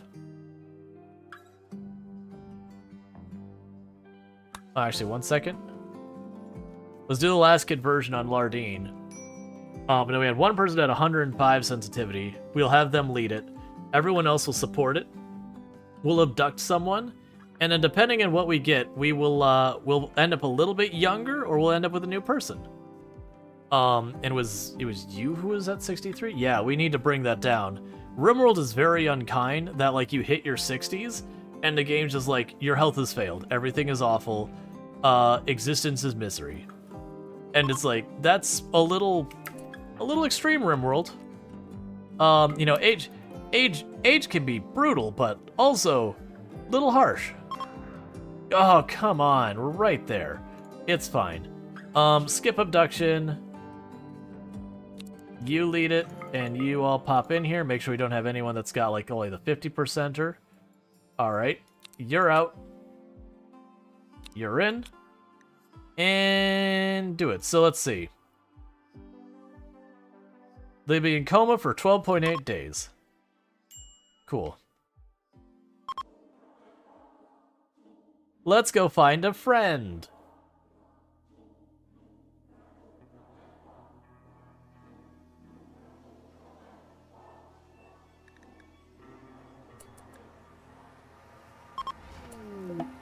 Okay. So you got a torso scar. You were a recluse. You're good at plants. You can't social or care. You are a baseliner. Honestly, I don't particularly need this person. So what we're gonna go ahead and do is we're gonna capture them for right now. And they were kind enough to deliver food for us. But I am gonna need to de-age, and because we don't have that forbidden technology kind of nonsense, we are going to go. Actually, let's look at those skills real fast. Do we want to steal your skills? I mean, a lot of melee's nice, but I think for right now, I'm really just interested in that age. So let's pop in here. So there's the chrono one. So you are my prisoner. And you are the one who needs to be D8 dealt with.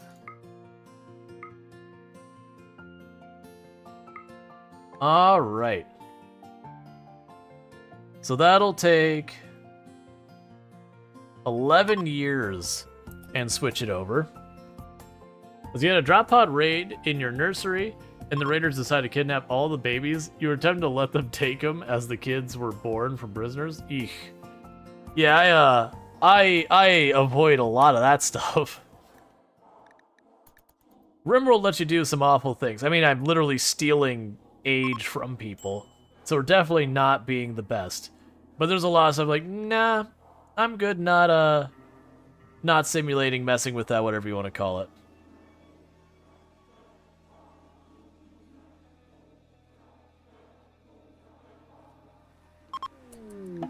All right.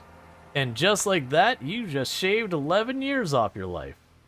As in made yourself younger, not the other one. So, we can draw skill to people, and I'm going to get melee from you, correct? Yeah, I'll definitely get melee from you. So, we could use Angroots to just boost their melee even more. Which is what I probably shouldn't be doing right now. But hear me out, I don't care. So Groot's is about to get better at melee. And he'll do all this.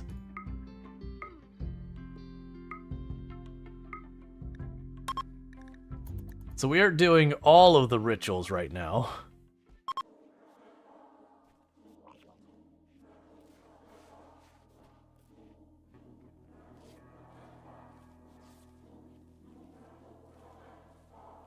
Because basically, I stole... Wait, is that the actual chief? Oh no, it's just Archer Chief. It's not actually the leader of the other faction.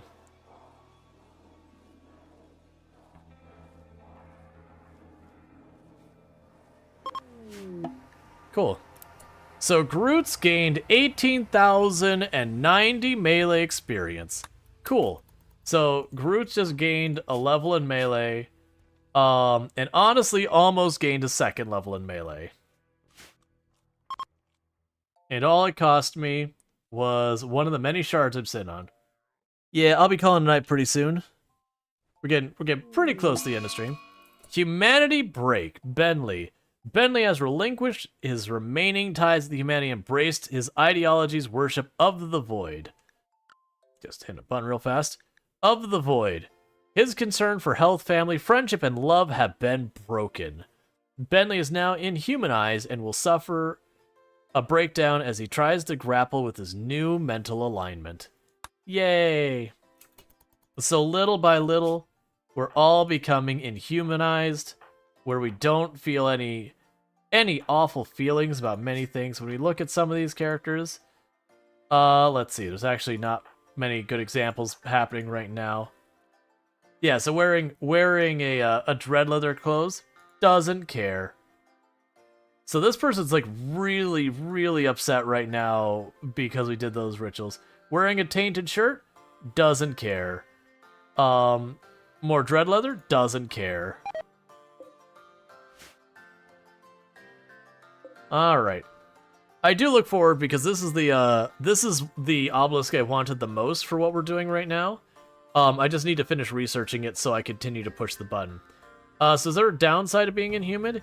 Yes, so if we actually look at what this does, it causes a -12 to the animal skill, a -12 to the social skill, and a -12 to the outdoor skills.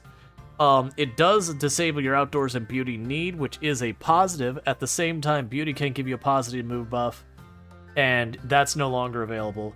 It also means because you don't have friends, family, or love, you're not going to really have kids on any meaningful amount or anything like that. You can't have people get married and all that, realistically. Like, most likely they won't be able to get married and all that, so they won't share the bed and whatnot. So there's definitely pros and cons. Those -12 animals, if you're doing animals, is pretty terrible. And -12 social means you suck at trading and a whole bunch of things. Alright.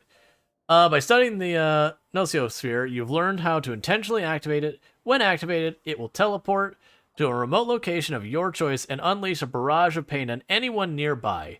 A Nocosphere will continue to hunt down anything nearby until it is destroyed or it chooses to return. Select the Nocosphere to activate it. Cool. Yeah, -12 is a huge hit. Yes. That's actually the reason we're now doomed to not be able to keep our Thrumbo. Is because our people who could handle it have already turned. And so now what's going to happen is we're slowly going to lose control of the Thrumbo, and eventually it'll go wild again. So what I'm going to do is, for as long as it is still ours, I'm going to keep it, but when it gets down to that last little bit, I'll either release it or kill it or whatever. Obelisk mutation. While interacting with the obelisk, Draconic Dork felt sudden sharp pain in their chest as a lung began to twist and swell. Yeah, so they basically are immune to lung rot and asthma. So little by little, they're all changing.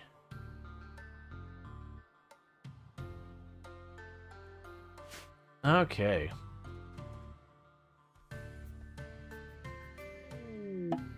Obelisk study progress. You've learned more about the obelisk. It is an architect machine that transforms flesh creatures into different forms. The device is damaged, so the new forms will be chaotic and unstable. A person or animal transform will become something totally unrecognizable. The obelisk energy level rises unless suppressed. If it fully activates, it could transform an endless number of creatures, creating a nightmarish horde of flesh mutants. Snares, I think they may be able to possibly safely shut it down, but they would need more time to study. If you slaughter, you should get a free Thrombo Horn. Yeah, I don't particularly need a Thrombo Horn super bad, but yeah. So what we're going to try doing is immediately have Groots run up and trigger a mutation. Because they got a gunshot wound in an arm and a missing leg. I haven't seen any leg mutations. I'd be surprised they're...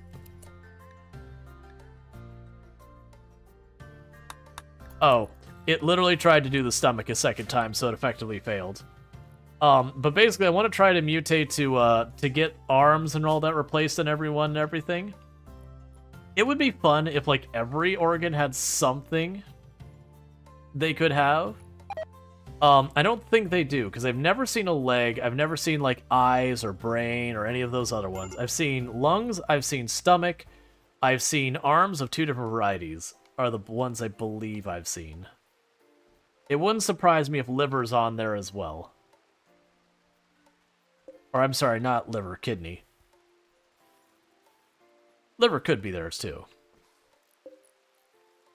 Alright, so with that said though, as we get an Aurora to wrap things up, what is going to end up happening here, chat, is we are getting to be about that time that I wrap up my stream and all that good stuff. So if you have enjoyed tonight's content and all that stuff, and you're not already following the channel, don't forget to drop a follow.